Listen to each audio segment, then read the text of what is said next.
Courting a Dragon. The Dragon God's Wife, Book 3, A Dragon Shifter Romance. Written by Flynn. Chapter 1. What would you like to see first? The question came from my local guide, Arian, from where she sat at the end of my new bed. It was the next morning after our arrival, and a bright sunny day awaited our pleasure. I stood near the fire with my hands stretched toward the warm flames. Maybe the bathhouse, I teased as I twisted my head around to glimpse the white-tipped mountains behind the lodge. Is it always this cold around here?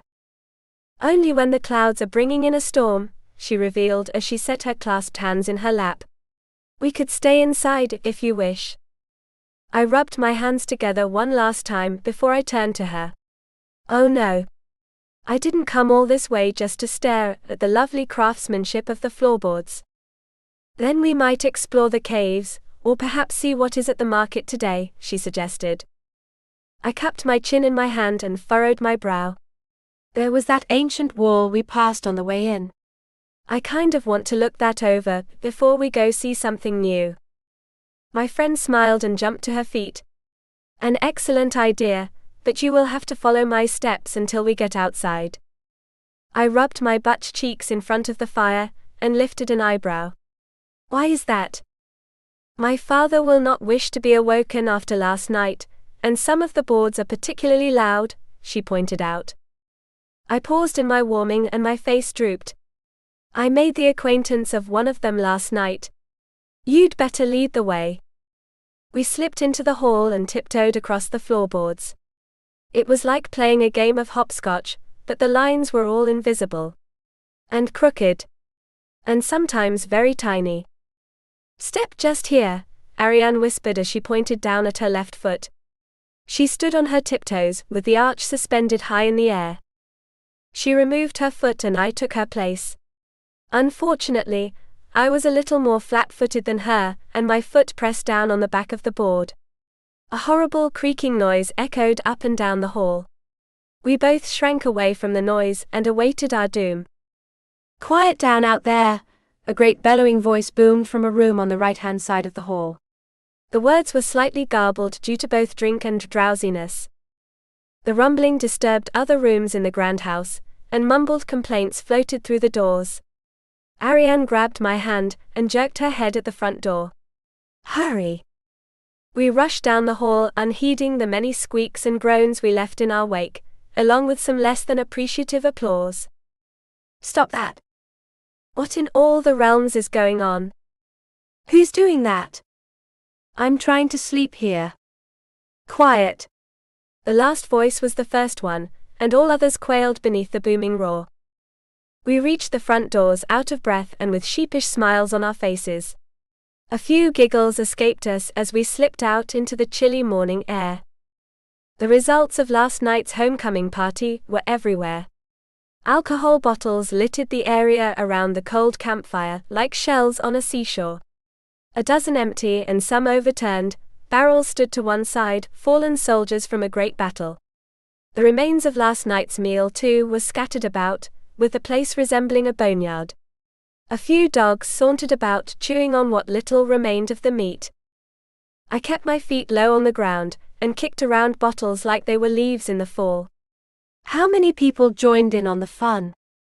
I believe most of the city, she mused as her eyes twinkled with the remembrance. Though I fear I have few memories after night fell. So do I, but I was asleep, I teased as I looked her over. I don't even know how you're standing, while everyone else is still in bed. She winked at me. I have a secret recipe for waking myself from such nights. My eyebrows shot up. Like a hangover juice? Hangover, she repeated with a furrowed brow. Is that what you call the pain after a night of drinking? Yeah, because what you did yesterday hangs over you today, I pointed out. She smiled and nodded. I like that term and your name. I shall call my spirit hangover juice. What did you call it before? I asked her.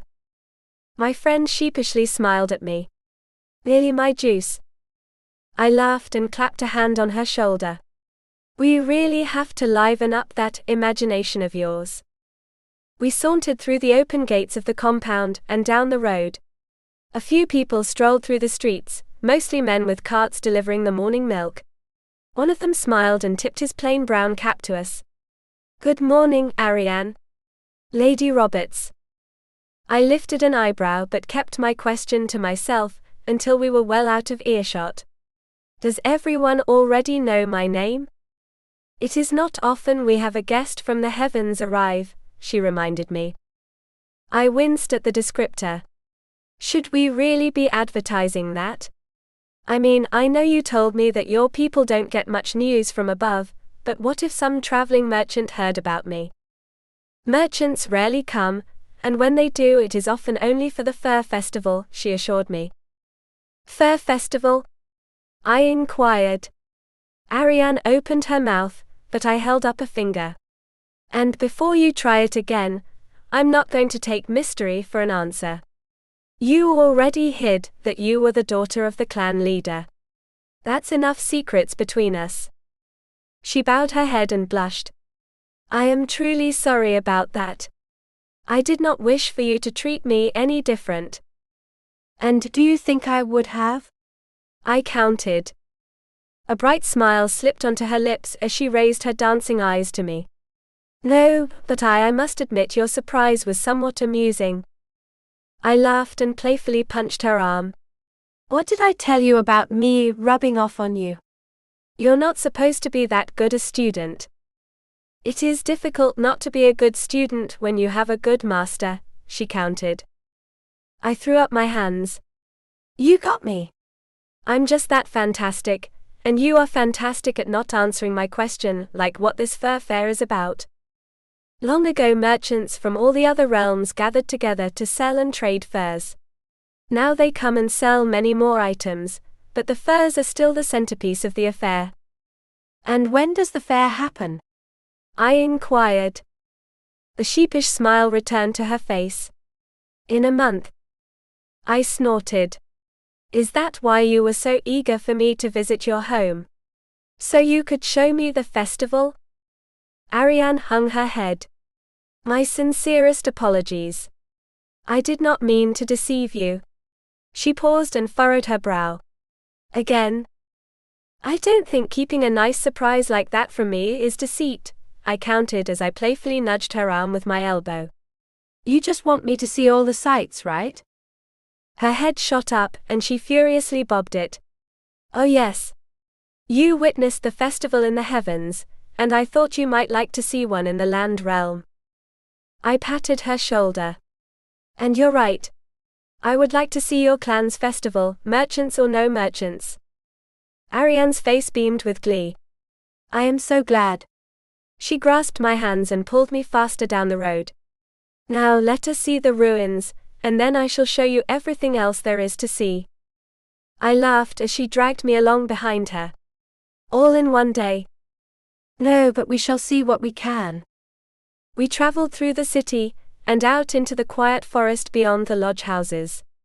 Birds sang their morning songs, and animals scurried hither and thither.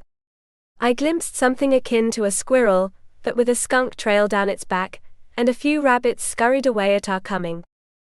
We soon reached the wall, and I stopped to admire its simplicity. "Where did your ancestors get the stones to build this?"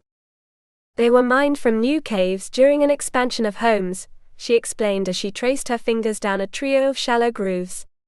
My eyes widened when I realized they were claw marks. My grandfather believed they would make a better fortification than a foundation for a road, and so enlisted my people to build the wall. I dropped my eyes to the dirt road beneath our feet. "So these stones were supposed to be made into rubble?" "Yes, which is why my father objected to their being used in walls," she replied as she drew a fisted hand back. I jumped when she slammed her fist into the stone. The rock crumbled beneath her strength, and the bits dropped into a neat pile on the ground. "The walls will not be able to sustain a heavy attack, if the foe is determined enough. Or if they manage to burrow through the bottom layer," I added, as I recalled her short story the last time we stood beside the wall. Arian's shoulders drooped and she sighed. "Unfortunately, yes. Though the wolves are much weaker than we bears, their strength and determination were enough to defeat the weak stones. I leaned back and examined the length of the wall. Neither end was visible from where we stood, but I did see something. What about that arch we passed yesterday? What was that for? Her cheeks blushed, and her hands fidgeted together against her front. My grandfather thought the wolves may surrender at the mere sight of the wall, and so he had a gateway made for a procession. I snorted. Your grandfather sounds like he had a lot of, interesting ideas. She turned her face away, and a downcast expression marred her looks. Unfortunately he did, and his mistakes cost him his life during the war. My heart fell, and I bit my lower lip. I'm sorry. I didn't mean anything by it. She shook her head. None of what happened is your fault, and what you said about my grandfather was true. He was a poor leader, but my father learned much from his mistakes, and became a better leader for them. That's the way to look at it, I encouraged as I strolled down the road. Now let's go admire what your grandfather built. Chapter 2. We walked under the massive archway, and found ourselves in a part of the forest where the trees dwindled in number. The greater gaps allowed me to see something akin to a prairie beyond the boundary of the trees.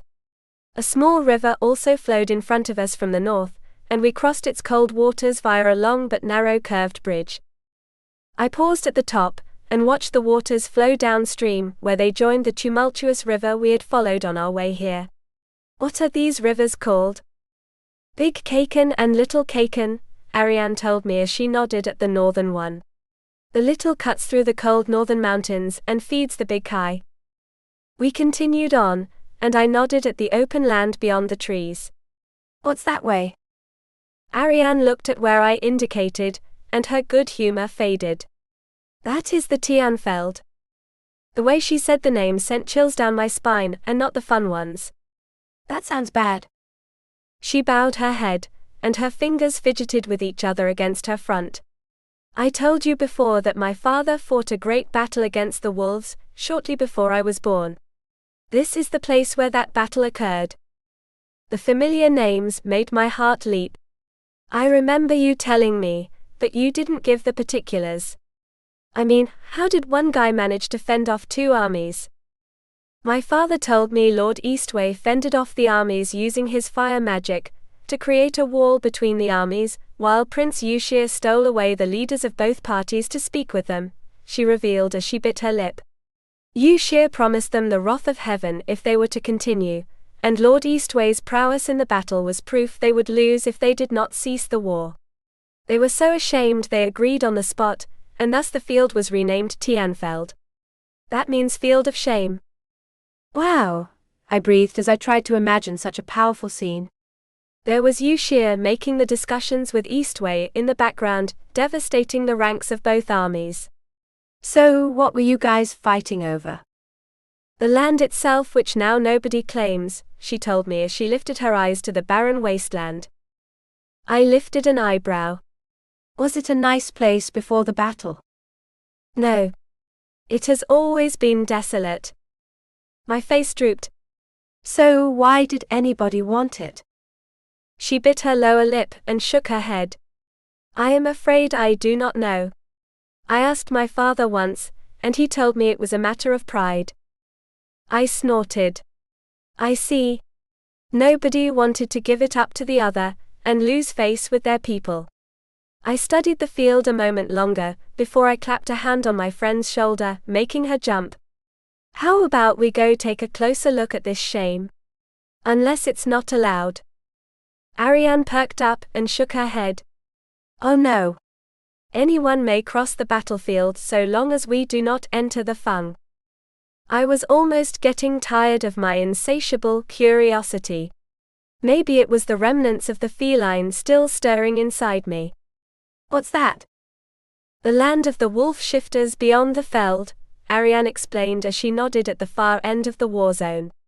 Their land is marked by a long row of dense shrubs.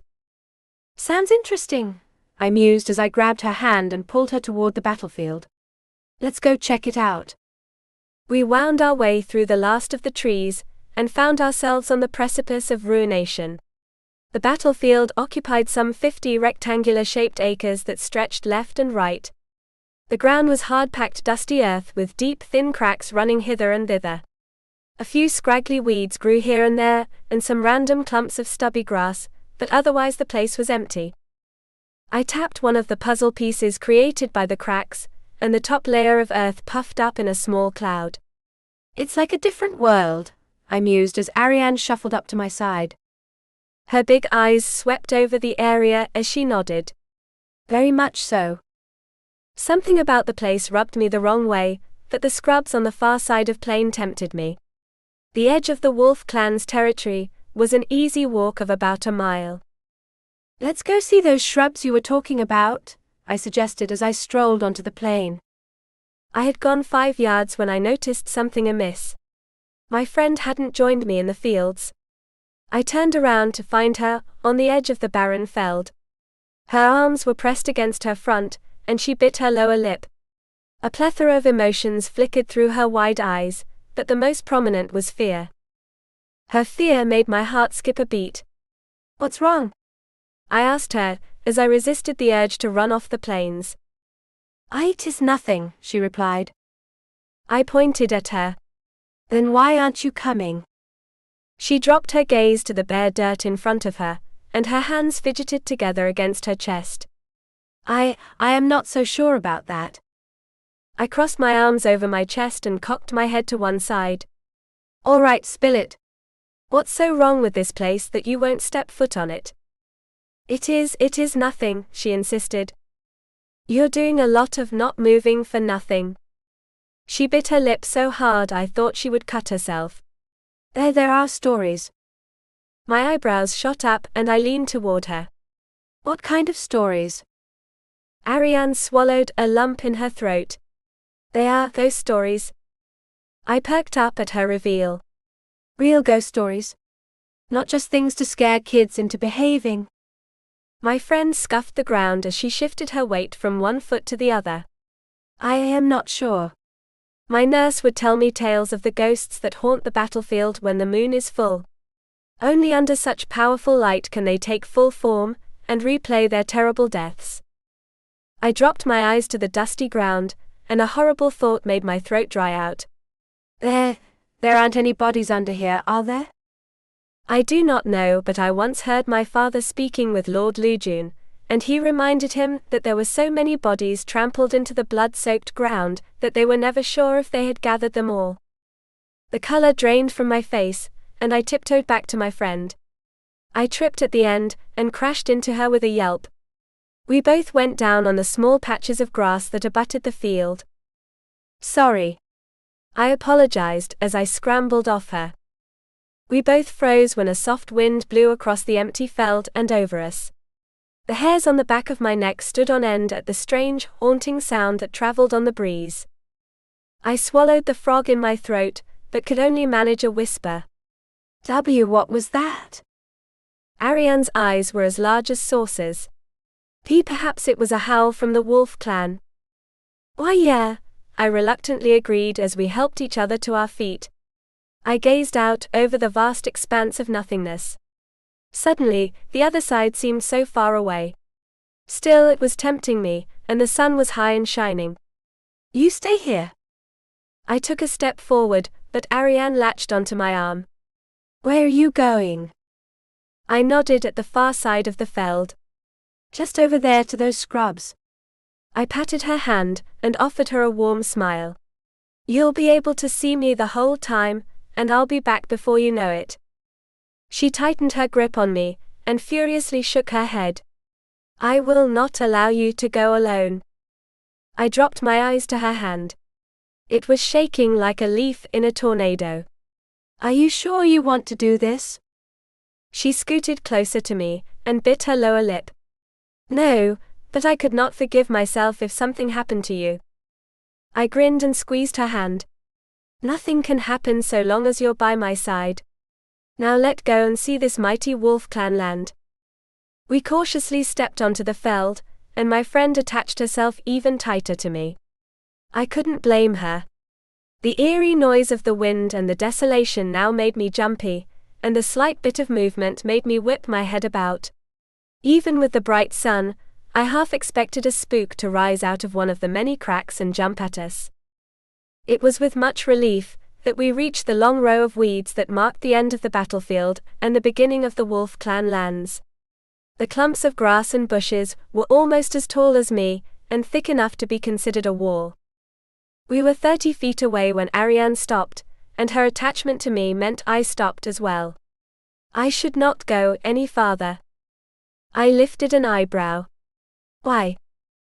The wind might carry my scent, and the wolves may consider me an intruder, she pointed out. Then I'll just get a peek over the top, and we'll go back, I assured her. She reluctantly released me, and I hurried over to the wall. I stood on my tiptoes and peeked over the top.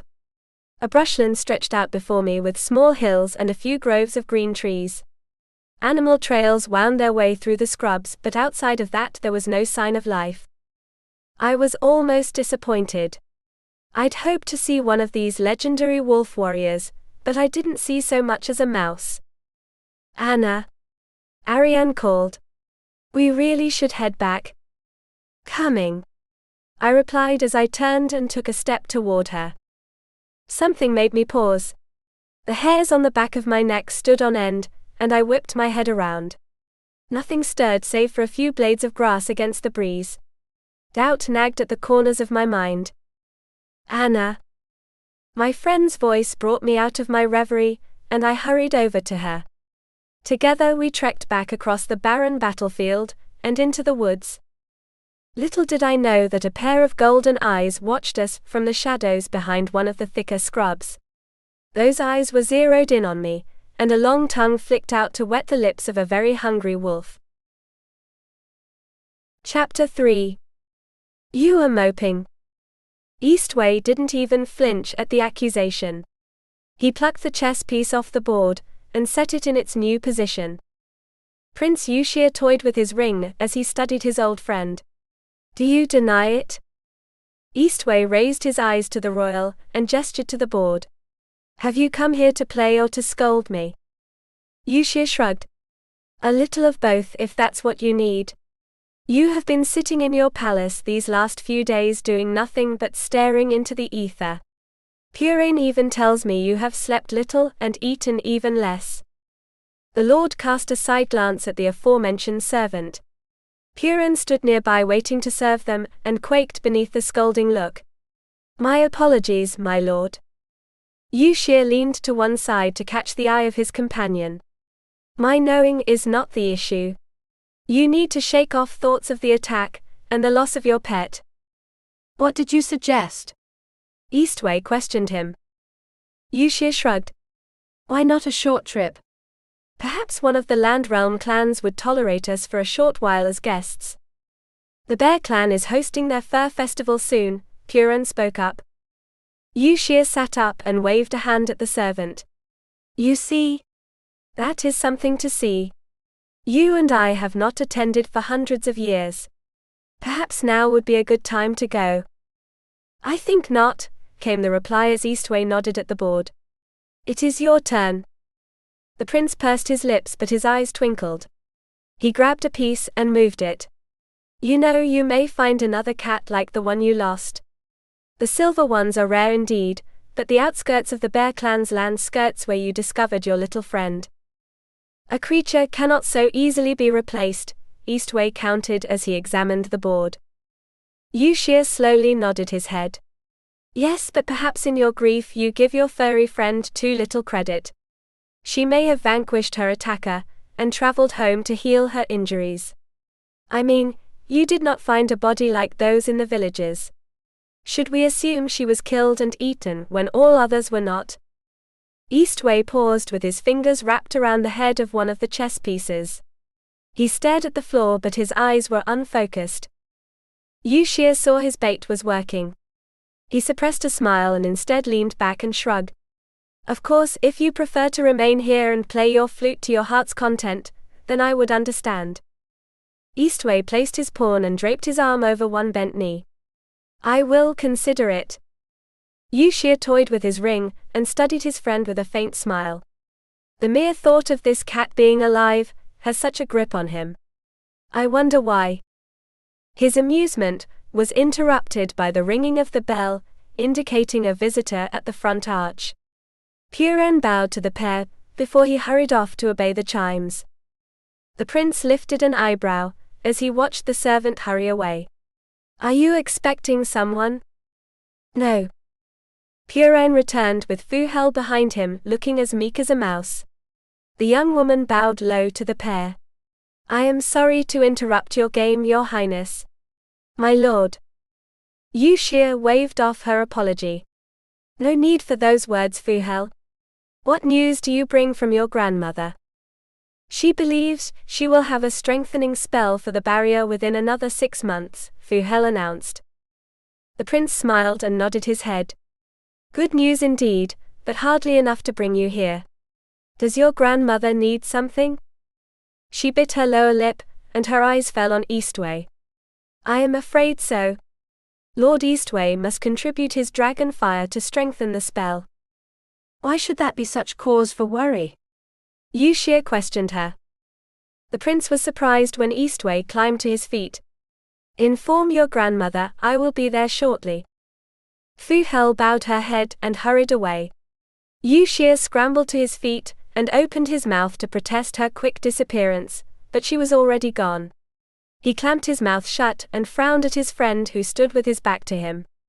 You gave your dragon fire to the last barrier creation, did you not? Why should this time be so different, that the young girl would have such a look of deep regret? We will finish our game another day. And with that pronouncement, Eastwei strolled down the hall. You are making me worry about you.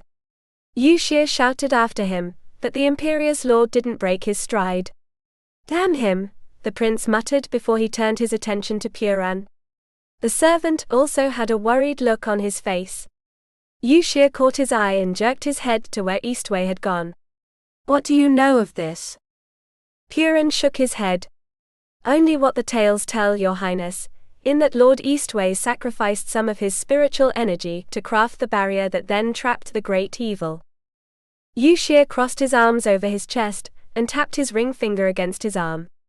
A pity neither of us were old enough to know firsthand what troubles that troublesome man so much.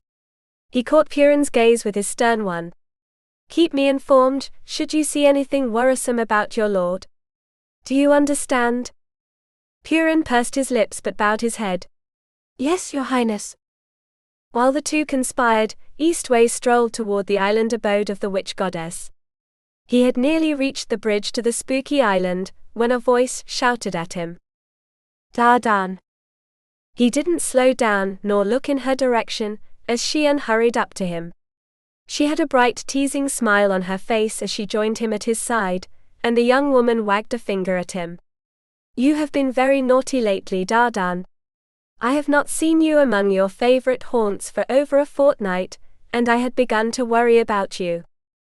There is no need, Dardan replied without giving her so much as a glance.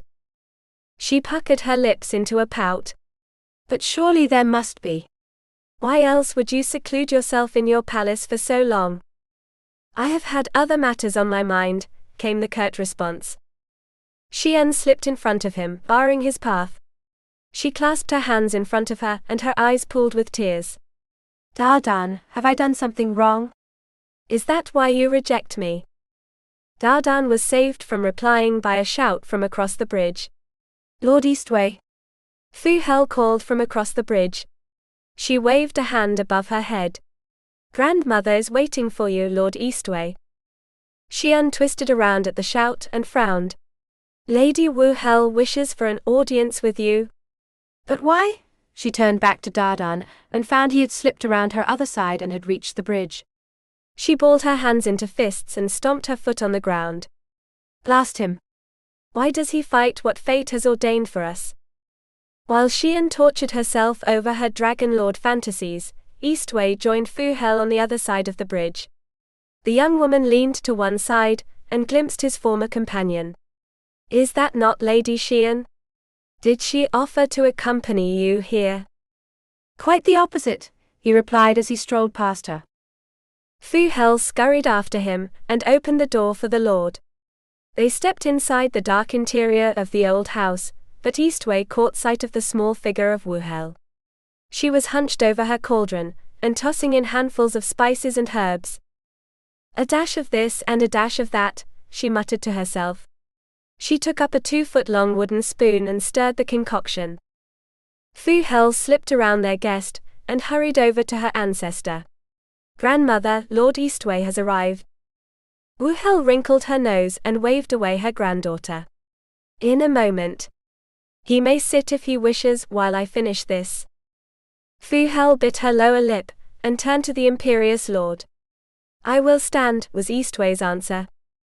"Suit yourself," Wu Hel countered as she lifted a spoonful of the broth and took a sip. She smacked her lips and wrinkled her nose. "Not enough crumbs of cow hooves." "I will fetch them," Fu Hel offered before she scurried across the room to the long table of potions and concoctions. Eastwei watched the goings-on with his usual face of indifference, but Wu Hel cast her sharp eyes over him. "You are nervous, Lord Eastwei. Your granddaughter informed me you needed my dragon fire." "That hardly addresses my comment, but yes, I need your magic just as I did before." Fu Hel held out an open jar filled with white flakes. She dug around in the container, and grabbed a handful which she tossed into the cauldron. The old woman paused and cast a side eye at her visitor. "Are you up to the task?" "I will offer whatever magic is needed," Eastwei assured her. She knitted her eyebrows together. "That is not what I asked, Lord Eastwei. The last time you came here, you looked about ready to collapse on my doorstep." She shoved the long spoon into Fu's arms, and marched over to her guest, where she beckoned with a wizened hand. "Show me your crystal." Eastwei lifted his chin slightly. "There is no need for that." "I will decide whether there is or is no need," Wu Hel argued as she put her hands on her hips. "And for me to remove your magic, I must know the state of your crystal." Eastwei's eyes flickered to Fu Hel. The grandmother got the hint, and turned her face to one side to catch the eye of her granddaughter. "Fetch some more wood for the fire." Fu Hel blinked at her. "But I fetched some," a look of warning in her grandmother's gaze cowed her argument. She hurried out of the house and securely shut the door behind her. Wu Hel returned her focus to Eastwei. "Now then, let me see it." Chapter 4. Eastwei raised a hand with the palm turned upward. His magic flowed out and shaped itself into a glistening red crystal. The gem floated above his palm, and slowly turned in a circle. The dim lights couldn't hide the gaps and cracks in the gem. Wu Hel crossed her arms over her chest and glared at him. "You fool! What have you done to yourself?" He closed his hand, extinguishing the light. "Can you use me?" She turned her nose up and scoffed. "Barely. Were I in need of even the smallest bit more of your magic, you would shatter into 1,000,000 pieces, and then where would the world be?" "The world would continue to exist," he countered as he held his hand out to her. "Now take what you must." She slapped his palm and stuck her chin out to glare at him. "Foolish, foolish man. I did not make that promise to His Majesty, just to see you throw it away." Eastwei merely dropped his hand at his side and stared at her.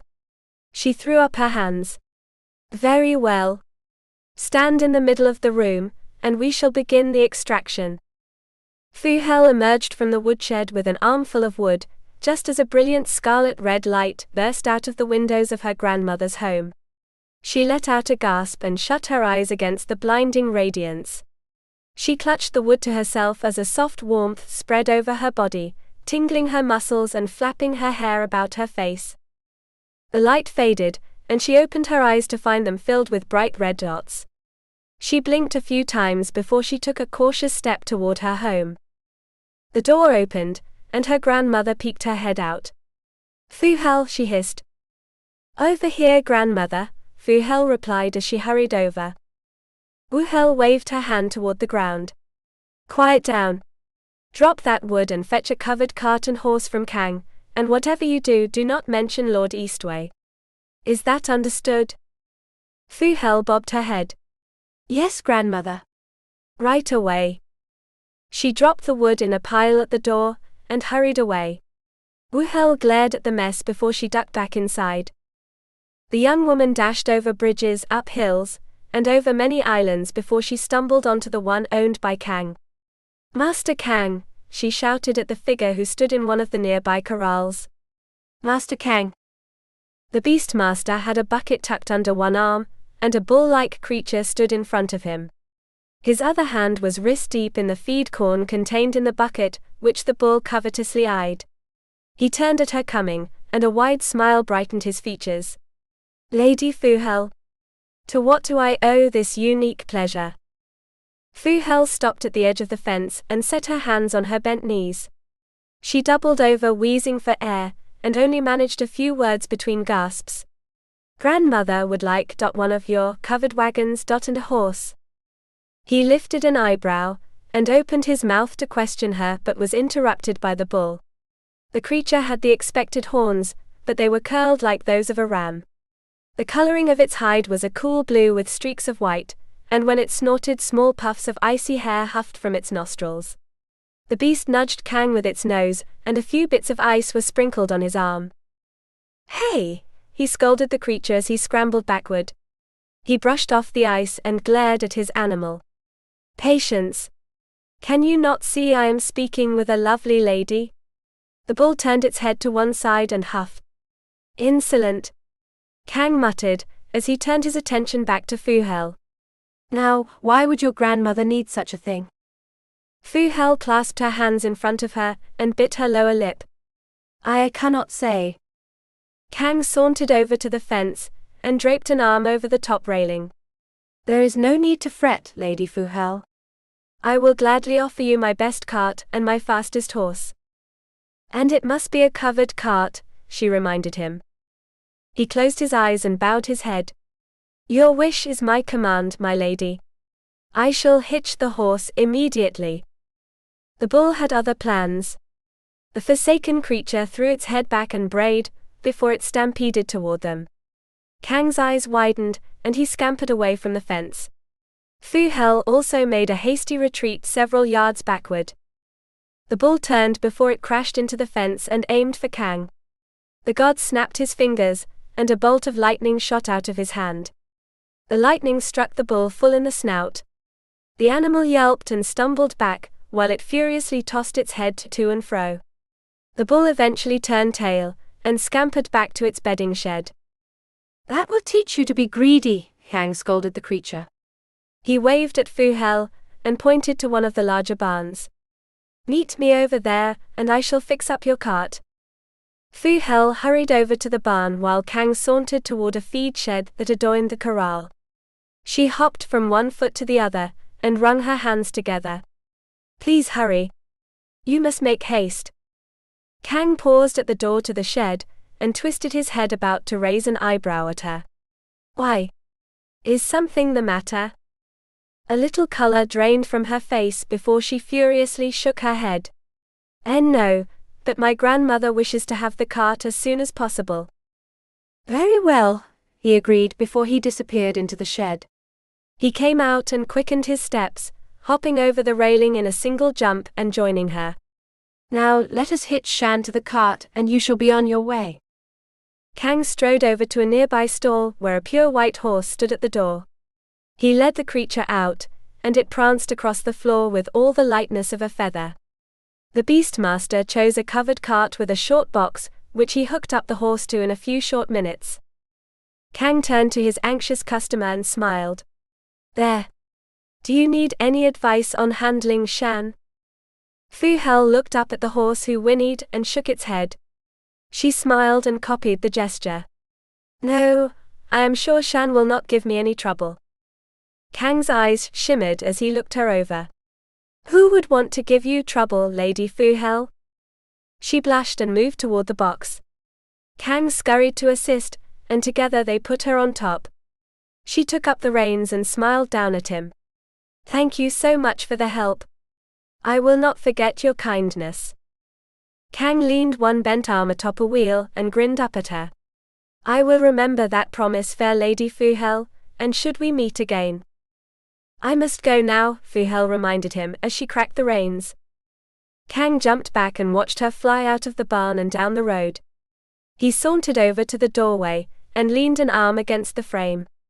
A faint smile still touched his lips as he folded his arms over his chest. Someday I will tame you, Lady Fu Hel. Regret was Fool's companion as she rushed down the white roads of the Heaven Realm. My apologies, Master Kang. I shall try to make up for my rudeness later. Shan was up to the task of a quick journey, and they soon arrived at the shadowed home of Lady Wu Hel. Fu Hel parked the cart just outside the door and hopped down just as the portal opened. Wu Hel beckoned her with one hand while her eyes darted over the area. Hurry along, she hissed as she backed up. Hurry along. Fu Hel slipped inside, and her grandmother closed the door without latching it. The young woman's eyes adjusted quickly to the darkness, and she gasped. Lord Eastwei sat slumped in a chair near the fire. His arms were draped over the armrests, and his head lolled to one side. He was ghastly pale, and his breathing was quick and shallow. What has happened to him? Fu Hel exclaimed, as she hurried over to the fallen lord. Never you mind that, her grandmother scolded her as she grasped the lord's far arm. Take up an arm across your shoulders, and help me load him into the cart.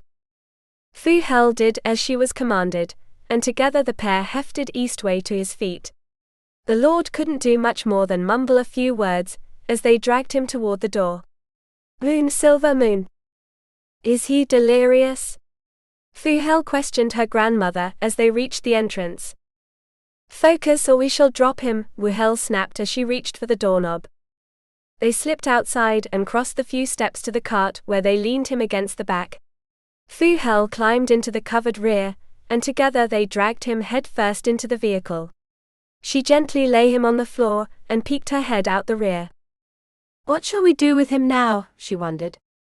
Take him to his palace via every back road between here and there, and have his manservant help you carry him to his bed, Wu Hel instructed her as she leaned to one side to inspect the road ahead.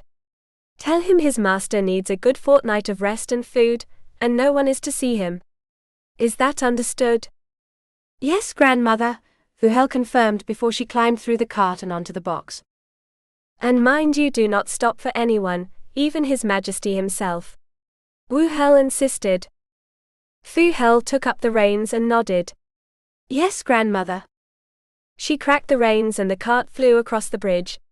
Shan seemed to understand the urgency of the mission now that the cargo was loaded, and doubled his speed. They flew over the ground with such swiftness that even the slightest bump in the road made the cart airborne. The driver clung to the reins as much to keep control as to keep a steady hand on some part of the cart. Fu Hel reached the palace of the Dragon Lord in one piece, but with her immortal lifespan somewhat shortened. She avoided the front gate, and instead parked the vehicle at the side entrance to one of the gardens. Fu Hel hopped down and rushed through the west garden and into the house.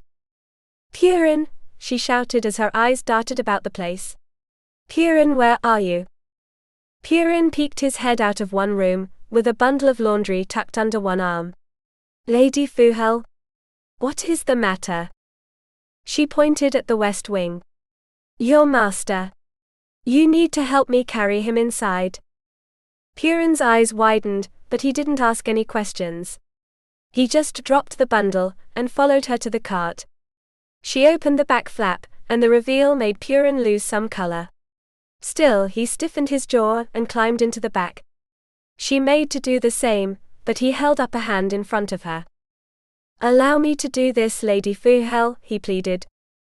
Purin carefully picked up his lord and eased them down from the cart. Fu Hel followed them inside with wringing hands, and watched the servant lay his master gently atop his bed. Purin took a seat beside the unconscious lord, and studied his attire for a moment. A look of confusion covered his face, before he looked up at Fu Hel. There are no marks. What has happened?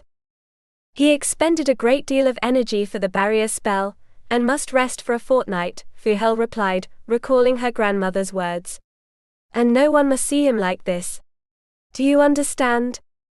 Purin returned his anxious eyes to his master, and set a hand on the sheets that covered him. I understand what you request, but I do not understand why he is in such a state. How could one spell lay him so low? Phil's expression fell, and she grasped her hands in front of her. I wish I could tell you more, but that is all I know. Please take good care of him. Purin sighed but stood and bowed his head to her. Thank you for safely returning him. Fu Hel reluctantly left the pair alone, her heart aching for the ashen white dragon lord and his worried servant. Chapter 5. I'm just not sure I should be going. The doubt-filled words came from me. My usually optimistic demeanor had been replaced by a mush of reluctance and worry. It was only my third day in the land of the bears, and I was already getting cold feet about attending their most famous festival. Arian sat on the foot of my bed, as I paced the floor in front of her.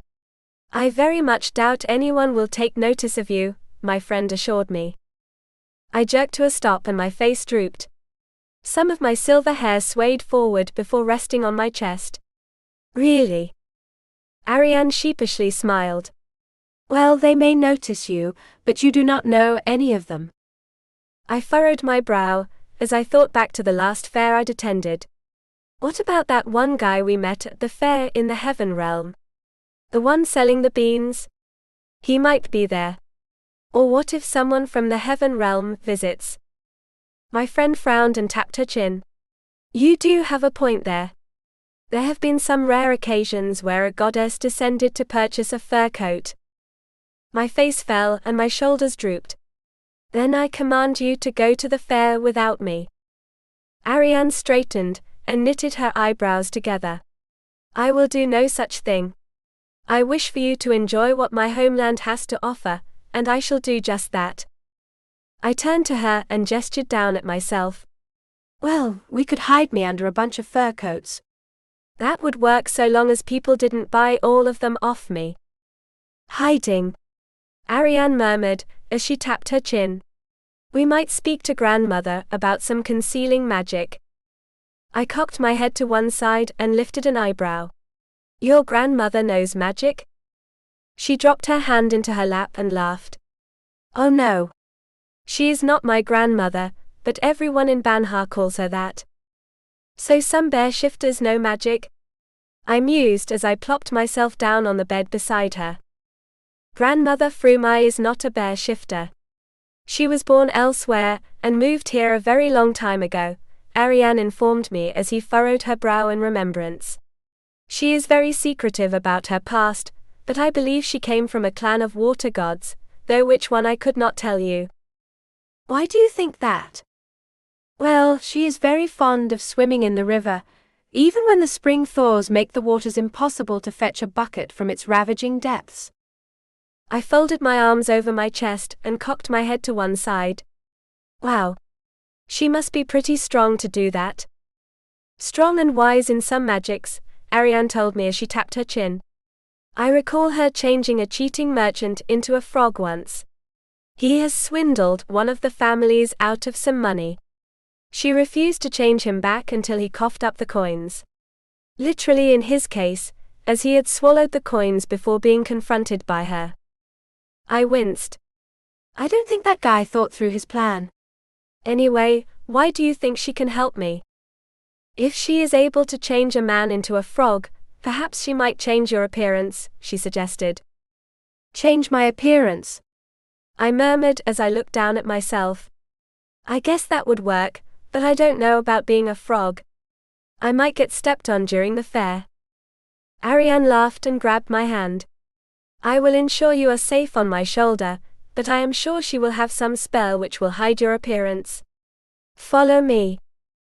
My friend pulled me to my feet and led me outside. A warm sunny day presented itself to us, and the bustle of the city was music to my ears as we strolled down the gentle slope of the hill. Diane stood beside the great stone cooking pit with a group of friends, but his head perked up when he noticed us. Where are you going? For a walk, Arian answered as she tightened her hand on mine. And we do not need an escort. His face drooped and his friends laughed. Then, what about a companion? Arian quickened her steps, and I found myself almost dragged along. Nor that. And do not follow us. He flashed us a wily grin. Whatever makes you think I would do that?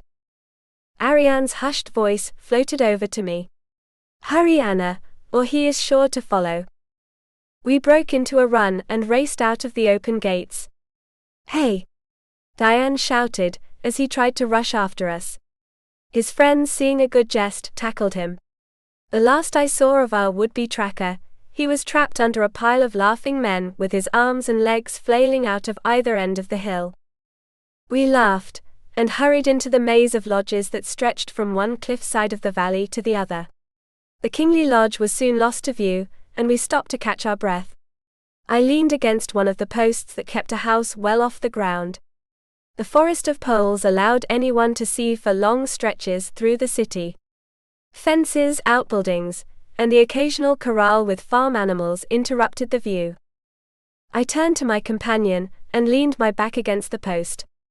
Your brother sure does like to play the guide. She shook her head.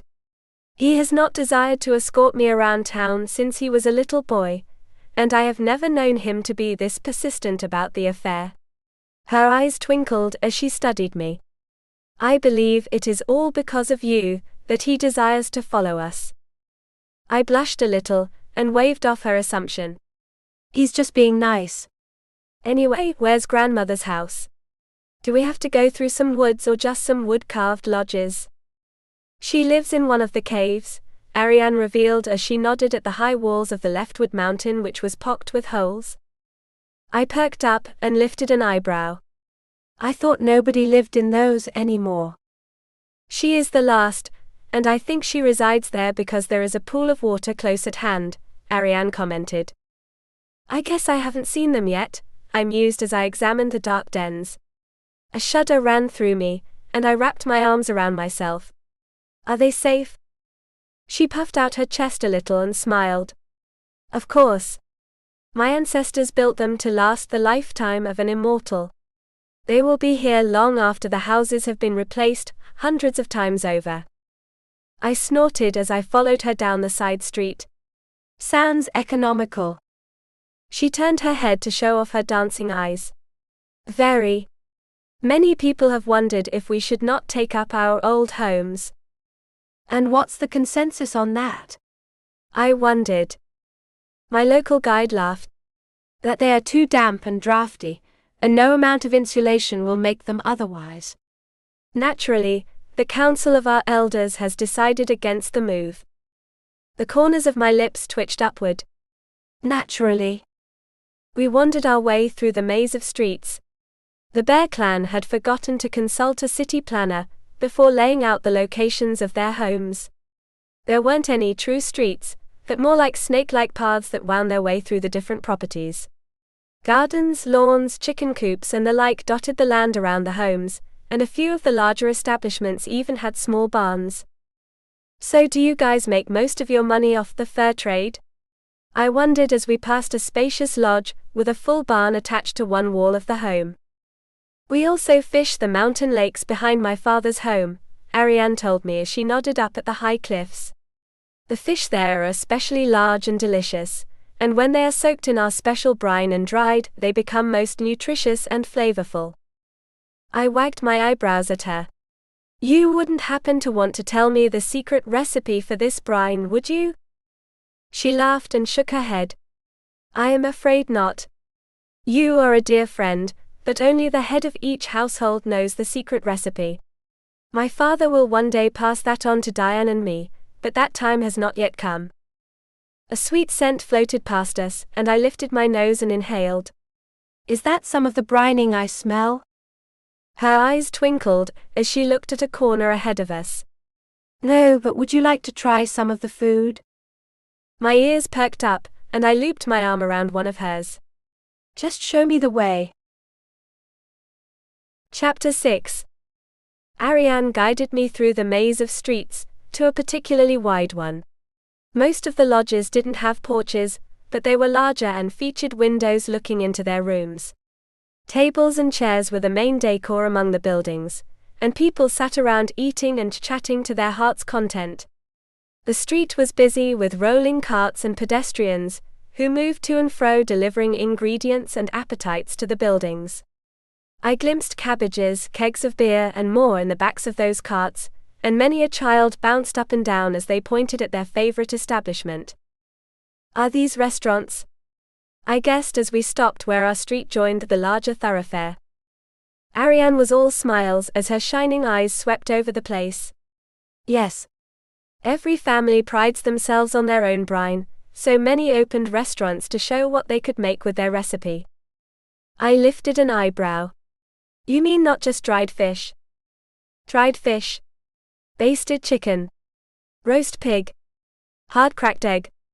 All that your heart and stomach could desire." I rubbed my hands together and licked my lips. "So where do we start?" She used a hand to gesture to the restaurant, in the very center of the street. "We might try my family's restaurant first." "I suppose that's a good place to start," I teased as we joined the throngs of lunch travelers. We wove our way through crowds and vehicles, and I was nearly stepped on several times. I scooted closer to my guide, and practically trod on her heels. "These places must be pretty busy during the festival." "They are the busiest area in the city except the market," she confirmed as we reached the open door to the restaurant. A steady stream of people flowed in and out, and a burly young man of 20 guarded the door with his arms crossed over his broad chest. His attentive eyes caught sight of us immediately, and his face lit up. "Lady Arian. Welcome back."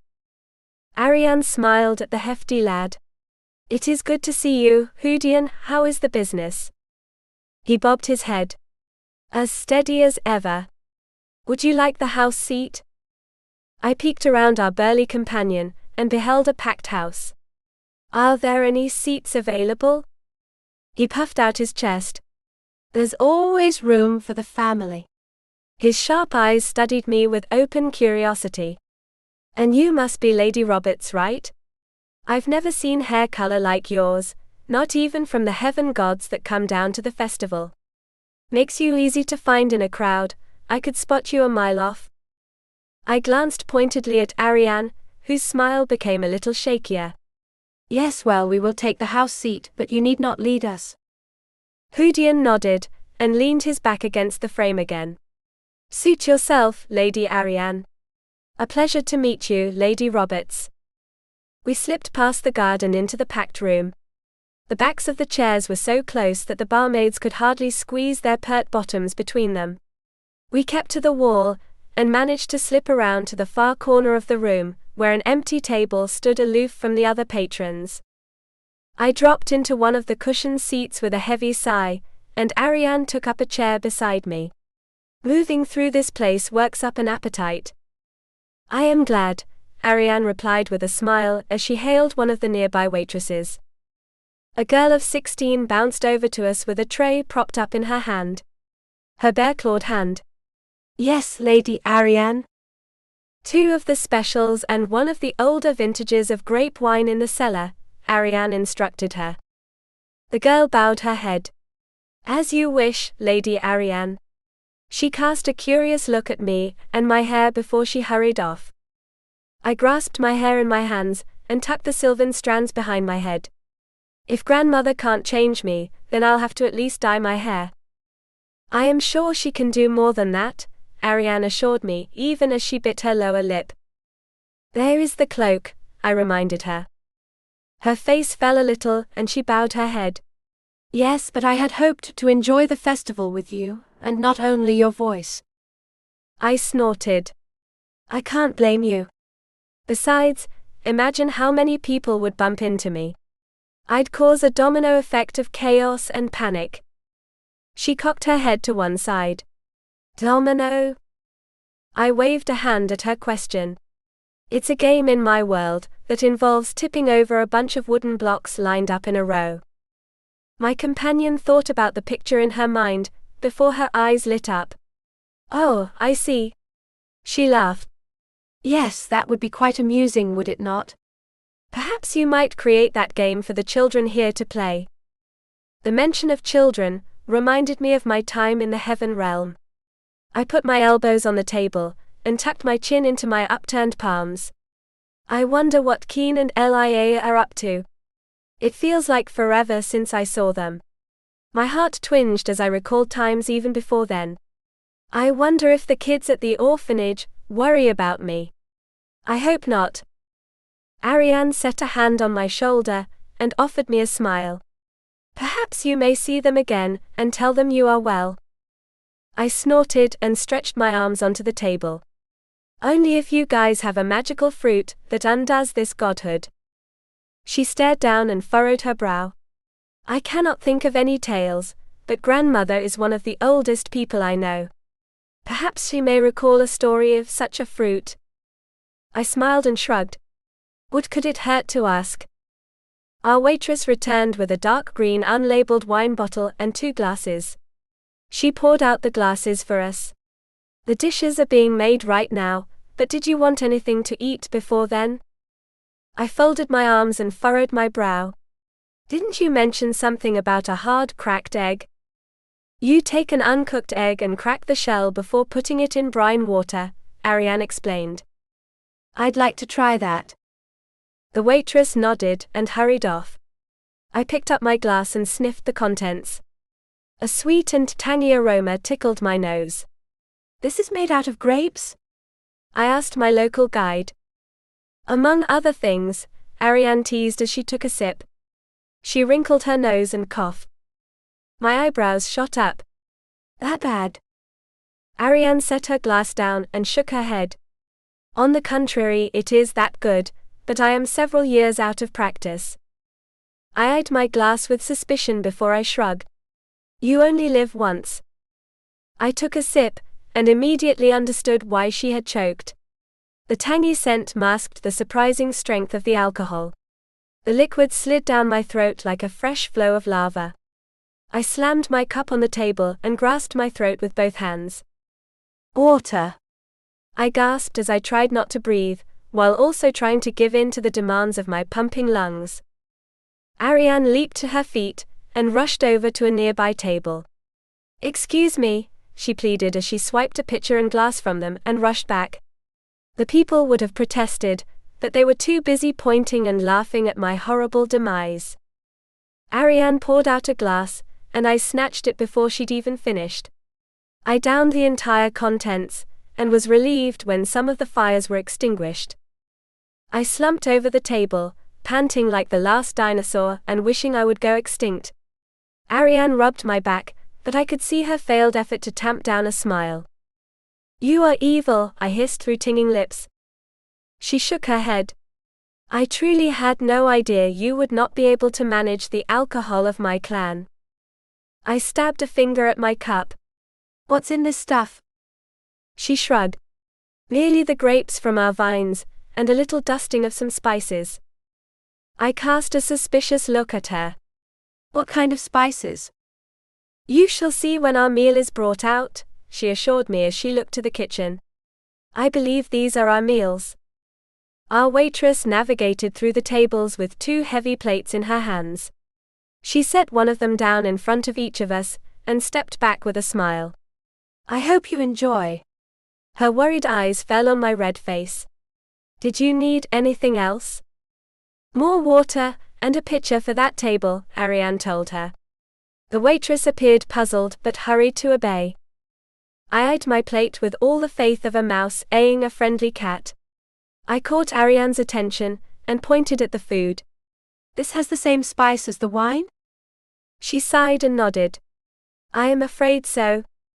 Does all your food have the same spice? Not all. But a lot of it. I am afraid so. My shoulders slumped and my stomach grumbled. I clutched my stomach in one hand and pursed my lips. It's all right, we'll get through this somehow.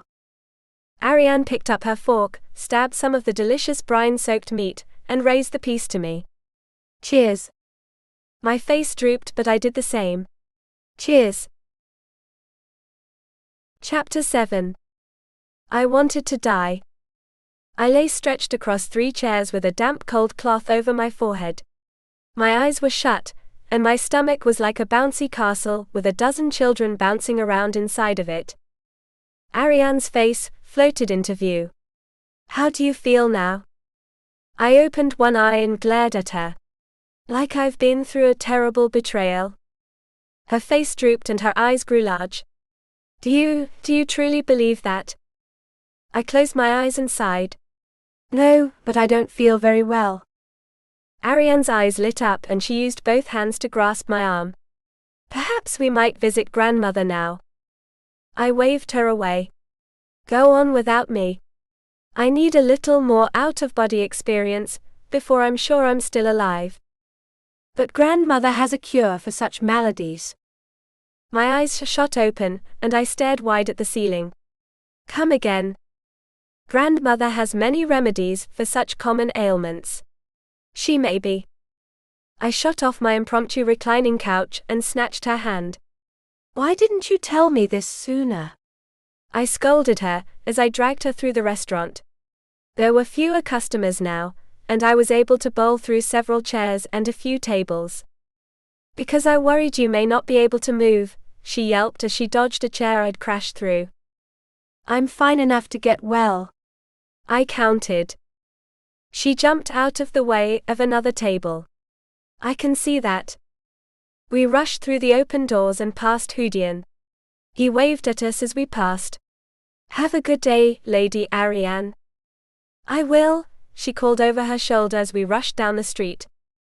I came to a sudden stop only 20 yards down the road, and off to one side. My stop was so quick that Arian crashed into me.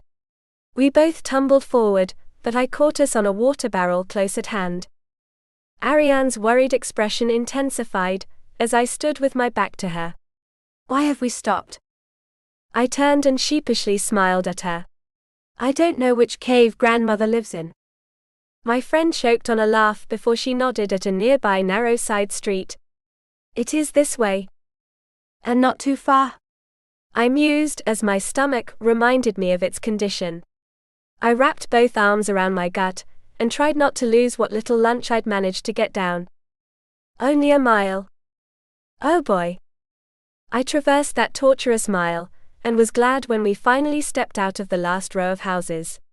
The sheer cliff loomed up in front of us, and I couldn't help but tilt my head back to catch a glimpse of the top from where we stood. My neck wasn't that long or flexible. Dozens of caves dotted the rocky hillside. The lower ones had steep and narrow stone steps that led to their entrances. Those above the fourth floor featured the remains of wooden and rope ladders.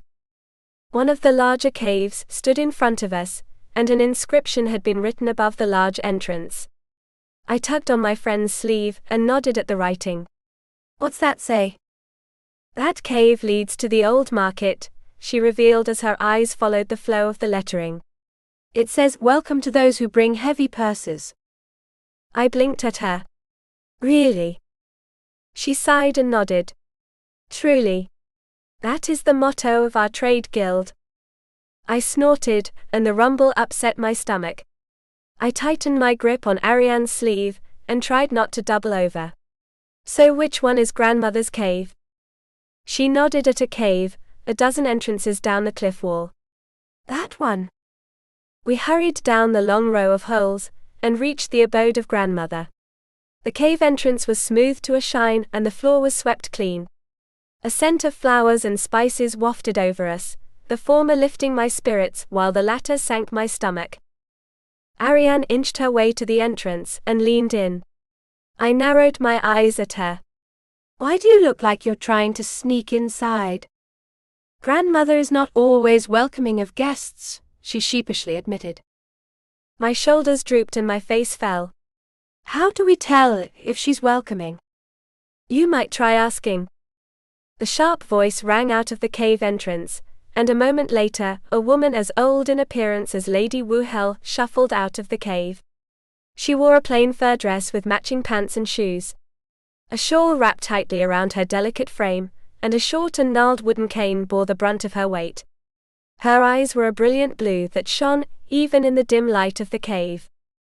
She set her hands one on top of the other over the cane, and her bright eyes flickered between us. Well, what's wanted? Arian clasped her hands together in front of her, and bowed low at the waist to the woman. My sincerest apologies, Grandmother Frumai, but my friend here is quite ailing. We were curious if you could give her a medicine to ease her suffering. I wouldn't have put it in such a dire way, but my rumbling stomach disagreed. Grandmother dropped her gaze to my stomach, and the corners of her lips twitched upward. I see. The food here doesn't agree with you. I set a hand over my stomach, and sheepishly smiled at her. No, I'm afraid not. I'll probably get used to it though. She turned her nose up and scoffed. Only if you live here for another 10,000 years. It took my stomach that long to handle the brine that they soak everything in. A little color drained from my face. 10,000 years? Grandmother stomped the bottom of her cane against the ground. Enough chatter. My old bones need a good fire on these cool mornings, so are you coming in or not? Coming, Arian and I eagerly replied. We followed Grandmother into the cave, and found ourselves in a watery grotto. The cave occupied 2 rooms, one a central living area, and another shut behind a wooden door which I assumed was a bedroom. Niches in the walls acted as cupboards, and were filled with pots and pans of all shapes and ages. A simple table and chairs were the only furniture, apart from a nest of blankets beside a hearth carved into the stone. The smoke escaped through the walls and out into the world. The main draw of the home was an indoor pool at the back, where a fresh batch of steamy water filled the air with soothing heat. Stalactites hung from the ceiling, and more water dripped from their craggy tips to drop into the pool. The only drawback was the small patch of mildew that floated on the surface at the far end. A frog sat atop the green gooey batch, and stared at us without blinking. Grandmother shuffled over to one of the niches, and snatched a bottom of some greenish liquid. She turned and thrust it out to me. Take this. I accepted the vial, and studied the contents. There were specks of something floating inside it. What is it? I asked her. She narrowed her eyes at me. I sighed and popped the cork. A putrid smell wafted into my nostrils. My stomach did a flip-flop, but I plugged my nose, closed my eyes and downed the whole contents. It tasted as bad as it smelled. My tongue outright rejected the horrible concoction, but my throat didn't have enough time to its objections known before the medicine slid past. I felt it drop into my stomach and splash around. Each sploosh eased the ache in my gut. My eyes widened, and I set a hand over my stomach as the pain faded away. Do you feel better? Arian asked me. I bobbed my head. A lot better. You should sell this stuff. Her eyes twinkled with mischief, and she held out her hand. Who says I don't? My face drooped, but Arian gladly dug around in her pockets. How much would you like? A month's worth of meals to your family's restaurant will set me right, Grandmother told her. Arian smiled, and drew out a small pad with a pencil. I shall write a note giving you just that. She scribbled out the message and signed it, before handing it over to the eager old woman. Grandmother coveted the slip of paper like it was worth its weight in gold, and quickly tucked it into a pouch perched on her hip. Arian continued writing on another piece of paper, and held up the finished note between 2 fingers. We would like another favor of you. Grandmother lifted a weathered eyebrow. What sort of favor? Arian nodded at me. My friend here would like a disguise she can use during the fur festival. I remember you were able to change a man into a frog once. Can you do something similar to her? But without the frog part, I added. Grandmother stroked her chin between 2 thin fingers and studied me. There may be problems with this one. I blinked at her while Arian appeared worried. What problem do you foresee? She is not able to control her magic, is she? Chapter 8. I started back and blinked at her. How do you know that? Grandmother's reply was to raise one upturned hand, and beckon toward me with her long slender fingers. I yelped and started back when my silver threads flowed out of my body, and floated over to her. They wrapped themselves around her hand, and she cocked her head to one side. Her eyes had a soft, faraway look in them, and her voice was so low I hardly caught the words. Sylvan magic. I never thought I would live to see it again. Arian's eyes widened. Are you sure, grandmother? My heart skipped a beat at the tension in my friend's words. Is that bad? Grandmother Fro waved her hand, and my threads dispelled like mist against a wind. Nothing a little focus wouldn't fix, but it does make changing her trickier. There's no telling what might happen if I use my magic on her. A little color drained from my face. What could happen? You could die. I stiffened before I spun on my heels and faced the exit. I think I've heard enough. Grandmother grabbed my sleeve and yanked me closer to her. Don't be such a meek thing, girl. It suits no one, least of all someone of the Sylvan line. I righted myself before I toppled into the frail grandmother, and turned to face her. It can't be important enough that I'm a part of it. But you have the gift of creation magic, Arian pointed out. I make candy and kids' toys. And you have silver hair. A good dye job on the part of the pear I ate. Grandmother cocked her head to one side and narrowed her eyes. Pear? What pear? Now, even Arian looked worried. It is nothing, grandmother, merely a jest. She wagged a finger at the young bear royalty. This is no jest, cub. This young Sylvan should have learned her magic ages ago, and now you speak of fruit. Are you speaking of the deity tree, which has borne fruit only once in the lifetime of this world? Arian opened her mouth to reply, but I held up my hand. It's okay, Arian. It would have to get out sometime. I turned my full attention on grandmother. I'm not from this world. The deity tree that gave me its fruit was growing in my old world, and I was sent here after I bit into it. Grandmother's eyebrows shot up and her mouth fell ajar. She whipped her head to and fro between us. Truly. Why would we lie? I counted. Grandmother snapped her mouth shut and stiffened her jaw. In that case, you need to learn to train that magic before it becomes a nuisance. Too late. I mumbled, as I recalled all the times it had led me into the awkward confrontations with Dardan. But we only wished for her to have a disguise for the festival, Arian protested. Then we shall do both. Grandmother insisted, as she pushed through us, and limped over to one of the taller walls covered in niches. She snatched a half-dozen vials from their alcoves and turned to us. Catch these. She didn't wait for our protests but tossed the glass containers. Arian and I lunged forward and juggled them, before we managed to hug them against our chests.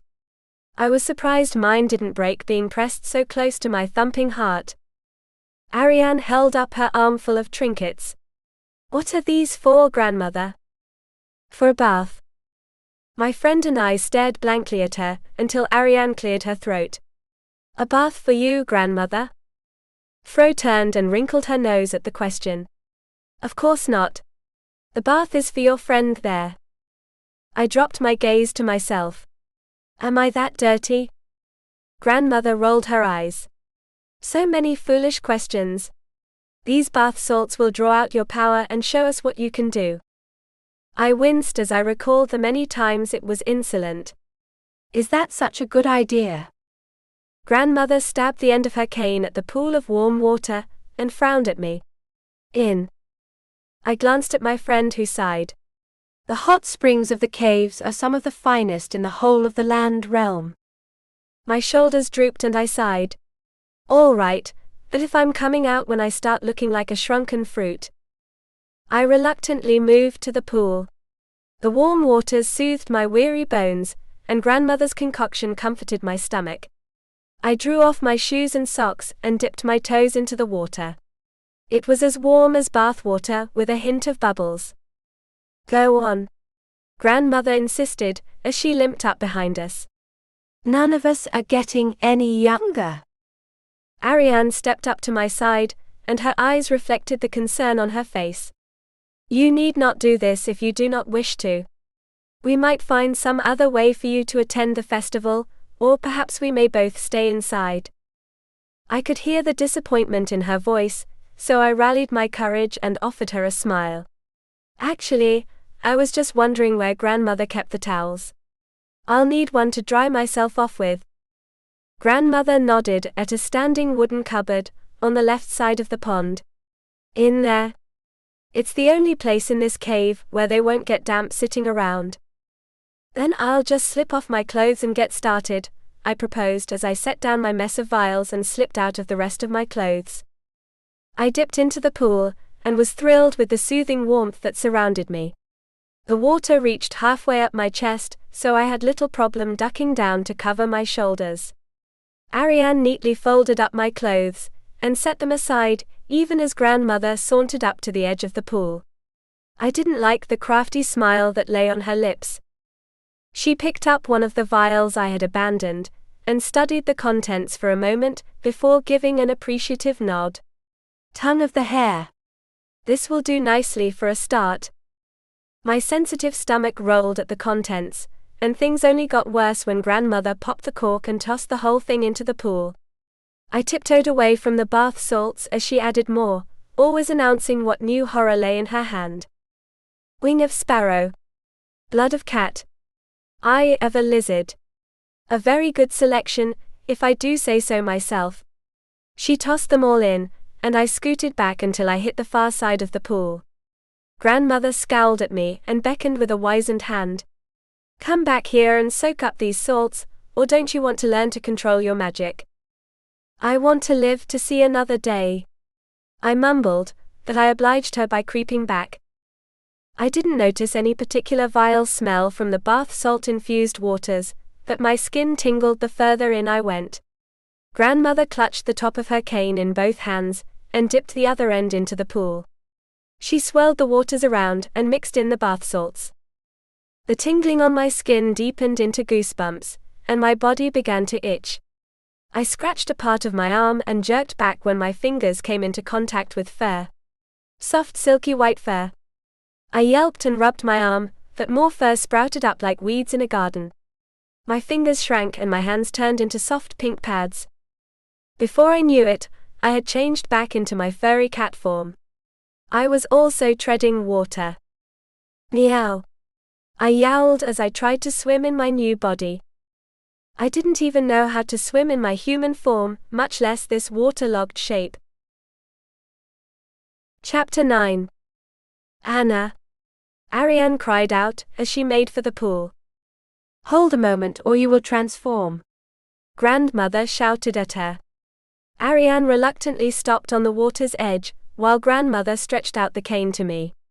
"Grab hold." I flung myself over the stick and was dragged to land.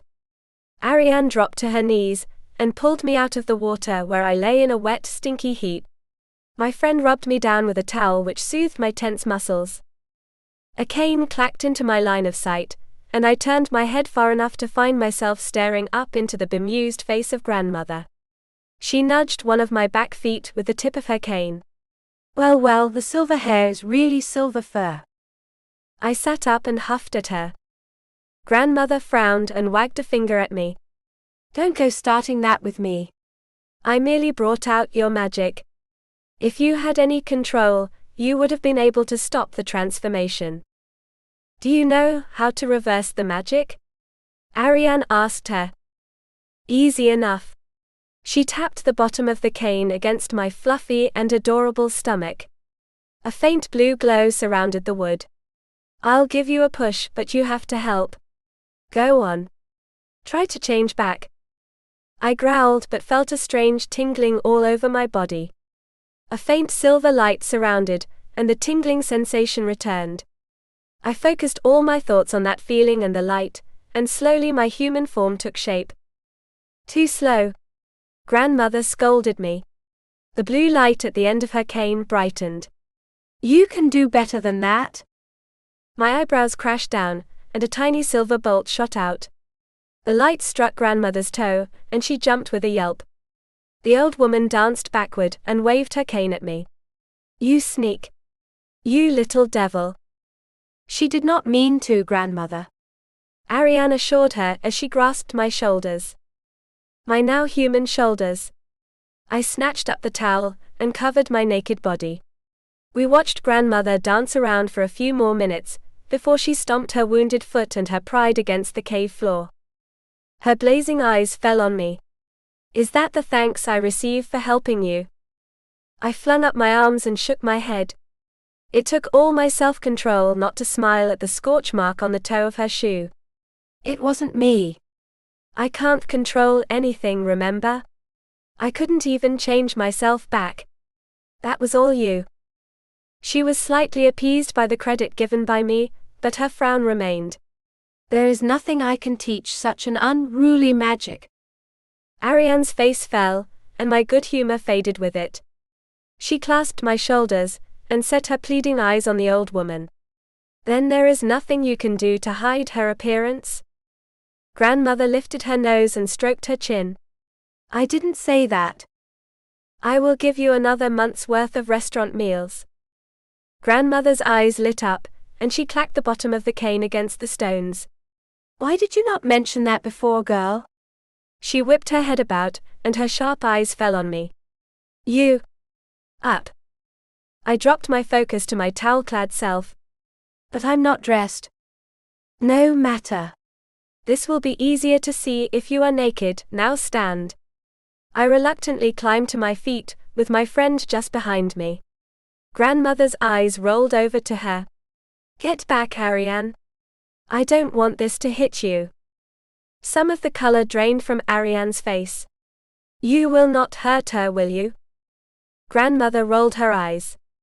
Of course not, but I don't want to mix 3 different magics. 2 is quite enough, now stand back. But I thought you said mixing magic was a bad idea, I reminded her. Grandmother rolled up her sleeves one at a time. It is, but I've seen enough to know you're not going to explode, so let's try this. Arian tightened her grip on me and leaned forward to catch my eye. She lowered her voice to a shaky whisper. Are you sure you wish to go through with this? I would not blame you if you decided against it. I smiled and patted her hand. It's all right. Grandmother wouldn't let anything happen to me. I paused and my eyes darted over to our hostess. Right. Grandmother waved away my worries. Such little faith. Nothing will happen to you. I gave Arian another pat, as much to soothe her as much as myself, and she reluctantly moved away. I stood alone against the unknown and stiffened my jaw. Grandmother leaned her cane against her chest and raised both hands. The faint blue glow I'd seen before now became a beautiful flowing mist. The light reflected off the cave walls and illuminated the room in a soft essence like an aurora. Grandmother pushed her hands toward me, and the magic floated forward. I stiffened as the blue glow fell on me like a shroud. My skin tingled for a moment before the light and the sensation faded. Our hostess lowered her hands, and her magic died away. I held up my hands and inspected my person. I don't look any different. Of course not, Grandmother replied as she hobbled up to me. She pressed my arm between 2 fingers and pulled down. I yelped, but only out of habit, because she didn't actually drag my body down. Instead, a translucent layer of her magic appeared and stretched like rubber. I could now see it was wrapped around my arm, but vanished as it climbed up and down my limb. See, she told me as she jiggled her magic to and fro. I've put a layer of my water magic around you. I nodded at her hold on her magic. Can anyone do that to me? Only those with the gift of water, she assured me as she released her magic. It sprang back into place and vanished. And you won't be finding many of those around here. So, if only magic users can activate it, how am I supposed to use it? I asked her. The day you want to look different, you just swallow one of these pills before you go out. She rummaged in her pocket and drew out a vial filled with pea-sized green balls. That'll tell my magic that you want it to work. Should you try it now? Arian suggested, as she scooted up to my side. Might as well. I rolled my eyes up to our hostess. That is if it's okay. Grandmother waved a hand at me. Of course, only don't use all the pills before you need them. I won't be making any more of them for any number of restaurant meals. I took the bottle and popped open the cork. A fishy scent of seaweed floated out.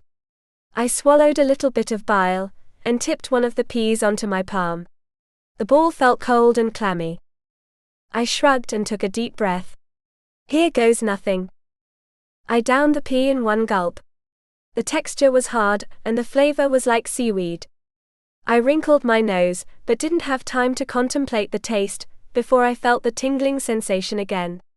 The invisible magic activated, and a blue light surrounded me.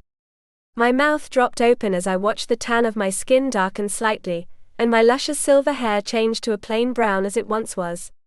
I felt myself grow a tad taller as well, and my leg and arm muscles thinned just slightly. Wow, I breathed out as I inspected my changed form. I yelped and wrapped my hand around my throat.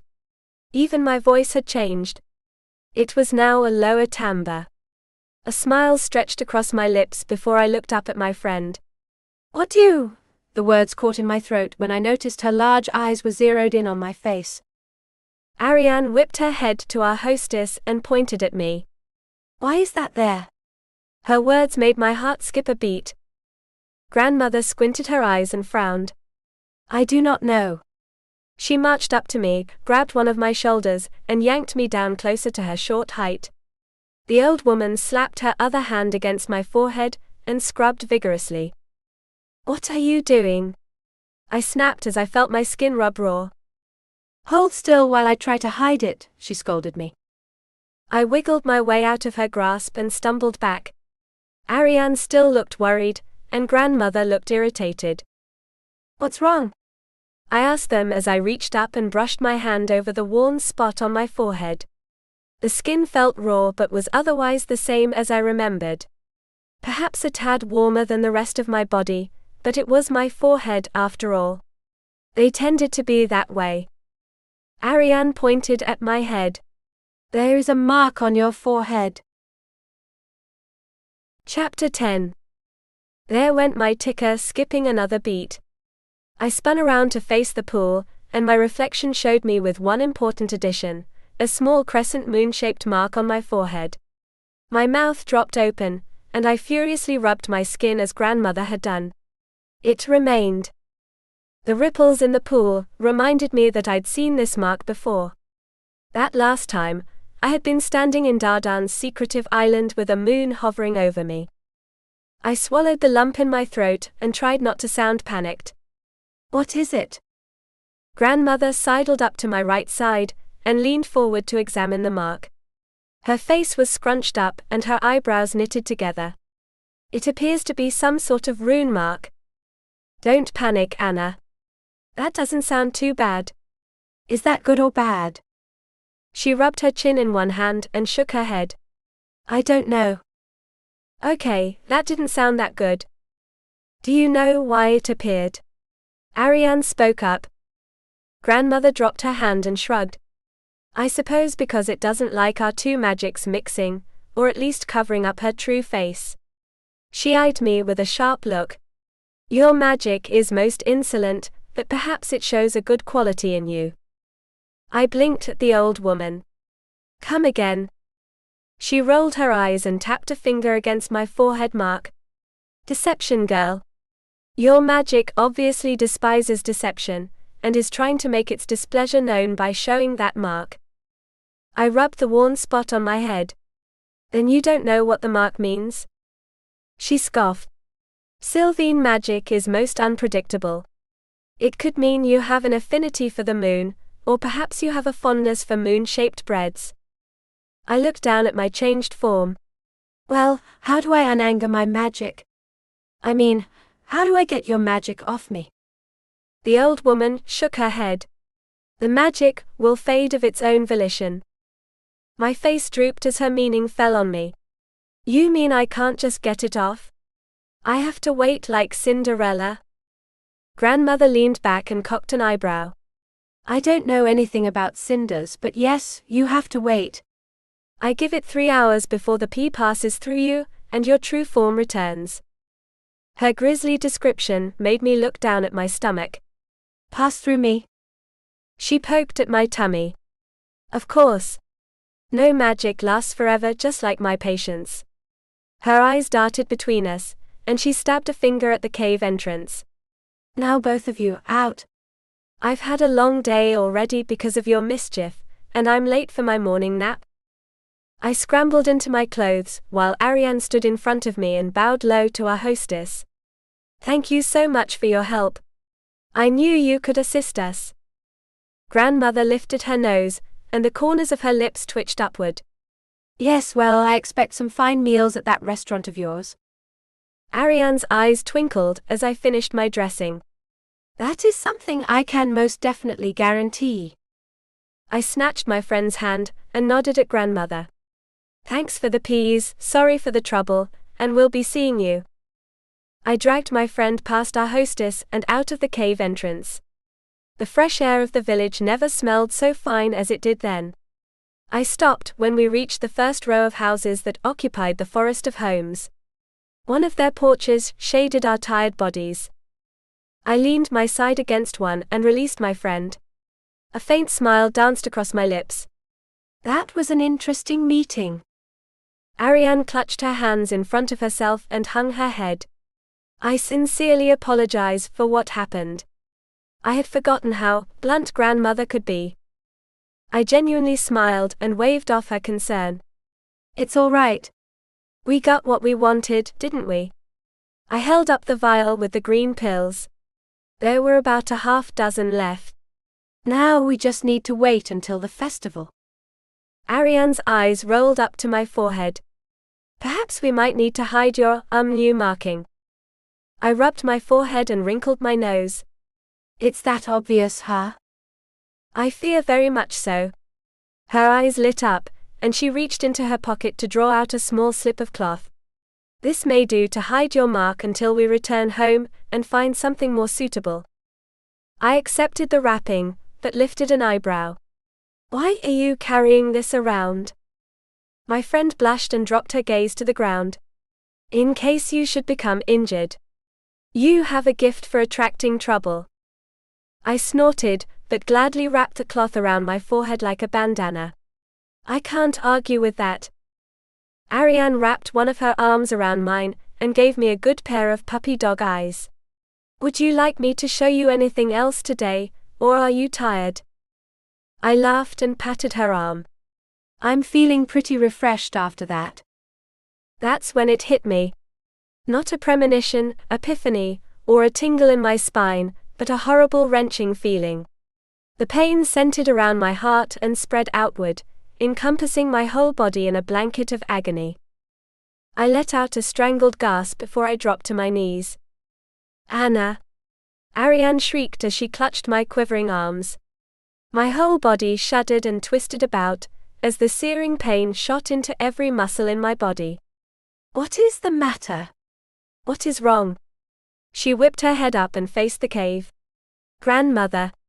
Grandmother, please come quickly. I beg of you. Grandmother poked her head out of the cave. What's wanted? Something is the matter with Anna, she shouted. Her cries of terror reached the ears of a few nearby residents. They peeked their heads out and some scurried down their front steps. In a short while, we were surrounded by a dozen locals, all clamoring to understand the situation. What's happened to your friend, Lady Arian? Is there anything we can do to help? Is that the goddess from the heavens?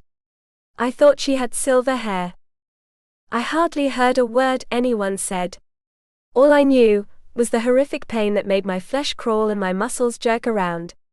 There was also a strange red light that nearly blinded me and left me with a feeling of being too close to a fire.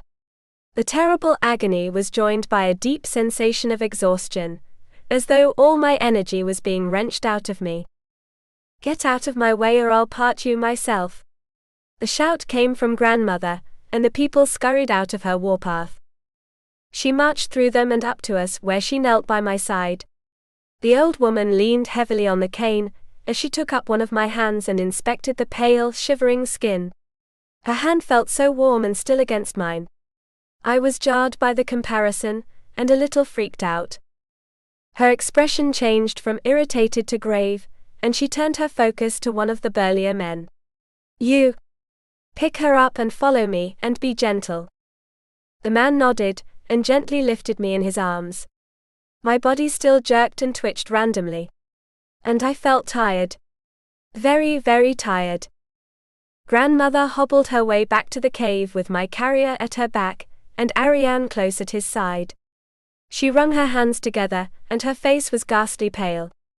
I absently wondered if mine looked as terrible as hers.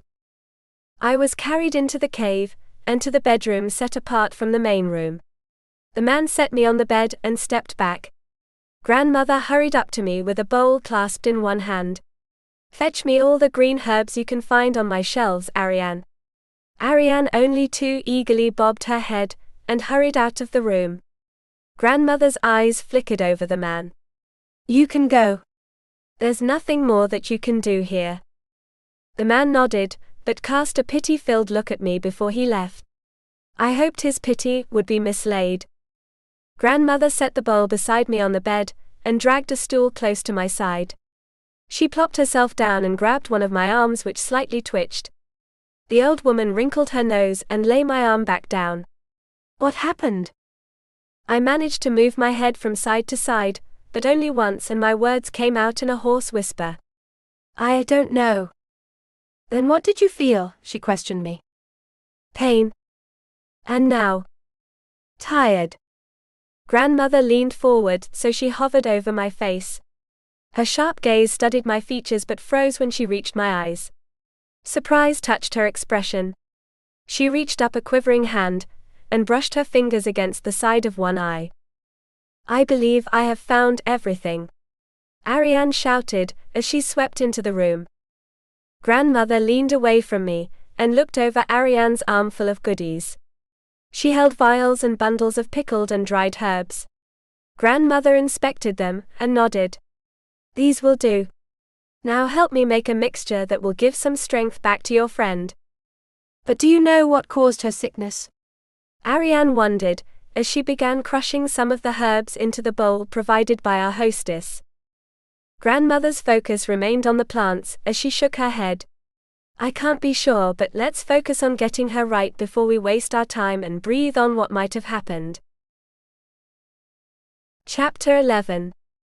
The pair went to work, and I was an exemplary patient, mostly because my exhaustion overtook me, and I drifted in and out of consciousness.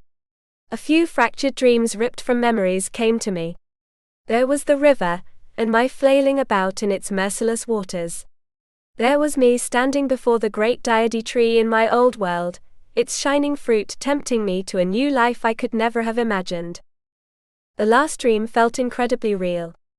I stood in an unfamiliar room, facing the closed doorway with my back to the space. A faint glow around me caught my attention. I lifted my arms, and saw that the soft light from my adventures around the forbidden pool had returned. What is with me and glowing? I muttered to myself. A soft rustle of sheets made me turn. I gasped. Dardan lay on a low bed. Sheets covered him up to his neck, and his face was as pale as the bedclothes. His breaths were short and harsh to the ears. Beads of sweat collected on his brow. Dardan! I shouted, and my voice had an echoing sound to it. I rushed over to the bed, and collapsed on my knees beside him. My shaking hands grasped one of his that lay atop the sheets. He felt so cold and clammy. So much like death. Dardan! I shouted as I rubbed his hands to bring some warmth to them. What's wrong? What happened to you? His eyes flickered open, and he rolled his head in my direction. A fog covered those once brilliant red orbs, dulling their color. A lump formed in my throat which I forced down. He parted his lips but no sound came out. I shook my head. Don't try to speak if you can't. Just rest, okay? His eyes slowly rose and came to a stop above my eyebrows where they widened. I blinked at his surprise and brushed my fingers against my forehead. The bandana was gone, and a faint warmth told me my crescent moon shone brightly upon my brow. He tried to speak again, but I couldn't make out any words. I shook my head as tears pooled in my eyes. It's all right. You'll be fine soon. I mean, what could stop the most powerful god in the world, right? Just his broken crystal. A shudder ran through me at the memory. His pained expression took on a faint hint of worry. I rallied my spirits and shook my head. Don't worry about me. I'm with friends. You just get better, so we can see each other again, all right? I started back when his hand slipped through mine and dropped onto the bed. I lifted my hands in front of my face, and watched as they became translucent. My heart skipped a beat, and I stumbled back onto my feet.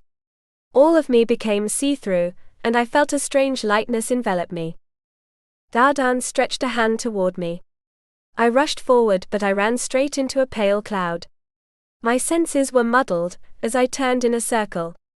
Everything had been swallowed by the mist, and I felt the lightness reach my head. Anna! Anna, wake up! Please wake up! You have to wake up! That voice. It was Arian. She sounded so worried. Arian! I shouted as I raced in the direction of the sound. White fog completely surrounded me, but I stumbled along through the impenetrable fog. Where are you? The toes of one of my feet scraped the invisible ground, and I tripped forward.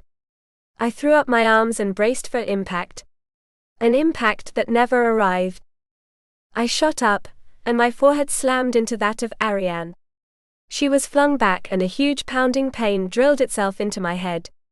We both clutched our foreheads with one hand and scrunched our faces up. Grandmother stood to one side with a solemn expression on her face, as she bobbed her head. That is why you cannot stand too close to your patient. Arian plopped herself back by my side, and grasped my unused hand in both of hers. How are you feeling?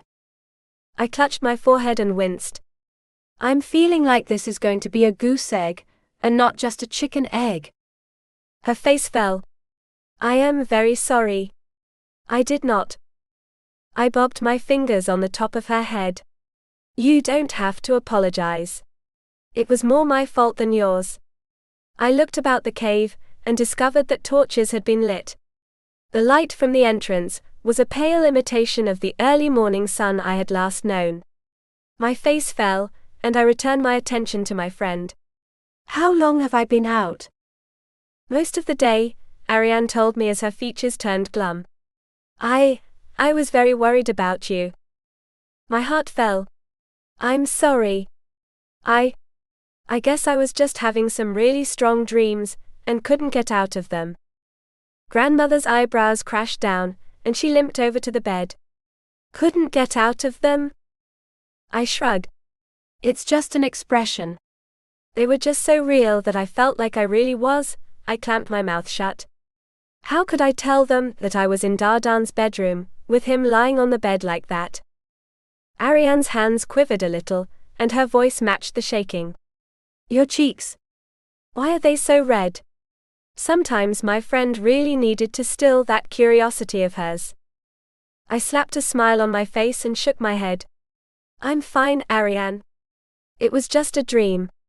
Grandmother narrowed her eyes and leaned in close to me. I leaned away from her and cleared my throat. Anyway, I'm sorry I worried you guys. There is no need for you to apologize either, Arian insisted as she offered me a smile. I am just glad you are well. Diane will be relieved to hear you are awake, as well. I cocked my head to one side. Diane? Has he been here? Several times since you fell asleep, she revealed. Grandmother turned away, and a few grumbled words floated out of her. Everyone's been trudging through here. It will take a week to sweep out all the mud. I leaned in close to my friend, and kept one eye on our hostess as I lowered my voice to a whisper. I think we should go. Arian bit her lower lip. My eyebrows crashed down. What is it? She hung her head. We cannot quite leave. You see, in order to distract my brother, I told him to fetch a new set of clothes for you, and bring them here. I inwardly snorted. I'm sure he was only too eager to be digging through my clothes. I managed to present a grave face to my friend. I see. Well, we'll just wait long enough for him to. Arian! Arian! The frenzied shout came from outside the cave. A shadowy figure appeared at the entrance, and stood stiff for a moment. Their head whipped to and fro before appearing to stop on us. The figure plunged into the grotto and rushed past grandmother, sending her spinning on her heels. Stupid whelp, she snapped as she staggered before catching her footing. Our hostess waved the tip of her cane at the figure. Watch where you are going. The intruder didn't so much as flinch against the scolding. Arian, the person shouted again before they dropped to their knees at the feet of my friend. The lantern illuminated Jin's frantic eyes as they darted over Arian. He was attired in worn and mud-splattered clothes, that still loosed a cloud of road dust all over the bed. He patted her up and down, like an overeager police officer. I heard something happened to you at grandmother's cave. What's wrong? Are you hurt? Arian managed a faint smile as she shook her head. Only if you do not desist on patting me so hard. It is Anna who is injured. Confusion replaced fear, and his attention fell on me. Anna? Your mistress? She's here. What's happened to her? Arian bit her lower lip, and bowed her head. We do not know. None of that now. Grandmother scolded her, as the old woman limped up to the bed. No weepy tears and wet faces for a trifle. Your friend is fine and ready to get out of my bed. You heard the lady, I agreed as I flung the covers aside and swung my legs over. Time to get out of here. I tested the waters, so to speak, and my feet instantly puddled beneath me. Arian clapped her hands on my shoulders. But you cannot walk. Then I'll carry her. The offer came not from Jin, but from the shadow that followed him into the cave. The torches illuminated Diane's smiling face, along with the bundle in his outstretched arms. He sauntered into the cave, and pushed the bundle into Jin's unwilling arms before he knelt in front of me. Diane opened his arms and grinned at me. May I have the pleasure? I swept my arms down my body. I don't have any choice. Diane swept me into his arms and drew me close to his chest. His eyes twinkled as we met face to face. I hoped this would happen, but I never thought it would be this soon. I had to suppress an eye roll. Arian snatched my bundle of clothes from Jin and followed us. The befuddled man blinked a few times before he hurried after her. Hey! Wait for me. Chapter 12. Purin tiptoed down the hall and stopped at the closed door. The palace of the Dragon Lord was as still and silent as a tomb. Even the birds had seemingly abandoned the gardens, as though they sensed something amiss. There was no sound from the other side, a fact which made the servant's heart fall. Purin took a deep breath, and put on a smile that had no warmth. He puffed up his chest and strolled into the room as if nothing was wrong. The servant carried a tray in both hands upon which was a bowl of cooked oats, and a glass of water. His gaze couldn't help but fall on the still figure that lay on the bed, clad in white with a face nearly as pale as the sheets. Purin set the tray on the nightstand beside the bed, and turned his face toward the occupant of the bed. His heart lifted when he saw Eastwei's bright red eyes staring at him. The Dragon Lord appeared to have been waiting for his presence. Good morning, my lord, he greeted his master with a bow of his head. Would you like some food? Eastwei's gaze turned away from the tray, and to something past the foot of the bed. Purin followed his line of sight, and searched the room before his eyes fell on a basket tucked beneath the short breakfast table. The servant furrowed his brow, and returned his attention to his master. Would you like me to fetch the basket? Eastwei nodded. The servant was only too glad to do something for his ailing lord, and so he retrieved the basket and returned to the bedside. Purin set the basket on the floor, and removed the blanket. His eyes widened when he discovered the cat chocolate lying atop the others. He whipped his head up. Did Lady Xian craft this chocolate for you, my lord? Eastwei managed to lift a hand and wave in the direction of the bedroom door. Purin's face fell. You wish for me to leave? Eastwei dropped his arm to his side and nodded. The servant's heart dropped into his stomach, but he stepped back and bowed low to the Lord. Then I will return in an hour to retrieve the tray. Purin turned away and strolled from the room. He reluctantly closed the door behind him but didn't leave. Instead, he leaned close to the door and listened. Eastwei waited a few moments before he turned his head to face the basket. He dragged his arm across the covers and wrapped his hand around the basket handle. The Lord clenched his teeth but managed to lift the basket onto the bed. The container caught on the edge and spilled its contents onto the sheets. The sweet aroma of chocolate filled the room and surrounded him. But only one of the brown treats interested him. Eastwei clenched his teeth and rolled over onto his side. He paused to catch his breath. His body felt as heavy as all the realms. He forced one hand to worm through the treats until his fingers found what he was searching for. Eastwei drew out his hand and revealed the cat-shaped chocolate clasped in his shaky grip. The cat smiled back at him, and he could almost imagine its tail flicking to and fro. He pulled the cat up to his lips and inhaled the sweet, tempting scent. It reminded him so much of her.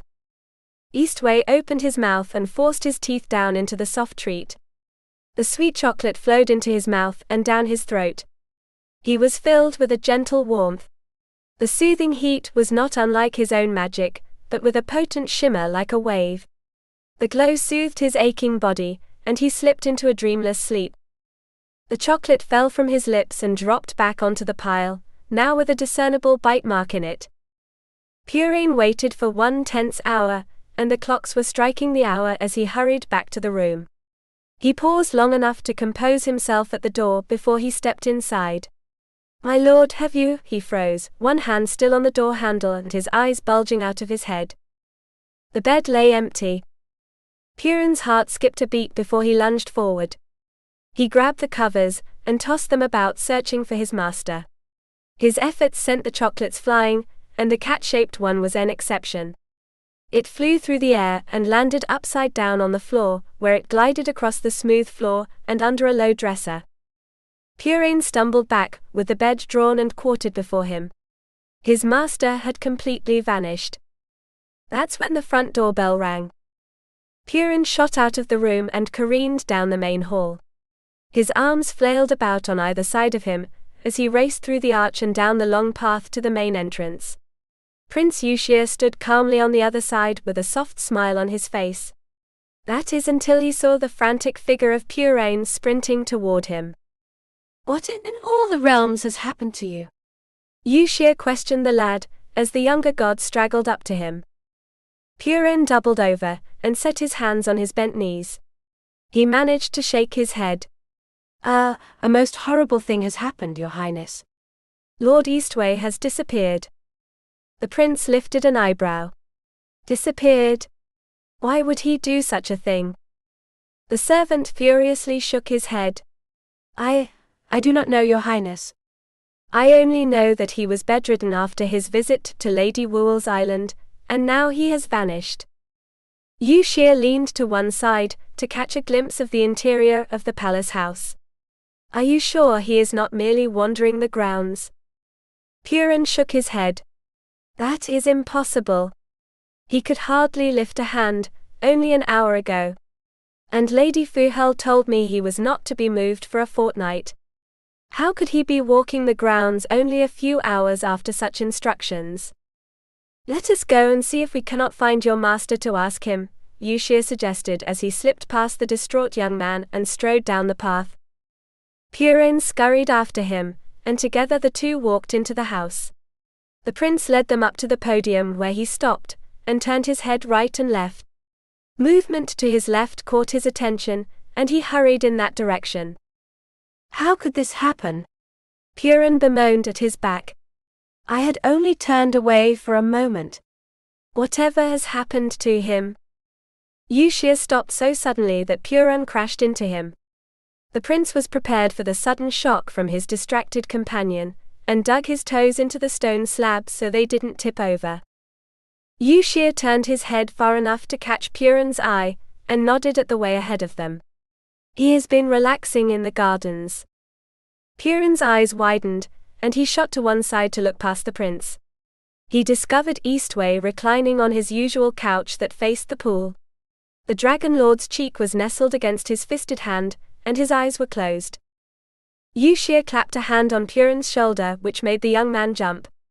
The prince offered him a smile, as he nodded at the entrance to the palace. Perhaps you should go rest.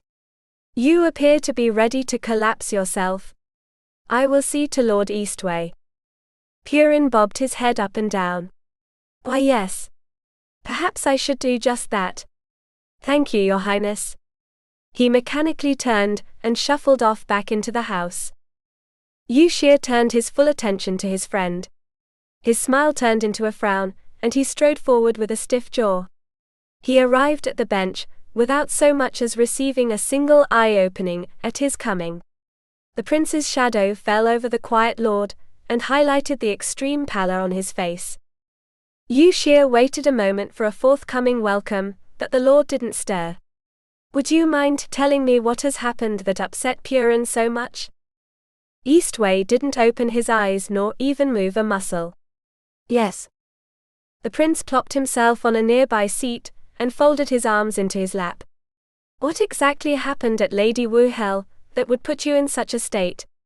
Purin informed me you could hardly move a hand not more than an hour ago. Nothing happened. Yushir's sharp eyes examined his features from his face down to his hands. Your nothing has made a most dramatic change in your appearance. I am fine. Yushir's eyes flickered between the stoic lord and the direction he faced, namely the pool with its storied platform. Are you also fine about your pet having disappeared? Perhaps even killed? The prince furrowed his brow when he noticed the corners of his old friend's lips twitch upward. Yushir clapped his hands against his thighs. Will you tell me what has happened, or must I search all the realms to learn it? In this endeavor, I will not give up even if I should have to delve into the lands of the demons. Eastwei's eyes opened, and he found himself staring into the steady and stern gaze of his old friend. They exchanged looks for a long moment, before the dragon god's gaze turned away and fell on the pedestal. I will go with you to the Fur Festival. Yushir leaned back and frowned. That is a firm decision for you. What circumstance has made the decision for you? We shall say I had a dream, Eastwei mused as he sat up and eased himself onto his feet. Yushir watched with trepidation mixed with confusion, as his friend very slowly strolled over to the pool. Eastwei stared into the crystal-clear waters where his reflection met his gaze. And what did this dream say to you? A faint smile appeared on Eastwei's lips. That she is with friends. Yushir blinked at his strange friend.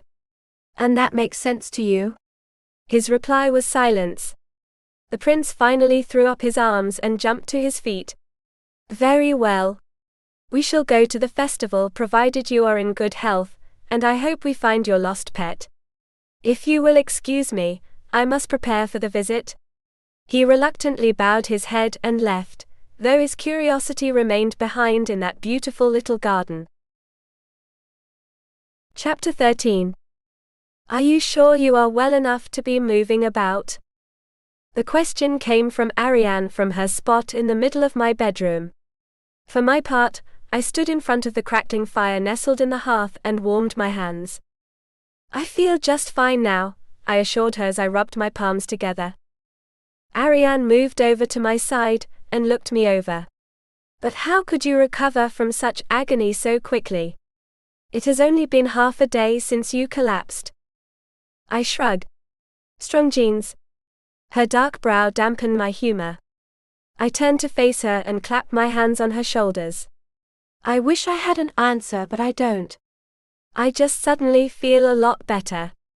Maybe it was just too much excitement. My friend's face was a picture of doubt. I fear you are taking this too lightly. Your appearance only a few hours ago was of one who had all their strength sapped from them. I spun around on my heels to face her, and stretched out my arms on either side of me. Does this look like someone who has all the strength sapped from them? Arian examined me from top to bottom, and came away with a frown almost as deep as before. You do appear to have more color, but your face is still very pale.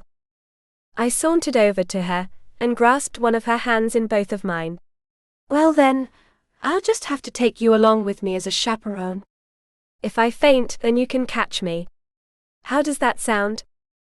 She turned her face away, and bit her lower lip. I still worry about you.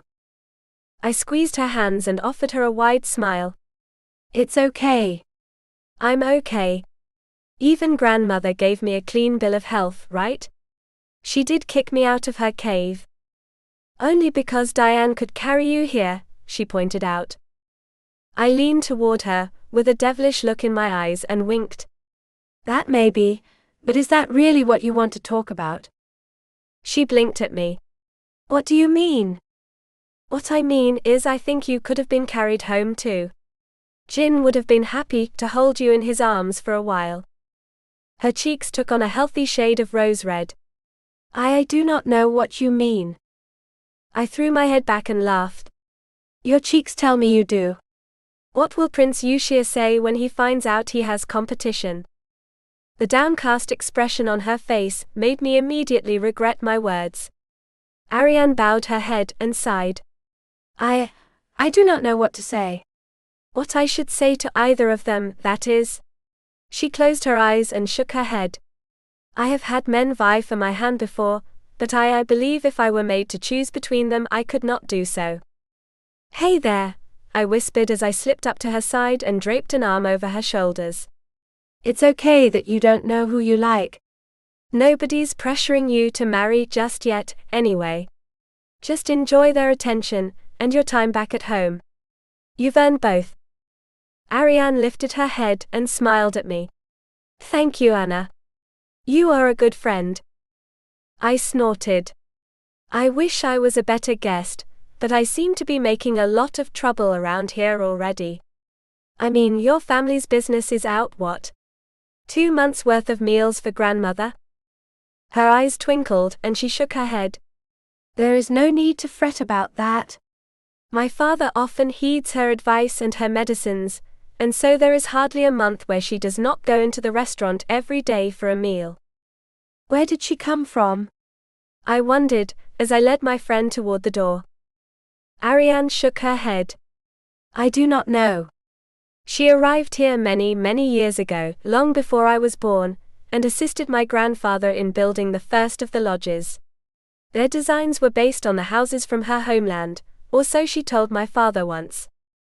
We arrived at the door, and I grasped the handle. My hand shook a little, and I snatched it away behind myself, but my poor effort to hide the shaking didn't fool my friend. Are you certain you are well? Arian persisted, as she studied me with a sharp eye. Her gaze landed on my hand, draped over her shoulder. You are leaning quite heavily on me. Am I? I replied as I slipped away from her.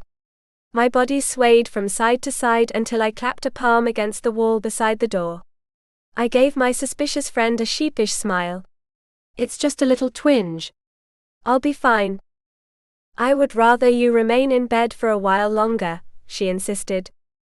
I grinned and rubbed the tip of my finger against her arm. Oh no.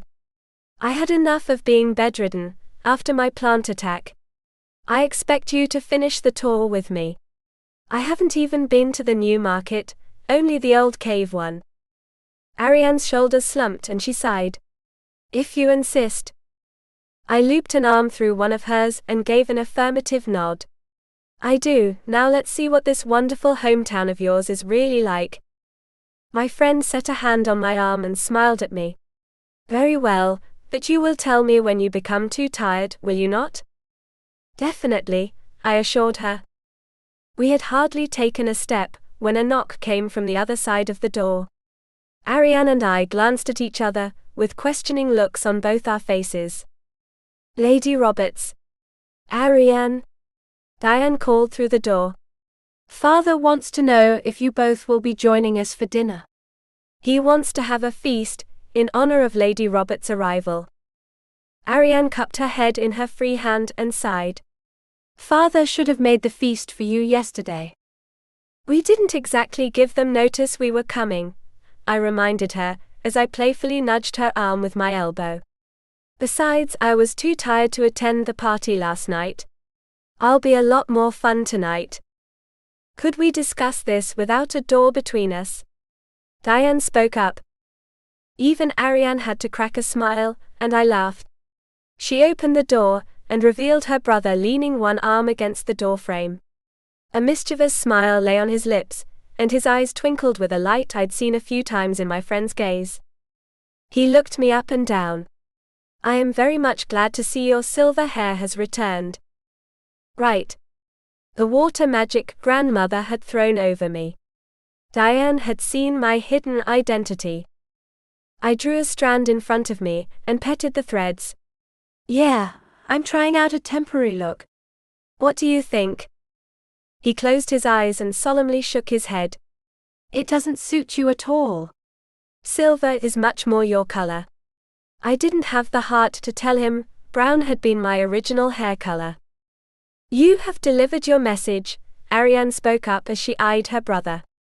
Did you need something else? It isn't what I need but what you ladies need, he teased as he jerked his head over his shoulder. I thought you might care for some company in your next outing, or would you prefer to call me after the trouble has started? We are not sure what we will do quite yet, Arian countered as she set a hand on my arm. Perhaps we will go take a bath. His eyebrows shot up. Then you will need my company after all. I wouldn't trust you with a dead hive. We all looked down the hall and beheld Jin sauntering toward us. The young man was all cleaned up from his adventures, and a bright smile lightened the tan on his features. He joined our little tete-a-tete, and folded his arms over his chest. His sharp eyes took in the sights and stopped on Diane. What brings you here, Diane? Diane swept his eyes over the house. I thought I would admire the woodwork, here in my family's home. Jin's gaze fell on where Diane leaned against the entrance. And is this door frame particularly interesting? Not so much the frame as what it frames, Diane countered as he returned his gaze to us. That is a view worth staring at. Arian couldn't suppress a roll of her eyes, before she pulled us through the two young men. If you will both excuse us, we have some very light exploring to do. Chapter 14. My poor friend had 3 people protesting her announcement, myself included. I can handle walking, I insisted. And we can handle helping you, Jin spoke up. And father says to watch over you and your friend most especially, Diane added. The last announcement gave everyone pause, and we all slowly turned to face him. Diane shrank back from the attention, and shrugged. What did I say? Arian eyed him with a sharp look, at least a sharp one for my mild-mannered friend. Why must we be watched over? There's a rumor that a scouting party was spotted outside of the city earlier today, Diane revealed as he pushed off from the doorframe. Father doesn't want either of you going outside of the city without an escort. Then we shall remain within the confines of the city, and will have no need of an escort, she countered. But many of the best views are outside the city, Jin spoke up as he gave his male compatriot a pointed look. Diane bobbed his head. He's right. You can't see the whole place without climbing above the cave cliffs. Arian lifted her chin. Then we will go immediately to the top of the cliffs with us as escort, Jin finished for her, as he looped an arm around her free one. Diane did the same to my other arm, and nodded. And we should hurry before it gets too dark to see anything. The pair turned a sharp left and dragged us down the hall, with Arian and me squished against one another. We stepped out the back door, and were presented with a view of the narrow rear of the valley. The sun had begun its descent an hour earlier, and long shadows stretched across the sparse woods. The stone toss field was empty, and only a few birds flitted here and there, preparing for the coming night. A set of steps led off the wraparound porch and to the ground. The boys practically dragged us down, both with broad proud grins on their faces. Release us at once, Arian demanded, as she wriggled in her captor's grasp. Most certainly, Jin replied as we hopped onto the grassy ground. The men began to transform the moment their feet touched the ground. Their clothes ripped off as their muscles expanded, and fur sprouted all over their bodies. Jin and Diane tossed Arian and me, respectively, onto their backs. We instinctively clung to their coarse fur, one a mix of brown and black and the other purely brown, and I could feel the taut rippling muscles beneath my hands. Arian glared at the pair. "Do not dare." Jin let out a humph to his cohort and the pair dashed forward, forcing us to cling to them or be thrown off. We were hauled through the woods and up the mountainside.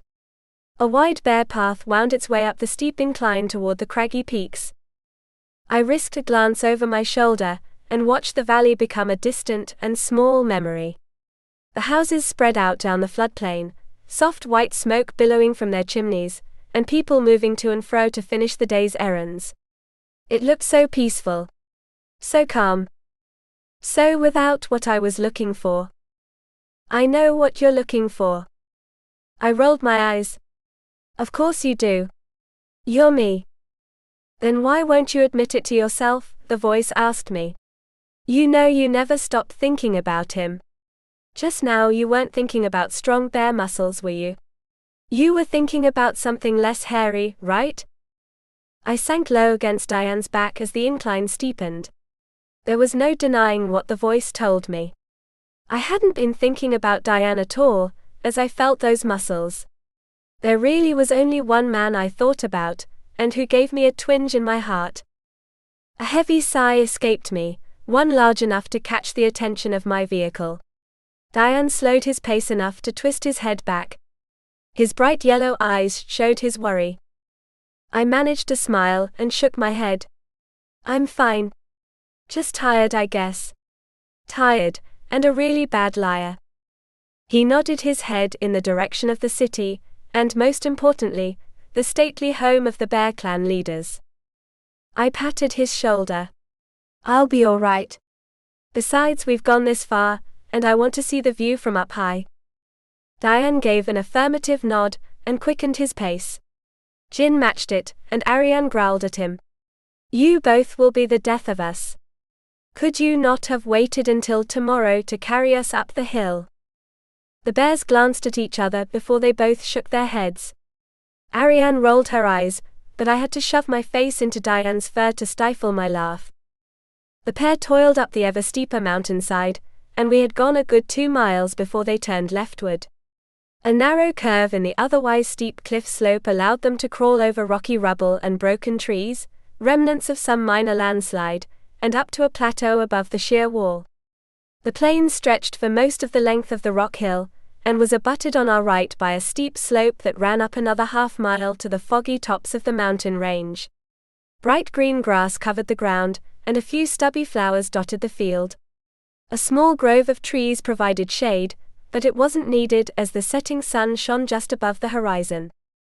However, the left was where our attention really lay. Our rides sauntered over to the edge, and dropped onto their stomachs with such force that Arian and I were almost dismounted. I eased myself off my bear while Arian hopped off hers. I moved toward the precipice and my breath caught in my throat. The huge valley stretched out before me. Miles upon miles of the winding river away on my left, and an expansive plain on my right, and tucked in between was the green home of the bears. The river sparkled in the last rays of the sun, and torches illuminated the meandering streets of the city, creating a starry sky on the ground. I sat down with one foot dangling over, and watched the last rays of the sun set behind the horizon. "Wow." Diane sauntered up to me, and plopped his bare butt on the grass beside me. His bright eyes studied the view before he turned his head to me. He used a clawed paw to gesture to the view. I smiled and nodded. "It was worth the ride." "Thank you." Arian and Jin joined us, and we watched as the stars above popped out one by one, until a sea sparkled above us. I fell onto my back and admired those brilliant lights. A waning moon rose out of the opposite horizon, and overshadowed the stars, bringing with it its own weak light that shone down on our little group. We admired the view for several minutes, before a soft breeze blew down from the mountain at our backs. The wind brought with it all the chilliness of the high peaks, and all the dampness of the impenetrable fog. I sat up and shivered. Arian was by my side in a moment, and Diane climbed to his feet in alarm. "We should get you back home before you catch a cold." "I'm fine," I assured her, even as I felt a twinge of exhaustion touch all the corners of my body. I wasn't as fine as I wanted to be. Arian practically picked me off the ground. Another wind drifted over us, but this one was different. It came from down the valley, in the direction of the barren feld. A strange sound rode its chilly air. It sounded like the mournful cry of a man. I froze and whipped my head around. "Did you hear that?" Arian blinked at me. "Hear what?" I drew myself out of her hold and moved toward the sound. With each step, I heard it grow louder. "That sound. It sounds like ah." I had approached the precipice without noticing, and my lead foot slipped on the edge.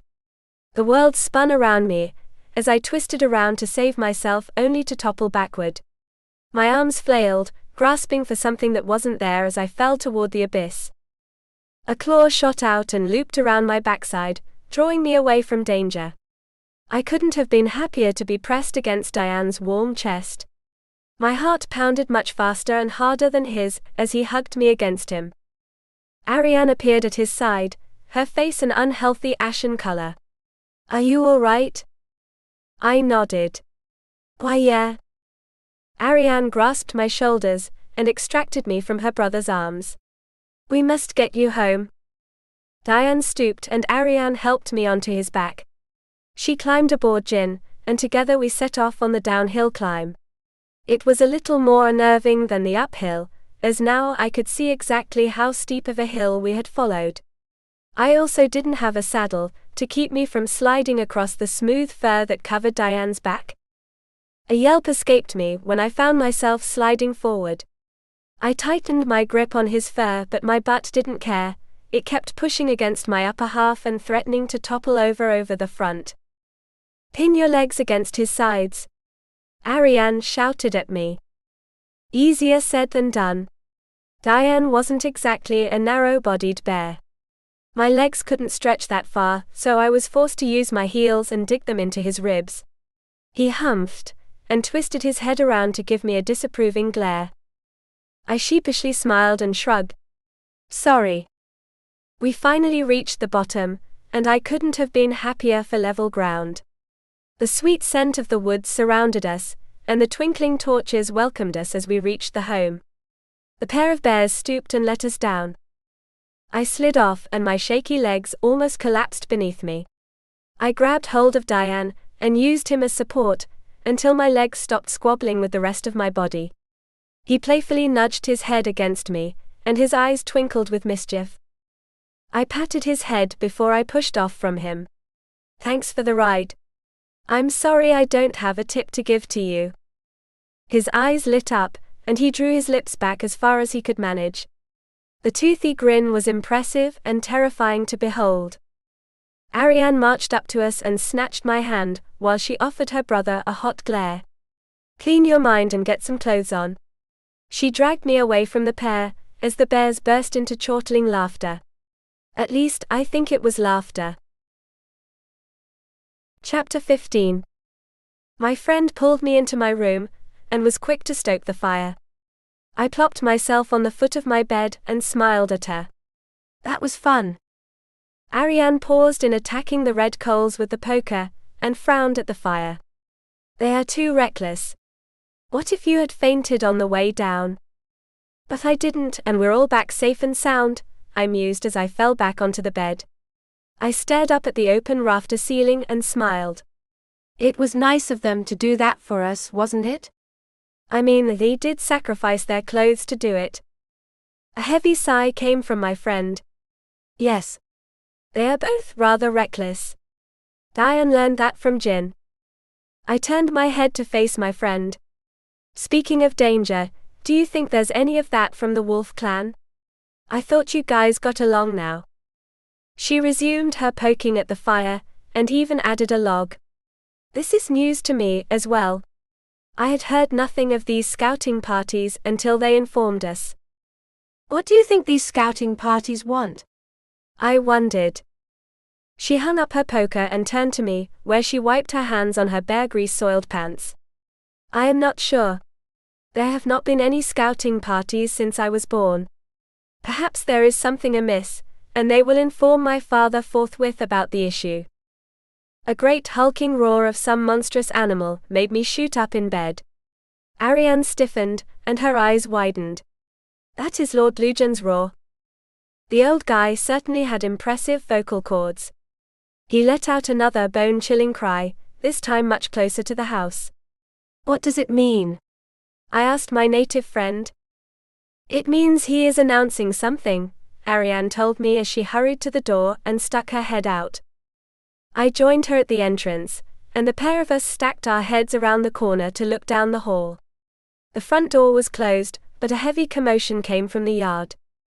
Come on, I whispered as I snatched Arian's hand and tugged her down the hall. We tiptoed as fast as we could to the front of the house, but forwent the door for one of the windows that looked out into the courtyard. Arian and I knelt below the bottom sill, and peeked our heads over the top. The flickering light from the torches revealed dozens of men who had gathered in the courtyard. They included the freshly clothed Diane and Jin, and Lord Lujun who stood before Arian's father. Both men had tense expressions on their faces, and King Pangbaran soon looked down the valley toward the beginnings of the city.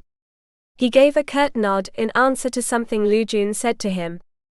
The lord bowed his head and hurried off, taking with him a dozen of the warriors. The hairs on the back of my neck stood on end. I glanced at my friend. She bit her lower lip so hard I wondered how she wasn't bleeding. What's going on? I whispered. She shook her head. No.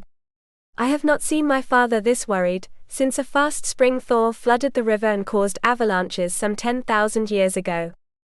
Oh, goody. The atmosphere was tense enough that sweat beaded on my brow. All eyes watched the gate where Lujun had gone. The king stood still and resolute with his jaw lifted and stiff. Lujun returned after a long half-hour, and he'd brought with him more than just his dozen companions. The Bear clan members surrounded a group of some half-dozen sinewy men.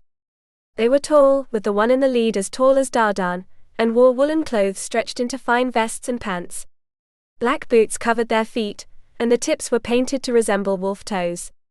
They each carried a quiver on their backs with a bow over the pack, and a short dagger was tucked into a pouch on their hips. The leader was a half-head taller than even his men, and sported a crooked smile on his lips. He appeared to be 35, with a slightly unshaven rugged face, a smooth jaw and bright orange eyes. His hair was specked with black streaks, and the strands were combed backward over his back and tied at the waist by a black ribbon. He stopped in front of King Pangbaran and inclined his head. Greetings, King Pangbaran. It's been a long time.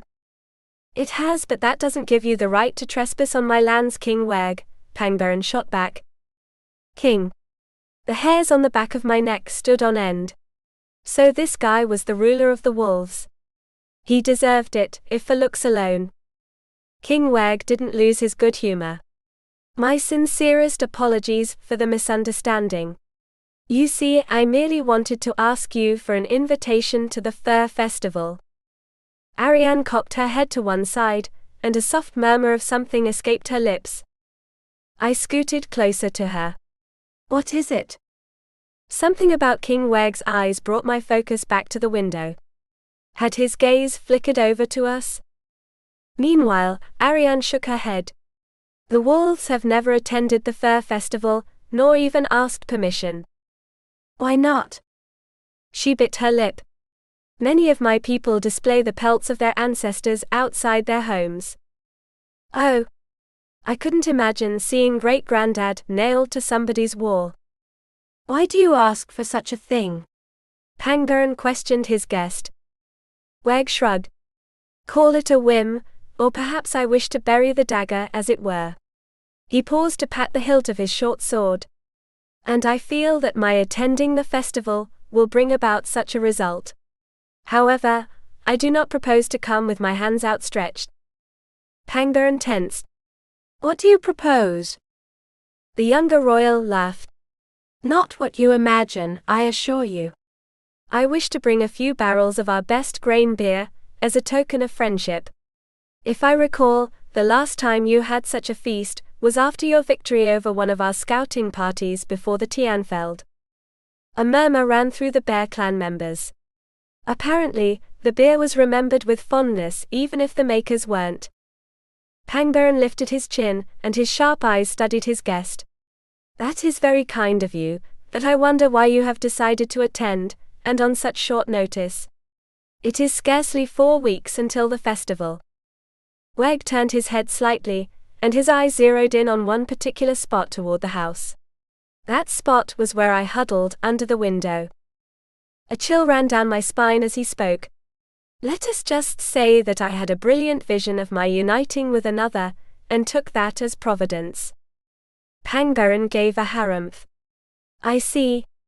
Well, it would not be polite of me to refuse your kind offer. How many of your clan can we expect?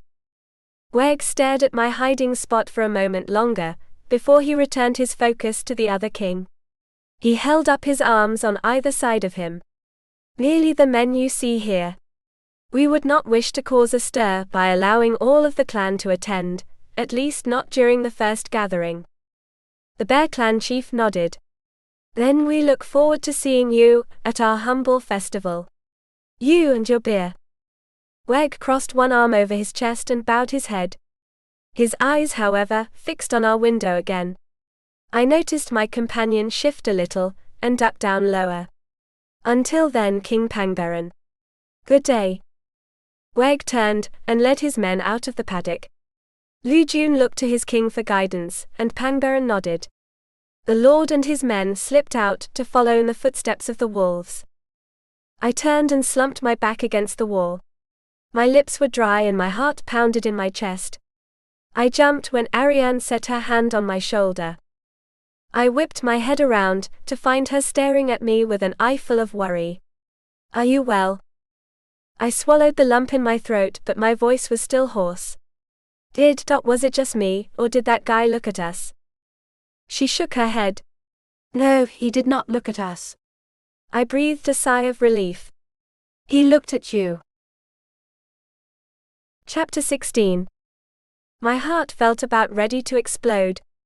The color drained from my face, and a shiver ran down my spine. Are you sure? She solemnly nodded. I am sure. I slumped a little lower down the wall and stared ahead with large eyes. Is that a good or bad thing? I do not know, but we might ask my father about what we saw. I cocked my head to one side and lifted an eyebrow. Won't he mind that we were eavesdropping on the conversation? She bit her lower lip again. A depression had started to form there. I am not sure. Arian, bring your friend out here. The command came from the king himself. We had to obey, although we rather reluctantly climbed to our feet. Arian slipped in front of me, bravely bearing the brunt of the attention as she walked out first with me at her heels. The king had half turned toward the house, but kept one eye on the open gate. He crossed his arms over his chest, and gave me a sharp eye as we walked up to him. Arian and I couldn't help but slightly bow our heads to his imposing irritation. You heard everything, he guessed. Arian nodded her head. Yes, father. Pangbaran's attention fell completely on me. Do you know anything about this? I jerked my head up and found his face was completely serious. Emmy, why would I know anything about this? I very much doubt it is a coincidence that you arrive, and the next day the wolves are circling our city, he pointed out. My mouth flopped open and shut before I got control of it. But I don't know anything about this. She is telling the truth, father. Arian pleaded on my behalf, as she clasped her hands in front of her. She knows nothing of the wolves, and has no allegiance to them whatsoever. Can you completely vouch for her? He questioned his daughter. Arian stretched herself to her full height, and dropped her arms to her sides.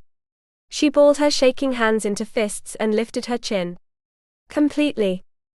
His eyes flickered between the two of us before he pursed his lips. Last all these strange happenings, he mumbled as he turned away from us. Strange happenings, Arian repeated, as some of her courage was replaced with curiosity. Pangbron's hard eyes looked out on the city that stretched below us. Has the news reached the heavens of the attacks on the villages? My heart dropped into my stomach with a hard thud. So hard that I wrapped an arm around my gut. The gesture didn't go unnoticed by my astute host, who eyed me with his sharp gaze. You know of it. It wasn't a question. We have heard of the attacks, and the king himself seeks to solve the mystery, Arian spoke up. A bitter chuckle escaped the king. So the king finally seeks to help us down here, does he? I wondered if he even remembered we existed except to provide furs for his bed, and fair goods for his subjects.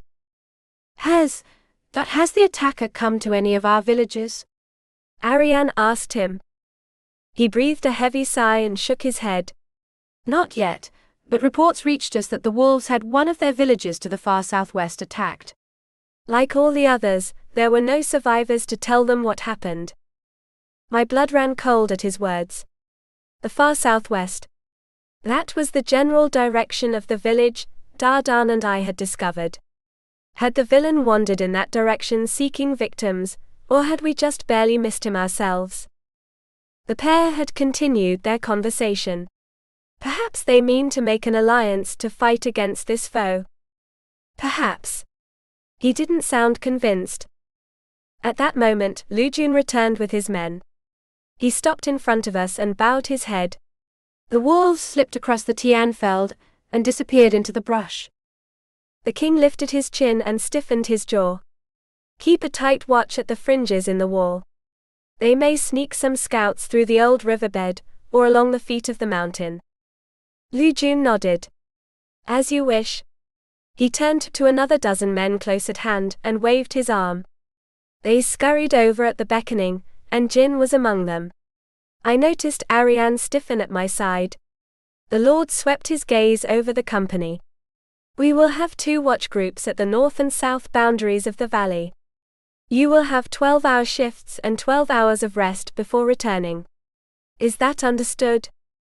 Many of the men thrust their arms in the air. Yeah. I'm ready. We won't let those dogs through. Then follow me and I will show you where you will watch, Lujun commanded them, and the company marched through the gates. Diane stepped up to his father. May I go with them, father? He shook his head. You have not the training against a foe as dangerous as a wolf. Diane's eyebrows crashed down. I have enough to take down those dogs. Pangbaran narrowed his eyes at his son, who struggled not to shrink beneath the cool fury. Those dogs may look as scrawny as a black bear, but they have the ferocity and cunning of a tiger. One clean bite on your neck, and they will tear your throat out before you know what has happened. Diane swallowed hard and lifted his chin. I still wish to join them, sir, even as a messenger. You and I both know I may not be the strongest, but I am one of our fastest men. The king's eyes flickered over his son's face, before he turned his back to him. I will consider your request. Diane's face fell, but he pressed his arms against his sides and bowed low. Thank you, Your Highness. The young man hurried past his father, not giving us even a glance, and hurried into the house. He slammed the door, a little louder than was necessary. Pangbaran stared at where his son had gone with a foreboding look, before he turned back to the courtyard. Dozens of citizens had come to the gates, with the same fear in their eyes. The old generations had more weariness in theirs, but all had one question on their lips. The king strode across the clearing, and over to his people. There is no need for alarm. The wolves merely brought a message that a half-dozen of them wished to attend the fur festival, including the king. A clamor arose from the crowd, which was quieted by the king raising one hand. Let it be known that they shall not be harassed, and that the wolf pelts shall be put on display another festival. Tell everyone about these rules, and they'll also be posted on all the signboards throughout the city. A soft murmur of disappointment washed over the crowd, but they dispersed to spread the juicy gossip to their unwarned neighbors. The king stood alone in front of the gates, a weary leader with an increasing load of worries on his shoulders. Just the perfect time to show him my specialty.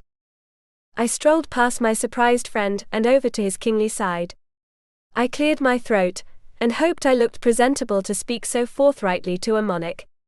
Your Highness, I have something that may make your people forget about the wolves. He turned his head just enough, so both of his bright yellow eyes fell on me. I shrank beneath his stoic look. Well, forget about them for at least a little while. He lifted one eyebrow. How? I cleared my throat and washed down the frog that was stuck there. I'm able to do creation magic, and I can create this. I cupped my hands together, and my silver threads flowed out of my palms. The crystalline light attracted the gasps of those still present, and they stepped closer for a better look. I tried to focus on crafting a well-rounded and extra sweet chocolate, and I was giddy with glee when my magic formed a large bear with miniature gummy drop golden eyes. At least I could control this aspect of my powers. I held it up to the king. It's a sweet. I call it chocolate. Pangbaron leaned away and sneered at it. This will make people forget their worries. By your sorcery. I was beginning to think I wasn't cut out for diplomacy, when Arian scooted up to my side. It is merely a treat for the children, father, she assured him, as she snatched the candy bar and took a bite. She licked her lips and held out the rest of it to him. Try for yourself and see if it will not make them laugh, and in doing so will ease the hearts of their parents and anyone who sees them. Pangbaron couldn't resist the double temptation of the treat, and his daughter's pleading eyes. He reluctantly accepted the sweet, and lifted the candy to his nose. His nostrils flared and his brow furrowed, but he stuck the treat in his mouth and took a small bite. His eyes lit up, and he drew the candy back to study its small but delicious stature. What magic is this? I have never tasted anything like it. Arian grinned from ear to ear, as she clapped her hands together. See? It is so delicious, that they will forget their troubles until the festival, where everyone will make merry. The king rolled his eyes over to me, and lifted the treat. Can you make more? I waved my hands and grinned. As much as my magic will let me. Then make more, he commanded me before he turned back to the house. He paused and one of his eyes fell on me. There was a noticeable suspicion in it, that made my heart skip a beat. How soon can you make them? Well, right now, I told him as I nodded at the house. I just need a comfortable seat, and a basket to put them in. Then I will announce to everyone to bring their children to the square tomorrow at noon. Will that be enough time? I bobbed my head. Plenty of time. I hope. Good. And with my orders given, he marched off, leaving me regretting my suggestion. Chapter 17. I don't think I thought through this plan. I sat cross-legged on the foot of the bed, with my hands outstretched in front of me and cupped together. My silver threads intertwined, to create one bar of chocolate after another. I deposited the treats in a small cooking pot at my side. Arian leaned over the pot, and inspected the multitude of chocolate bars. But you have done a fantastic amount, in such a short time. It has hardly been 2 hours, and the pot is already half filled. I finished another bar, and laid it on the pile. The muscles in my arms twitched when I raised them again. Yeah, but I don't know how much longer I can keep this up. I focused my thoughts on my palms, and my magic unwillingly drew forth. I've never done more than a dozen or so at one time. And you have done 4 times that much, she confirmed as she leaned away. She cupped her chin in one hand and furrowed her brow. And the pot cannot fit as many as I had hoped. I will have to find a larger pot, or perhaps a small cauldron. My eyes shot open, and my magic threads scampered about like playing children. I whipped my head up to my friend. What was that? She blinked at me. I merely mentioned the pot was far too small. No, the part after that. I said I thought perhaps we might need a larger pot, or perhaps a cauldron. My overexcited threads had quickly crafted another chocolate, which I grasped in my hands. I stared at the sweet as my scattered thoughts formed a single idea. A cauldron. That just might work. Arian cocked her head to one side and blinked at me. What might work? I jumped to my feet. I need a small cauldron for tomorrow, and it's going to have to be over a hot fire. Her eyes widened. A fire? Why ever would you want that? Do you plan to make brownies? A sly smile slipped onto my lips. Nope. Something a little more exciting, and doesn't need quite as many chocolates. Do you think we can get a fire going in that town square? She furrowed her brow. I do not see why not. There are many cooking pots there for the merchants to sell their foods. However, we would have to speak to the officer in charge of the square to request a spot.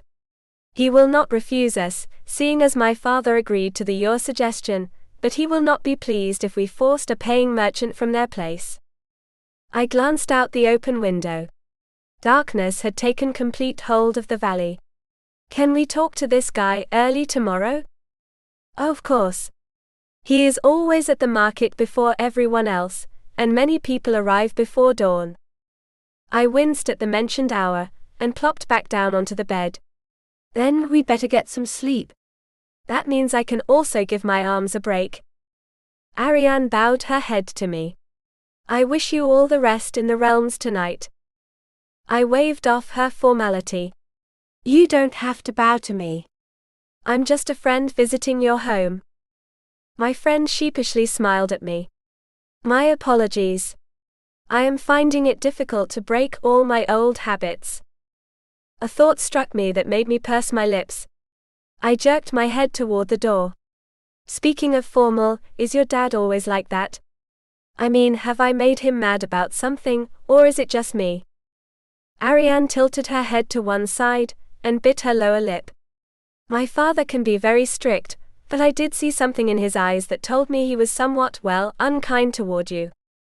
I wrinkled my nose, as my imagination conjured up images of anything beyond unkind. He must be a scary guy when he's angry. Arian set a hand on my shoulder. Very, but we are not gaining any sleep from this talk. I didn't have a chance to object, because she pushed me down on the bed. Hey! I shouted as I shot up onto my arms. Arian hurried to the door, and opened it. She paused with one foot in the hall, and wickedly smiled back at me. Good night and pleasant dreams. I will wake you early tomorrow. I took that last announcement as a threat, and shook my fist at her. Villain! I'll get my revenge. My friend laughed and shut the door, leaving me with a raised hand and the echo of my hollow words. I dropped my hand back to the covers, and felled the rest of me onto the sheets. A heavy sigh escaped me, as I stared up at the ceiling. How do you get yourself into these messes? A soft breeze through the window was my only reply. That answer, however, brought with it a familiar haunting sound. The hairs on the back of my neck stood on end, as I recognized the same mournful cry I'd heard on the cliff top. I rose from the bed, and walked over to the window where I set my hands on the lower sill. The sound grew louder and more tempting. I leaned a little toward the outside, and let the siren wind blow over me. I grabbed the edge of the window frame and slammed it shut. The noise immediately ceased. I nodded and turned back to my room. Time for a nice rest. Tomorrow arrived whether I wanted it to or not, and Arian and I stepped out of the large lodge to find the day slightly chilled. I adjusted a fur shawl closer about my shoulders, while also balancing a basket of goodies, the top layer fresh from my magic. I didn't want to admit to my friend, but those last dozen had almost killed me. It was taking all my willpower not to shake a little, under the exhaustion. A fire burned in the ring of rocks, and Diane stood silent and sullen near the flames. I glanced at Arian, who had nothing but worry for her younger sibling. She strode down the steps and I followed, and we soon joined the young man at the fire. Gone was his eagerness from yesterday. There was only a dark cloud over his formerly cheery face. Arian set a hand on his shoulder. Has father refused your request? He continued to stare into the flames as he shook his head. Worse. He has not given me an answer at all. Perhaps he is looking into how many messengers will be needed, she suggested. A bitter scoff escaped him. You and I both know he will keep me as far from battle as he can. He doesn't trust me. Arian squeezed his shoulder and shook her head. That is not true. Father merely wishes to keep you safe. Diane shrugged off her hand and whipped his face away from us. Then I'll be seen as a coward by our people. He'll make a fool of me. He turned and marched off through the gates. Arian bit her lip as she forlornly watched her brother stomp out of sight. I draped an arm over her shoulders and drew her into a hug. He'll be okay. I'm sure your dad will let him do something useful. She hung her head and sighed. I fear Diane is right, and whatever task our father assigns him will not bring honor to our family. She cast a side glance at me, and a faint hint of mischief slipped into her eyes. And I believe he wishes to be most brave in front of someone he cares about. Oh boy. I cleared my throat. Yes, well, we'll let your dad decide that. I'm sure he knows more about this stuff than any of us. I held up the pot and nodded at the gate. In the meantime, how about we get some cooking started? We strolled out through the entrance to the kingly compound, and down the street into the depths of the city. Arian and I had traveled this road on our way into the city, but we soon turned off onto a side street that led in the direction of the caves. Why isn't the market on the main street? I asked my friend. The location was a compromise decided long ago, Arian explained, as she nodded at the high cliffs ahead of us. Many of the citizens remained in the caves for several hundred years after the founding of the lodges, and they did not wish for the market to be located very far from their homes, so the area was built close to the cliffs and not in the center of the valley. We wound our way through the maze of homes until the way opened up. The clearing for the circular market was some 50 yards in diameter, and was lined with dozens of shops big and small. They had large windows that offered up their wares of fur coats, fur hats, fur pants, and a few with some delicacies like honey candies and honey teas. The market itself had a unique feature. Rather than dirt like the streets, the area had been covered in smooth cobblestones, no doubt mined from the riverbed. The stones had been arranged by color, or as close as they could manage, with each ring being a different hue, and growing increasingly smaller the closer they came to the center. The perfect symmetry was broken by pale white stones that crossed the rings, and were arranged in straight lines. Those lines created boxes set next to one another in long rows, with wide gaps between them. Those vendors without storefronts had set up their stalls and tents on top of those white stones. My eyes widened as I understood their significance. Did somebody plan out these white rocks for the stalls? I inquired, as she led me toward the vendors. She beamed with pride and gave a decisive nod. Very much so. My great-grandfather had the marketplace designed to suit the needs of all the sellers, and be large enough to host the fur festival. How old is that festival? I believe I once overheard Prince Yushir mention it was 1,000,000 years old. I skidded to a stop and my jaw dropped open. That old? She laughed and tugged on my sleeve. Should it not be when we live so long? I snorted. I don't think I'll ever get used to that until I'm that old myself. A cool wind wafted us over, and my ears tingled at a familiar sound. I froze and whipped my head to our left. A road wound its way out of the marketplace and into the homes. Where does that go? Arian followed where I looked, and furrowed her brow. That leads to the main road. Why do you ask? I shrugged. No reason. I wish I had felt the same, but something urged me to go down that road. Down and through the lodges to that barren feld. Chapter 18. We continued onward, and the few food shops made a question pop into my head. How come your family doesn't have your restaurant here? She turned to me with a sheepish smile. My great-grandfather built the restaurant close to the caves to serve everyone, and we have grown fond of the location, as have many of the other restaurant owners. Besides, the cooking district is prone to chimney fires, and many would prefer they remain where they are. Arian! The shout came from a jolly man of 60, who stood in a small cluster of adults. Many of them had scowls on their faces, and he was the sole jolly survivor of the Sea of Ire. He waved us over. It's been too long. Good morning, Lord Tongle. Arian called back as a bright smile brightened her face. Are you listening to me? One of the people who surrounded Tongle snapped. I was telling you there is a mouse in the basement. Tongle returned his attention to his adoring crowd, and bobbed his head. I hear you, my lovely Miss Guoman, and I will have that mouse out before the day is over. But the day has just started. Do I have to go that long knowing there's a mouse that could be eating all my delicious treats? She snapped. He folded his arms over his broad chest and furrowed his brow. Well, let me see what I can do. Perhaps the children would accept the task of catching your mouse, if you offered them a treat for a reward. She twisted her lips into a sneer.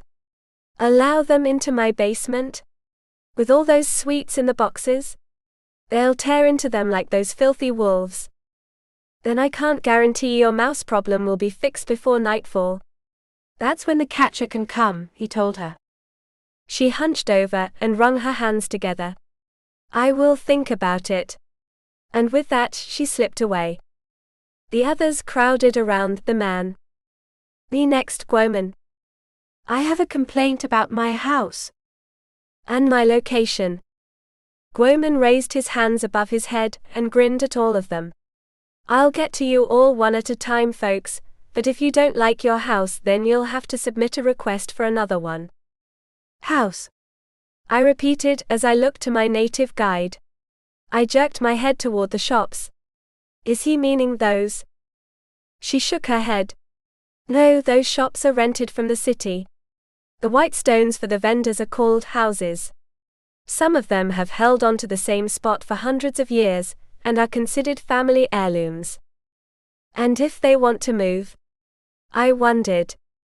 That depends on where they want to move, she revealed as she nodded at the layout. They must submit a request for the general location, and then must pass an inspection to see if their stall fits with those around it. I cocked my head to one side. Fits? Like how? Her eyes twinkled with amusement. Would you care to have a fish shop beside the furs you are selling? I thought about it for a moment before I wrinkled my nose. No. The vendors around them might argue the point as well, and that would extend the moving process, she explained. All right, the lot of you, you can hash out your troubles in 10 minutes. Lord Guoman shouted to the others, as he waved his hand in the direction of the dozen or so stalls already set up. I'll let you folks think about your requests, so I can make them happen as quick as I can. Now off with you. Shoo. The others reluctantly broke up, and scattered to their tents. Guoman sauntered over to us with a smile still on his lips. Good morning, Lady Arian. And this must be Lady Roberts. You're both a sight, if I may say. Arian laughed and nodded. You may say so, Lord Guoman, and we will gladly accept the compliment. He put his hands on his hips and inspected us. Now, what might I do for you today? Arian nodded at the bucket in my hands. We need a fire to cook these treats. Guoman leaned down and inspected the chocolates with curious eyes. What are they? Some new candy you brought back from the heavens? Something like that, but we need permission to use one of your campfires, do we not? She inquired. He straightened and nodded. But I believe you'd be careful with them, so that's not much of a problem. Let's go and see which one you can use. Guoman guided us through the vendors, and I caught sight of hanging fish, kites, homemade pans, and other such necessities for everyday life. I could only imagine what wares they offered during the festival.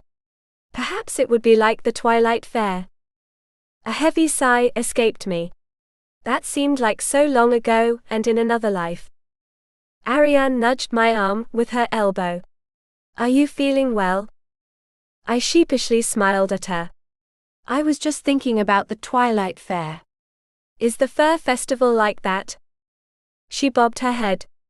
Oh yes, though the vendors do not come from so far. We do attract most of the nearby clans. All but the wolves? I guessed. Guoman turned his head far enough to drop an eye on us. I heard around that they were coming. Arian cast her eyes to the ground and nodded. Yes. Anything I can do to help? He wondered. She shook her head. Oh no.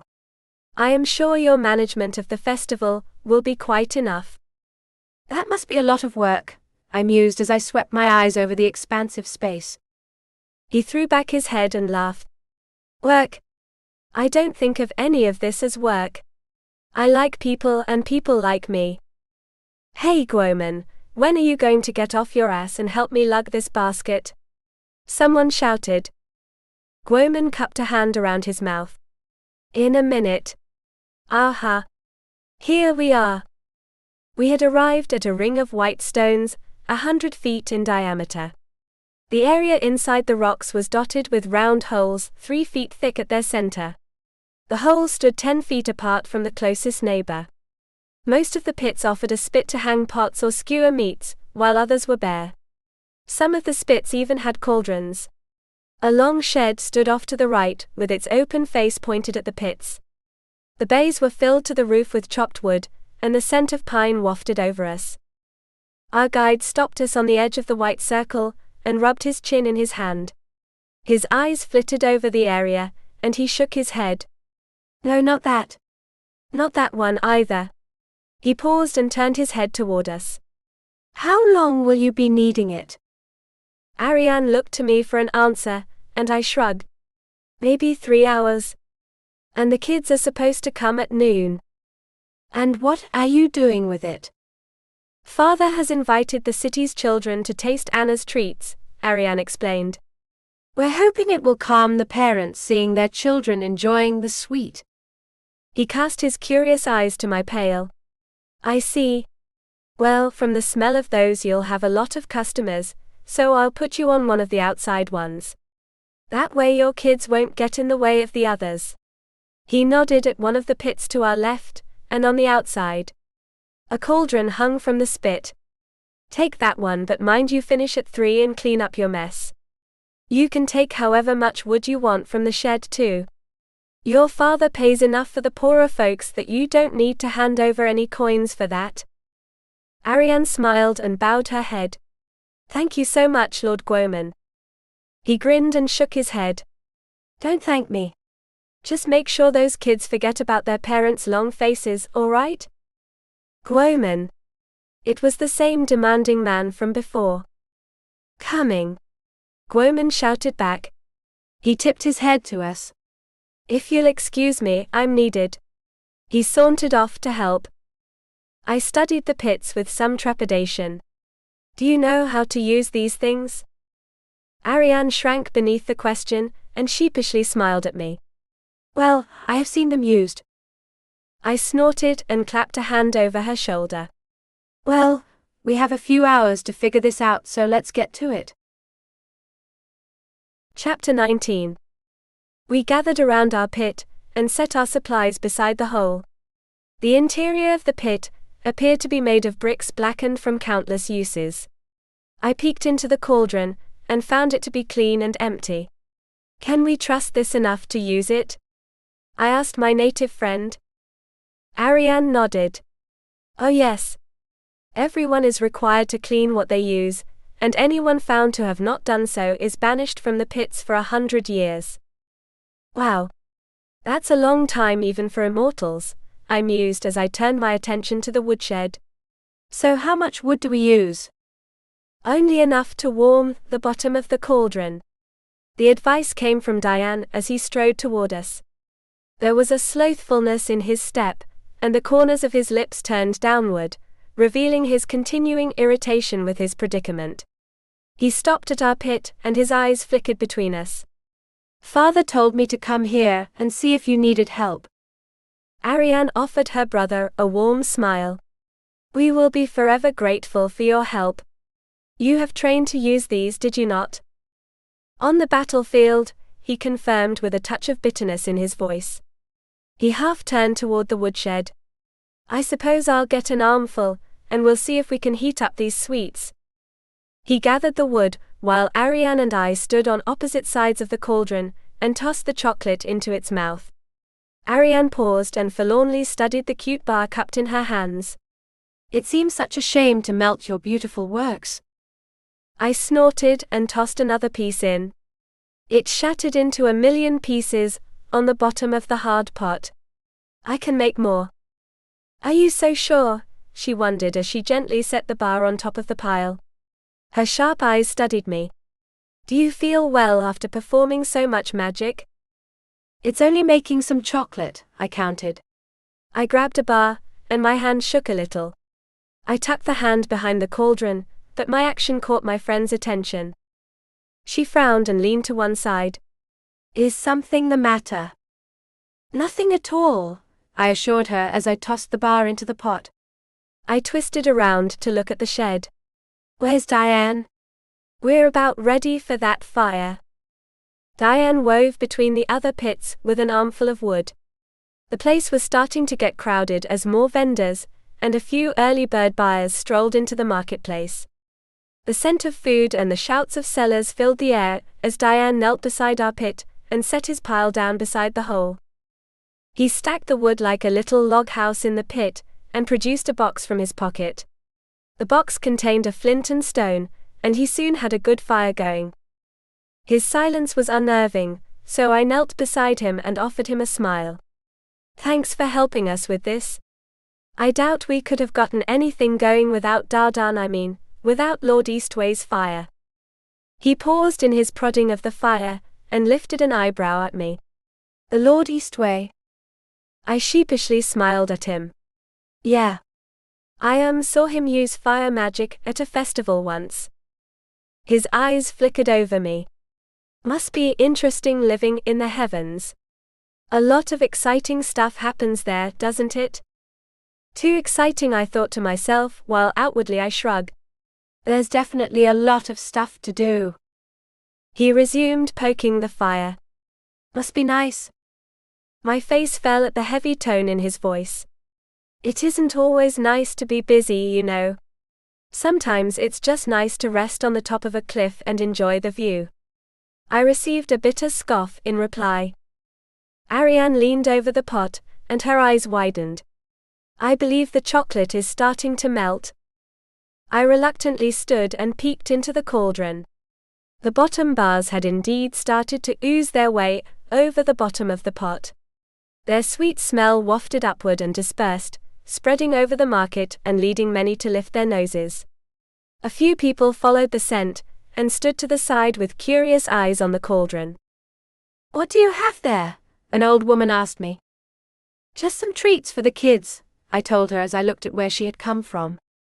Are you the one selling those strawberries? She blinked at me. Strawberries? Do you mean the bloodberries?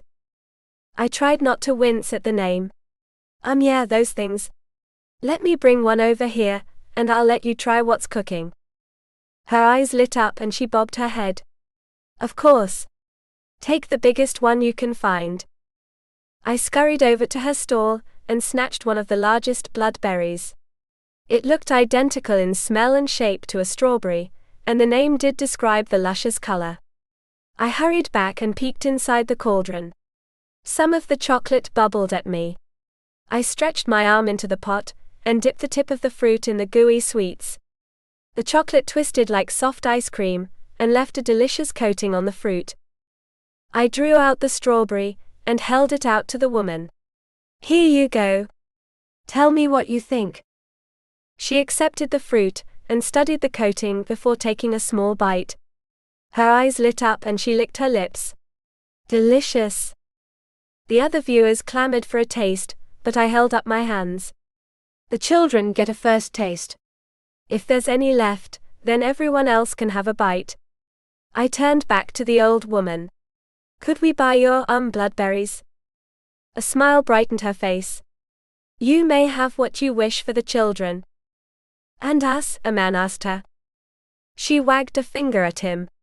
You'll have to pay for your own. Laughter broke out from everyone, and the crowd dispersed to sell their wares. We continued to receive curious glances, as even more chocolatey smell wafted out of our cauldron. The noon hour was nearing, and we were well stocked with strawberries. A woman approached with a child in tow. The young girl was maybe 6, and hid behind her mother as they stopped in front of us. The mother bit her lip, and glanced at the cauldron. My husband said there would be something for the children here. Yep, I assured her as I snatched a berry, and dipped the fruit in the bubbling mix. I knelt and offered the child the sweet. Here you go. One chocolate treat just for you. The child blinked at me, and lifted her nose to inhale the scent. See chocolate? I nodded. Yep. It's very tasty. The child stretched out a tiny hand and took the berry. She examined the sweet, with all the intensity adorable children could give, before she licked the chocolate coating. Her eyes lit up and a smile brightened her face. She took a bite, and left a chocolate smear around her lips. I like it. She took another bite and licked her lips. Her mother let out a breath of relief, and her eyes twinkled at us. I am so glad. She can be such a picky eater. They were just the first part of a wave of curious and eager citizens. We were soon swamped by children of all ages, some old enough to dip their own, and others so little their parents carried them. By the time the last strawberry had swiped the last of the chocolate stained my front and my feet were killing me. The laughter and the smiles were well worth the exhaustion, but I couldn't stop looking down the long street that led in the direction of the city entrance. My distraction became so bad that Arian nudged her elbow into my arm. What has captured your attention so incessantly? She whispered to me. I nodded at the winding street that led to the country road. I was just wondering about the field out there. Arian's face drooped. The Tianfeld? I returned my focus to my job and shrugged. Yeah. It's just, well, I guess your story about the battle caught my curiosity, that's all. Arian wrapped a hand around my arm, and her grip was tight enough that I felt a little pressure. I looked up to find her face a picture of worry, and a little bit of fear. You should not let yourself dwell on that place. Its history is too horrible to occupy your mind. I laughed and patted her hand. It's all right. I can't go out of the city without someone with me, remember? My words caught Diane's attention. At least I saw his eyes flicker up to me as he stoked the fire. Arian didn't look quite as convinced as I hoped, but she leaned over to peek into the cauldron. We should clean up and tell Father of our success. People will be talking about this, and will not be worried about the wolves. Chapter 20. Guoman sauntered over just as we were finishing cleaning up.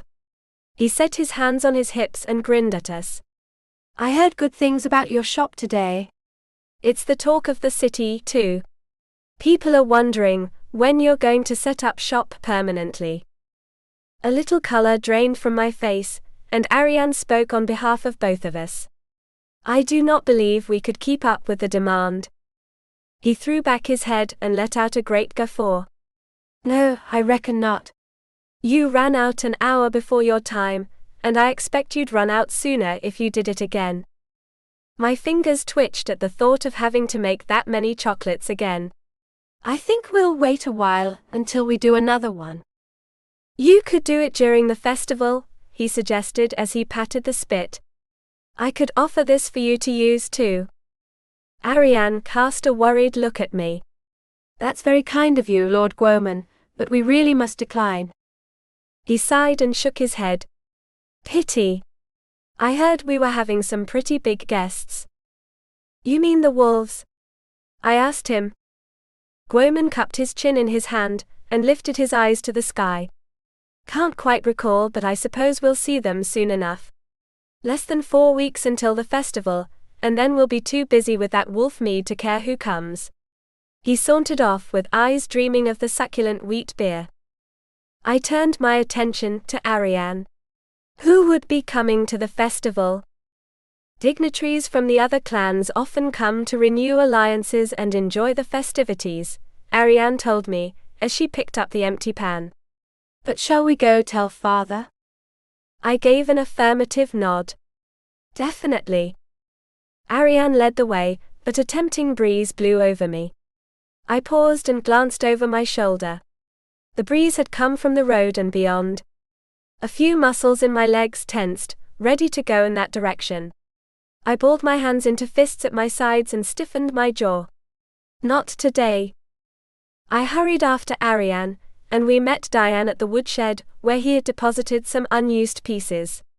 His front was covered in bark flakes, and there was a nice black smudge on his left cheek from the ash. I smiled and licked my thumb. "Here. Let me clean you up a bit." He stiffened as I rubbed my thumb against his cheek. They grew red and warm under my careful touch, and his eyes flashed with a bright light as I turned to sweep off his front. "We couldn't have done near as well without your help today. The chocolate would have been burnt to a crisp under my care." He swallowed a lump in his throat and nodded. "It was no problem." I clapped a hand on his shoulder, and had to suppress a smile at the shudder that ran down his body. "Come on. Let's tell your dad the good news." We ventured through the city, and were greeted with smiles and waves from the children. The parents, too, offered us salutations. "Thank you for the treats. You are so kind to have done that." "I haven't seen my child smile this much in ages." I leaned toward Arian, and lowered my voice to a whisper. "Looks like everybody's forgotten about the wolves." She smiled and nodded. "So it would appear." I noticed a tension in the corners of her eyes. She hadn't forgotten it. I nudged her arm with my shoulder, and nodded at her brother who walked ahead of us. "It'll be okay. Your family will be okay." She looped an arm through mine, and some of the wrinkles around her eyes lessened. "Thank you. Truly. You have made coming home all the better for your presence." I leaned away and snorted. "You're just saying that because you want me to make you a chocolate bar." Arian laughed. "I may perhaps like one." There was nothing left to even swipe a finger against. I shook her arm. "Then I'll make sure to make one before I take a long, quiet nap." We reached the gated lodge of King Pangberon, and found the royal waiting for us at the pit. He had a gentle smile on his face, as he acknowledged us with a slight incline of his head. "You don't need to tell me. I've heard quite a bit about your success from our subjects." Arian beamed, while Diane, having given up his lead to stand off to one side, said nothing. The king's attention fell on me, and his gentleness was somewhat hardened. "All of this is thanks to you, Lady Roberts. You have an extraordinary gift." I clasped my hands in front of me and bowed my head. "I was glad to help." "And no doubt you are tired from your long day," he mused as he stepped aside. "Thank you both again."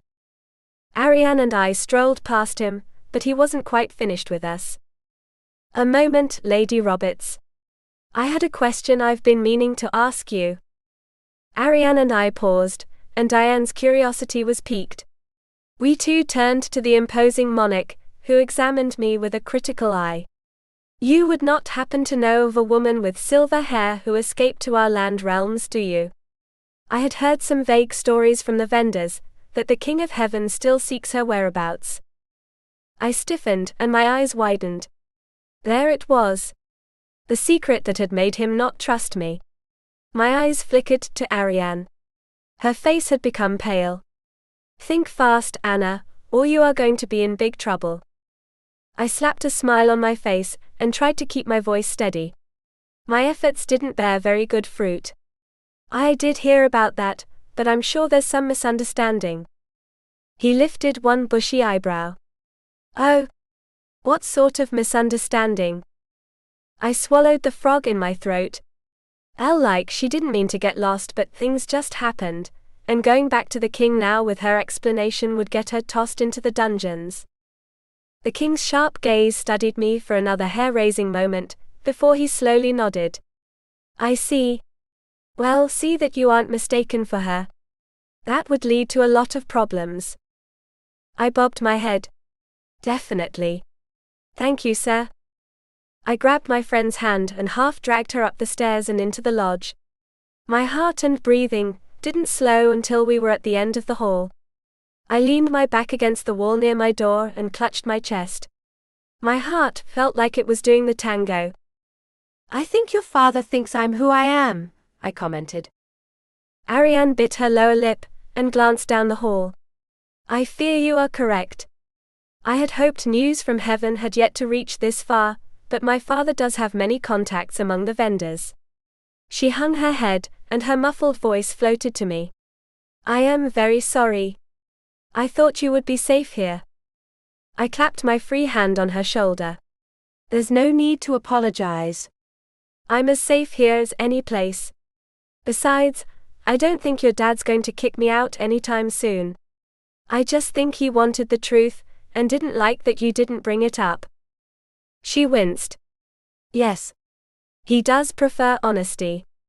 I just feared he would not allow you to remain here. I just need to keep a low profile from now on, so no more chocolate jamborees, I advised the two of us. I dropped my arms to my sides and heaved a great sigh. Arian whipped her head up and examined me. Are you well? I grinned. Well, but exhausted. I think I'll take a long nap. She reached in and wrapped me in a tight bear hug. Some of my breath was squeezed out of me before she drew me to arm's length, her eyes shimmering with pools of tears. Sleep well, and thank you for giving smiles to my people.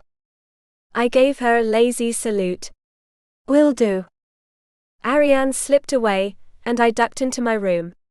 The hearth was cold, but the warm day had brought with it the fresh scent of grass and flowers.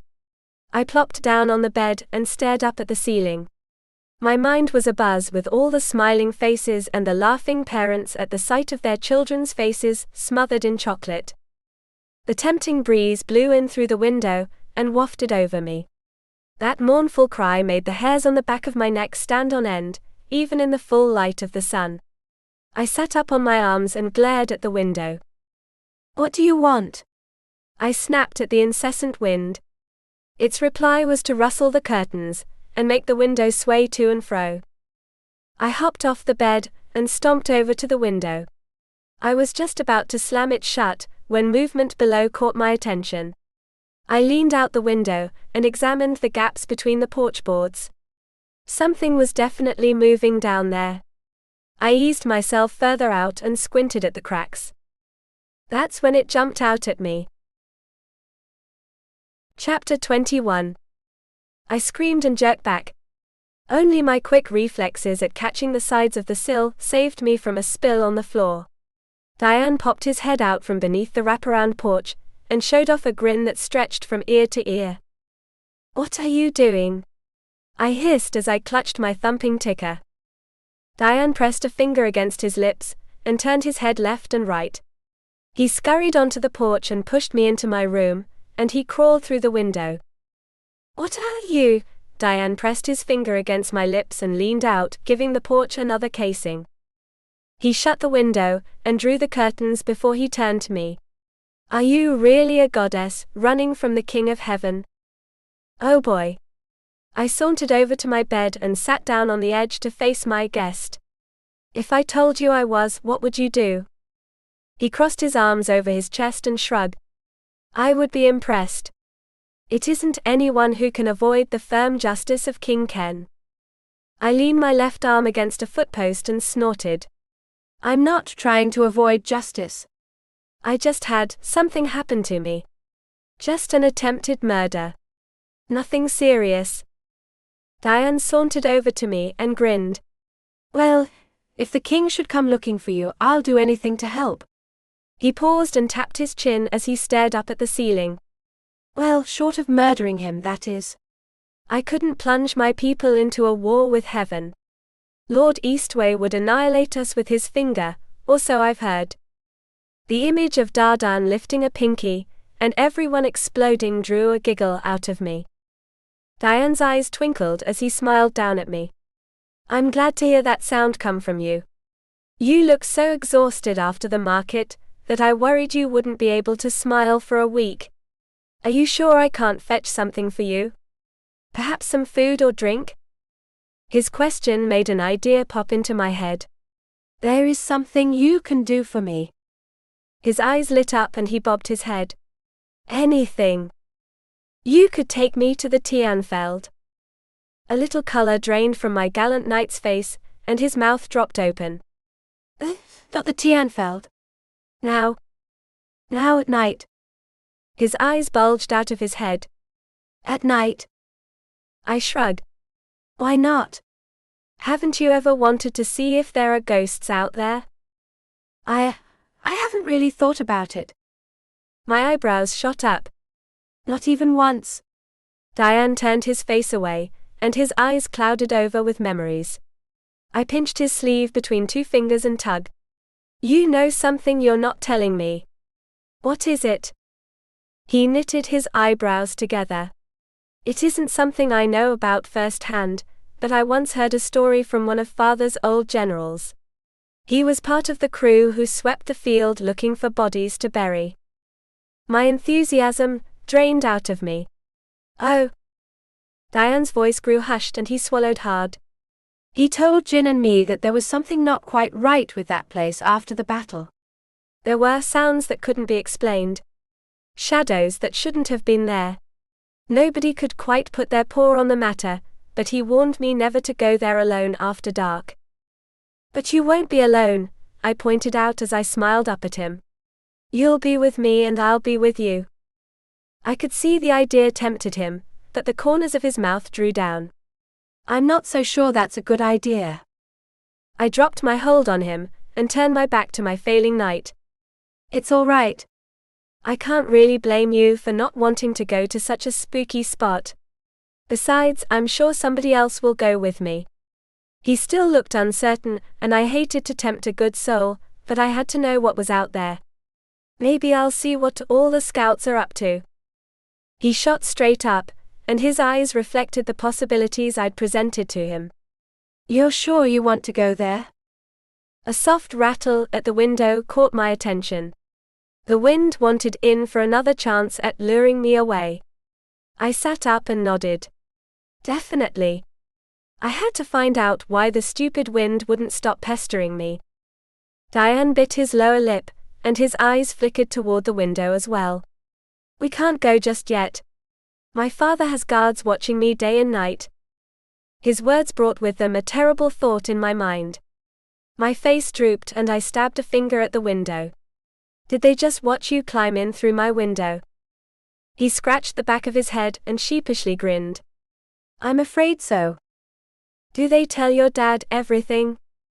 Everything. I grabbed his hand and dragged him toward the window.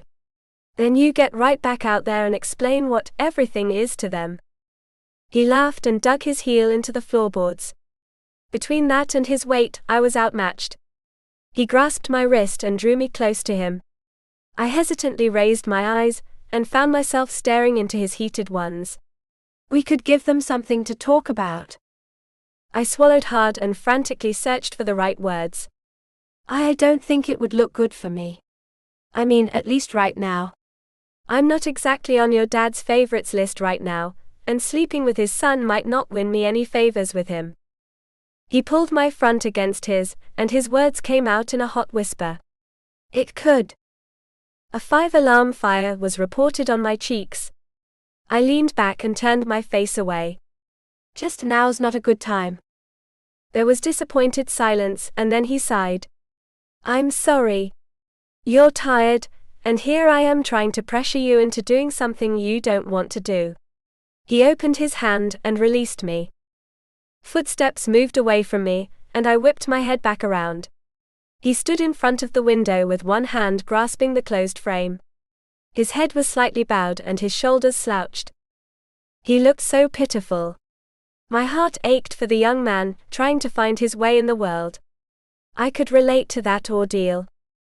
I stepped up to him and set a hand on his shoulder.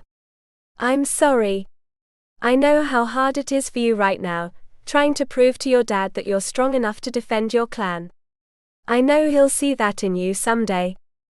A bitter laugh escaped him.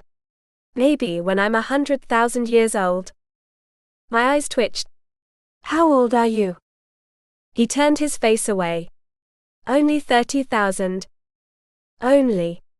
I would never get used to judging people's appearances by the tens of thousands. A bemused smile slipped onto my lips. I'm sure you'll show yourself sooner than that, you just have to be patient. Why not focus on the festival for right now? That'll take your mind off these things. He lifted his head and stiffened his jaw. You're right. Besides, what sort of guard would I be for you in the Tianfeld if I let myself get distracted by something I can't control? I patted his shoulder. That's the way. Now why don't you go outside and explain to those stalkers of yours that there's nothing? Diane spun around and looped his arm around my waist. He yanked me against his chest and swooped down. His lips captured mine in a long, passionate, albeit slightly inexperienced kiss. He fumbled a bit before finding the right angle. I was out of breath by the time we parted. My cheeks had resumed their fire alarm status, and even his had a heavy tinge of red on them. A crooked smile slipped onto his lips as he leaned back to take in all of my huffing self. That was interesting, he commented. My eyebrows crashed down and I swatted his chest. You're supposed to ask before you do that. He jumped back and flung up his arms to protect himself against my barrage of light slaps. We could just consider it a payment for your request. I paused in my attack and narrowed my eyes at him. The only payment? He shrugged. There could be others. I scowled at him and made to hit him again when there came a rap on the window. We paused mid-battle and both of us whipped our heads around to face the glass. The curtains had parted just enough for us to see two bare clansmen standing on the other side. Both of them had wide grins on their faces. One of them raised a finger and wagged it at me. I waved my knuckle at them. The men laughed and sauntered off, no doubt to inform King Pangbaron of what they had seen. I drooped forward and my shoulders slumped. Do you think they saw everything? Diane sighed. With those smiles? Probably. I twisted my head around to glare at him. Is that bad? He shrugged. I doubt it. I did initiate the action, after all. Thankfully, their smiles tell us they didn't overhear our plans. I straightened and turned to my cohort. And when do you think they'll stop watching you so we can go there? They'll be distracted by the fair long before the first fair night. We can go then, he promised as he opened the window and climbed out. He winked and slipped out of sight. A sigh escaped me as I shut the window. Another few weeks. I'd just have to keep my window closed. I also needed to look into hanging some better curtains. Chapter 22. I expected a chewing out by my host for unwillingly smooching his son, but the scolding never came. Indeed, King Pangbaron offered me a smile the next morning, like the one he'd given me the first time we met. It wasn't long before I learned why I deserved such a kind greeting. The first child I'd treated to chocolates stood at the gate to the compound. She held a bouquet of white flowers, and her mother stood behind her. Someone is waiting for you, Pangbaron informed me as he jerked his head toward the pair.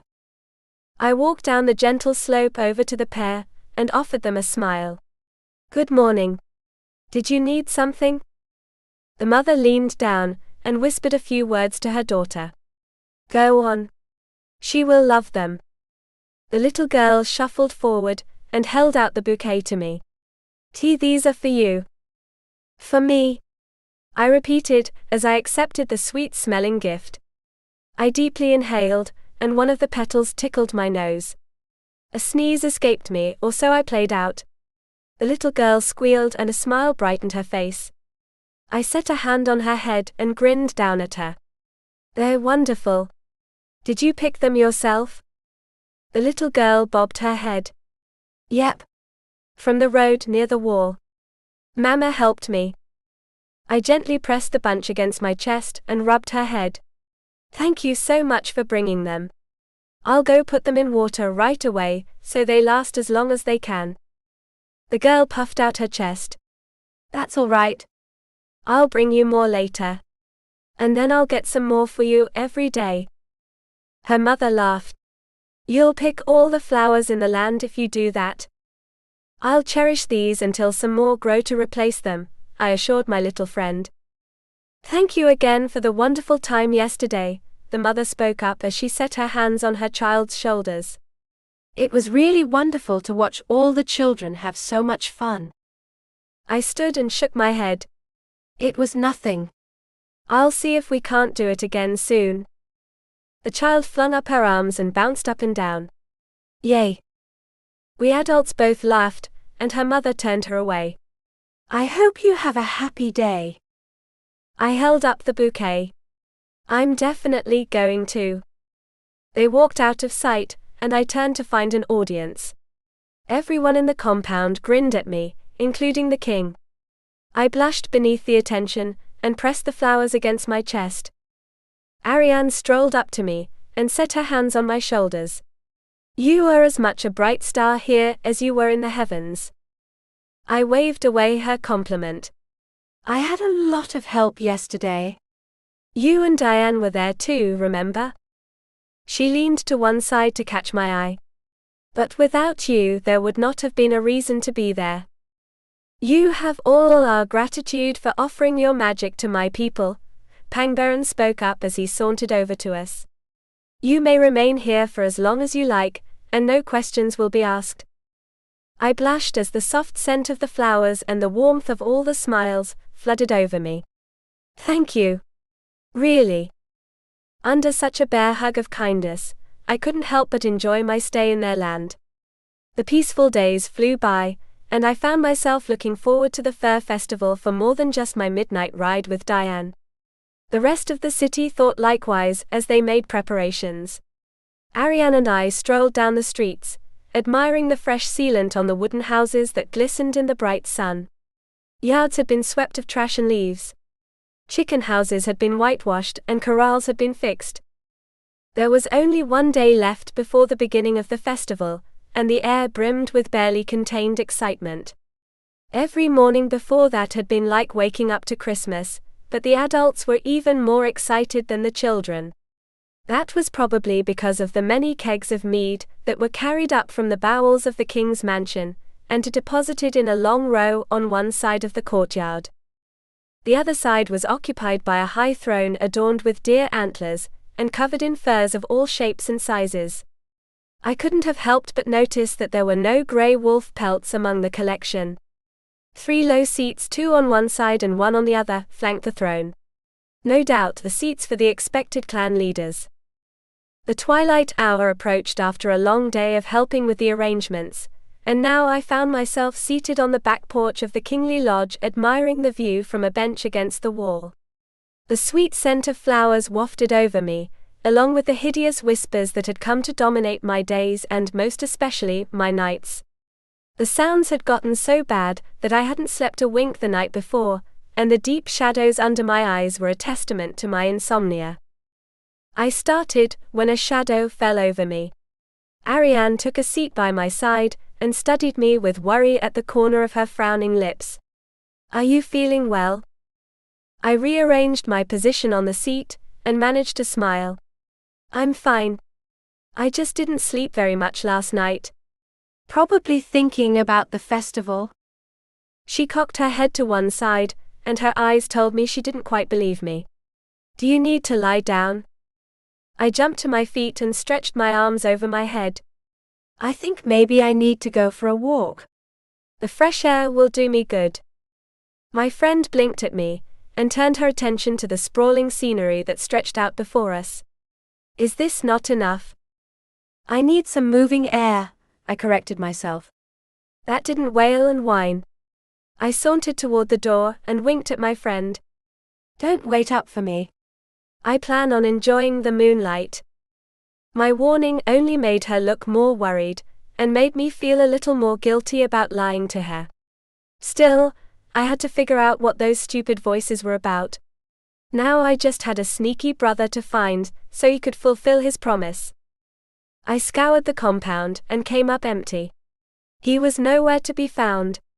I paused beside the large stone fire pit and put my hands on my hips. Calling out his name would have brought too much attention to me. Unfortunately, the clock was still ticking away, and night would soon inhibit our travel to the stone wall and the barren field beyond it. Pissed. The hushed whisper made me shoot up. I whipped my head to and fro. Over here. The sound came from the opening to the compound, and I discovered Diane peeking around the corner. He beckoned to me before he ducked out of sight. I tried to look as nonchalant as possible as I sauntered over to the gate and stepped to the left, disappearing out of sight from anyone in the compound. Diane stood with his back against the thick wood posts. Doubt filled his eyes and his pursed lips. Are you sure you want to do this? A soft breeze blew over us, and the wailing wrapped around me. It beckoned stronger to me, the closer I traveled to the wall. Definitely. He grasped my hand and pulled me in the direction of the river. Very few citizens had dared to build so close to those unreliable waters, but high grass grew along the banks. We used the grass to scamper past the lodges, and we soon reached the outskirts of the city. Dusk had fallen, and the sweet scent of night enveloped us as we slipped into the woods.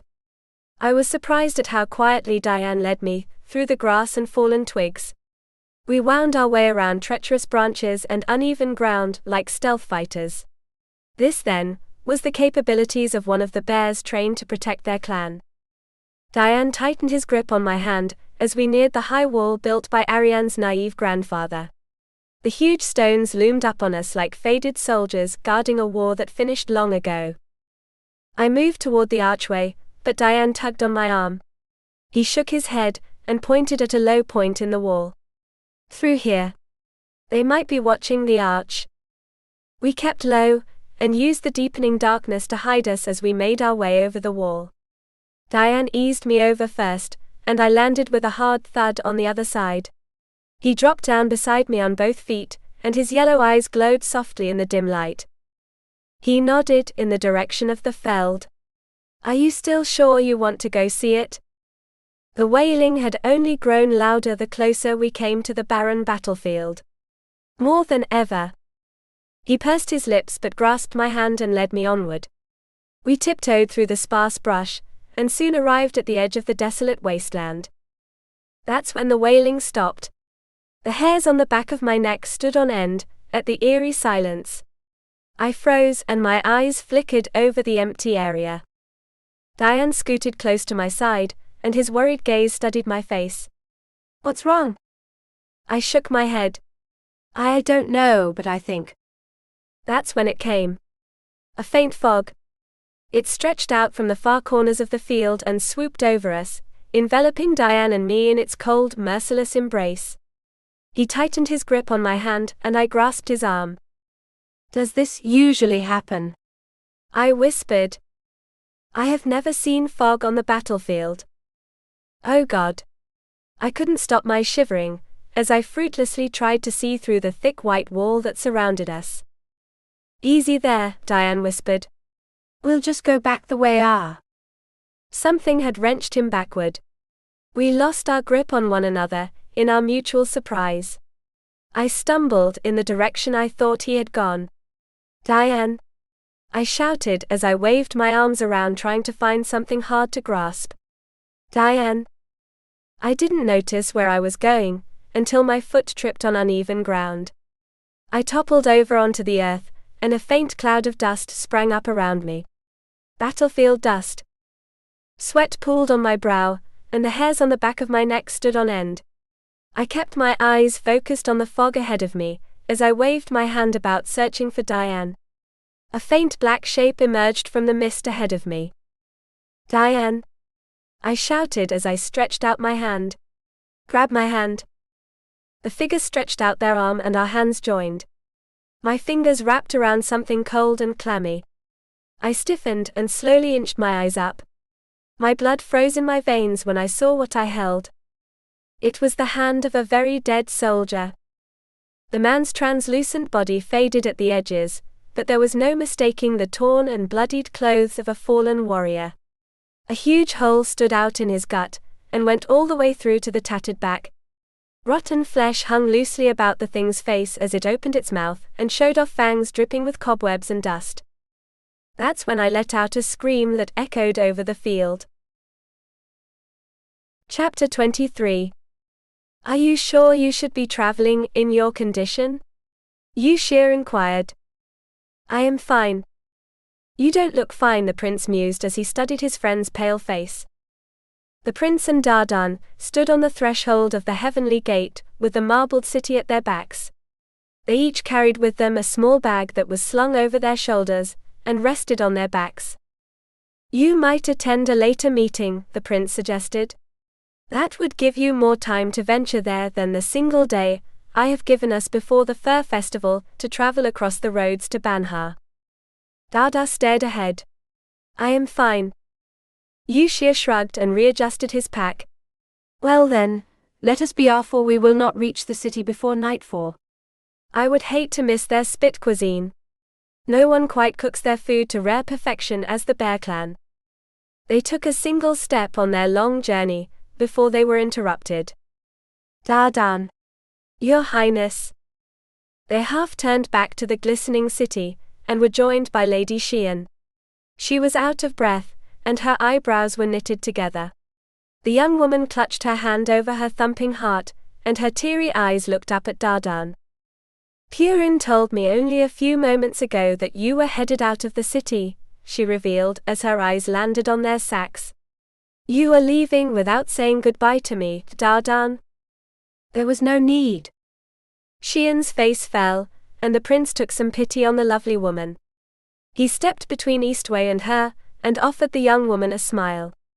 What he means to say is that we will be returning very soon after the festival. That will scarcely be 5 days lost to your wonderful company. Shall I not go with you? She suggested. Lady Xian, while we appreciate your desire to assist in forming a stronger bond with the Land Realm clans, I fear a beautiful lady such as yourself would distract the men from our purpose, the prince insisted, as he draped an arm over her shoulders and gently guided her away from the gate. However, I have a special role you might play. Her eyes widened. Oh, what role is that? He stopped them several yards away and turned to face her. You must do your duty here, and prepare as many palaces as possible for future representatives of the clans. I expect many will wish to visit our fair realm, and I would not want them put out when they discovered there is no place for them to stay. Xian's eyes flashed with irritation. I assure you, Your Highness, that there are many palaces currently available. One was only recently vacated, which any of the clan leaders might reside in. The corners of Yushir's lips twitched downward. You refer of course to the Fanch Hall? Just the one, she mused as she glanced at Dardan. And there are many others. Yushir was hard put to keep his patient smile. Then I would ask that you make an inventory of them while I am away, and when I return we will look over them together. Now if you will excuse us, we really must leave. He slipped away before she could object. She spun around to face his retreating back, and raised a hand in protest. Yushir strode past Dardan, and cast a pointed eye at his friend. Together the two moved to the gate, and disappeared into the land realm. She balled her hands into fists and stomped a foot on the ground. That insufferable, she froze and her eyes flickered to the 2 stoic guards on either side of the gate. They stared ahead, but she felt as if their eyes lay on her. She recovered her dignity, and stoically slipped away while inwardly fuming. The men came out the other side, and found themselves in the midst of a bright sunny morning. Yushir inhaled as they strolled toward the bridge. The air here is rather fresher than the heavens, is it not? His companion didn't deign to reply. This will be a long journey, Yushir thought to himself. And he was right. Dardan scarcely spoke a word to him, as they used their immortal speed to teleport from location to location, bringing them ever closer to the territory claimed by the bears. Even their supernatural speed couldn't keep up with the hours of the day. They arrived at the bridge that overlooked the waterfall in the early afternoon. The waning sun reflected its weakening rays on the falling water, and the Melita darted to and fro, catching sunlight like they were precious dreams. Yushir hurried over the bridge, but discovered on the other side that he was alone. He paused and half-turned to find his companion standing on the top of the curved bridge. Dardan had one arm crossed over his chest, and his attention was focused on the flitting Melita. "Dardan?" Yushir called out as he took a step toward his friend. "Are you feeling well?" Dardan finally spoke to him after several hours of silence, and his voice was low and soft. The Melita are immortal, and yet they greet every day as though they were freshly born. Yushir's expression softened, and he joined his friend at the top of the bridge. Together, they admired the dancing luminescent creatures. They are certainly to be admired for their joyful outlook on life, but what brings you to be so introspective? I have known you to be philosophical, but not on the subject of enjoying life to its fullest. Dardan continued to stare at the joyful creatures, but a comment did float out. "I have heard the Melita mate for life, and once a mate is lost, the survivor soon dies of grief." Yushir nodded. "I have heard that, as well. They remain with the body of their mate until they wither to starlight, or so some legends say. I myself have never witnessed the grievous event." Dardan watched the creatures enjoy their carefree lives for a moment longer, before he turned away. "We should continue." Yushir studied his old friend with a careful eye as Dardan passed by him. "Has the death of his cat changed him so much?" The prince hurried after Dardan, both worried and intrigued at his companion's changed perspective. "Shall you go in search of your cat on the morrow?" "There would be more light then." "Yes." "I had better go with him in case he collapses," Yushir mused, as he examined the ancient god.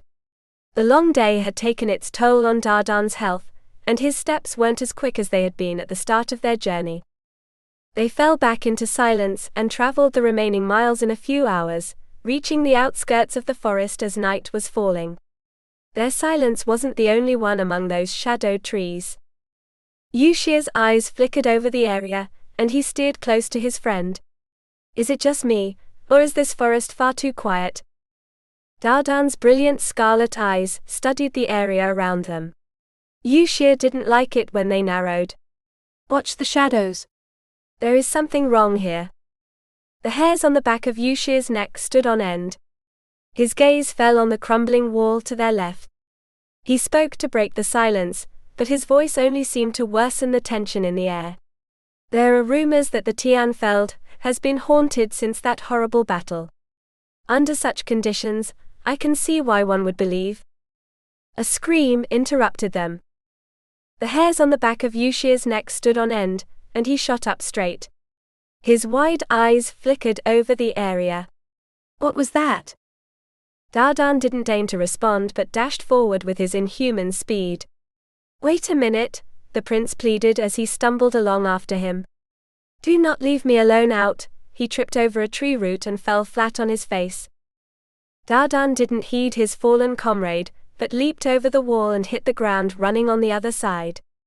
Another scream pierced the air before it was swiftly cut off. The trees fell away around him, and the forest opened into a field.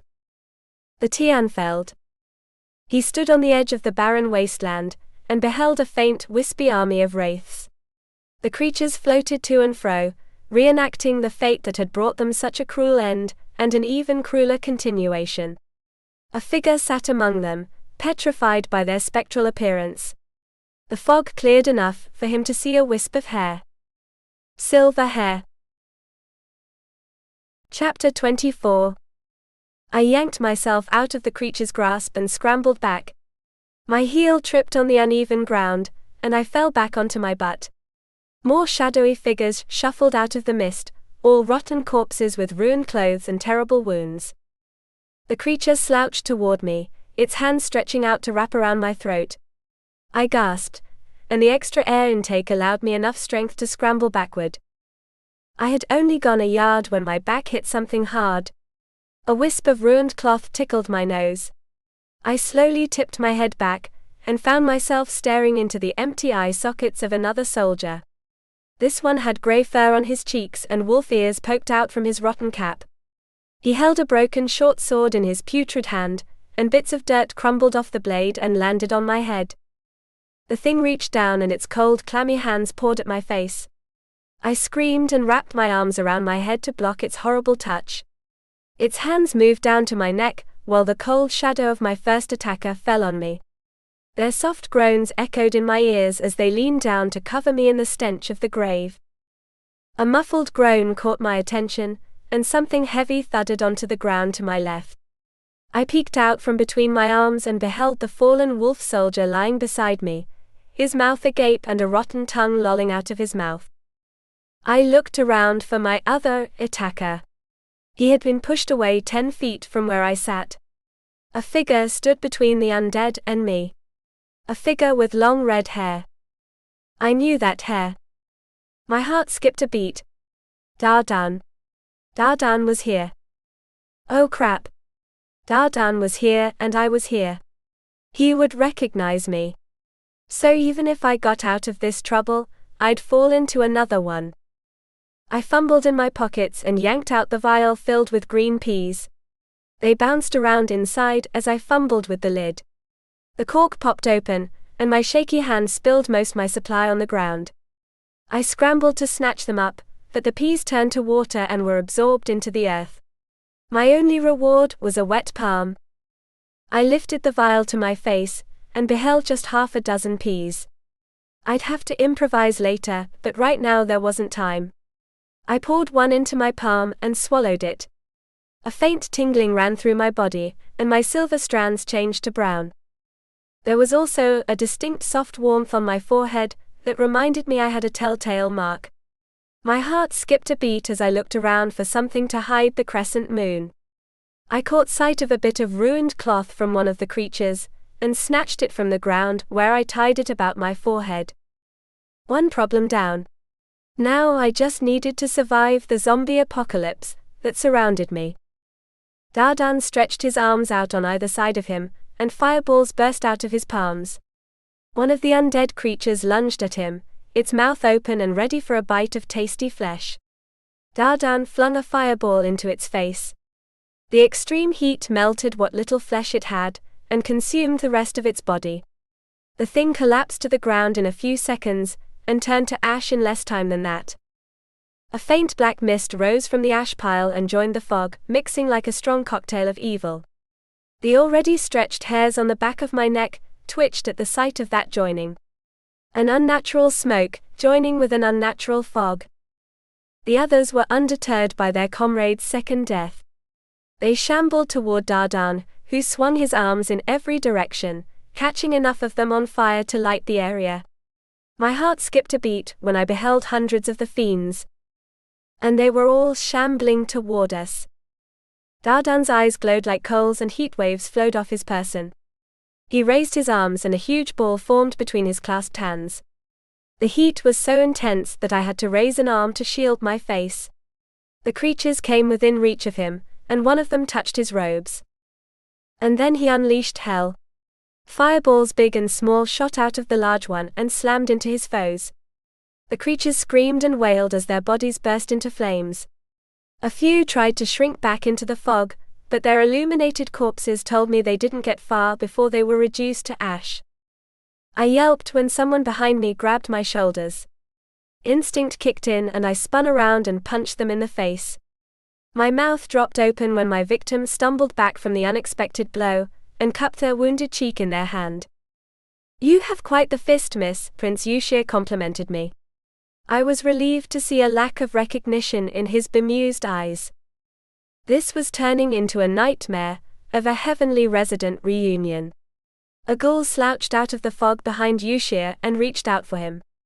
The prince spun around and threw a torrential flood of water into the creature's gaping mouth. The thing gargled as water broke through its rotten body, and it was torn apart from the inside, being swept away by the flood. I scrambled to my feet to avoid getting both dirty and drowned. Yushir scurried up to my side and stared in disgust and disbelief at his fallen foe. What has brought about this horrendous violation of the laws of nature? I swept my eyes over the area. I don't know, but there's someone else in here besides us. Yushir offered me a smile, and his eyes flickered to the devastation wrought by Dardan. Indeed. The Lord Eastwei himself will no doubt vanquish these sorry souls. Not him, I counted as I took a step toward the fog. Diane, the prince of the bear clans, is in here somewhere. Yushir's eyes widened. By all the realms. We must find him. Easier said than done, as Dardan rained hell on earth upon his many foes. I now got to witness how he subdued the armies all those years ago, and now had to do it for a second time to those the battle had taken. But something wasn't right. I couldn't take my eyes away from the sight, as I clutched onto Yushir's arm. Is his magic fading? Yushir pursed his lips as he too studied the huge fireball above my savior. I am not sure. His diplomatic tone worried me more than a straight answer, but I was distracted by other goings-on in the area. A loud roar echoed out of the fog and something flew out at us. Yushir and I both ducked, and I looked up just in time to see a corpse soldier fly over our heads. The creature disappeared into the fog on our other side, and a hulking creature marched out where it had flown from. My heart nearly stopped, until I recognized the familiar brown bear that had carried me up the mountains behind Pangren's lodge. Diane! I shouted as I raced over to him. I wrapped my arms around his neck, and my limbs sank into something gooey and warm. My breath caught in my throat as I drew one hand back and studied the palm. Bright red blood covered my fingers, so much so that they stuck together. I whipped my head to his large yellow eyes. What happened? He huffed and jerked his head over his shoulder. I squinted into the fog and beheld a ground littered with corpses. The rotten creatures had been torn apart, but not before tearing a little off Diane. I set my hands on his shoulders and met his gaze. We need to get you out of here right now. A movement to my right caught my attention.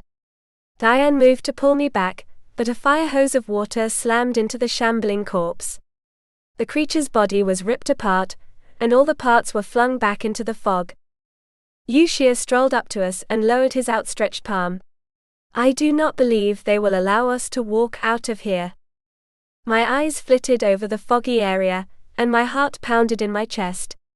Diane stepped up to my side, and I gladly grasped some of his fur for comfort. But why are they doing this? What do they want? A stifled grunt caught my attention, and I turned my focus back to Dardan. His large fire orb has dwindled during my reunion with Diane, and fewer fireballs were launched to combat the never-ending flow of the undead. The sheer number revealed to me how horrible the battle had been, and how horrible a danger we were in. We will have to make a path to retreat, Yushir suggested, as he studied our position in relation to the way behind us. I believe the forest is only 24 or so yards at our backs. I will make a path, but I must first help my friend. We'll all help him, I insisted as I rolled up my bloodied sleeves. Diane humphed and bobbed his head. My bear friend was the one to lead the charge, as he gave a great roar and plunged into the thick of battle. He crashed into and mangled zombies, leaving a pile of limbs and heads where the teeth still gnashed at us. Yushir flung up his arms and a great tidal wave rose up in front of him. The waters swept away the mess and raced forward, parting only to avoid striking Diane and Dardan. I moved to follow them in magical arms, but the moment my silver threads appeared in my hands, I knew I had a problem. Grandmother's magic didn't hide my innate magic. I extinguished them and a chill ran down my spine.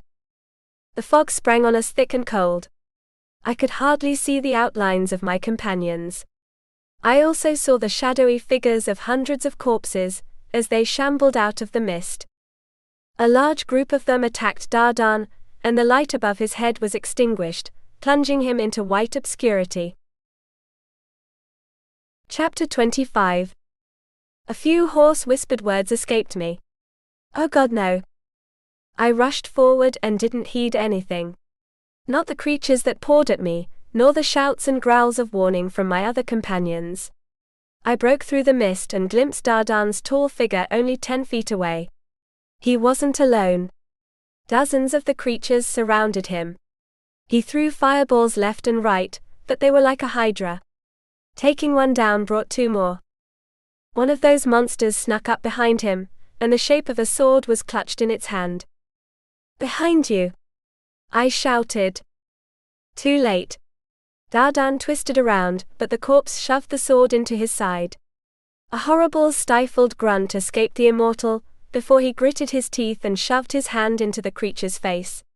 Fire shot out and consumed the thing, leading both body and weapon to clatter to the ground. I stood there with my mouth agape as Dardan fell to one knee. He clutched his left hand over his wound and grimaced. Blood poured from the hole and soiled both his fingers and his clothes. Another corpse loomed up out of the mist, with a sword raised above its head. Dardan flung up his right arm and the sword sank into his limb.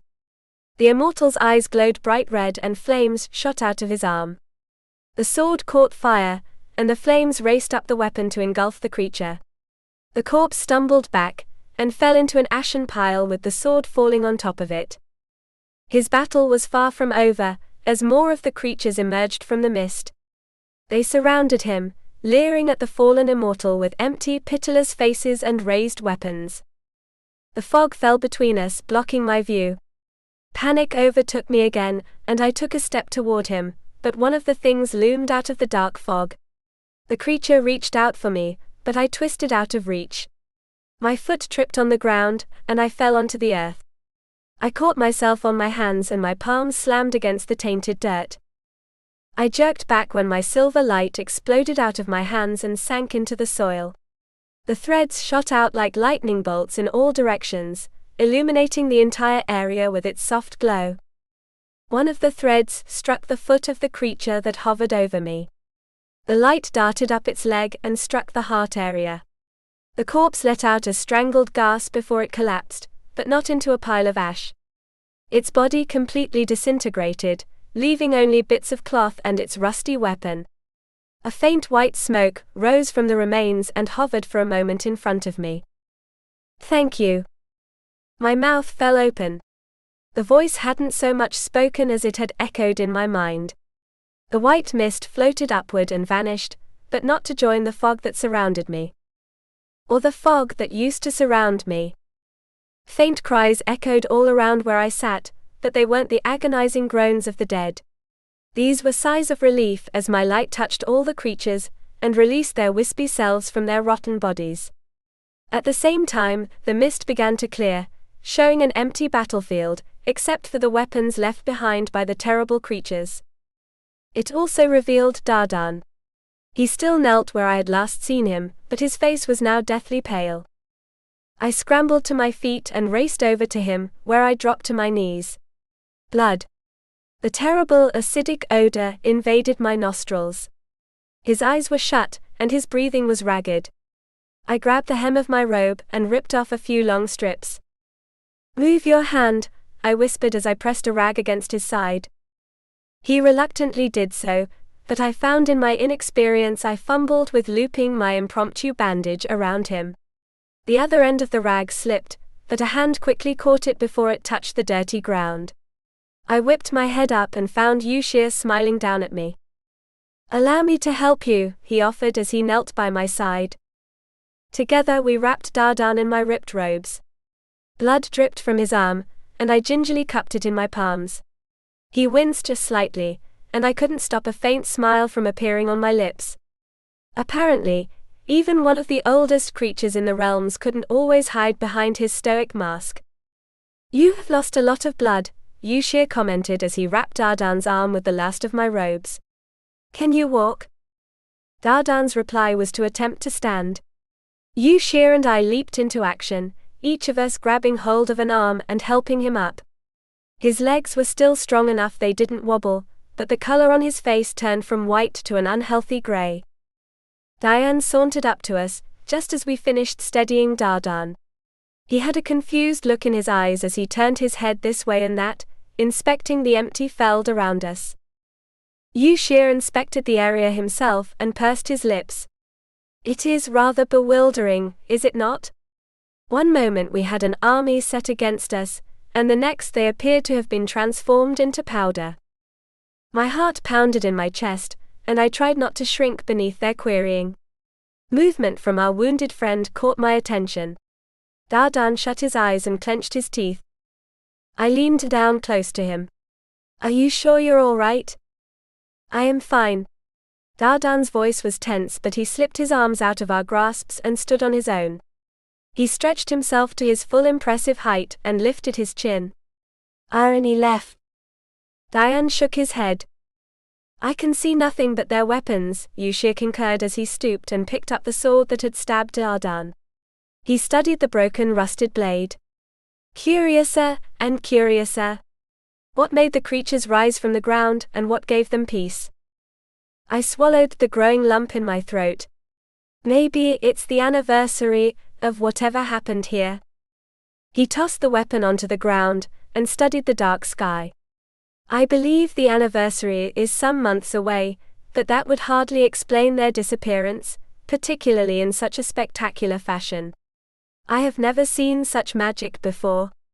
He swept his eyes over the area.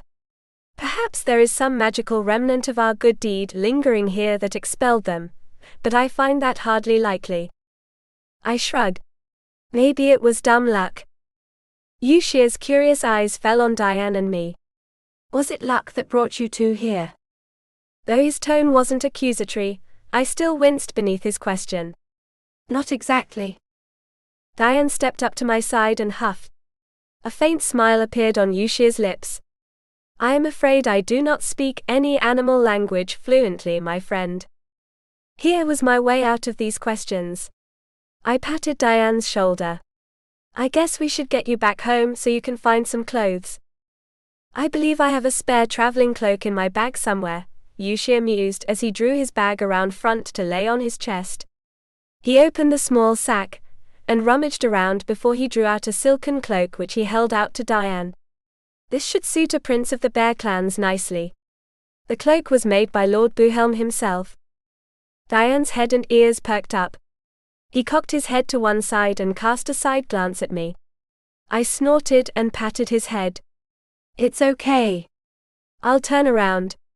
His eyes twinkled with mischief and he shook his head. I rolled my eyes. I'm turning around. The bear gave a soft bark like laughter before he trotted over to Yushir. I turned away the moment I noticed his fur shrinking. There was a slight scuff as he realigned his footing with only 2 feet, and then a soft rustling of elegant cloth. Diane's voice floated over to me. You can turn around now. I turned to find the very human Diane fully cloaked, and with his crooked smile on his lips. He stretched out his arms to show off the fit. What do you think? Not bad, eh? Not bad, I concurred, though my eyes unconsciously flickered to Dardan. Diane's smile faltered a little, but he strolled over to me and gave me a look over. I wanted to ask you this earlier, but I didn't think you'd understand my whining sounds. You're not hurt, are you? I looked down at myself and winced at all the blood stains. Just a little banged up is all. He breathed out. I'm glad to hear that, and so will Arian. I don't think she'd forgive me if anything happened to you. I noticed our conversation had captured the full attention of Yushir. My heart dropped into my stomach, so I looped one of my arms around Diane's and drew him 10 feet away. I leaned close to Diane and lowered my voice to a whisper. Don't call me Anna around them. I'll explain later. He cocked his head to one side to cast a curious look at me, but gave a curt nod. Yushir's raised voice brought our focus back to him. May I inquire why you two happen to be out here? I believe me injured friend and I are owed at least an explanation for averting disaster. Chapter 26. There it was. The dreaded time to be in an unwanted spotlight. Diane and I turned to face the pair. Yushir's sharp eyes studied us, but I noticed there was an unfocused look in Dardan's gaze, though he did stare at me with enough intensity that I blushed. It's my fault, I spoke up as I stepped forward. I took Diane with me to see the battlefield, and well, I guess those things didn't like us doing that. If anyone's to blame for this, then it's me. Diane wrapped his hand around my wrist and frowned at me. I won't think of you taking all the blame.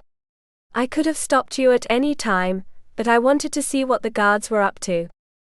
Yushir lifted an eyebrow. Guards? Why does the Bear Clan have guards during these peaceful times? Diane lifted his chin and cleared his throat. That's a question better suited for my father, Your Highness. He'll know what to tell you. The Heavenly Prince chuckled. A very diplomatic reply. If we are finished here, we would like to meet with your father and discuss our two territories. I would be honored to lead you, Diane assured him as his eyes flickered to the indifferent Eastwei. And you as well, Lord Eastwei. I've heard many stories about your exploits during the war. I was glad to see them today, when we needed them the most. Eastwei merely inclined his head. Then shall we leave this horrid place and venture to your father's lodge? Yushir requested, as he half turned to his companion. I believe my friend here will need a rest. He received a frown from his disapproving friend. Diane stepped to one side, and swept an arm in the direction of the forest. If you would follow. Who goes there? The shout came from the very trees at which Diane had gestured. A group of a half-dozen men rushed out of the woods and surrounded us. They each bore a short sword, and their plain pants and shirts were covered in leaves and dirt. Their attire had also been dyed to match the colors of the woods. The men's faces were covered in handkerchiefs and bandanas. I could see just enough of their faces to know they weren't friendly. One of them stepped forward and removed the handkerchief that covered the lower half of his face. I wasn't sure if I was happy or terrified to see the grizzled features of Lord Lujun. His stern expression certainly wasn't something I wanted to see, especially as it was aimed directly at Diane and me. What are you two doing out here? He snapped. Diane opened his mouth, but I slapped my hand over his gaping maw. It's all my fault, sir. I dragged him out here so I could see the field. And the fog? Was that your doing as well? He questioned me as his eyes flickered between us. My men and I could see nothing through intense borders until it cleared, and you stood here. I bit my lower lip. I don't know why that happened. Lujun's keen sight swept over the former battlefield. Hundreds of weapons now littered the area. His eyes fell on one particular dagger, the one my first victim had clutched. Now that the battle was over, I was able to see that it once had an ornate hilt. He strode over and knelt beside the weapon where he gingerly gripped the handle. The old soldier appeared pensive as he examined the rusted blade and dirt-covered hilt. By all the realms! I heard him murmur. He stood and turned to us, still clutching the weapon. What are all these weapons doing here? Oh boy. I lifted my gaze to Diane, and the young man sighed. I think we were attacked by the soldiers, who were buried in the mud all those years ago. Lujun's eyes widened, and his men glanced at one another. The old war dog swallowed hard before he strode over to us. His voice was a little hoarse, as he held out the sword to us. What sorcery caused such a thing to happen? We have no idea, Lord Lujun, Diane insisted as he swept an arm over the battlefield. I escorted Lady Fei here, and the fog came up on us without warning. I had to suppress an eyebrow at the alias, though it did sound nice. Lujun tightened his grip on the weapon, and whipped his head over to his men. Send a message to the king about this, and bring more of our people. We must clean the battlefield before the wolves discover the weapon stash. Yushir stepped forward. Can we be of some assistance? The Lord looked over our new companions with a softened eye. It has been quite some time, Prince Yushir. The prince smiled and inclined his head. You look in excellent health, Lord Lujun. His gaze fell on the wound on the man's cheek, and his smile faltered a little. I am sorry to see your wound did not properly heal. Lujun dropped his attention to the sword which he now held in his open palms. Others received worse. He shook himself of his reverie and cleared his throat. As for your offer, I'm glad to see you here. The wolves may still hold some respect for you and your position, and they couldn't have missed the fog that covered the whole of the battlefield. Did it? I wondered as I inspected the deserted field. For the first time, I noticed the unsettling feeling I'd noticed during my visit with Arian, no longer hung over the barren patch of ground. Every inch, Lujun confirmed as he tucked the sword gently into his belt. I'd appreciate it if you remained here for the time being, Prince Yushir. Certainly, Yushir agreed as he half turned to Dardan. His good humor faltered, and he gestured to his friend. But my friend here needs some rest. Lujun bowed his head to Dardan. I'm not one to forget the great Lord Eastwei. I'm sorry to see you so injured. Some of my men will escort you to the city immediately. Dardan kept his pale lips pressed tightly together, and merely inclined his head. He looked even worse than a minute ago. The general's attention fell on my companion in crime. You should return to the city if you cannot tell me any more, Prince Diane, and explain what you can to His Highness. Every minute of it. Some of the color drained from Diane's face at the firm command, but he straightened and lifted his chin. I'll do just that, Lord Lujun. And take your lady friend back with you, Lujun mused as he examined me. I don't know where you found her, but she doesn't need to be dealing with the trouble you bring. I felt an enormous wave of guilt wash over me. Here was Diane taking the blame for my recklessness. I opened my mouth to object, but a sharp look in Diane's eyes warned me that I would only make things worse. I snapped my mouth shut and hung my head. You've really done it this time, haven't you? My inner voice scolded me. You just had to follow that stupid moaning. I cast my eyes over the barren area. It must have been those restless souls that called me here, but why? To release them from tens of thousands of years of being the unquiet dead? I'd have to ask Arian about that. In the meantime, there were bigger problems. Dardan took a step toward the woods, but his leg faltered. He stumbled and fell on one knee. Dardan! Yushir shouted as he rushed to his friend's side. My lord! Lujun joined in as he took up Dardan's other side. Dardan shut his eyes and his breathing came out in quick, sharp gasps. I will be fine. Yushir scoffed. Not until you have had a long rest. Dardan's reply was to slump toward the ground. Only the intervention of the prince stopped him from hitting the dirt. Yushir whipped his head up to the general. We must get him to a doctor immediately. Men! Lujun shouted at those who remained. Help Lord Eastwei to His Majesty's lodge as fast as you can. They nodded, and one of them stepped forward. He was a lithe fellow, and he began to transform. I will carry him. Diane shouted, as he began to disrobe. I saw a flash of taut muscles before I spun around, my cheeks aglow. The robe was tossed to Yushir, and I waited until I heard movement before I snuck a peek. Diane was fully transformed, and the men gently lifted Eastwei onto his back. One of the men made to climb aboard to hold Eastwei up, but I rushed forward without a moment's thought and grabbed the soldier's arm. Let me hold him, I pleaded. The man's eyebrows crashed down, and he looked to his leader. I twisted my head around, and saw Lujun purse his lips. You are light, but do you have the strength to hold him? I looked him in the eyes and stiffened my jaw. Even if the world came tumbling down. Diane twitched a little at my proclamation. The general studied me for a moment longer, before he turned his sights on his man. Let her go. Diane would be faster with less weight. The soldier nodded and stepped back. I scurried aboard behind Eastwei, who was partially slumped against Diane's back. He opened his eyes and they rolled up to me. There wasn't any hint of recognition, but I detected a faint bit of curiosity.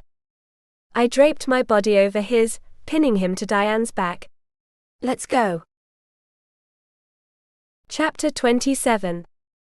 Diane broke into a sprint that made our little jaunt up the mountain seem like a crawl. I pressed myself hard against Dardan, and grasped Diane's fur on either side of the semi-conscious immortal. My heart dropped into my stomach when I noticed that his blood had soaked through the bandages. We flew through the woods and soon arrived at the city. The streets were mostly deserted, and we had clear sailing until the King Lodge. A group of guards stood around the fire pit swapping stories, but they stood at attention at seeing us. The men scurried up to the open gate and set their hands on the hilts of their short swords.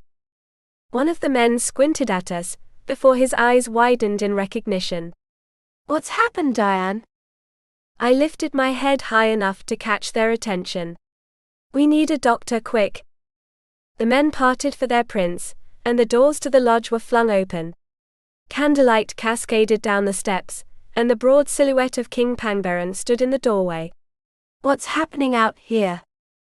Arian peeked her head out from his right side, and her face turned a ghastly white. "Diane? Anna." The color drained from my cheeks, and I dropped my gaze to the man beneath me. He had slumped over Diane's back, and didn't appear to be conscious. Hopefully he hadn't heard my name, or perhaps he would think he hallucinated it. Diane stopped us at the bottom of the steps, where the rest of the royal family met us. Some of the guards too hurried up behind us and helped me off Diane's back. I was so shaky that I was grateful for Arian's gentle arms as she drew me away. Pangbaran took one look at Diane's other passenger, and his eyes widened. "Lord Eastwei. What's happened? How is he like this?" "Something happened at the Tianfeld," I told him as I clung to Arian. "He needs a doctor now." "One of us has already gone for grandmother," one of the men assured me.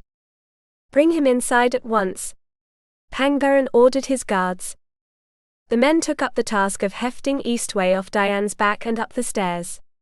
We all followed, including Diane, though he took a brief detour into his room to clothe himself. Pangbaran led the way to the room at the end of the hall, and opposite mine. The men carried Eastwei inside and lay him gently on the bed. "All of you, grab anything grandmother might need to tend to his wounds," Pangbaran commanded his troops. They bowed their heads and hurried to obey. The king himself closed the door behind them and turned to face me. I stood at the foot of the bed, and still clutched onto my friend, whose eyes flickered between her father and me. A severe expression fell on Pangbaran's face as he strode over to me. "Who are you, and why is Lord Eastwei in such a condition?" "This is Anna, father," Arian explained as she hugged me tighter against herself. "She's using grandmother's magic to conceal herself." His face turned as red as a ripe cherry. "Why is she concealing herself, and what has happened to Lord Eastwei?" I swallowed the lump in my throat and eased myself away from my friend. This was my cross to bear, not hers. I grasped my sides and tried to keep my voice steadier than I felt. I heard a sound coming from the Tianfeld these last few weeks." I convinced Diane to help me get there, and when we did, a fog bank came up on us. Pangbaran frowned. "There has never been fog on the Feld." The door opened and Diane stepped inside, where he shut the door behind him. He leaned his back against the entrance and crossed his arms over his chest. "There was tonight, father." It was so thick, we couldn't see more than a few feet in front of us. That's how the creatures almost got us, and how they struck Lord Eastwei. The king's frown only deepened. "Lu Jun sent a man to explain this, but I can't believe it. Are you seriously saying the dead in the Tianfeld rose out of the ground and attacked you?" "We're saying just that," Diane confirmed as he nodded at Eastwei. "The lord here and his friend fought them alongside us, and Eastwei was injured." Pangbaran's humor was still ill, as he waved a hand at Dardan. "Then if this is true, how did the fog lift? Was it Lord Eastwei's doing?" Diane pushed off from the door and strolled over to the bed. He set his hands on the railing that made up the foot and studied the fallen lord. "I wish I could say." It was too thick for me to see anything. All I knew is a bright light scorched the creatures and they turned to white mist. The fog cleared and Lord Lu Jun found us. I could feel Arian's eyes drilling into the side of my head, but I didn't dare turn to look at her. Her father was watching all of us with the care of a hawk watching its prey. You must have done something to disturb the ground there, Pangbaran insisted. Diane turned around and leaned his lower back against the footboard. We don't have any answers for you, father. The door swung open and crashed into the wall beside the hinges. Grandmother marched into the room with Lu Jun at her heels and struggling to keep up.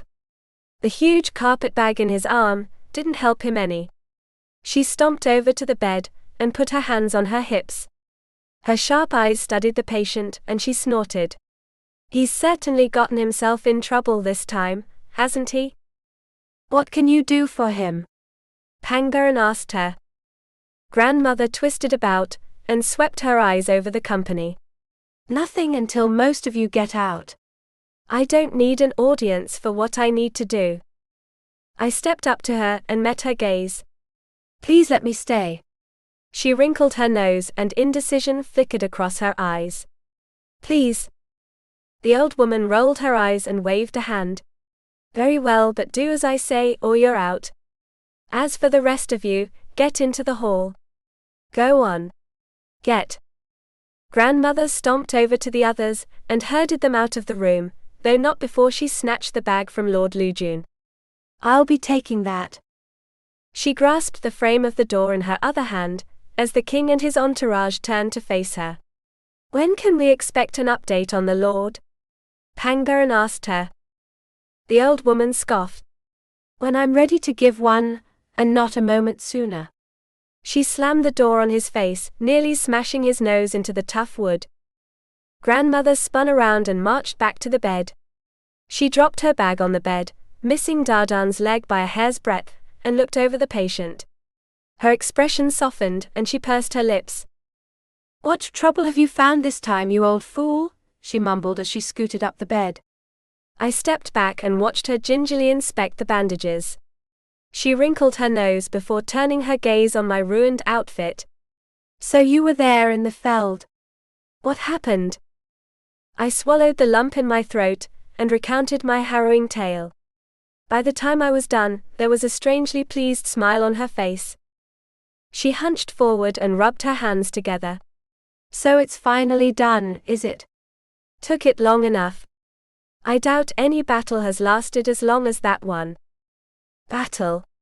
I repeated, but her focus had already fallen on her bag. She popped it open and began rummaging around. I sidled up to her to catch her eye. The battle that happened 50,000 years ago. Grandmother didn't look up, but she bobbed her head. Of course, that battle. What else would I be talking about? But. She lifted out a vial and studied the contents in front of her face before she put the glass back into the bag. Don't bother me with questions when I have a patient to take care of. Then you can help him? I asked her. Of course I can, she mused as she pulled out rolls of bandages, gauze and vials upon vials of mysterious substances. She laid them on the bed beside Dardan and sat the bag on the floor. The old woman returned her attention to her patient and wiggled her wizened fingers, leading them to crack. Now then, let's get him fixed up. Chapter 28. Grandmother started with the bandages, unwinding the ruins of my robes. I took them strip by strip, until his wounds were revealed to us. A stifled gasp escaped me as I beheld the ragged, angry edges of the hole in his side, and the deep but short cut in his arm.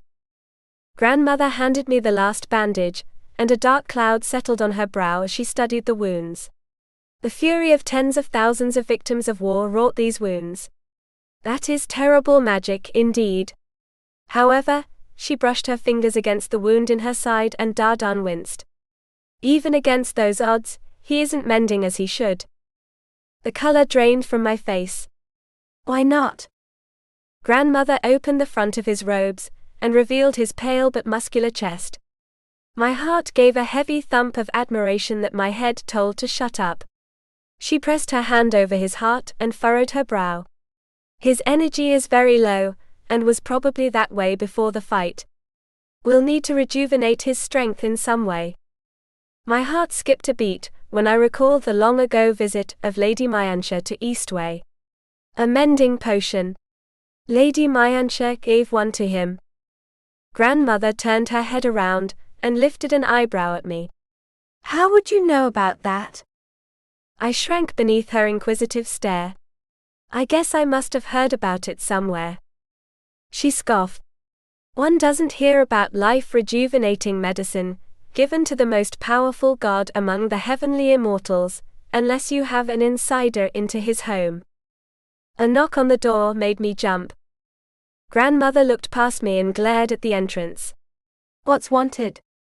The door opened, and Arian reluctantly peeked her head inside. She held up a small knapsack much like the one Prince Yushir had carried with him. The men from the forest just brought this.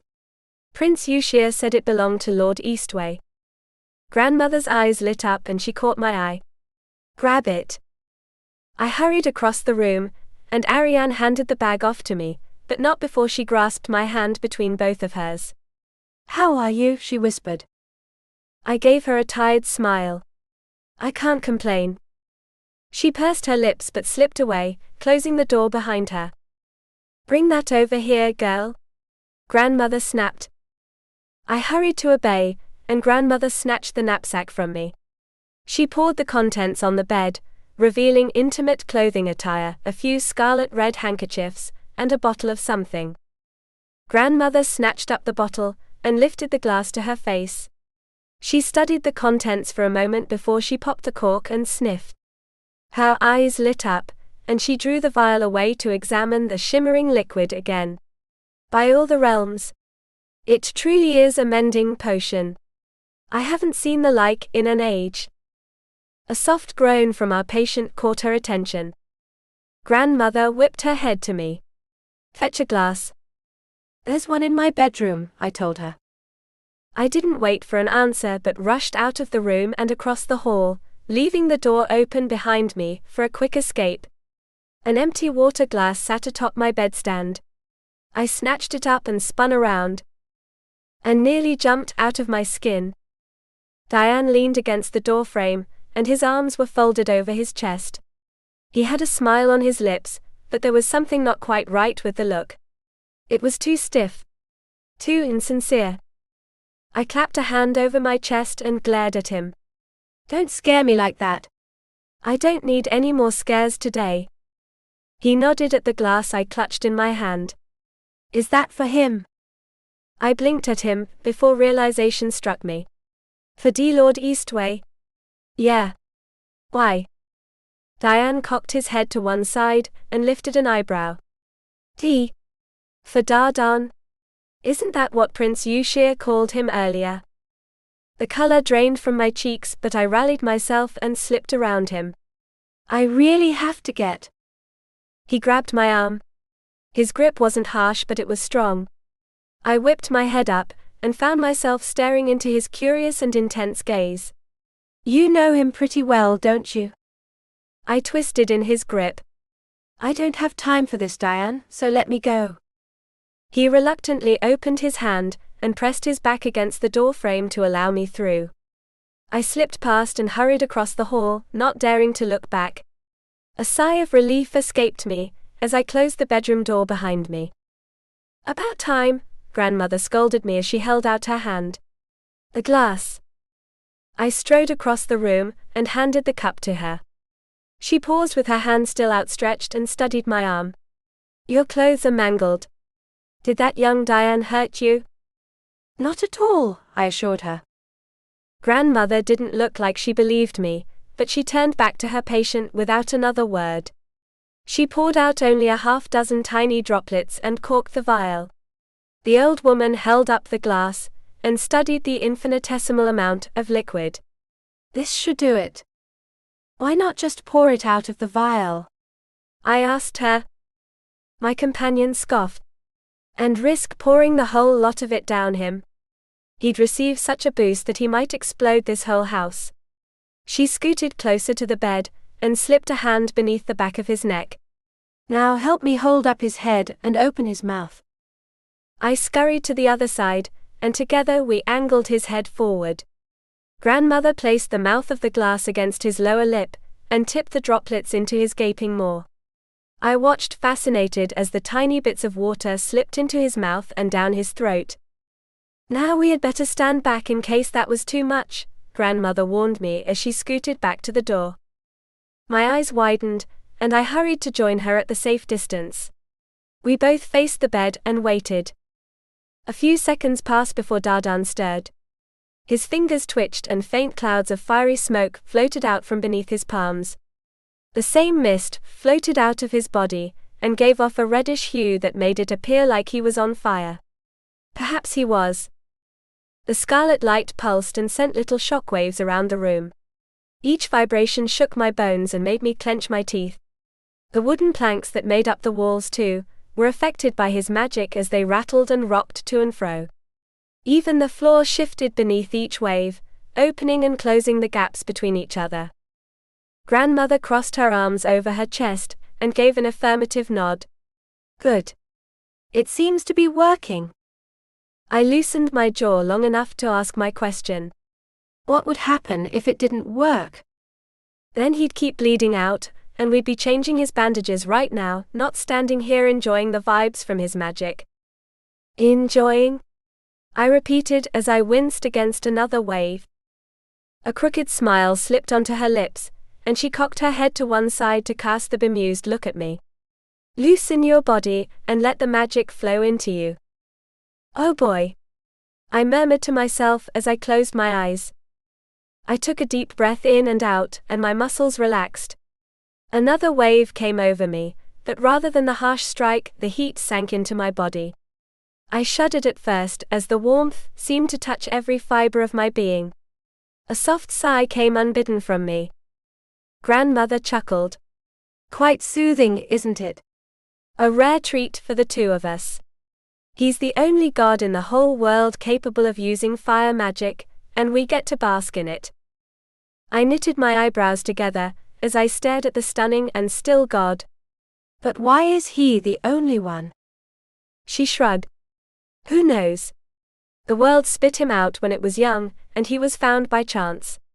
A noise caught the old Heaven King's attention, and he found him in a barren spot of dirt in the Far East." She cast a curious eye at me. "But surely you've heard all about this." "Bits and pieces," I admitted as I pressed a fisted hand against my chest. My heart thumped beneath my hand in a steady rhythm that matched the pulse of his power. He must have been very lonely until he was found. "No doubt," she mused as she continued to stare at me. I wiggled beneath the attention. "What? Do I have some corpse dust on me or something?" I tried to fix my hair and smooth my torn clothes. "Nothing at all," she answered as she returned her focus to her patient. "We should let the medicine do what it wants. I doubt he'll be waking up until daybreak." She turned away from the bed and sauntered over to the door. "Let's go tell the king what's going on." Chapter 29. I reluctantly followed her, and we slipped out into the hall. All was quiet inside the house, but there was commotion in the yard. We strolled to the door and discovered dozens of men, some in uniforms and others from the citizenry, creating a pile of rusted weapons from the battlefield. The mound was taller than I was and 3 times as wide, and more people were coming through the gates with their arms full. The king stood at the top of the stairs and surveyed the busy work. Lu Jun stood at his side. The short sword he had taken from the field was still tucked in his belt. Pangbaron half turned at our arrival and looked us over. "How fares Lord Eastwei?" "He'll be fine after a rest," Grandmother assured him as she sauntered up to his side. She clasped her hands behind her back and surveyed the scene. "So they've been found?" He returned his focus to the work at hand and nodded. "So it seems. The men still had all their weapons. We're leaving behind those the wolves carried. They can dig through those of their own dead." Her eyes fell on the short sword tucked into Lu Jun's belt. "Isn't that the sword your brother bore?" The stoic general's lips tightened, and his hand fell on the hilt of the weapon. "It is." She closed her eyes and hung her head. "I'm sorry." Lu Jun shook his head. There's no need to apologize. He made his choice, and I settled with his decision long ago. My heart fell as I realized the importance of that weapon to the general. No wonder he'd been so keen to know where I found it. That meant the figure I had fought had been his brother. I bowed my head and clasped my hands together, and a silent prayer passed my lips. I hope those people are finally resting in peace. Anna. The stern voice of the Bear King made my eyes shoot open, and I whipped my head up. The trio was staring curiously at me, and I tried not to shrink from those imposing gazes. Come with me. He strode past me and into the house. I cast a desperate silent plea to grandmother. Her answer was to glare at me, and jerk her head after the retreating figure of the king. I would receive no help from that quarter. I warily followed the king. He led me to the first door on the left, an impressive wooden structure with carvings of bears fighting wolves and birds. The king opened the door and gestured inside. Step in here. I swallowed the lump in my throat and obeyed his instructions. The space turned out to be a study, though the decor was less scholarly and more hunting-focused. The walls were covered in weapons as I had seen in Lord Kang's lodgings, but with the addition of furs of every type of animal I could imagine, and many I couldn't. A hearth interrupted the decor, and a fire crackled in its maw. He guided me over to a hulking wooden desk with high-backed chairs. The king took up the larger one behind the desk, while he used a hand to gesture to one opposite him. Sit down. I eased myself onto the stiff leather that covered the seat, and set my hands in my lap. My fingers ached to fidget with one another, but I suppressed the urge by pressing my open palms against my legs. Those striking yellow eyes of his examined me with a keen gaze. I haven't inquired into your abilities as you are my guest, but I feel after this night that I must know of what you're capable. I blinked at him. What I'm capable of? He nodded past me, and in the direction of the Tianfeld. It was a strong magic that stirred those restless souls to action, and it was a strong magic that sent them to their rest. I've heard from my son that it wasn't Prince Yushir or Lord Eastwei who did it. That leaves only you. Some of the color drained from my face, and I furiously shook my head. I couldn't have been me. I don't even know how to use my magic except to make sweets and some toys for kids. Then you think it's just a coincidence that a voice called to you from the Feld? And that what occurred in that wasteland was some fool's luck, he countered. I shrugged. I don't know what to think. I just know that I threw up my hands. I don't know. You appear to be old enough to know what magic you have, he countered as he looked me over. So why don't you? I bit my lower lip. Arian hadn't betrayed my most intimate secret to him. I would have greater respect for you if you remained silent than if you lied to me, he warned me. I closed my eyes and took a deep breath. I come from somewhere else, another place that didn't have magic.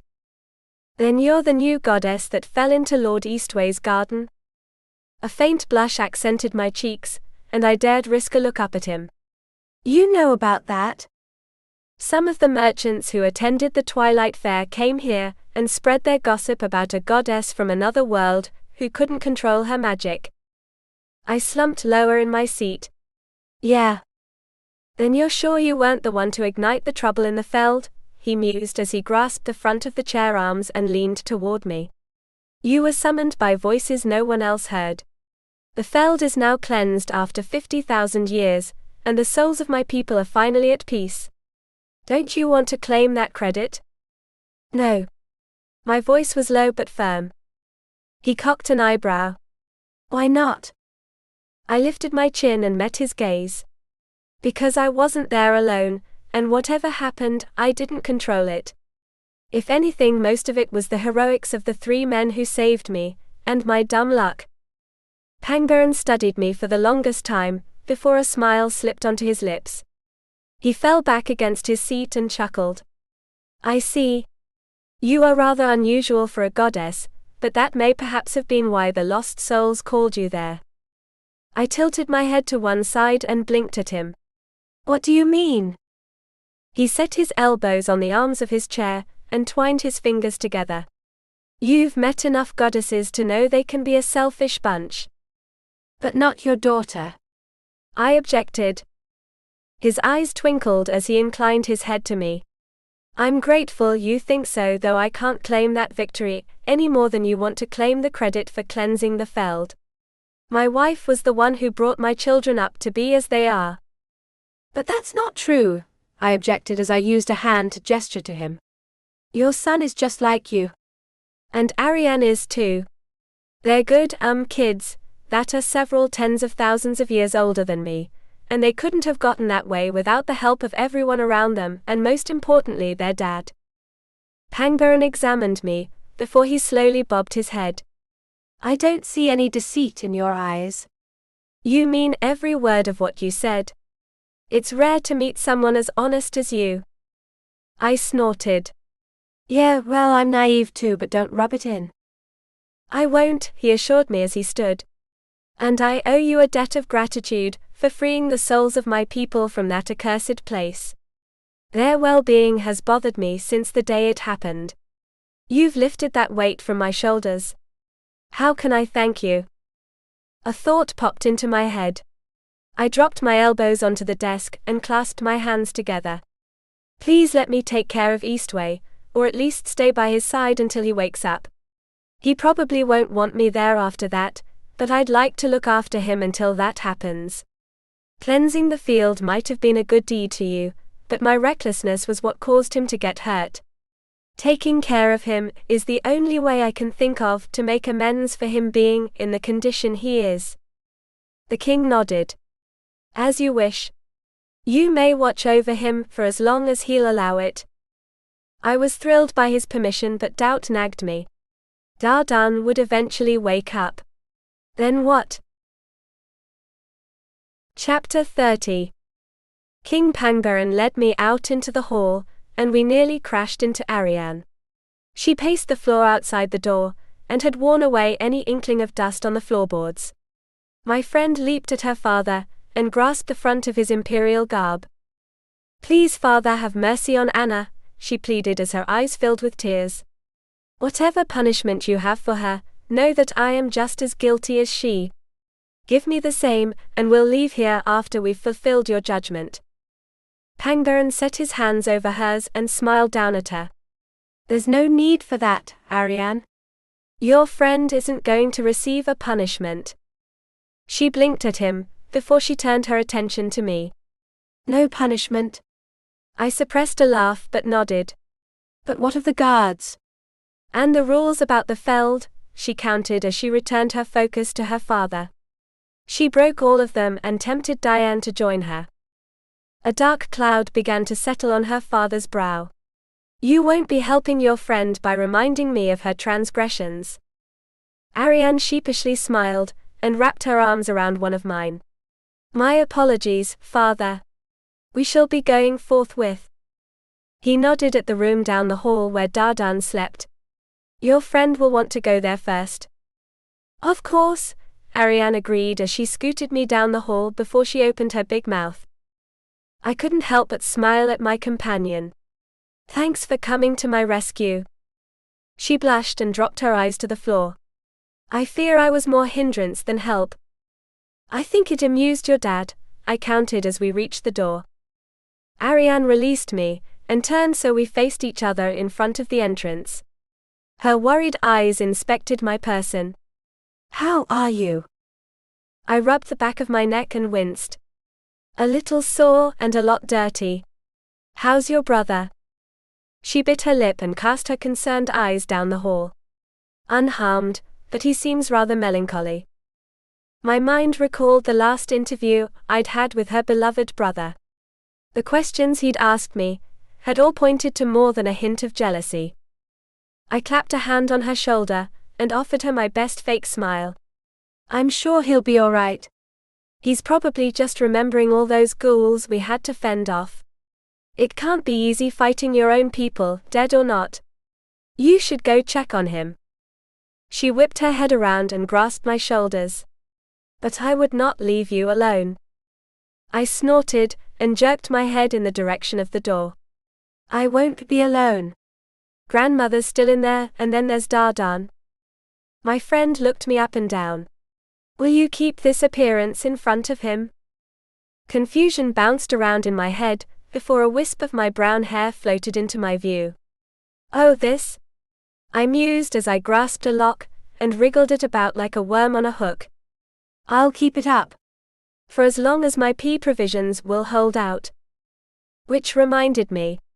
The provider of said peas was only a wooden door away. Then I will let you to your watch, but I will check on you in a few hours, Arian warned me. I laughed and stepped back. I'll be sure to look my best now, go on. And tell your brother, I'm sorry I was so short with him the last time we talked. Arian gave me a curious look, but didn't make inquiries. She moved past me and disappeared down the hall. I turned to face the door and took a deep breath. Grandmother's voice cut through the entrance. Stop breathing so hard and get in here. I wheezed out a stifled laugh and opened the door. She had scooted a chair close to the bed, and angled it so it partially faced the entrance. Her sharp eyes glared at me, and she drummed her long thin fingers against the top of one leg. Well? Have you finally come to watch this trouble finder? She questioned me. I strolled over to her, and set a hand on the top of her chair. Yes, but I had something I wanted to ask you. Could you make more of those strange peas for me? The ones that change my appearance? She looked me up and down and wrinkled her nose. What would you be wanting more of those for? I scratched the back of my head and sheepishly smiled at her. I sort of dropped most of them. Grandmother narrowed her eyes and eased herself onto her feet. Then I won't be making any more for you. You'll only be careless with those too. My face drooped along with my arm to my side. But I promised to be more careful. It was just I was opening the bottle in the Tianfeld, and well, my hands were shaking pretty bad. She swatted my hand off the back of the chair, and set hers in the same spot. Even if I did trust your shaky hands, the answer is still no. I can't make any more until there's a full moon, and even then I can only make one at a time. My eyes widened. Once a month. Then the bottle you gave me was several years' worth of effort, she confirmed. My heart fell as the full implication struck me. I turned my face away and bowed my head. I'm sorry. You're right. I should have been more careful with them. I'll make do with what I have. Grandmother's lips twitched, and she tapped a finger against the top of the chair. How many do you have left? I drew the vial from my pocket, and inspected the contents. About 5. I can't extend the time they last, but I have this. She rummaged in her pocket, and drew out a tiny glass container. 2 peas rolled around inside those transparent walls. I was saving them for an emergency, but I suppose you can have them. My face brightened, and I gladly accepted the container. Thank you so much. How can I ever repay you? She jerked her head toward the sleeping man. Watch over him like he was your most dearest possession. Do that, and you'll have repaid me. I blushed a little but stiffened my jaw. I promised to watch over him, like he was the most important person in the world to me. Grandmother studied me for a moment, and I thought I detected a faint hint of a smile. She tamped down whatever tried to bubble up, and wagged a finger at me. You see that you do that. Now I'm off as soon as I find Lu Jun. She shuffled past me and toward the door, grumbling all the way. That general needs to stop playing with his toys, and get to focusing on the real problems. Like what they're going to do with all the weapons? I suggested. She gave me a sharp side eye and scoffed. Of course not. He needs to be helping carry my bag back for me. She swung open the door and marched out into the hall. Lu Jun. Where are you, you old coot? Help me with this dang heavy bag. I couldn't help but smile as I snatched up the bag from its place on the floor beside the bed. A soft murmur from the bed made me pause, and I whipped my head in that direction. Dardan stirred, but his eyes didn't open. His face was deathly pale. I couldn't see his chest because grandmother had drawn the bed covers over him, but his bandaged arm lay atop the sheets. The blood hadn't seeped through, and a faint scent of flowers floated out of the wrappings. I swallowed the temptation to plop myself down in the chair beside him, and instead hurried over to the door. Heavy footsteps approached the room, and I crashed into General Lujun as I stepped out into the hall. He caught my arms and kept me from falling. I hugged the bag close against my chest and shrank beneath his stoic gaze. "Sorry. I only wanted to bring you this." "Thank you," he replied as he grasped the top handle and drew the bag out of my arms. I stepped backward, so I stood in the doorway. He didn't move away like I expected, but continued to study me. "Is something wrong?" I asked him. He cleared his throat. "I wanted to apologize to you." I froze and blinked at him. "Come again." "I shouldn't have snapped at you as I did in the Tianfeld," he admitted, as he set his hand on the hilt of the sword. "I wasn't prepared to see my younger brother's sword ever again, and to see you holding it roused emotions I thought I'd buried long ago." My heart fell, and I gingerly set a hand on his shoulder. He tensed beneath my fingers. "There's nothing to apologize for. I'm just glad you have something to remember him by." The old war dog lifted his chin, and the corners of his lips twitched. "Yes, well, I'd better get going and leave you to your post." He took up the bag and bowed his head to me. "Good night, Lady Roberts." I watched him stride down the hall with a certain degree of reluctant pride. If I had cleansed that battlefield, his brother was free now. A smile slipped onto my lips as I stepped back into the bedroom and closed the door behind me. Chapter 31. My good humor faded at the first sight of the pale figure that lay on the bed. I tiptoed over to the bedside and leaned over. Dardan's breathing was a little quicker than I would have liked to have seen, but some color had returned to his cheeks. A quick look at the arm bandage told me his bleeding had stopped. I scooted the chair to within a few inches of the bedside and eased onto the seat. My heart ached to grab his shoulders and cry out that I was Anna and his beloved pet. Maybe that would bring him some strength to open his eyes. However, prudence sealed my lips. Not just for myself but for my friends as well. They were harboring a fugitive from the King of Heaven. I wasn't sure if the king would show mercy if they pleaded ignorance. So I stilled my tongue but not my eyes. Those glided over his handsome features and took in the beautiful sight. His long glistening red hair. That wonderful subtle nose. How I wished I could have seen those vibrant red eyes. A cluster of elegant red hairs had fallen over the right side of his face, marring my view of his perfect features. I leaned over and brushed aside the insolent lock. He stirred and I jerked my hand back. My heart pounded in my chest as I awaited a flutter of his eyes, but it never came. His face scrunched up, and he grasped the sheets with the hand on his wounded arm. A single hoarse and whispered word escaped his parted lips. "Fuchsia." I cocked my head to one side. It sounded like a name, but I wasn't sure. And speaking of names, he would definitely know mine if I didn't pop a pill. Having been unconscious the last time the magic wore off, I didn't know if there were any warning signs. I drew out the glass and popped one of the peas into my mouth. A faint tingle ran through my body, but otherwise nothing changed. Just the way I wanted it. The next thing I wanted was a long nap. I glanced at the window that, like in my bedroom, looked out on the backyard of the Royal Lodge. The dark night sky with its twinkling stars told me day was a long way off. My weary bones ached and I still smelled of dirt, but I could relax in the thought that everyone was all right. A yawn escaped me, and my eyelids suddenly became very heavy. The weight of the night's events fell on me like a pallet of bricks. I settled back in my chair and closed my eyes. Just a little nap. "You have to wake up in 3 hours to take your pill," my inner voice reminded me. I flopped one of my hands across my lap. I know. Just let me get some sleep." Just don't forget to wake up. Yeah. Wake up. Anna, wake up right now. It was less the voice than a faint tingling all over my body. My eyes fluttered open, and I found myself staring into the bandage wrapped around Dardan's arm wound.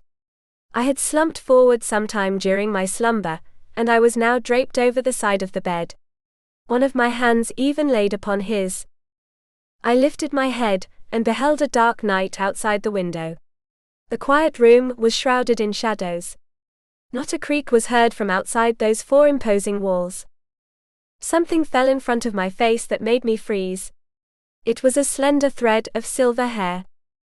A strangled gasp escaped me, and I grabbed 2 handfuls of my hair and yanked it forward.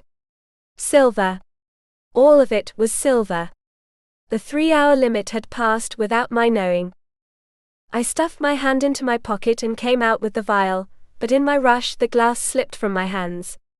The container juggled between my fingers, until it clattered to the dark floor.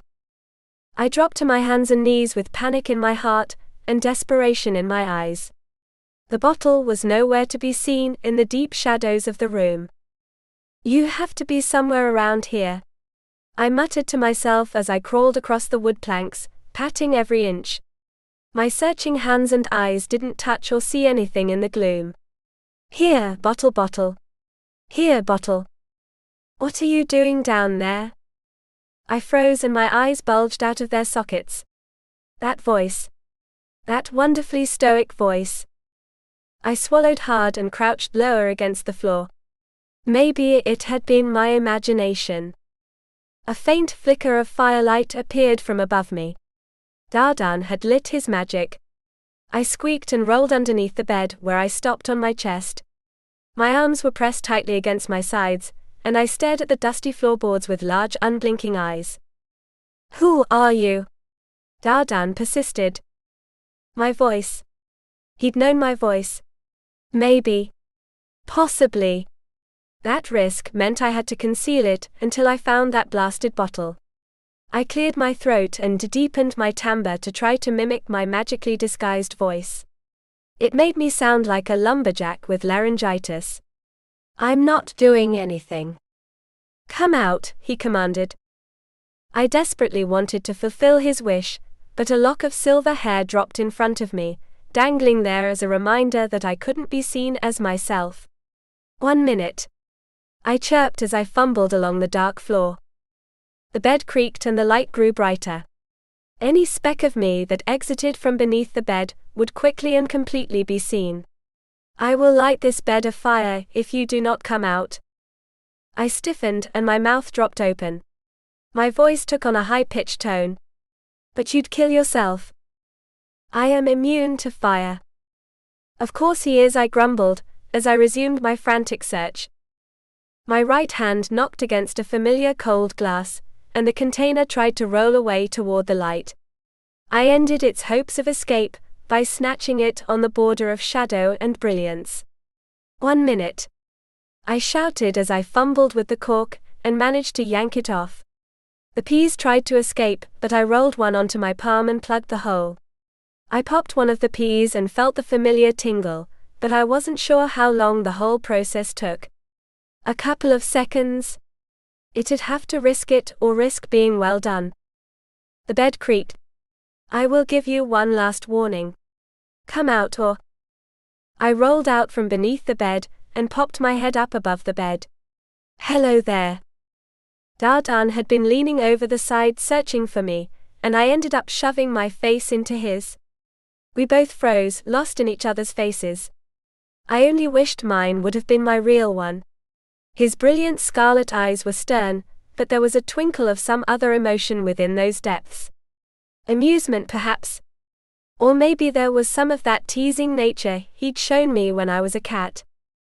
The moment was all too brief, as I instinctively and sheepishly shrank closer to the floor. Sorry about that. I lost something down there. I tucked the vial into my pocket as I said that. He leaned away from me, and his sharp eyes continued their examination. The light I had seen came from his upturned palm, which he held close between us. Who are you? What was that name Diane gave me? I'm Phi. He lifted an eyebrow. That's an unusual name among the Fae, I shouted, as my mind suddenly clicked onto my mistake. Oh God, if you were up there beyond the heaven realm, then I really needed some help right now. Fae, he repeated. I bobbed my head up and down. Fae. The corners of his lips twitched upward, or did they? Are you certain? A sheepish, shaky smile brightened my face, and I shook my head. I'm not sure of anything right now. He gestured to the chair I had abandoned in my search, as he set his flaming hand in his lap. Then sit before another forgetfulness spell strikes you. Chapter 32. I eased myself onto the seat and cleared the large lump in my throat, or I tried to. The damn thing was so huge that I ended up choking on my own spittle. I broke into a coughing fit that forced me to bend over and try to heave the persistent shivers out of me. Take this. A glass of water came into my view.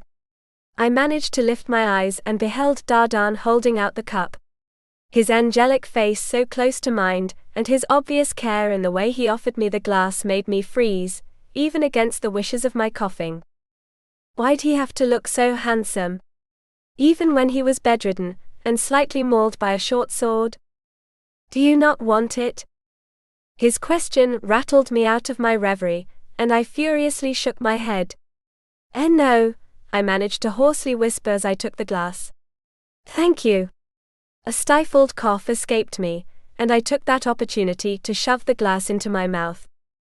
Dardan continued to stare at me, so much so that I became distracted and tipped too much water into my mouth.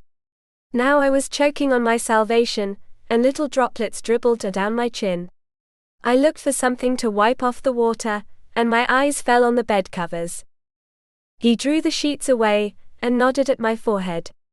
You might use the scarf on your head to clean yourself. I froze. The bandana that covered my crescent-shaped, thingy. I couldn't recall him ever seeing me sport such a token of identity, but I didn't want to take any chances. I set the glass in my lap and clasped it in both shaking hands. I'm fine. The water is nice. It's cleaning some of my clothes. He leaned back against the headboard and inspected my person. You were the woman in the Tianfeld, were you not? That shame again. I turned my face away and my heart fell. Yeah. It's because of me that you were hurt. Did you not look different?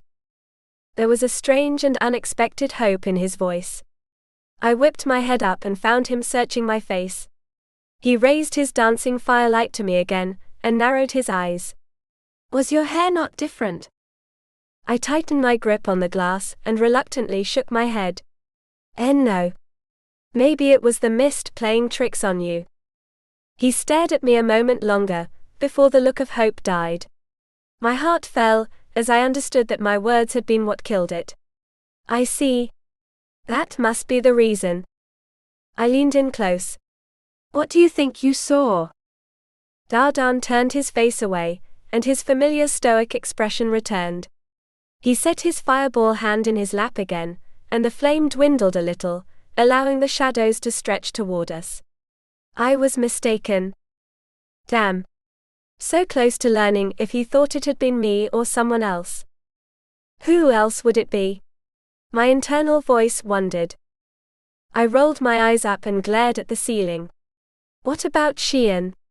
She's still up there, and probably still trying to eliminate the competition to woo him. Are you feeling well?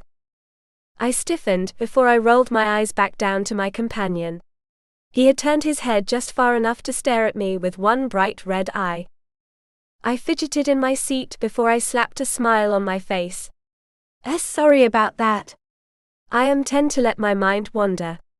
I lifted the glass and beheld that it was empty. Most of the water was drying on my person. Did you want me to get you any more water? He leaned his head back and closed his eyes. I will be fine. He didn't look fine. His cheeks had lost some of their luster, and the hand atop the sheets trembled. Instinct disregarded propriety, and I set my hand over his to comfort him. He stiffened, and one bright eye popped open where it settled on me. I blushed and jerked my hand away. Sorry. His hand no longer trembled, but it did twitch, and his sharp eye continued to stare at me. There is no need to apologize. You were merely trying to soothe me. A smile slipped onto my lips as I thought back to our interactions in the heaven realm. I thought you were all pomp and circumstance when it came to that stuff. He lifted an eyebrow. That's when I knew I'd messed up. What would you know about me? The color drained from my face and my brain cells sparked to life. I heard about you. I mean, doesn't everyone know about Lord Eastwei and his stoic attitude? The corners of Dardan's lips twitched down, and he dropped his eyes to his bandaged arm. I did believe that once. A naive idea that immortality would bring immortal honor. My heart fell at the sorrow-filled words. There was something touchingly bitter about the last part. I slapped a smile on his face and leaned in. But I know you, and you're not forgotten around here.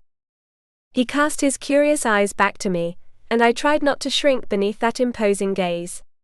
And have you traveled so greatly that you would be an authority on my fame? I grasped my hands together in my lap and shrugged. I've gone a few places. Dardan adjusted his position on the pillows and looked me straight in the eyes. Such as where? I fidgeted beneath his imposing stare and handsome face. Well, I've been to the heaven realm and here. And with you to the turtles. He looked me up and down. When were you at the heaven realm? I was there. The door behind me creaked open.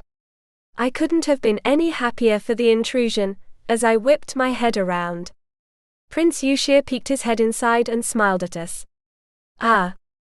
I see I was not mistaken in seeing a light beneath the door. You both are finally awake. He slipped into the room and closed the door behind him. A teasing smile lay on his lips as he sauntered to the bed. I had checked on you both several hours ago, but found you were both sleeping. His gaze took a noticeable turn to the edge of the bed upon which I'd awoken. I blushed beneath his gentle accusation, and I noticed his lips curled up just slightly higher. Dardan narrowed his eyes slightly at his friend. Did you need something? Merely to see how well you have improved, Yushir commented as he looked over his acquaintance. Your pallor has improved, but is not as far along as one would hope. He clapped his hand onto the top of the chair, making me jump. Shall I leave you alone for a few more hours with your lovely nurse, and hope I will see more improvement? I will be well in a few hours, Dardan insisted. Then I shall take this lovely woman back to her own room, Yushir proposed as he dipped his hand down and grasped one of mine. He practically yanked me to my feet, and with a Cheshire smile on his lips, bowed his head to Dardan. I will see you again in a few hours. Yushir pulled me close and turned us toward the door. I scurried along beside him, and we neared the entrance. Dardan's stiff voice made us pause just as Yushir reached for the door handle. Faye. I twisted my head around, and saw that Dardan stared ahead at the wall opposite his bed. You may come later if you so desire. I blinked at him, before I stabbed a finger at myself. Me? The corners of Dardan's lips twitched. I see no one else in this room. I'd array to see later. Yushir's mouth dropped open. No one else? A fine thing to say to one of your oldest friends. Dardan's twinkling eyes gave up the game. He closed them to hide his amusement, and kept his tone soft and even. I must rest. Please remember to close the door behind you. The prince glared at his former friend a moment longer, before he yanked open the door. He scooted me out and stepped into the hall behind me. Yushir leaned in with his hand wrapped around the handle, and narrowed his eyes at the resting lord. I will see you later, whether you desire me or not. Chapter 33. The prince slammed the door shut and spun around to face me. I had to suppress a smile, as I gamely clasped my hands in front of myself. Your friend is very interesting, Prince Yushir. He cast another sharp look at the door, and toyed with the ring on his finger. I wish he would find less interesting ways to amuse himself. He sighed and turned his full attention on me. But we have yet to be properly introduced. I believe Dardan and Prince Diane referred to you as Faye. That's what I'm called. Not quite a lie and not quite the truth. A pleasure to make your formal acquaintance, Miss Faye, he mused as he cocked his head to one side to study me. You seem to have performed a wonderful task on Lord Eastwei's complexion and attitude. Are you by chance an apprentice to Grandmother Frumai? An unbidden snort escaped me. No, I'm just helping her while I'm here. He lifted an eyebrow. Then you are not a citizen of this lovely area? I'm just a guest of the household, that's all, I assured him. His eyes flickered down the hall. I half turned and saw that the passage was empty. Still, the prince stepped closer and lowered his voice. Then you might perhaps be on intimate terms with Lady Arian. I bit my tongue to keep from laughing. The prince's love interest in Arian hadn't dwindled since their parting. I lifted my chin and cleared my throat. I'm friends with her, if that's what you mean. Then perhaps you would be able to maneuver my seating during the Fur Festival tomorrow, so I would be able to have a brief chat with her. You see, we became rather close during her time in the Heaven Realm, and I wish to see how she has fared since then. I tamped down a smile and solemnly nodded my head. I'll see what I can do. His face lit up and he bowed his head. You have my sincerest thanks. He lifted his head but paused and studied me. If you do not mind my asking, but how long have you been friends with Lady Arian? Oh boy. There was something in his voice I didn't like.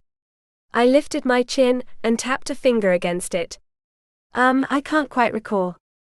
I'll have to ask her about it. He waved a hand. There is no need to bother her with my silly question.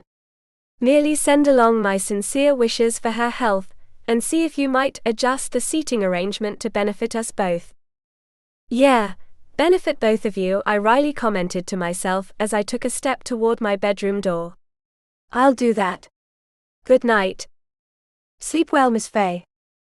I slipped into my bedroom and shut the door behind myself. The bed was tempting, but I leaned my back against the entrance and contemplated what had just happened. Dardan had invited me back to his room, but not Yushir. A faint blush warmed my cheeks. I clapped my hands over them and stifled a squeal. Get a hold of yourself, Anna. He didn't ask you to date him. No, but I did hold his hand. That counts. It does not. You only did it to calm him, because he's not feeling as well as he puts on. My heart sank as I realized my inner voice was right. Dardan wasn't himself, that much was certain.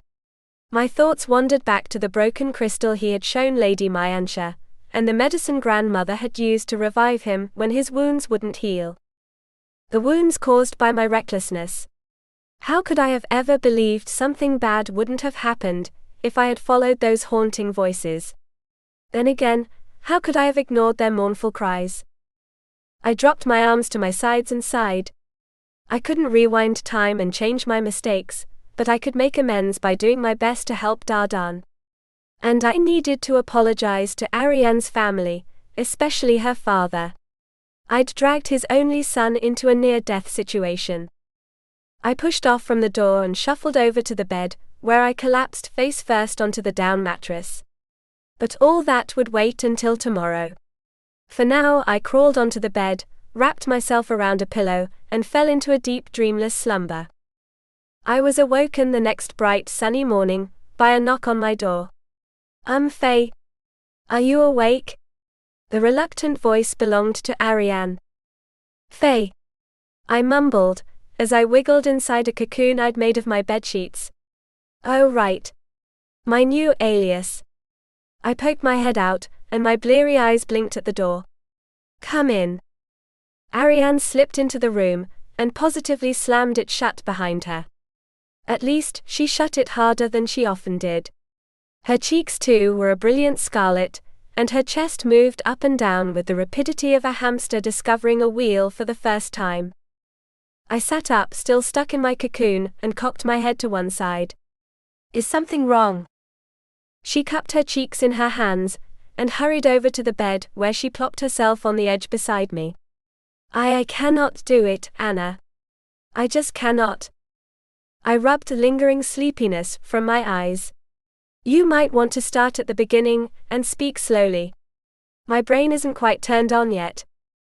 Arian dropped her hands into her lap, and took a long deep breath which she exhaled. Her shoulders drooped as did her head a little.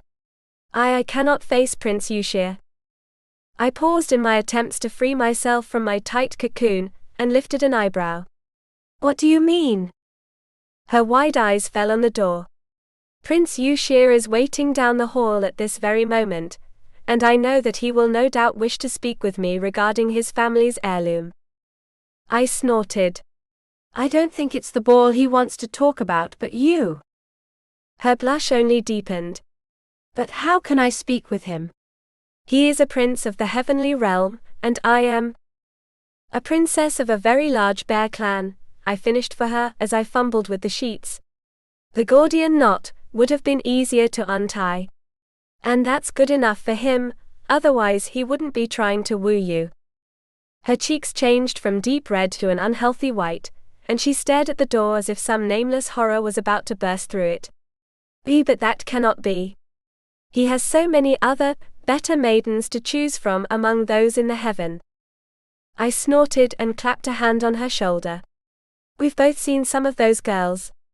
He'd have a better future wrestling with a viper than finding matrimonially bliss with them. But no more buts. I scolded her as I resumed my fight with the bedsheets. You are definitely good enough for him, and I don't know why you're worried about that. I'd worry more about Jin finding out. I froze when her pale face turned ashen gray. Her eyes bulged out of her head, and her voice was mechanical. I had not thought about that. Oh boy. Me and my big mouth. Well, don't think about it any longer, I assured her, as I continued my futile wrestling. I have a way to avoid the prince. And Jin? I paused in my fight and stared at the wall opposite the bed. My face drooped and I shook my head. We'll think about that later. For now, help me get out of these things and into some cleaner clothes. I smell like the grave. The evil bedsheets fell before her gentle, expert touch and I was soon freed. I slithered out of my cocoon and slipped into fresh clothes that didn't reek of battlefield dirt.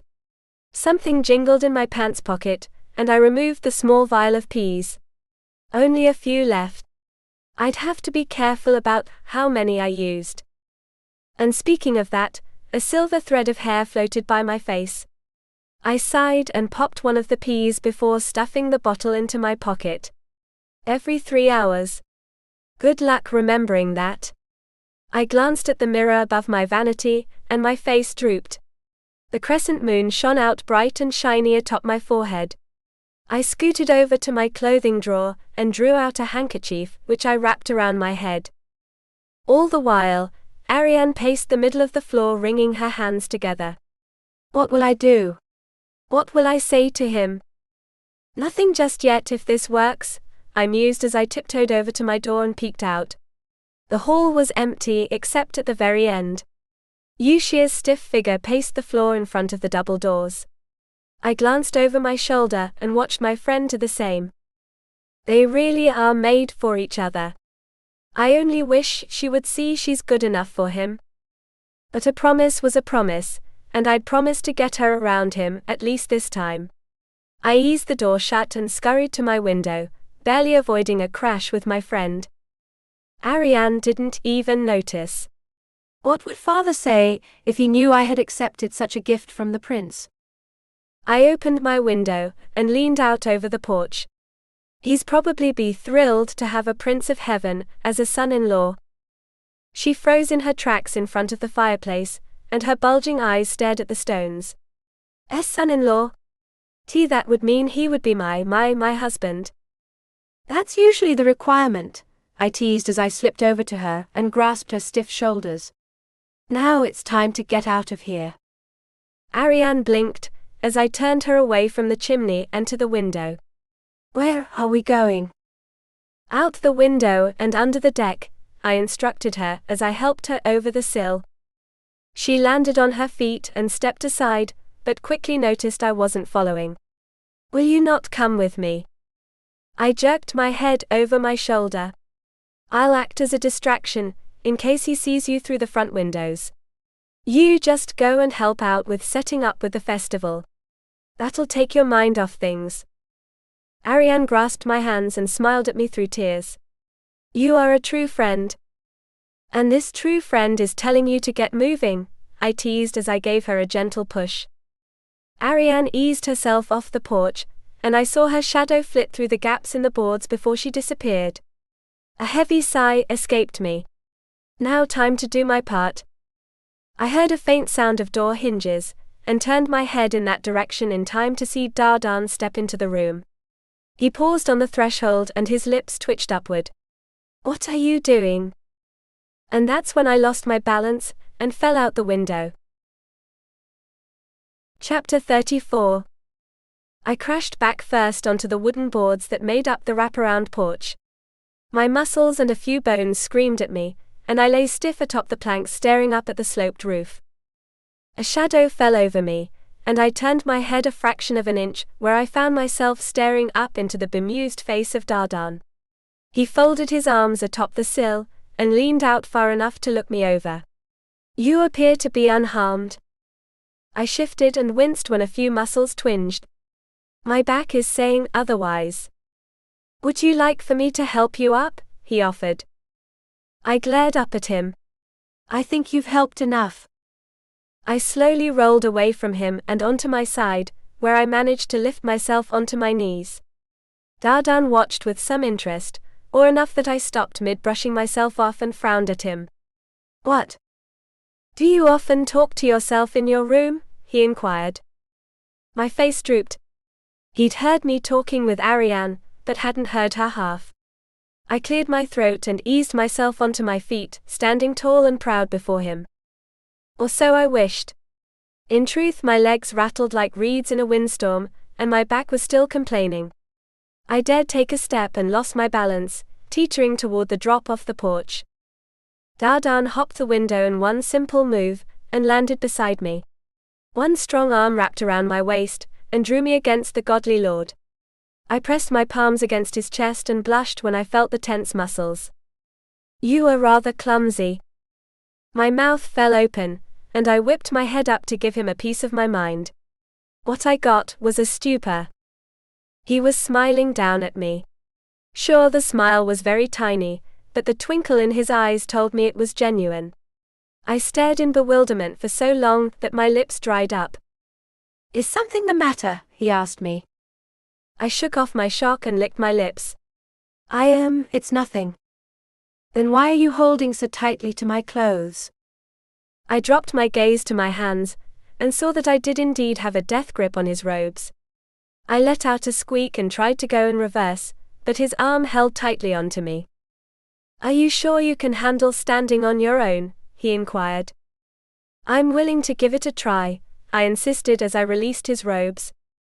He slid his arm away from me, and I stumbled back but stayed on my feet. A nearby post provided more support, as I looped an arm around its splintered surface. I turned to face my companion, who stood a few feet away studying me with his stoic expression. And that's when I remembered something vitally important. Should you really be walking around already? There was that faint smile again.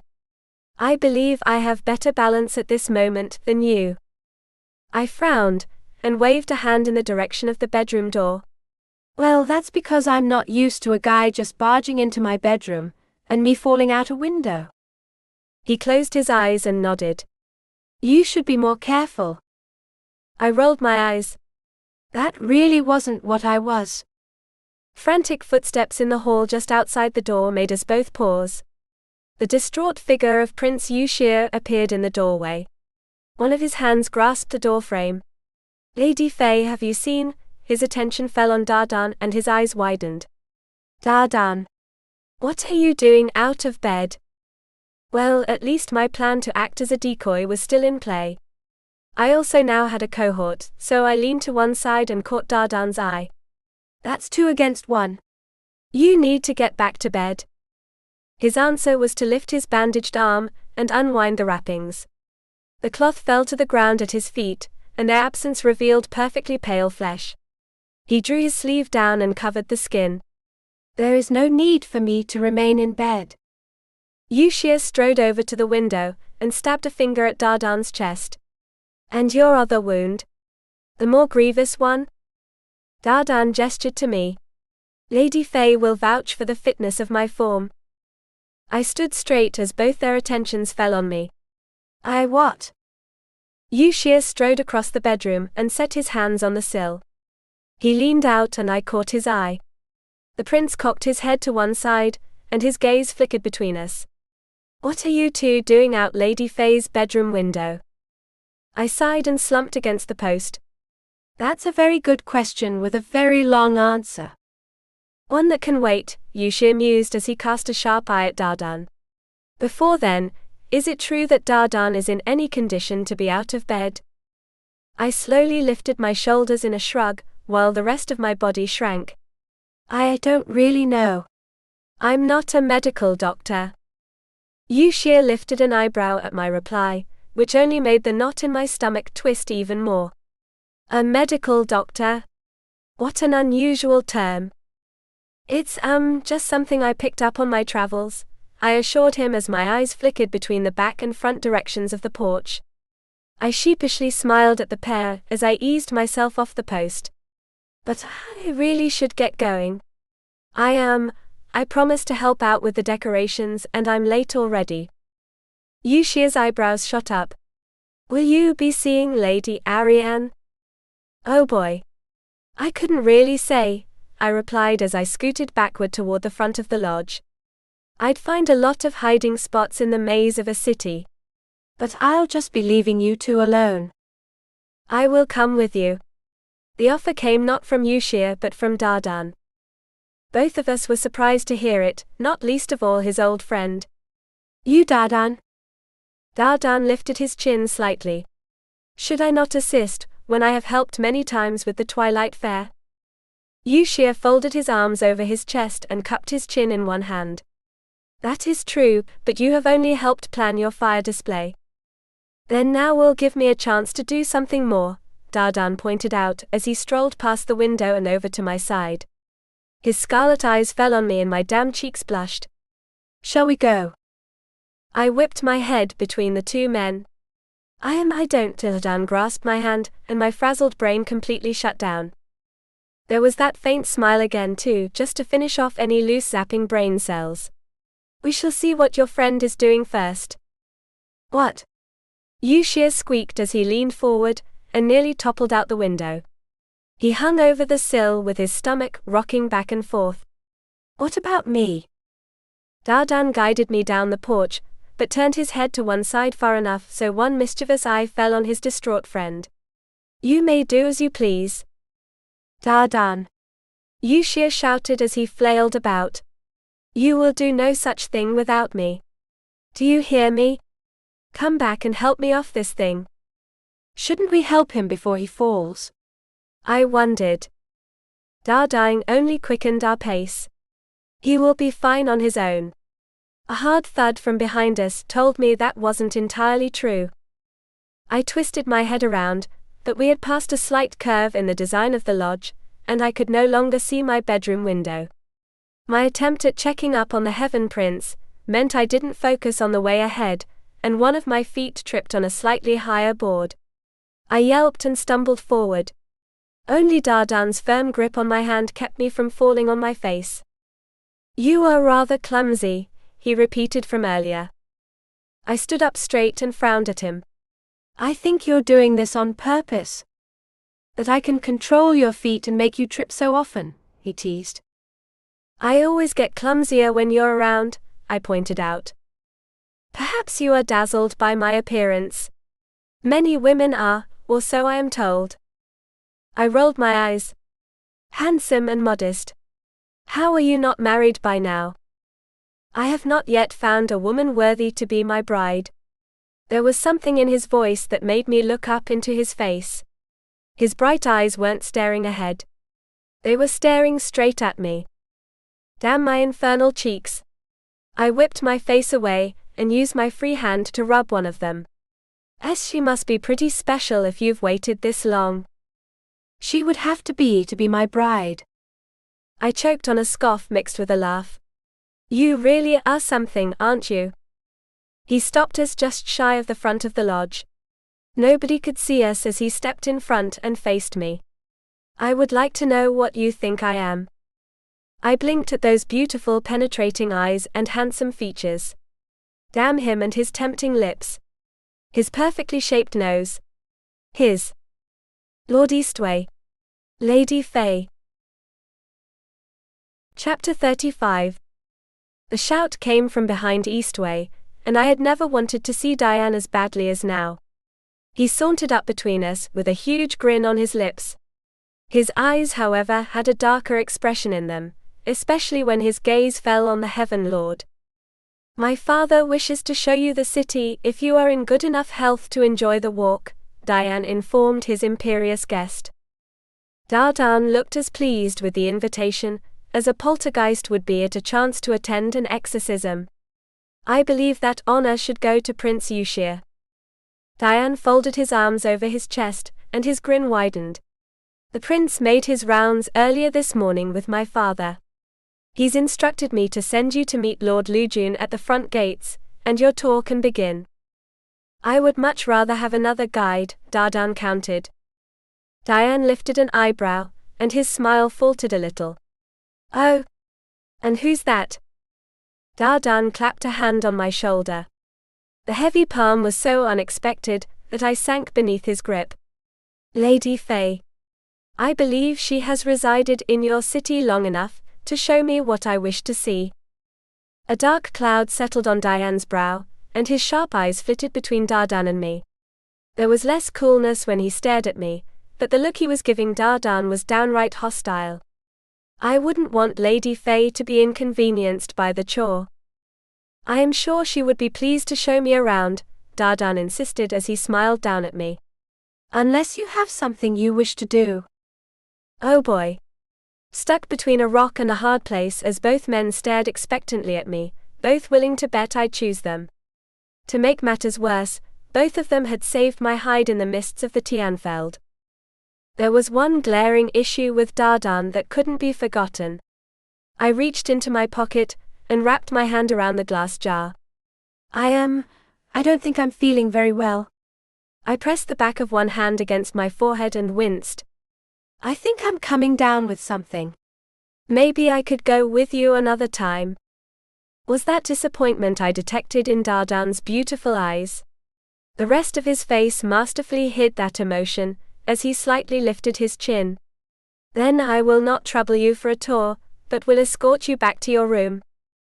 Diane looped his arm through mine and took a step back, partially dragging me with him. So this is what a favorite toy of two squabbling siblings felt like. I can take her. Lord Lujun is out by the gate. Dardan's fingers twitched at his side, but he merely inclined his head toward me. Good day, Lady Fay.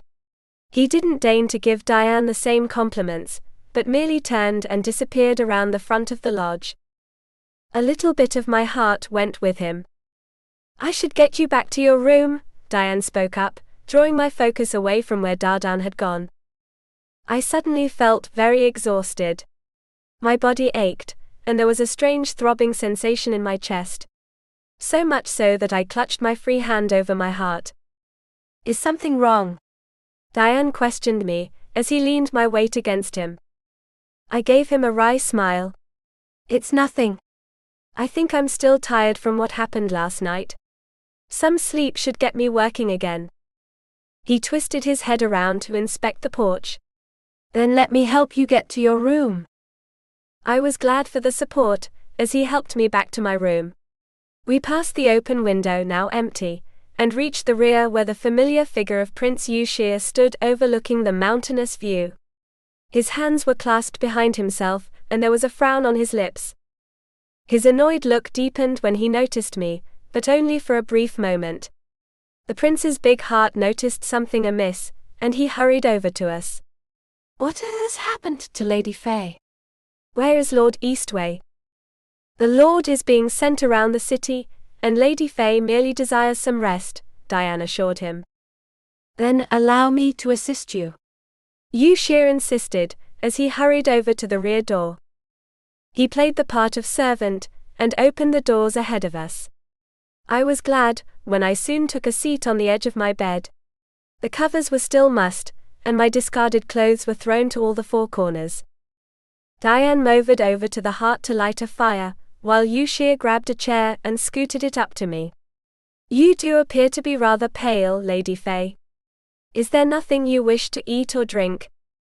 I smiled and shook my head. I'm fine really. I just didn't get much sleep last night. A nap will get me back to normal. Yushir plopped himself down on the bed, and reached out to set his hand atop mine. Then I shall. He didn't get to finish his sentence, as our fingers touched. A ripple of magic flowed from the point of contact, and raced up my arm. I jerked my arm away from him, and shrank away. What had grandmother said? People with water magic could reveal her own? Damn it. I cupped my arm in my other one, and sheepishly smiled at him. You don't need to do that. I'll just take a nap and see you all later, all right? The prince lifted an eyebrow, as he examined me with his keen eyes. I shrank beneath his inspection, but he merely rose from his seat. I see. Then I wish you a good rest. He bowed his head and left. I wanted to breathe a sigh of relief, but the look in his eyes told me the trouble was just starting. Diane watched Yushir leave out of the corner of his eye, and the moment the door shut behind the prince he stood. He moved over to the bed, and jerked his head at the entrance. What was that about? I bowed my head and bit my lower lip. I forgot he was a water user. Grandmother told me they could reveal her magic. He knelt in front of me and looked me over. You're not hurt from that, are you? I laughed and waved my arm in the air. No, I was just surprised. Did you need anything else? He wondered as he set a hand over my other one. I can get you anything from the restaurant. I recalled my last foray into that fine dining, and tried not to wince. It's all right. I'll just lie down here for a while. You go and enjoy the Fur Festival. That starts pretty soon, doesn't it? At noon, but I'd much rather stay here with you, he insisted. I patted his shoulder. It's fine. Go and enjoy your festival. I'll be out before you know it, and then you can show me everything, all right? Diane pursed his lips, but reluctantly drew away from me. All right. Have a good rest. I stretched my arms above my head, and offered him a smile. I plan to. See you in a bit. He slipped out and I flopped down atop the mattress. The strange pain in my body was already subsiding, but I still lay a hand over my side. A strange and disturbing thought slipped into my mind.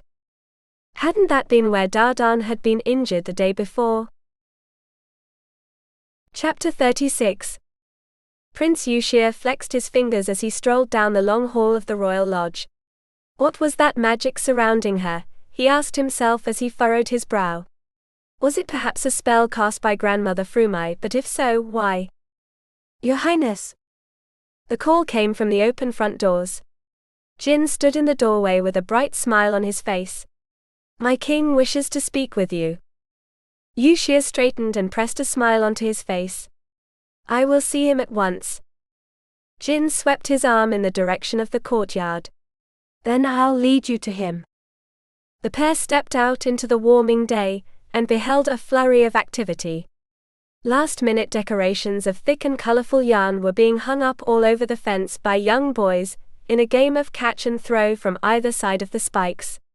A dozen women scurried around the crackling fire where 3 cauldrons hung from the straining spit, and the scent of spicy stew and meats floated out of them. Bread and other baked goods were being cooked in adjacent outdoor ovens. King Pangberan wasn't seated atop his throne, but was conferring with Lord Lujun in a far corner against the fence. The streamers left by the young children draped around them like cobwebs, enshrouding them in thin shadows as they whispered to one another. Jin led Yushir over to the pair, and they abruptly stopped their conversation at their approach. The perceptive prince noticed their eyes flickered to his young guide, so he clapped a hand on Jin's shoulder. "Do you happen to know where Lady Arian is at this time?" Jin lifted an eyebrow but gave a nod. "I do, sir. "She's out in the market." "Could you tell her I wish to see her later about a most personal matter?" Yushir requested. The young man's eyes revealed his intense curiosity, and he cast a questioning look at his king. Pangbaran jerked his head in the direction of the market. "You may go and tell her that, and to inform everyone the festivities will start on time at the market." Jin pursed his lips but bowed his head and took off, though after giving Yushir one last inquisitive look before he headed out. The prince watched him leave with a gentle smile, before he turned his attention to his host. "You wish to see me, Your Highness?" "I should go check on the patrols," Lujun spoke up as he nodded in the direction of the woods. "The wolves should be here, and I want to count them myself to make sure there aren't any more than what was promised." "A good idea," Pangbaran agreed. The lord bowed his head to the two royals before he hurried off. "I am sorry to hear such a joyous day should be spoiled by old feuds," Yushir mused. "As am I," Pangbaran agreed as he folded his arms over his chest and looked his guest over. "You have no doubt already heard that the Wolf clan started patrolling their borders a few weeks ago." Yushir nodded. "I had heard some rumors to that effect from your people, Your Highness." "Do you know why they are doing so?" "Nothing definite, but one of their villages suffered an attack by the unknown assailant shortly before. We assume they mean to stop that from happening again." Yushir's sharp ears twitched. "But you are worried there is more to their actions than merely safety concerns." The royal pursed his lips and shifted his weight in his seat. "It might be only a coincidence, but the patrols began shortly after Arian arrived with her friend. I believe you've met her." A smile danced across Yushir's lips. "I have had that pleasure." Pangbaran examined his guest with a keen eye. "What do you make of her?" The corners of Yushir's lips twitched upward. "A very honest woman with a curiosity that seems forever destined to get her into trouble. Do you happen to know from where she hails?" The king shook his head. "I'm afraid not, though I haven't asked. She's Arian's friend and my guest, and while she resides in this valley, I would protect her with my life." The prince couldn't help but notice the king's choice of words. "I recall how highly you think of your guests, King Pangbaran, and I am glad to be one of them during these negotiations." A crooked smile slipped onto Pangbaran's lips as he swept an arm toward the festivities. "Those can wait until tomorrow.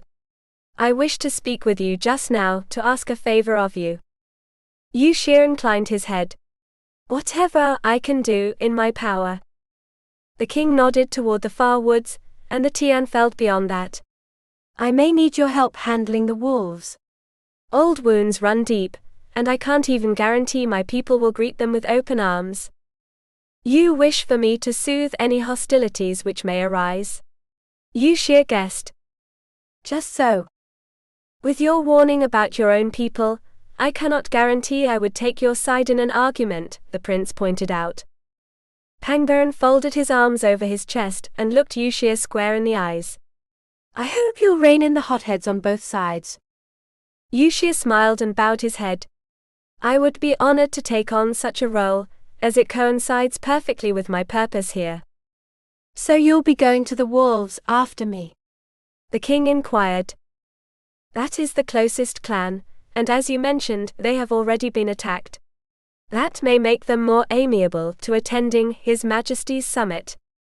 Pangbaran pursed his lips as he looked out on the valley, with its city nestled between the river and the cliff walls. "I hope something comes of it." "We've got nothing down here but questions and dead bodies." "I am sure that will soon change," Yushir insisted. Well, Pangbaran mused as he dropped his arms to his sides and turned to face the prince, whether it does or not, we should be enjoying ourselves. The wolves had promised to bring their drink with them, and they won't pass the borders of my domain unless they have a cart full of the stuff. Until that joyous time comes, I will take my leave and explore your wonderful festival, the prince announced as he stepped back and bowed his head. If you will excuse me. Of course, Pangbaran agreed as he grinned at the festivities. Enjoy yourself to your heart's content. Someone is sure to carry you back here on their shoulders. Yushir wasn't too sure about such an outcome, and steered clear of the kegs that dotted the main road. The winding path from the royal lodge to the marketplace was lined with tapestries of furs that fluttered in a slight breeze. Greys, whites, blacks and browns glistened with oil, lovingly rubbed into the family heirlooms. Visitors and citizens alike admired the quantity and variety, pausing to examine one pelt or another. The marketplace was no less busy. There wasn't a single empty stall stones, and all of the cooking stations were packed with cooks and customers. Foreign vendors hawked their goods and traded with the eager locals, passing coins and furs behind hands. And among it all stood the tall and majestic Lord Eastwei. The Dragon Lord's imposing figure meant the crowds skirted him, and many gawked at him. The children were the most curious. They stood in a cluttered mass to his left, and stared with large eyes at the foreigner in the imperial attire. Eastwei's elegant shimmering silk robes glistened in the midday sun, and shone like a beacon among the drab furs and leather clothing of most of those present. Yushir sidled up to him, with a bemused smile on his lips. You are incredibly easy to find. Dardan didn't reply, but continued staring ahead. The prince frowned and tried to follow his line of sight, but he was half a head shorter, and the crowds were less interested in avoiding him. What do you see? Trouble?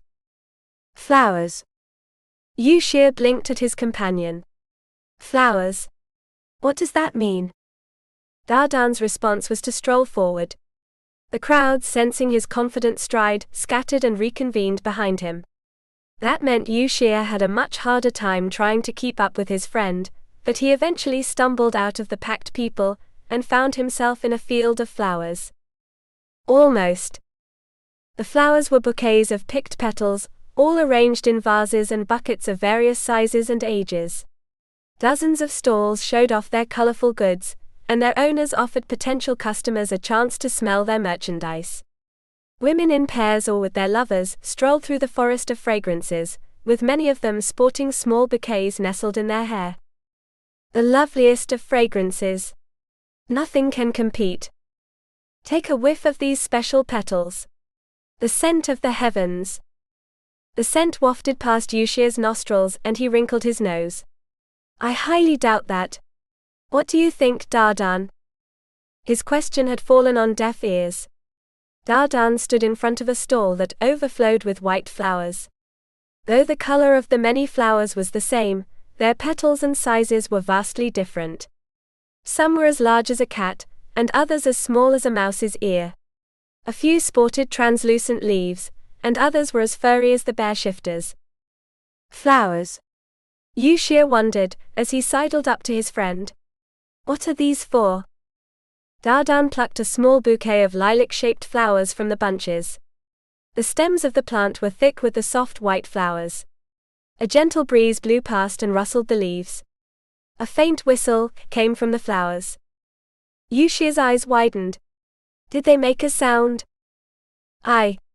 The shout came from behind the flowers, and the prince started back when an old woman stuck her head out from the bouquets. She grinned at them, and revealed more than one missing tooth among her shriveled gums. That's why they're called whistling love songs. She gave them a wink. You give one to your lady friend, and she's sure to whistle for you. Yushir lifted an eyebrow, and his mind wandered to a certain lady. Images floated through his mind of a happy woman in his arms with a bouquet in her hand. Truly. The old woman wagged her eyebrows at him. Buy one and find out. I will buy one. The request came not from the prince but from Dardan. He handed her a few heavy coins, which she eagerly accepted. The stoic lord tucked the flowers into his bell sleeve, and moved away from the stall. Yushir's mouth dropped open, and he gaped at his friend a moment before riling himself from his stupor. He practically jumped at the stall, and fumbled in his pocket for some loose coins. "I will take one as well." The woman's eyes sparkled with mischief as she wagged a finger at him. "The magic won't work quite as well for the second man." "I'll still try," the prince insisted as he handed the money to her. He snatched up a bundle, and hurried after his friend, leaving an amused old woman behind. Chapter 37. I stared at the ceiling for nearly an hour, contemplating how my life had gotten to this point. I mean, here I was in a land of people who could change into bears, wondering how I was going to handle being around a handsome guy who could control fire. I paused in my ruminations to pop one of the pea pills, and counted those that remained. 4 left. Multiply that by 3 hours, and I had only half a day left. The pain had subsided completely, and I had nothing to do but mull over my thoughts. I turned my head, and looked out the window that faced the rear of the lodge. Almost midday already. If I could just make it to nightfall, I'd have an excuse to hide in my bedroom until tomorrow. And then? What will you do tomorrow? I slumped deeper into the bed. You just had to remind me, didn't you? That's what I'm here for. I rolled over and hugged the pillow beneath my head. The voice was right. I really didn't have a plan for tomorrow, and I was certain the prince and Dardan wouldn't be leaving first thing. I sat up and furrowed my brow. What had they come here, anyway? It must have been something more important than a chance at seeing Arian again, especially so soon after their parting. My curiosity wouldn't leave well enough alone, so I slid off the bed and out of the room. The halls were quiet, but joyous sounds came from the open front doors. I stepped out into the bright midday sunlight, and beheld a city alive with festivities. People shouted and clinked beer mugs together in the streets. Citizens and visitors alike admired the decorations spread out along the main thoroughfare, and children raced through the adults giggling and laughing. Many of the women wore small bouquets in their hair, and the soft petals glistened in the bright sun. The king himself sat atop his newly built throne, and watched over the fun with a comforting smile on his lips. However, I was disappointed to see that the seats on either side of him were empty. Arian was busy at the fire pit, helping the other women cook up mounds of food. She noticed me standing on the top of the stairs, and handed her ladle to another, before hurrying up to me. "Father told me you were not feeling well," she told me as she grasped my arms. "Are you sure you should be up?" "I'm feeling a lot better. Besides," I leaned to one side to admire the view, "how could I miss all this? That's why we came here, right?" A smile brightened her face and she squeezed my arms. "Yes, and I am so glad you are here. Let me get you something to eat before the festivities begin." "They haven't already?" I wondered as I heard the raucous sounds of a drunken song, sung by over 20 off-tune partygoers. "Not yet," Arian told me as we reached the fire pit. A familiar spicy odor wafted out of the cauldron, and across my nostrils. I eyed the soup with a narrow-eyed look, as one would a most dangerous foe. Arian chose to fill a plate with meat and vegetables, which she turned and held out to me. "This should help you get your strength back." I took the plate and inhaled the delicious and safe scent of mild spices. "How do you like it?" a voice spoke up. Arian and I turned to see Hudian from the restaurant saunter over to us. He had a half-finished mug in one hand, and the leg of some giant creature in the other. A wide grin stretched his face, and his eyes twinkled with mirth and the beginning effects of happy drunkenness. The young man sauntered over, and draped one arm over the spitpost. He nodded at the animal on my plate. I cured the meat myself. Took me a good fortnight to get the right flavor. I picked up the hunk of meat, and nibbled the edges. My eyes lit up as a savory smoky flavor flowed down my throat. "It's really good." He puffed out his broad chest. "Glad you like it. There's a whole cow waiting to be." A sharp shout among the joyous voices caught my attention. I wasn't the only one, as many people paused in their cooking and merrymaking, and turned toward the open courtyard gates. A runner hurried through the gate, and stopped in front of the throne, where he pointed in the direction he had come. "The wolves, Your Highness. They're coming. Lord Lujun is leading them to the entrance to the city as we speak." The lively atmosphere died, and more than one fair maiden cowered together. The men took on grim faces, and many turned to the road half expecting an attack. King Pangbaran stood and stepped off his throne. His great booming voice echoed all around, not only the courtyard, but down the long quiet road. "I will greet them personally, and I invite anyone who wishes to join me in opening our arms and kegs to come with me." Hudian shot up his arm, and the drink sloshed all down his limb. "I'll go, Your Highness." The domino effect took place, and more people raised their arms. "I'll go." Let's see what these wolves are about. "They have beer, don't they?" "They do." "I'm in." We're all in. The last cry was followed by a great cheer, as the masses formed a long line to march toward the city entrance, and the promise of a fine and free drink. The crowd parted for King Pangbaran, and he led the procession to the far side of the city. I set my plate aside and grabbed both Arian's hand and one of Hudian's elbows, and pulled them after their king. We followed close enough behind to rake advantage of His Majesty's wake, where none dared tread over his royal heels. In that way, we stayed at the head of the pack, and were soon at the far reaches of the city. The forest loomed in front of us, as did the ancient and crumbling stone wall.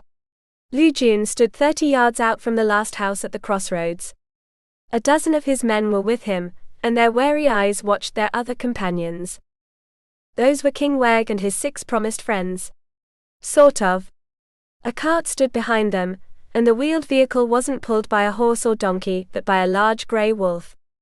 I guess that was a companion, giving the total to half a dozen. They didn't seem to have any weapons on their person, but the fangs and claws of their transformed cart puller told me they didn't need any.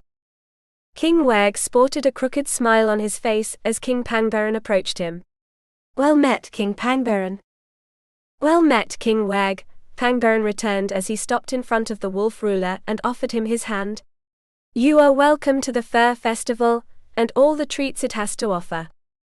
Weg accepted the hand, and gave it a vigorous shake. Almost too vigorous. "We are eager to be here, my friend, and we're glad to see so many of your people turning out to greet us." His eyes rolled past the Bear King, and fell on my friends and me, who stood only a few feet behind Pangbaran. I swore his sharp eyes zeroed in on me, and his smile widened.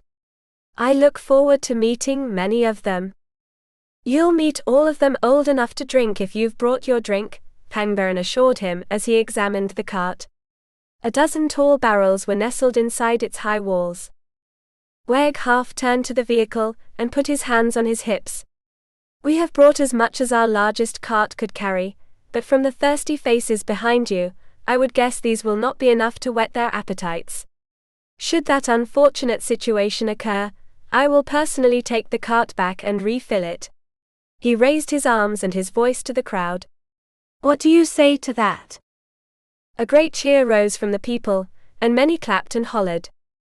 King Pangbaran stepped aside, and swept his arm toward the city. "Then allow me to welcome you to Banha, King of the Wolves." Weg bowed his head. "I accept your welcome, King of the Bears, and may this day be filled with many more wonders." The wolf and his entourage strolled past Pangbaran, and the crowd, my friends and I included, stepped aside. Weg inclined his head and smiled at the crowd, but his eyes lingered on me as he passed. A chill ran down my spine. Arian's whispered voice floated into my ear. "Is something wrong?" I followed the Wolf King and his subjects as they passed on down the road. "I hope not." Chapter 38. What are we doing waiting around here for? Hudian spoke up as he nodded at the crowd. The people followed the cart, lured by the prospect of a fresh pint of beer that had not been drunk in tens of thousands of years. "Let's get a mug before it's all gone." "You go on ahead, we'll catch up," I assured him, earning me a curious look from Arian. Hudian puffed out his chest. I'll save you a mug or two if I can. And with that promise, he scurried off to enjoy the drink. Arian tactfully waited for our friend to be out of earshot before she spoke up. Is something wrong? I followed the crowd with my eyes as my heart thumped loud and hard in my chest. I'm not sure. Did you notice if that wolf king was staring at me more than anyone else? She cupped her chin in her hand and furrowed her brow. Now that you mention his eyes, he did appear to stare at you slightly longer than anyone else. And you remember, he was staring at the lodge where we were hiding the last time he came here? I reminded her. A little color drained from Arian's face. Yes, he did do that, but what do his stares mean? I shook my head. I don't know. I hope I don't find out. Either way, stay close to me, okay? She wrapped both her arms around one of mine and gave an affirmative nod. I will. We set out at the tail end of the eager crowd. The wolves wheeled their cart through the streets of the city and into the marketplace where Lord Tongle waited for them with a big smile and open arms.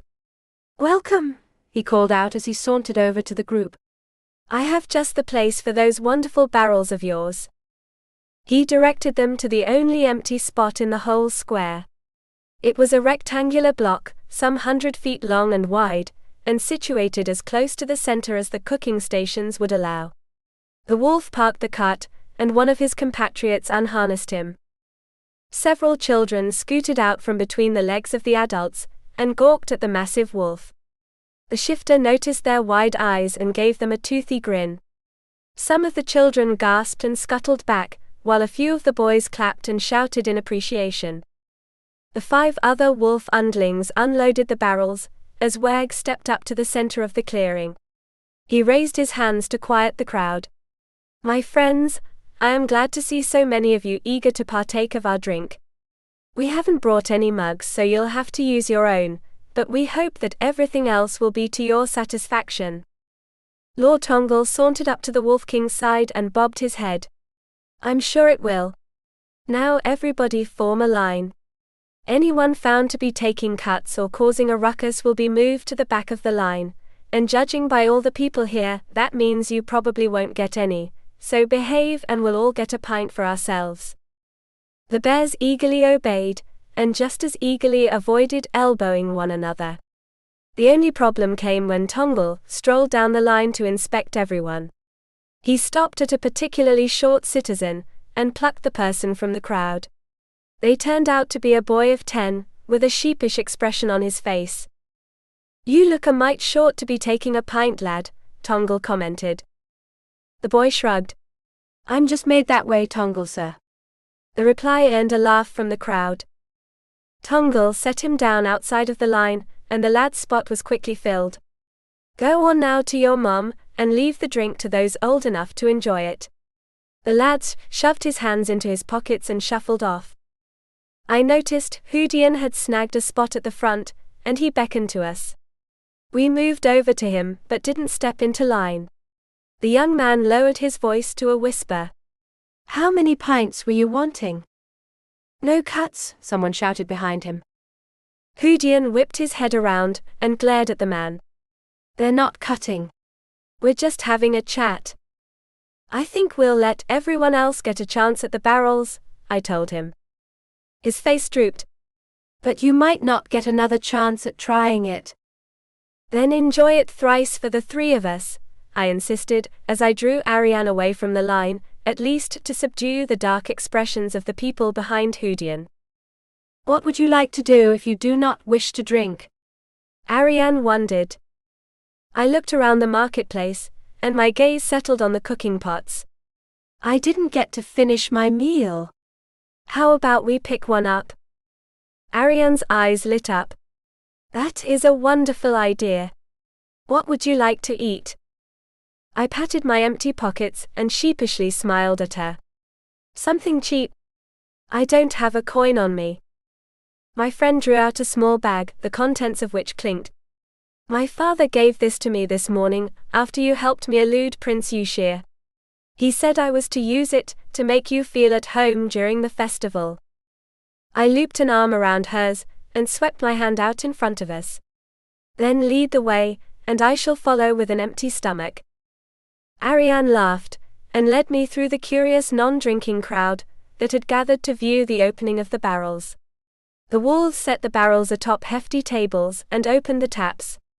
The air filled with the scent of barley and wheat fermentation, and I couldn't help but be reminded of the pubs back home. It made me a little nostalgic and, I must admit, a little glum. Is something the matter? Arian wondered, as she slowed her pace to take a good look at me. Are you feeling well? I managed an insincere smile. It's nothing. I was just thinking of my life before I dropped into Dardan. The name came out unbidden.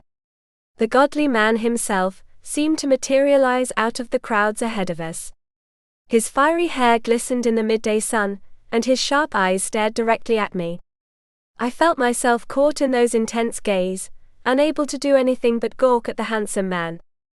What the hell was wrong with me? This wasn't the first time I'd seen Dardan. Why was I suddenly acting like a love-struck schoolgirl?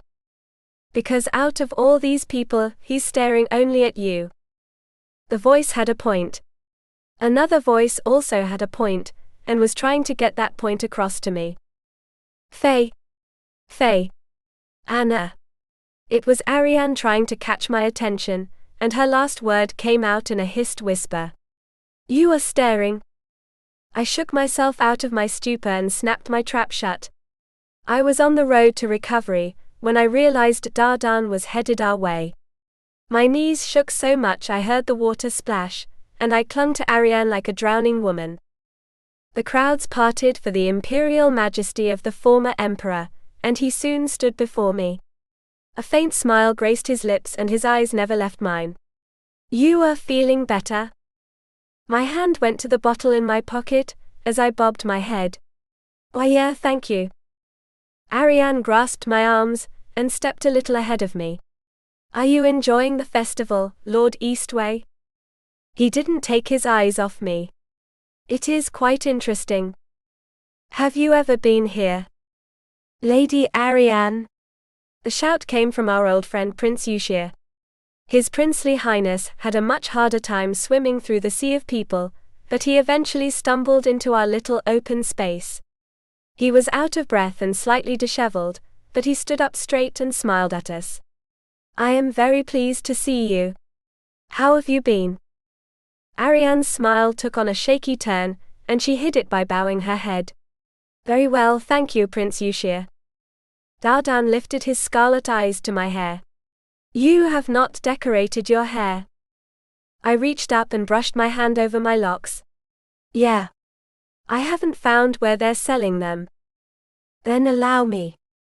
Dardan reached into his sleeve, and drew out a small bouquet of beautiful white flowers. I could hardly believe it when he tucked the bouquet behind my ear. Their soft petals brushed against my skin, and tickled enough to make me smile. I reached up and brushed my fingers over the gentle leaves.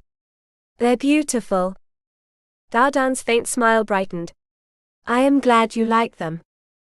I have some for you as well, Lady Arian, Yushir stuttered as he reached into his sleeve. He drew out a bouquet that was a little limp from being ill-placed in his clothes. The prince's face drooped at the sight of his weary wooing flowers, but he offered a sheepish smile to my friend. They are a little weary, but I am sure any flower will be wonderful in your hair. If you would. Arian reluctantly bowed her head, and Yushir attempted to place the flowers behind her ear. He failed thrice before Arian gently grasped his hand, and took the flowers with her other. She tucked the flowers herself and smiled at him. Thank you. Yushir studied the flowers and gave a nod. You are very welcome, Lady Arian, and might I say that they look lovely on you. And that's when the fight broke out. Chapter 39. The jovial atmosphere turned sour quickly, by the shouts of two angry men. We all turned back toward the barrels, where one of the wolves had gotten into an altercation with a hefty Bear Clan member. You've already had a mug, sir, the wolfman insisted. The bear member thrust his empty mug into the other man's face. Does this look like a used mug to you, Greyhair? The wolfman lifted his nose and sniffed before he curled his lips back. It smells like it. Well, it isn't. I've had a pint of something else, the bear man insisted, as he stabbed a finger at the barrel between them. Now pour me a glass and I'll get going. The foreigner shook his head. It's only 1 glass per customer. You need to get out of line. The line wasn't too happy to hear this back and forth delay. What's the hold up? Are we getting any, or not? The wolf nodded at the line. You're making your people wait. Get out of line. The bear man stomped his feet on the ground and puffed out his chest. I'm not leaving without my promised drink. The transformed wolf member leaped into the argument, and punctuated their dispute with a growl at the bear man. The insistent bear growled and snapped right back. What's going on here? The shout came from King Werg, who sauntered into the fray with a smile on his face. He set a comforting hand atop his transformed man, and his eyes flickered between the pair of arguers. What is the problem? The wolfman glared at his foe.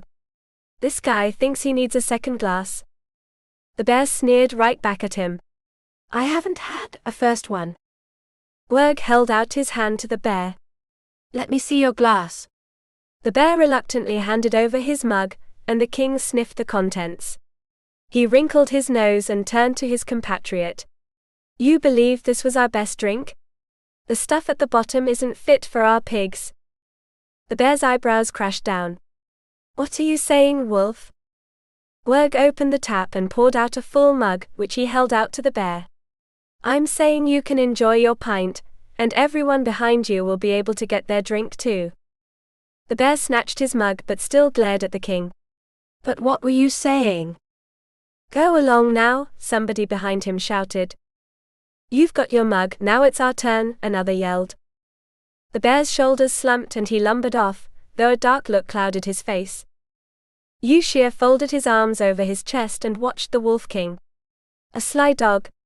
He insulted the drink crafted by the bears, and still managed to stop the argument. Dardan too studied the king of the wolves, more so because Werg's gaze settled on us. He sauntered over with a crooked smile on his lips, and his arms open to our male companions. Lord Eastwei. Prince Yushir. What an honor to see you after so many years.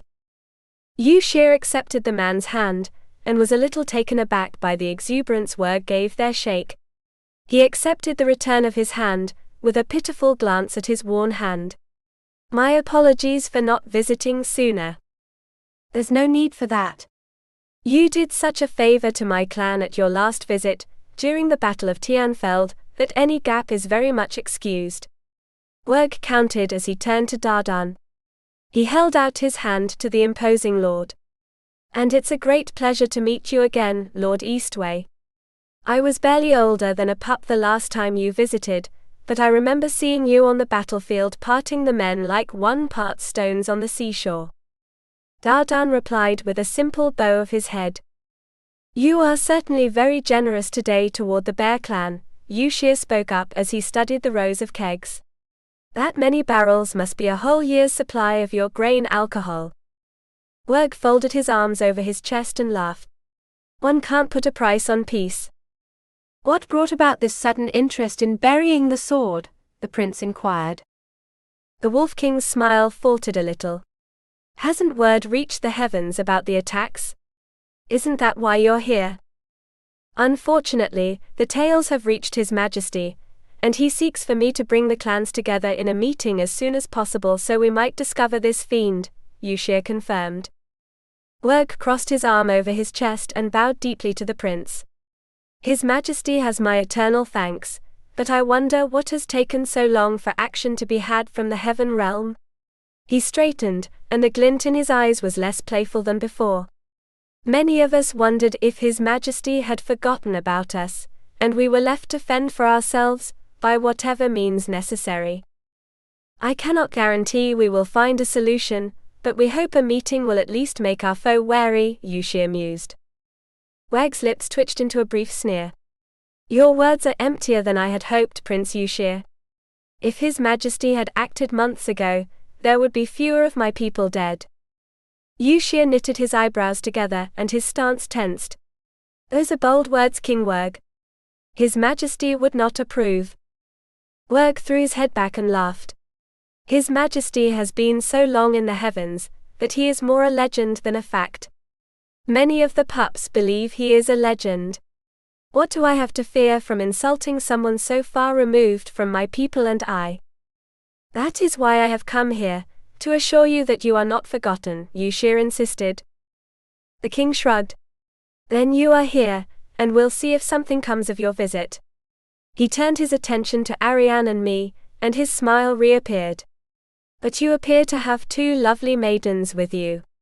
Might I be introduced to them? Yushir reluctantly stepped aside and used a hand to gesture to us. This is Lady Faye and Lady Arian. Werg's eyes widened. Lady Arian? The princess of the bear clan? Arian bowed her head. It is a pleasure to meet you, King Werg. The pleasure is mine, Lady Arian, he countered as he looked her over. You are certainly a beauty to behold. Your father must be very proud. You are too kind, King Werg. The king turned his focus to me, and I felt Dardan stiffen at my side. The wolf looked me over, and I noticed his nostrils flared a little. You have a lovely scent, Lady Faye, one very foreign to the bear realm. I'm not from here, I confirmed as I tried not to squirm beneath his attention. His eyes shone with a strange light. That is good to hear. Foreigners liven up our realms with their unique crafts. Have you any skills at which you excel, Lady Faye? I shook my head. Only in getting into trouble. Yushir's eyes twinkled as he pointed a finger at Dardan. That is not unique. My friend here has the same gift.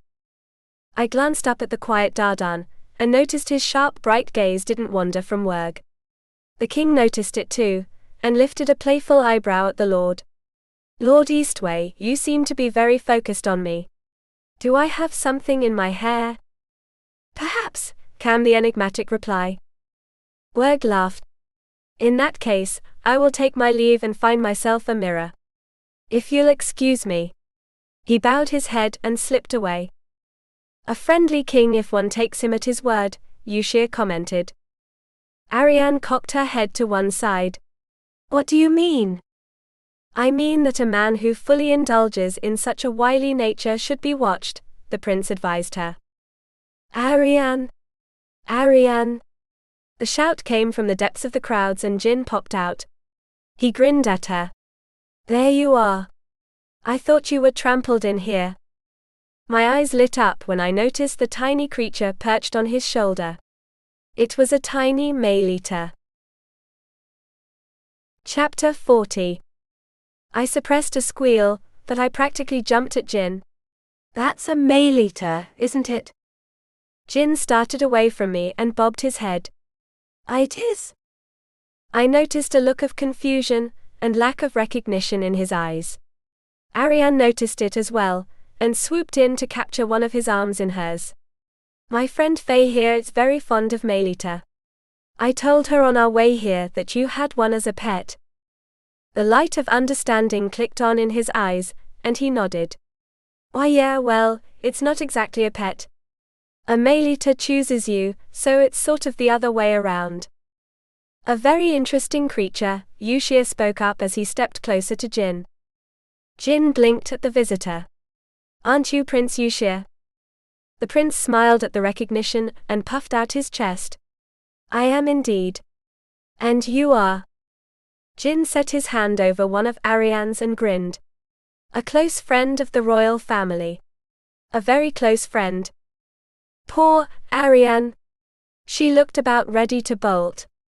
I think if it weren't for her trying to save me from being revealed, then she would have. Yushir lifted an eyebrow. Is that so? I might make some inquiries from you later. Jin's confusion returned. Inquiries? Why? I haven't done anything wrong. I am sure he only wishes to get to know you better, Arian assured him as she tugged on his arm. But should you not be showing your male-eater to the children? They always enjoy watching it dance. My inquiries would actually be about you, my lady Arian, Yushir corrected her. There it was. The hammer on the nail of trouble, and the pin was just slammed into the board of chaos. Jin's eyebrows crashed down, and he tightened his grip on Arian's arm. Why would you want to do that? Yushir blinked at him. Should I not wish to know more about Lady Arian? She is very fascinating and kind. Well, I won't argue with you about that, but you don't need to find out too much. You won't be here very long, Jin countered. But I would certainly propose another trip here, if that means seeing Lady Arian again, Yushir insisted. Maybe Arian will be too busy with me. Understanding was starting to dawn on the slow prince. You are very good friends, as you say, but she may perhaps enjoy more intimate company. Arian's mouth dropped open, and Jin's face turned an unhealthy shade of red. I noticed the corners of Dardan's lips twitch upward. Jin sputtered before he managed to get a word out. What? Yushir tamped down a bemused smile behind a fist which he raised to his lips. He cleared his throat and clasped his hands before his back. I mean that Lady Arian may one day wish to settle down, and she would find the company of an suitable man to be a very agreeable idea. Jin stabbed a thumb at himself. If it's going to be somebody, it's going to be me. I felt a faint tug on my arm, and looked down to see a lad of about 6 staring up at me. His big brown eyes were almost overflowing with tears. Can you help me? I knelt in front of him, and offered the lad my best smile. What's wrong? The young boy sniffled. I can't find my mama. She was supposed to be waiting for me, but she wasn't there. I offered him my hand. Why don't I help you find your mama with you, okay? The boy bobbed his head and set his hand in mine. I stood and turned my attention to my companions. Things were not going well. I shall accompany Lady Arian back to her home. That's my job, Your Highness. Never was the title said with such vitriol. You just keep enjoying the festival. I'm sure walking back with her will only muss your robes. Prince Yushir. Jin. Arian scolded her male companions. Not now, Arian. Jin snapped at her, as he continued to glare at Yushir. Can't you see I'm defending you? Yushir turned up his nose and scoffed. Lady Arian does not need defending, but I am sure if she did, she would rather rely on someone older than a young cub. But not someone who would lean on her to support himself because of how old he is. I leaned forward and caught Dardan's attention. An apologetic smile graced my lips. Could you tell my friends I need to help this boy find his mom? Dardan dropped his gaze to the lad at my side and lifted an eyebrow. Do you often help lost children? I grinned down at the lad and rubbed his hair. He giggled, and I was glad to see a faint smile. Only when they ask me. Shall I accompany you? I adjusted my hold on the boy's hand. It's all right. I'm sure we'll find his mom soon. Just tell my friends I'll be right back. Dardan reluctantly inclined his head. I will do so. Thanks. You're a lifesaver. I slipped away with my young charge leading us. If I had bothered to look back, I would have been flattered as he watched me leave. Flattered, and a little worried. We wound our way through the thick crowds, and came out the far side of the marketplace opposite Arian's home. The streets on that side of the city were relatively empty, what with no vendors to entice locals and visitors alike. A few tourists admired the lodges on stilts, and many more meandered in the direction of the caves. My young guide led me away from those folks, and toward the entrance to the city. The eerie silence scratched at the edges of my mind, and worry began to creep into my thoughts. Where were you supposed to meet your mom again? I asked him. Just this way, he insisted as he tightened his grip on me. We reached a crooked intersection, and I could see the faint edges of the forest that crept into the outskirts of the city. Not a single person was around, except for my young guide. And that's when he shot off. Hey! I shouted as he darted down the street to our right. He sprinted like his life depended on it. A creeping sensation in the back of my mind began to wonder if it did. I made to follow, but a voice to my left stopped me. Miss. My blood ran cold at the smooth, chilly voice, and I slowly turned around to find myself staring at King Werg.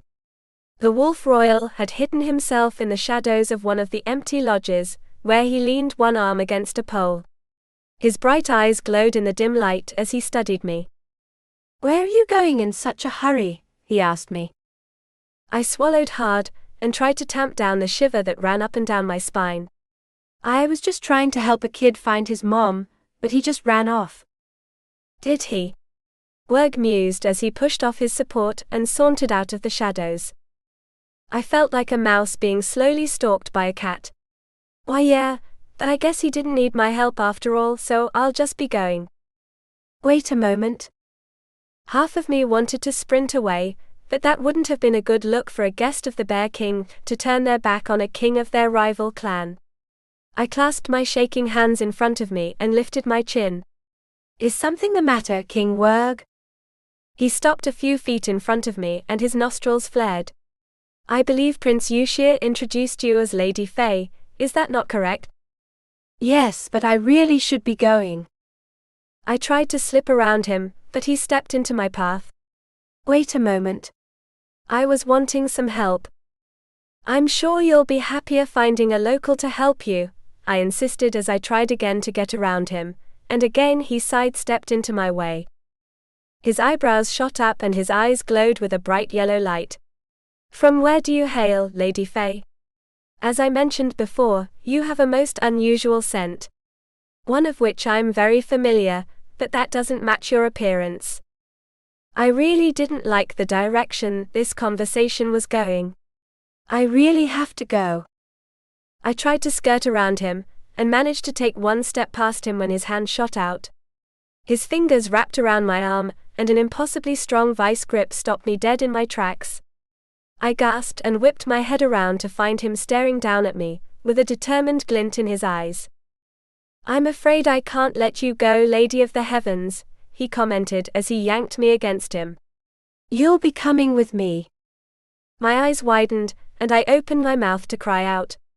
Werg used his free hand to stuff a handkerchief into my mouth. The cloth was damp, and a sickening scent floated into my nostrils. My head began to spin and my legs buckled. The wolf caught me in his arms as the world turned black.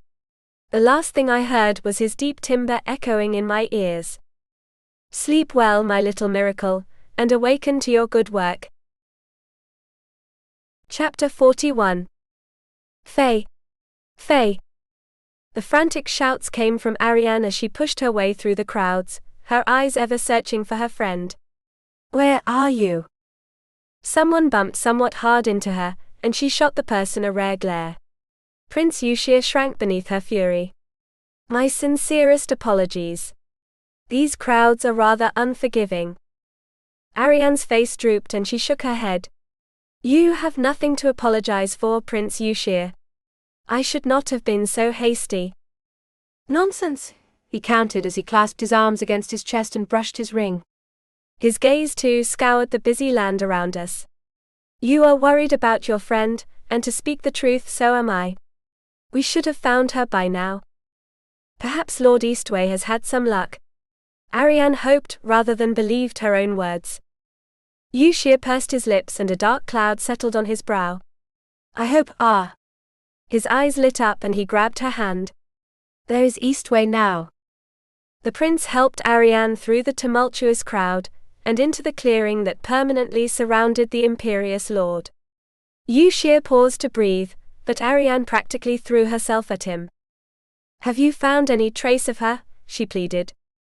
He closed his eyes and shook his head. "I have found nothing." Arian's heart skipped a beat before it fell. Tears welled up in her eyes. She jumped when Prince Yushir clasped her upper arms with both hands. His voice was soft and gentle. "We should inform the king of her disappearance. She is a guest in his house, after all." "I've already told him." The speaker was Jin, who squirmed out of the crowds and into the gap. He had a grim expression on his face. He told me that King Werg is missing. Diane and Lord Lujun are scouring the city looking for him, but they've only found his 6 men. And their wagon? Dardan inquired. It's also missing. The color drained out of Arian's face and she swooned. Yushir caught her in his arms and drew her close against his chest. Lady Arian. Arian! Jin also shouted as he rushed to her other side. The prince hardly noticed, as his old friend turned away from them and in the direction of the forest. Eastwei. Where are you going? Dardan paused and turned his head far enough so one determined red eye fell on him. I am going to find her. And with that proclamation, he strode into the crowd. The prince's heart skipped a beat.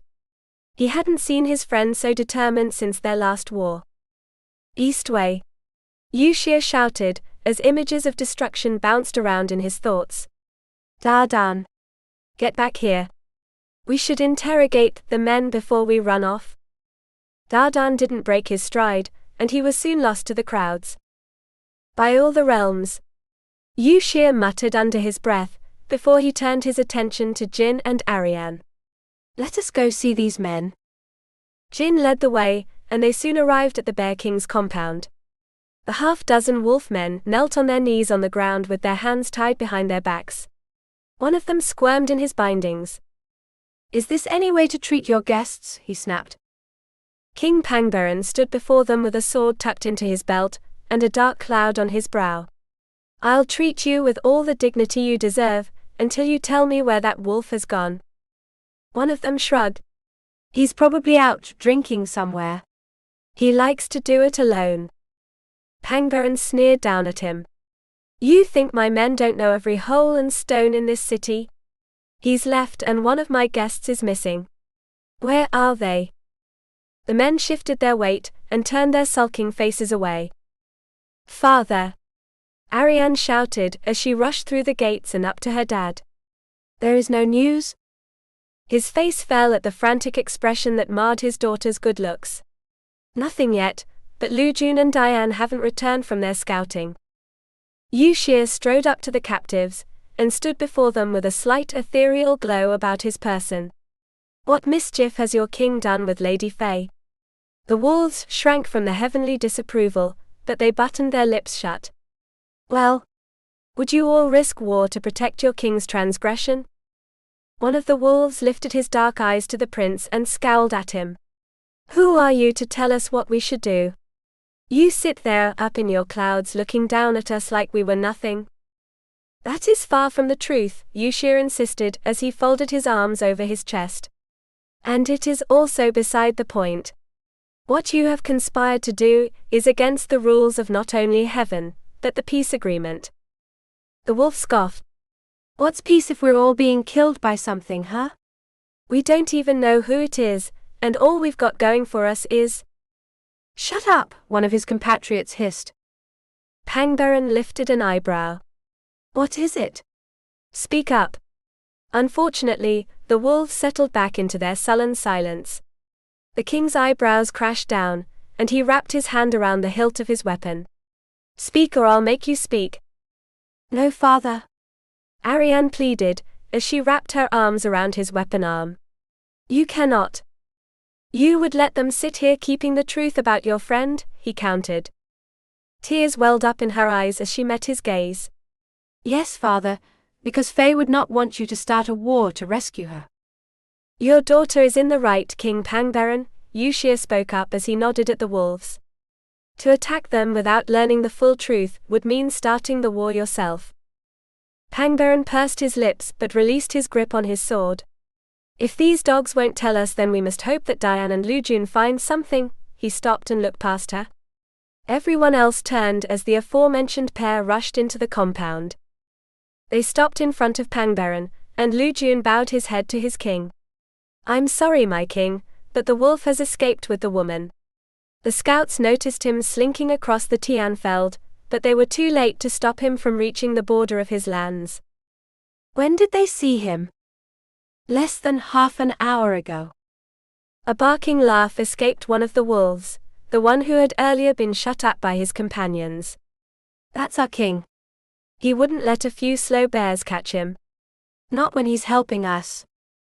Pangbaran turned to the captive, and his cold, glowing eyes cowed the wolf's bluster.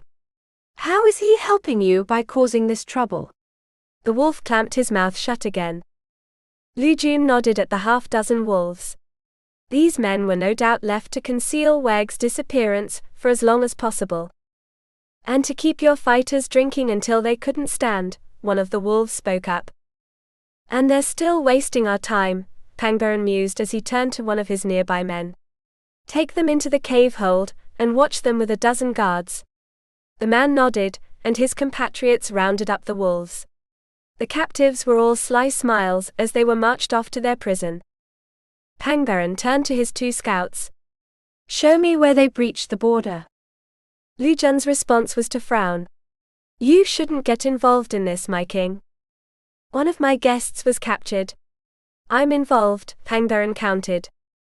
Diane's mouth dropped open. You can't be serious, father. What if this is a trap set by the wolves to capture you? Yushir stepped forward. Then my presence will guarantee that does not happen. And I'm coming too. Arian insisted. The king turned to his daughter, and set his hands on her shoulders.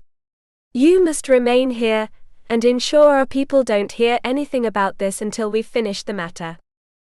Arian's face fell, and she shook her head. But Unfei is my friend. How can I leave her? Her fumble caught the keen interest of Yushir, but he remained stoic in his outward appearance. Your friend would want you to remember your responsibilities to her people, and this won't take very long, he promised. Arian bowed her head. Very well, father. I will wait for your quick return. Pangbaran moved his focus to the others. Let us see what we can find. Chapter 42. I woke up with one hell of a kidnapping hangover. Whatever Werg had used on me had sent my stomach spiraling like I'd ingested one plate too many of the Banha cooking. My head pounded like a jackhammer, and my limbs were slow to respond. I even had trouble opening my eyelids, so droopy were they. I finally managed that tiny task, and discovered I lay in a small bedroom. The walls, ceiling and floor were made of polished stone, with rugs and tapestries to dampen the echo. A wooden dresser and a small round table with two chairs rounded out the furniture. The air was neither too warm nor too cold, but there was a chilly dampness that made me shiver. I rolled onto my stomach, and eased myself onto my shaky arms. Even that small effort made my head spin, and I gave myself a break. I discovered a wooden door, nestled in the far corner of the room. The entrance sported a thick metal handle and large keyhole, and the hinges were likewise massive. The door wouldn't be easy to bust down, even if I did have all my strength. I stiffened when I heard footsteps outside the door. They stopped at the entrance, and a jingle of keys rang out. One of them was inserted into the lock, and the door was opened. My heart pounded in my chest as Werg stepped into the room. He pocketed the keys and shut the door behind himself. The wolf's bright orange eyes stared only at me as he strolled over to the bed. I tried to scurry backward away from him, but my wobbly arms and legs wouldn't obey me. I ended up flopping around, and falling onto my side. There's no need to panic, Lady Fei, he mused as he set his hand on top of one of the short bedposts at the foot. I'm not here to harm you. I shot him a glare. So you think kidnapping isn't a problem? A crooked smile slipped onto his lips. You'll be safe so long as you give me what I want. My heart thumped hard in my chest. And what's that? Answers. My pounding head filled with confusion. What are you talking about? He cocked his head to one side and examined me. First, I would like to know your real name. I doubt your change in appearance was your only deceit. My eyes widened as I recalled my bottle of pills. I'd put them in my pocket, but I didn't feel them. Are you looking for these? Werg wondered, as he reached into his pocket and drew out the bottle. He shook the container, and the peas rattled around. The most magically gifted among my people, tell me these have powerful magic. What are they used for? I clamped my mouth shut. The wolf sauntered along the foot of the bed and held the bottle at face height. A pity to just throw away something so valuable, but I suppose if you won't tell me what they are, then I'll have to dispose of something that might be dangerous to me.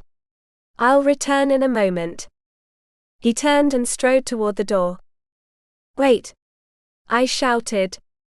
Werg paused and half turned to me. Did you want to tell me something? My frantic mind couldn't come up with any excuses that weren't incredibly lame. I hung my head. They're for me. He lifted an eyebrow and sauntered back to the foot of the bed. For you to do what? A heavy sigh escaped me. To hide what I look like. Then you have silver hair and a fair complexion? My eyes widened, and I whipped my head up to find myself staring into the determined eyes of the Wolf King. How do you know what?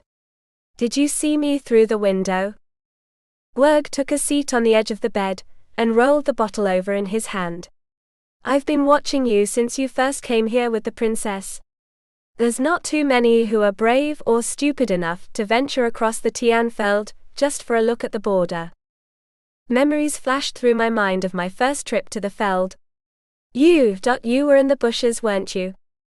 My men were hiding in the brush, and they passed on your description on to me. He wrapped his hands around the bottle and stared directly at me. It's how I knew you were the same person when you cleared the Tianfeld of the dead. I leaned back and blinked at him. Cleared the Feld? You mean when my friends and I were almost killed by them? He tightened his grip on the bottle and narrowed his eyes. Are you trying to deny you had a hand in cleansing the field? My lips dried up as I tried to think of a diplomatic answer. I don't know what happened there, okay? I just know 1 minute we were surrounded, and the next, everything was falling into piles of dirt and rusty weapons. He jumped to his feet and spun around to glare down at me. Don't try to deny it. I'm not denying anything. I really don't know what went on there. I insisted. The others among your party are known to my people, and they would have cleared the field ages ago if they had such power. Are you really trying to tell me you weren't responsible for cleansing those souls? I dropped my eyes to the bedcloth and bit my lower lip. I think it was me who did it, but I don't know how I did it. He scoffed. You don't know how to use your magic? At your age? I took a deep, shaky breath. Look, even if I did know how to use my magic, which I don't, why are you asking me about it? I raised my eyes to him, and it was my turn to look curious. Why would you want to use it? He lifted his chin slightly and a dark cloud settled on his brow. You heard about my people being attacked. A whole village was wiped out in a single night. My thoughts wandered back to the village Dardan and I had discovered, and it felt like someone squeezed my heart. I'm sorry. I don't want your condolences, I want your help. There was one survivor. Werg half turned to the door and whistled. The door opened, and one of the wolf men led a young boy of 10 into the room. He was a handsome child with short brown hair and cherubic cheeks. His eyes, however, didn't have the spry and mischievous glint one expected from such a boy. He was also hideously thin, with his shoulder bones sticking out of his shirt and his pants flapping against narrow legs. In fact, they were completely devoid of any emotion. My heart ached to see such apathy from someone so young. What happened to him? Werg studied the young lad with pity. We don't know. He was perfectly normal before the attack, but he was struck by some sort of sickness afterward. The illness has closed off his mind to us. We can barely get him to eat, much less react to our presence. He knelt in front of me, so our eyes met. That's why I brought you here. If you could cleanse the Feld, then you can cleanse whatever's keeping this boy from talking. My mouth dropped open. But I can't do that.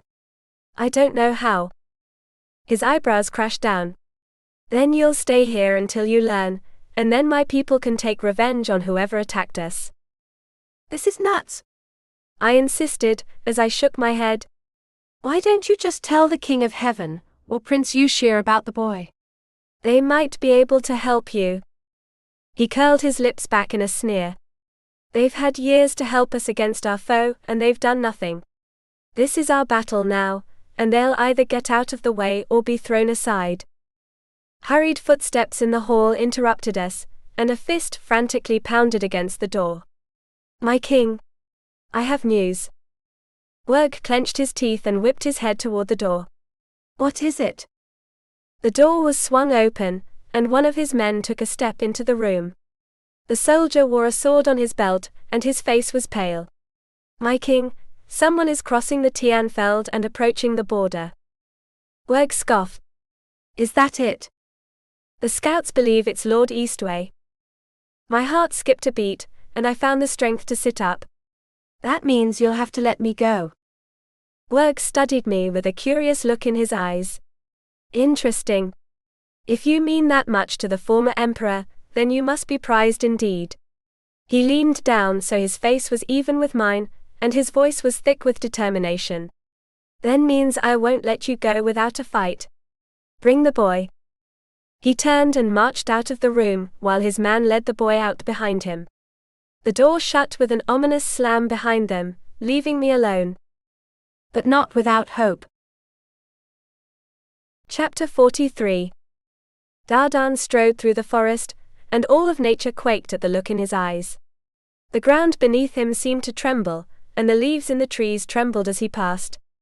A faint heat radiated from his person as he reached the Tianfeld and journeyed across the desolation. A few sparse sprigs of green grass had popped up since their fight, and a few saplings dared peek their heads out from between the rocky cracks. But none of this mattered to Dardan.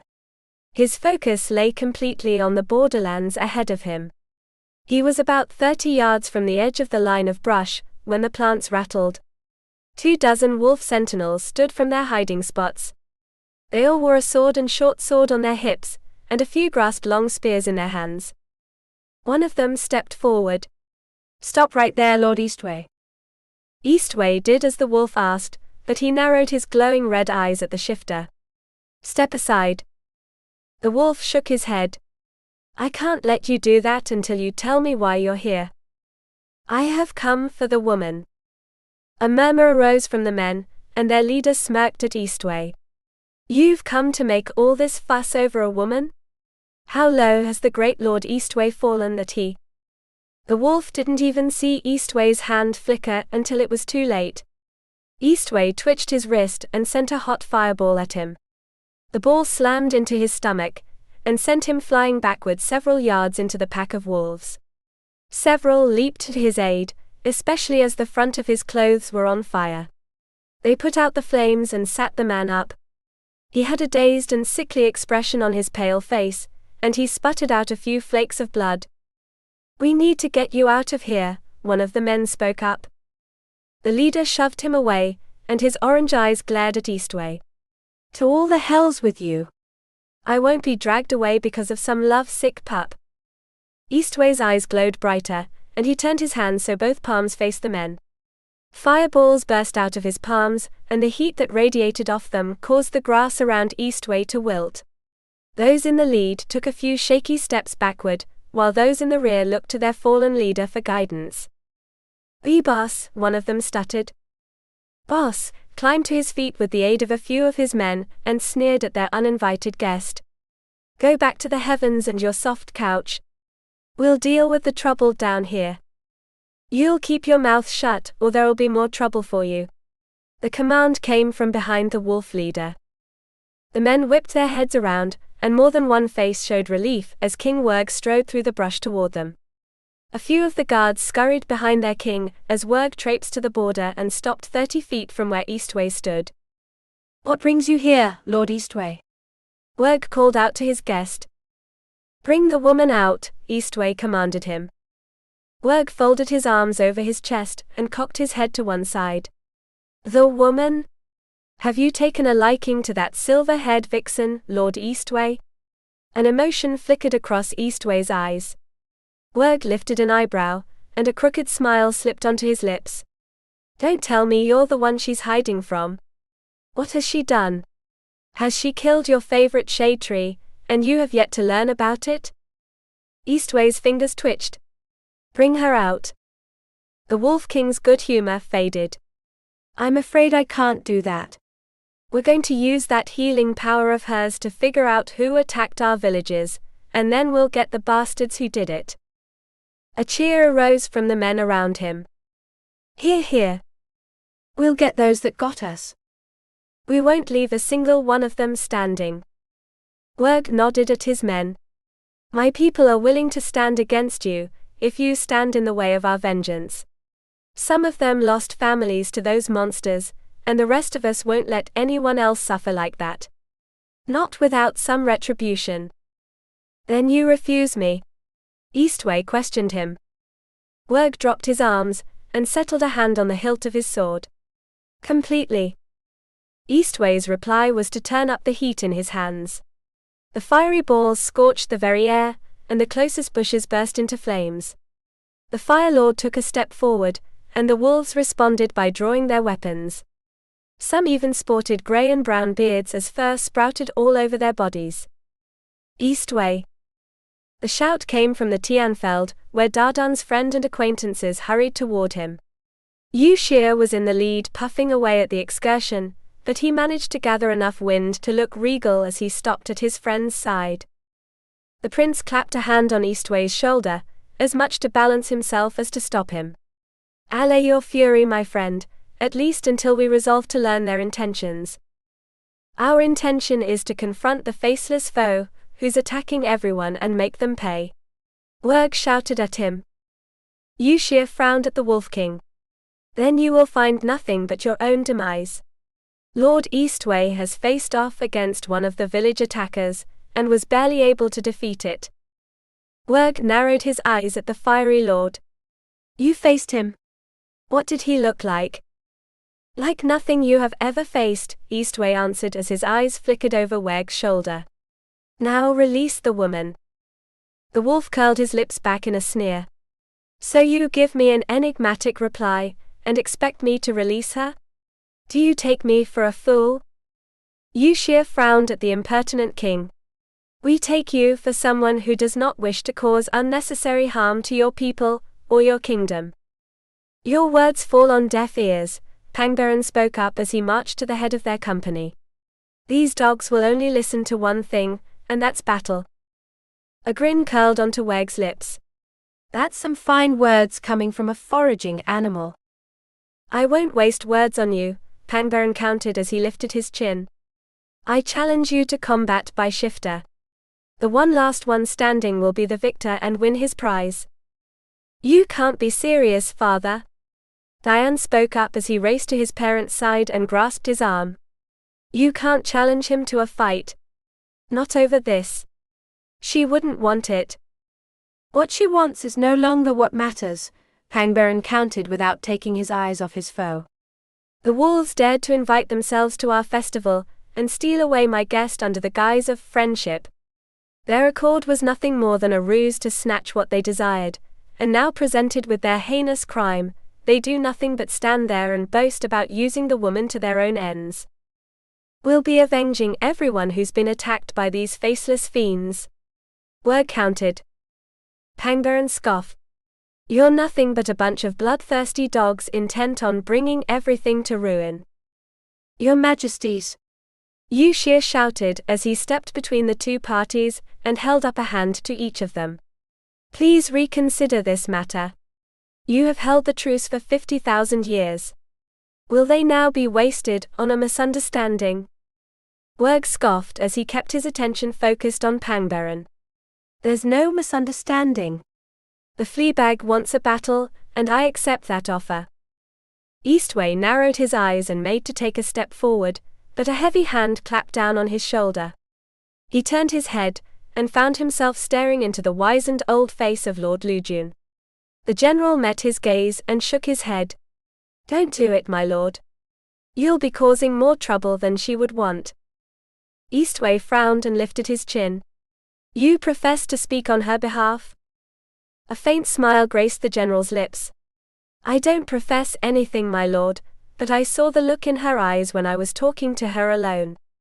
She cares for people, no matter who they are.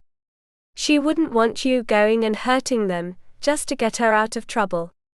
I think she'd have trouble forgiving you, but she'd have even more trouble forgiving herself for being the cause of it all. That's why you have to let these two fools settle it themselves. 2 bloodied kings is a sight better than 2 bloodied armies. The sharp glint in Eastwei's eyes showed he wasn't pleased, but he closed his hands into fists. The fire was extinguished. At least for now. When will you fight me, Pangbaron? Werg questioned the other royal. No, Pangbaron told him as he removed his sword belt and offered it to his son. Diane reluctantly accepted the weapon. Werg closed his eyes and chuckled. Isn't that a little soon? We don't even have a judge yet. What if you were to cheat? Lord Eastwei is here, Pangbaron pointed out. Werg scoffed at the fiery former emperor. I wouldn't take his word for it. He returned his focus to the other royal, and a pensive expression slipped onto his face. What do you say to having old Wormir? There's no one more indifferent to the world than that snake. Pangbaron pursed his lips. That would depend on when he can be fetched. Immediately, and his ancient power allows him to travel faster than most immortals, even those in the heavens. He used a finger to beckon to one of his men. The man hurried forward and Werg leaned toward him. Have our fastest messenger send word to Wormir that he's needed for his fair judgment, and to come as fast as he can to the sanctuary. The soldier nodded and raced into the brush. A wolf soon emerged and howled before dashing out of sight to deliver the urgent message. Chapter 44. Werg returned his focus to the others and smiled at them. Wormir's home is much closer to the sanctuary than where we now stand. I recommend we head out immediately, so we'll meet him there. I will see my friend before we leave. The firm command came from a surprising location. Arian stepped forward and lifted her chin. Take me to her at once. The Wolf King lifted an eyebrow, but his good humor didn't fail him. That's a bold demand, Princess Arian, but one I'm willing to give to you and you alone. Yushir felt Dadan stiffen beside him. I won't allow it, Pangbaron spoke up as he frowned down at his daughter. You should go with an escort. Werg crossed his arms over his chest and scoffed. And who would that be? Your strong son? Your old general and young guard? Or perhaps 2 of the most powerful immortals from heaven? Or do you wish to go yourself, King Pangbaron? I'm only thinking of her safety, Pangbaron snapped back as he eyed his foe with narrowed eyes. Once a liar, always a liar. The Wolf King's smile twitched downward, but he inclined his head. Fair enough, but I still won't allow anyone else. You'll just have to make do with a trade. One of my men for your daughter. Pangbaron scoffed. She's worth more than all the men you have here. But there appears to be a short member among them, Yushir spoke up, as he leaned to one side to peer into the crowd of wolf guards. That boy there. Why is he here? The young lad, the sole survivor of the attacked village, had been led behind the Wolf King and into the crowd. The boy didn't react to his being noticed, but his handler drew the lad behind him. Werg's face paled and he whipped his head about. The young lad had been led out by his subject, and now shrank beneath the blazing fury in his king's eyes. The Wolf Royal's panicked actions didn't go unnoticed by the Bear King. Pangbaron nodded, in the direction of the boy. We'll take him as our hostage. Werg's eyebrows crashed down, and he dropped his arms to his sides. He won't be part of any negotiation. Then he's just the person we want, Pangbaron mused as he set a hand on his daughter's shoulder. None of your men are as pure as Arian, but the boy has a chance to be of equal value. The Wolf King's cheeks reddened, but he slightly bowed his head. Very well.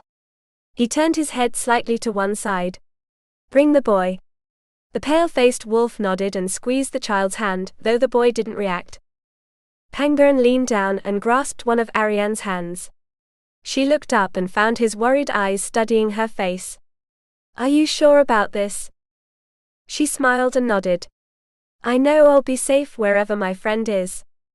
Her father didn't look at all convinced himself, but he reluctantly released her hand. She strode forward as the child was brought to the forefront of the wolf clan. The boy was led by his handler toward the bear group, and Arian couldn't help but glance at them as they passed one another. He had the same vacant expression in his eyes that dipped into the deep well of pity in her heart. Yushir was the one to greet the boy, while Werg himself welcomed Arian with open arms. Pangbaron stiffened, as the wolf leader draped his arm over his daughter's shoulders. "A very warm welcome to you, Princess Arian." Werg greeted her, as he led her away from the group. "Now I shall bring you to your friend, and then we shall head out to the sanctuary." He paused and turned his head far enough, so one sharp eye fell on Yushir. "I hope you will treat that boy as well as I'll treat your daughter, Fleabag." "As good as that and better before they're traded again," Pangbaron shot back. Werg bowed his head to the other royal before Arian, and he disappeared into the brush. The other wolves reluctantly followed, slinking back into the tall clumps of grass like ghosts. Diane pursed his lips before he spun around to face his father. "You shouldn't have let her go." Pangbaron's focus remained on where Arian had vanished, as he sighed. "Could any of us have stopped her?" Diane's face fell and his shoulders drooped. Jin stepped to the forefront of the trio, and turned to face the pair where he bowed low at the waist. "Please allow me to follow them, Your Majesty. I can't let her out of my sight." "That's their territory," Pangbaron reminded him as he swept his eyes over the far plain. "Even our army at its greatest could never breach the border, nor they ours. This is where stalemates and rash decisions happen. You'll remain with us as we travel to the sanctuary." If I recall correctly, the sanctuary is an open cave to the north where past kings of the clans have settled their differences in single or group combat. Yushir spoke up from where he stood beside the young lad. The bear royal pursed his lips as he turned his focus to the east. "It is. The river once ran through those heavy rocks and carved out the area over many millions of years, and our ancestors thought so highly of its perseverance that both clans ordained it sacred ground.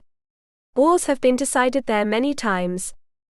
"Or averted," Yushir commented as he looked down at his silent charge. The boy stared ahead, and blinked only enough to keep his eyes from watering.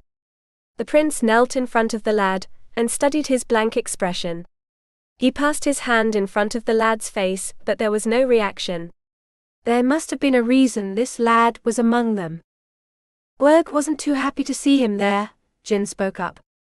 "Then we might count ourselves lucky that the keeper was careless in letting him in our sight," Yushir commented, as he grasped the boy's hands in his hand and turned them over to examine the palms. "He doesn't appear to have any physical injuries, but there is something unusual about his aura." Diane frowned as he looked over the lad. "I don't see it." "That is just the trouble. A lad such as this should have a rather tempestuous aura. Even a shifter has enough magic, or he would not be able to transform." Yushir grasped the boy's shoulders in his hand and leaned back. "But this boy has nothing. His magic is as empty as his expression." The prince lifted his gaze to Dardan, who stood a few paces off. "What do you make of the boy?" "Eastwei. Eastwei." His last yell finally caught Dardan's attention, and he reluctantly turned his gaze to the lad. The ancient god gave the boy a cursory look, but the longer he examined, the more his eyes narrowed. Eastwei knelt beside the lad and studied his face. "Do you see something?" Yushir questioned him. Dardan's voice was low and tense. "A shadow." The prince raised an eyebrow. "A shadow? What does that mean?" Dardan lifted one upraised palm, and a small flame burst out of his hand. The fire flickered to and fro, as he lifted the flame close to the boy's face. "What are you doing?" Jin shouted as he moved to stop the god. Pangbaron raised one arm and blocked his path. The Bear King watched the proceedings with a curious eye.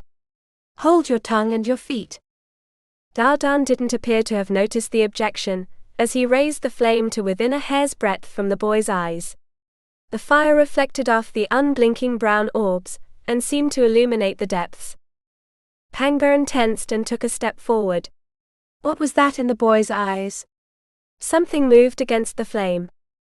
The boy blinked, and when his eyes opened they were completely black. Dardan jerked to one side, as some of the shadows leaped out of the boy's eyes and at his head. The darkness landed a few yards behind him, and wriggled on the ground before it formed itself into a tendril. Jin and Diane jumped at it, and skewered the creature with their blades. Meanwhile Eastwei's fire burned hotter and brighter, and the darkness that consumed the boy's eyes squirmed atop his pupils. The thing could no longer take the heat, and the rest of it abandoned ship, jumping out of the boy in a shape as slim as a piece of paper. The wind caught the creature and sent it flying through the air. The boy's eyes rolled back and his legs buckled. Yushir caught the lad in the crook of one arm, and flung his hand up at the escaping thing. A ball of water shot out of his palm and knocked the thing from the sky. The shadow landed with a heavy splash on the ground, and Lu Jun pinned that portion. The old general knelt on one knee beside the squirming thing, and examined his captive. In all my years I've never seen anything like this. Eastwei stood and strode over to the portion pinned by the two men. He stretched out his hand, and an intense fireball erupted from his outward palm. The fire shot out and crashed into the shadows. The tendril wriggled, and a faint screech came from it before the thing crumbled to ashes. Eastwei swung his arm and pointed his fiery palm at the other part, and it was likewise dispatched, leaving the men with plenty of questions. Chapter 45. Lu Jun stood and studied the slight singe to the tip of his blade. What was that thing? A part of the creature that attacked a village I once came across, Eastwei informed him. Yushir pursed his lips. Could your vicious foe have attacked this boy, and left a part of itself inside him? And that perhaps Werg intended to use Lady Fei somehow, to free the child as she may have freed the souls on the Tianfeld? It is likely. Wait, you know the creature that attacked the villagers? Diane spoke up as his eyes flickered between the pair. And you didn't tell us this? Or tell Werg about it? We can't be sure it's the same attacker, nor do we understand what Eastwei discovered, Yushir countered as he gave the young lad a sharp look. Our revealing that information would have brought up more questions than we could answer, and merely riled anyone who learned about the encounter, as can be plainly seen in this instance. Then you can't be sure that whatever attacked the boy, the wolf village, and the village Lord Eastwei discovered are the same? Pangbaran clarified. That's correct, the prince confirmed. Yushir's young charge shuddered and a soft moan escaped his lips. The prince frowned, and set a hand on the boy's forehead. The child is slightly feverish. We need to contact Werg and stop this duel, so he can be properly treated. Pangbaran's shoulders sagged a little, and he shook his head. Once a challenge has been made it cannot be unmade, and with the judge called it must be done immediately. The prince frowned up at his host. But the boy may be gravely ill. He needed attention. Then I'll finish the fight as quickly as I can so he can. What if we took him to Banha? Jin suggested. Diane scoffed. And don't have anyone to trade with after the duel? Besides, they'd notice even before then. Jin shot his old friend a sharp look.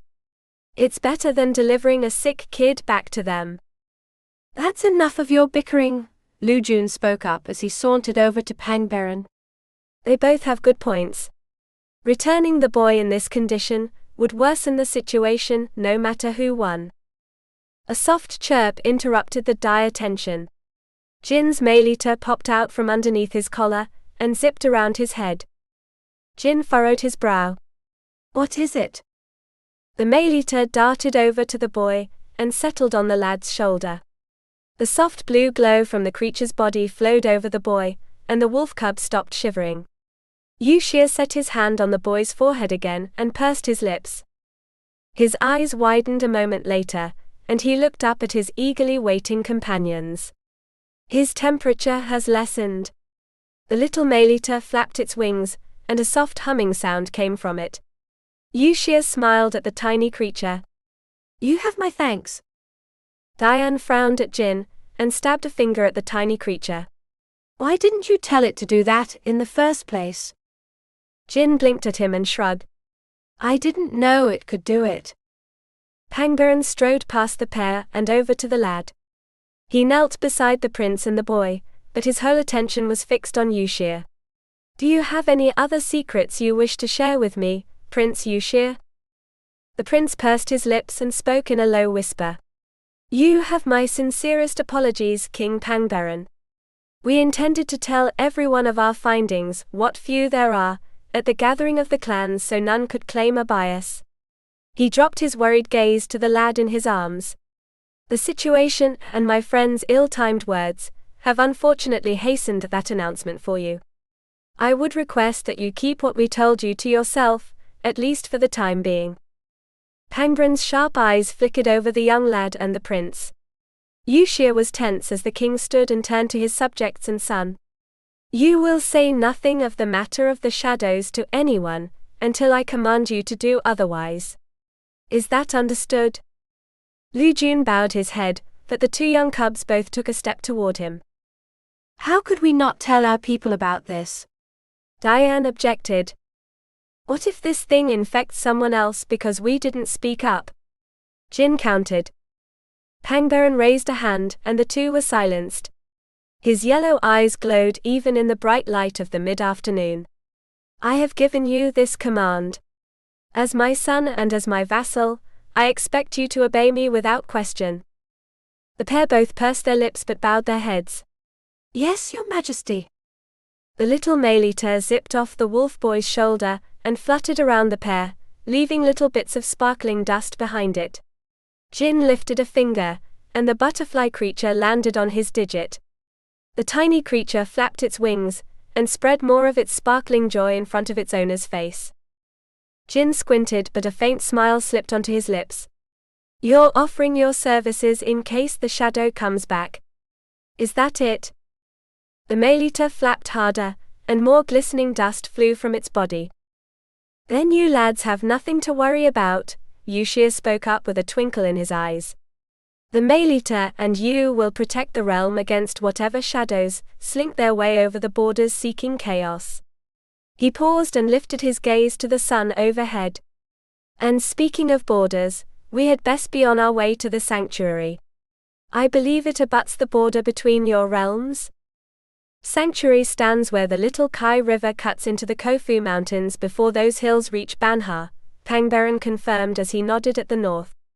We need only follow the Tianfeld to the edge of the river, and over the bridge into Sanctuary.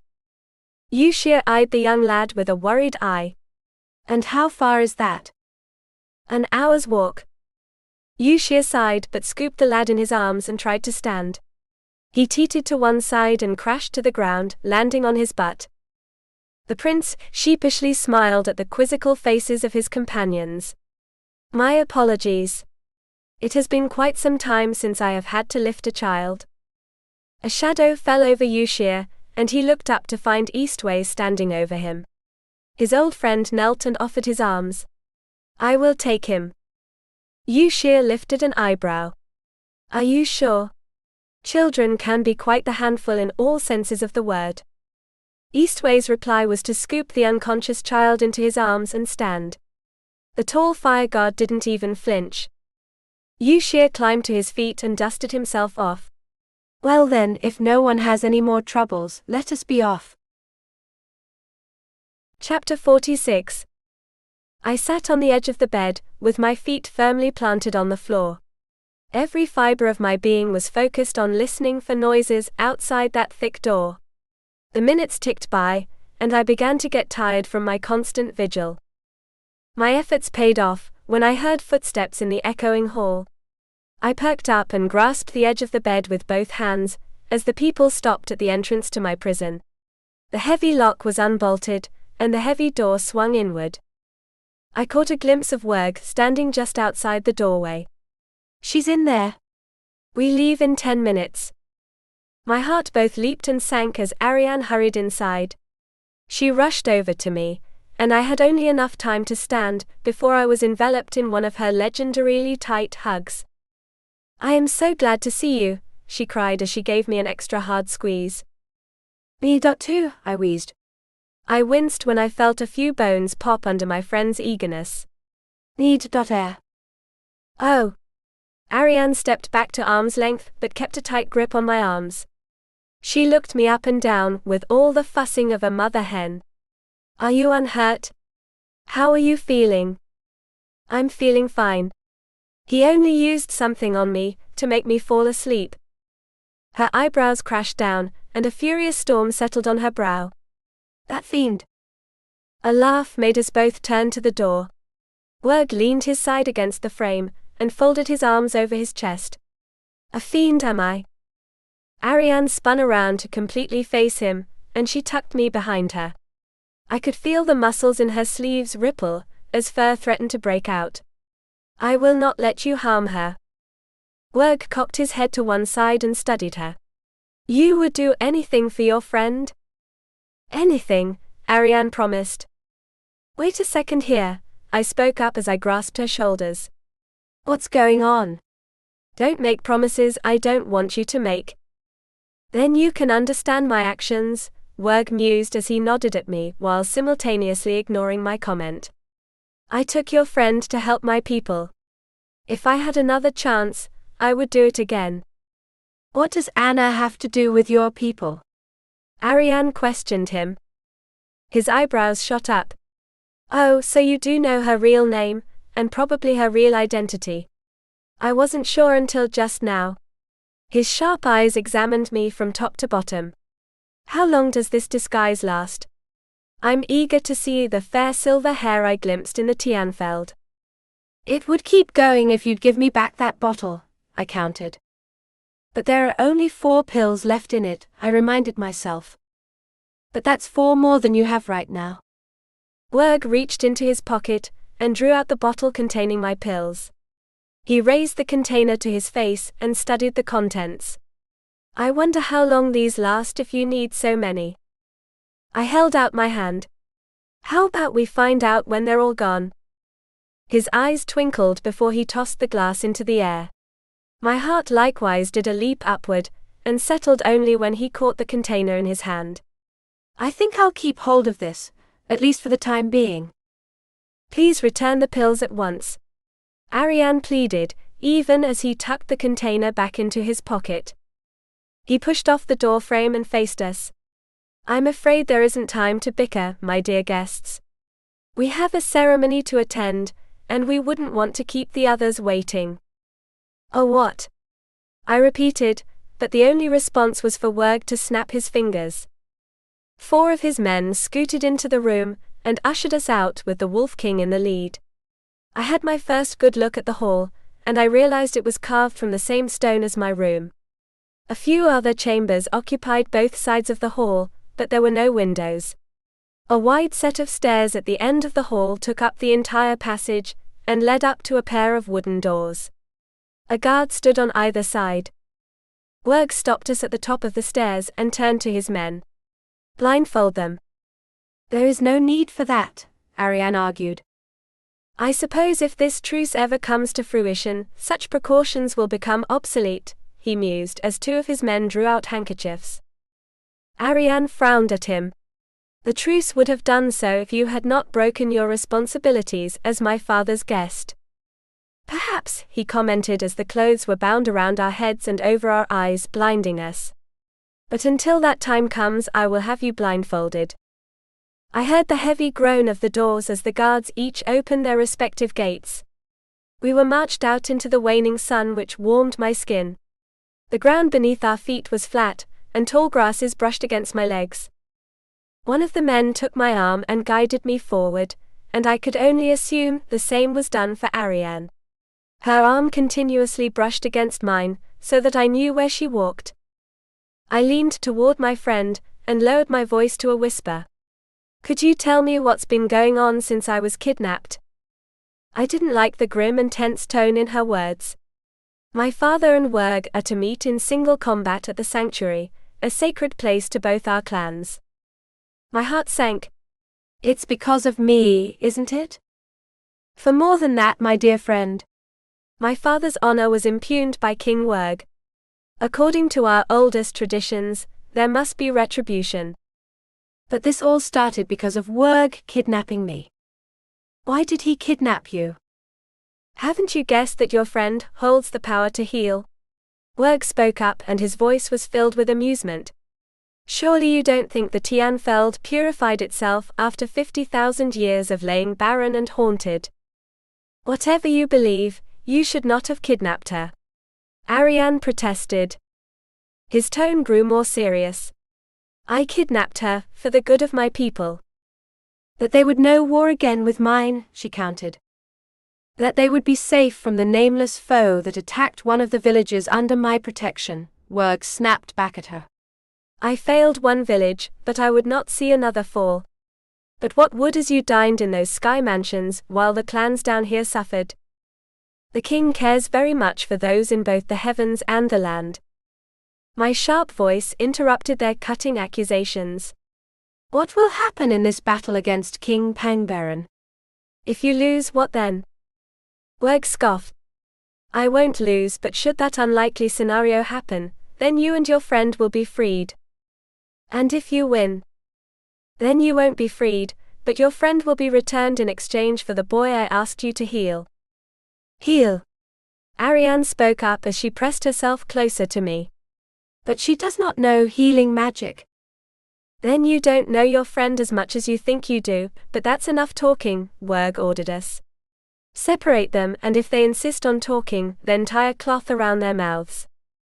The threat was enough to silence us. We trudged over unseen grounds, and after a while the scent of water tickled my nose. The sound of a strong river soon followed, and its chilly air wrapped around us. A shout came out of the darkness. You there! Let us cross! Werg shouted back. The earthy ground was replaced by the heavy wooden planks of a bridge, and I heard the flow of fast water beneath our feet. We crossed over the bowed span and onto solid, although much harder ground. Faint murmurs echoed all around us and water dripped from above, reminding me of grandmother's cave. We were marched a few steps farther before stopped. Remove their clothes, Werg commanded his men. I was relieved when the handkerchief was taken off, and the world was revealed to me. My mouth fell open at the sight of us standing in a huge grotto cut out from solid stone. The waters had gnawed at the rocks of the mountains in the shape of an oxbow, and created a Pac-Man-like cave. Those same waters had receded, and left an empty patch of rocky ground 200 feet long and nearly that wide, where the girth brushed against the current location of the river. A single wide bridge spanned the waters, and the plains and forests stretched out beyond that. Our group was positioned about 30 feet from the bridge, and faced the far end of the grotto. King Pangbaron and the rest of our friends stood 100 feet away glaring at the wolves. My heart leaped when I saw Dardan among them, his sharp red eyes one of the most terrible to behold. Werg stretched himself to his full height. We'll begin as soon as the judge has arrived. Chapter 47. We didn't have long to wait. Werg's messenger soon arrived, and brought with him a companion. The wizened old man moved with a litheness that didn't match the many wrinkles on his face. He was taller than average, even taller than Eastwei, and was as thin as a post. The man was clean-shaven, but his grey and white hair cascaded down his back to below his waist. He wore a long robe of green and blue platelets tied together, in archaic geometric patterns. The plates shimmered like scales in the sunlight before the shadows of the cave stifled the light. Whoever the man was, his face was ghastly white and completely devoid of emotion. Even Dardan couldn't have pulled off that level of indifference. The guy was indifferent to indifference itself. Werg's man brought the judge over to him and bowed to his king. Lord Wermir, my king. Werg smiled at the impassive god. I'm sorry to bother you on such short notice, Lord Wermir, but we couldn't think of anyone better suited to judge the contest than you. This close to the strange pale god, I could now see his eyes had a creepy filminess over them. It gave the appearance of swamp water that hid some dark, nameless horror. That nameless horror fell on me, and a creaking voice came from that pale face. Who is she?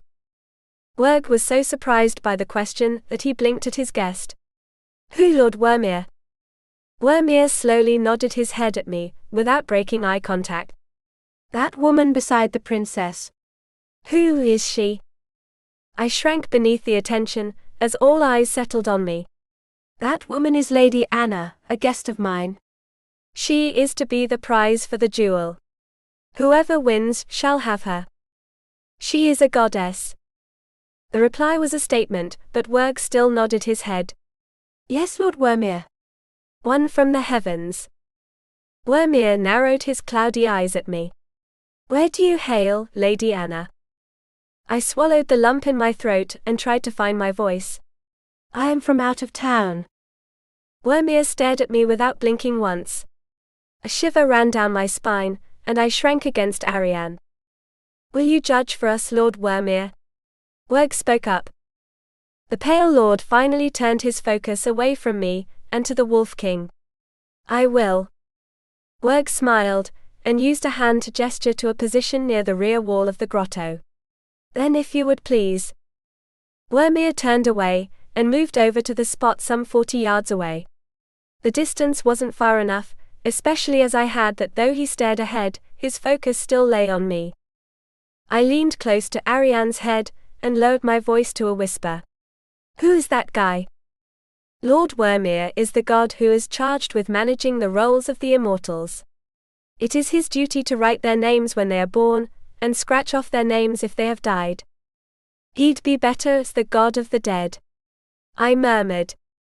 Any further conversation was interrupted when Werg strode almost halfway across the gap between the other group and where we stood.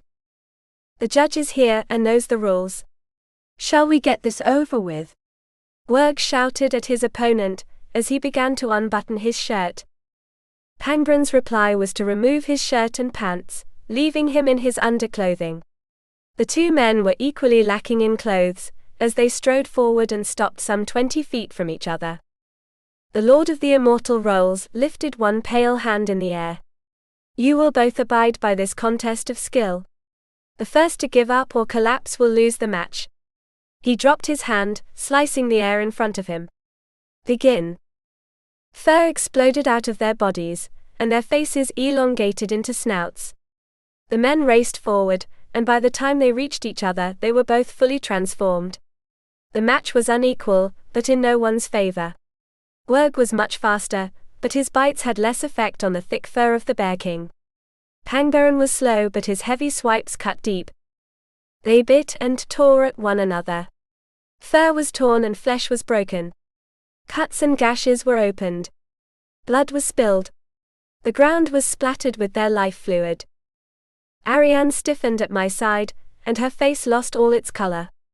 Tears sprang into her eyes with every cut her father endured. The transformed gods separated after several minutes of battle. Their worn bodies heaved air and blood, and their fur hides were coated in the gore.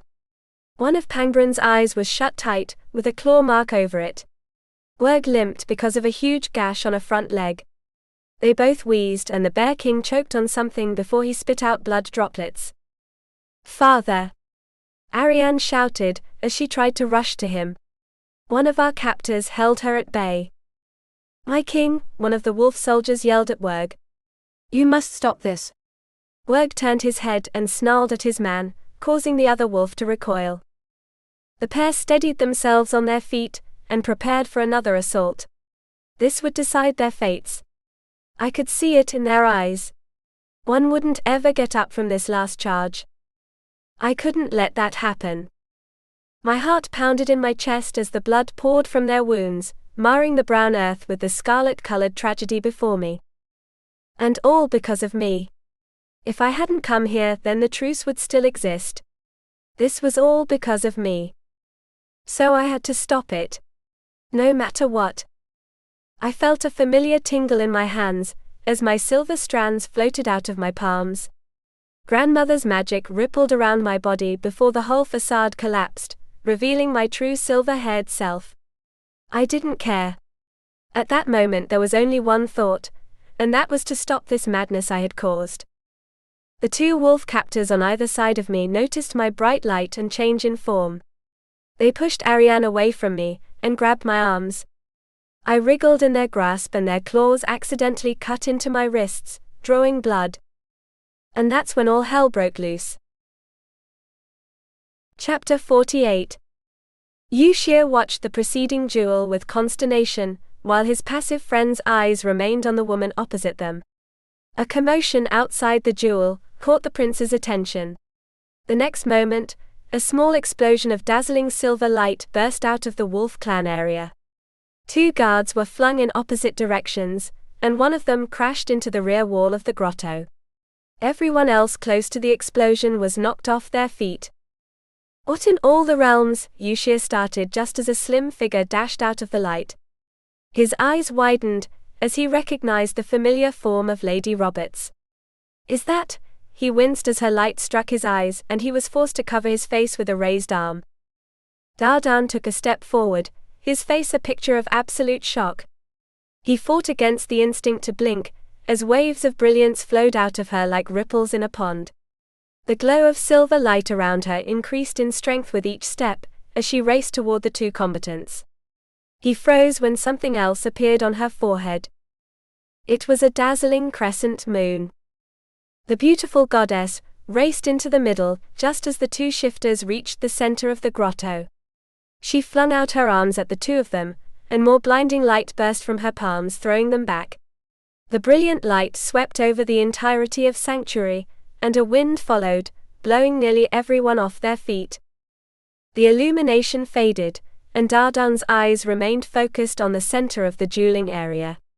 His heart skipped a beat when the clearing air revealed nothing. Anna was gone.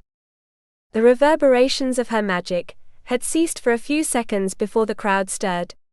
Both parties scrambled to their feet and hurried to their respective leaders, blocking the view from those who lingered. 2 of those were Yushir and Eastwei, who had both managed to keep their feet. The prince whipped his head about to face Dardan, and his mouth was slightly agape. Was that Lady Roberts? The prince had never seen such an expression on his friend's face. Dardan stood there stunned with his eyes wide and his lips slightly parted. He stared in shock at where Lady Roberts had interfered in the duel. Yushir grabbed his friend's arms and shook the limb. Dardan. Did you hear me? I believe that was. Dardan took that moment to shake off his stupor. He stiffened his jaw and strode forward. Yushir quickly followed, and they joined the crowds that had hurried onto the battlefield. Dardan pushed through the onlookers, and many scurried out of his way as a fiery heat radiated off him. The men reached the center, and found Werg and Pangbaron both laying on their backs a few yards from one another. Both had reverted to their human selves and were unconscious. Their human forms still showed many of the same wounds they had given one another in their other shapes. Each one was attended to, with Werg having his men around him, and Pangbaron being worked on by Lujun, Diane and Jin. A few murmurs of surprise began to fill the air. "Where is the wound on King Werg's leg?" one of the wolf soldiers asked.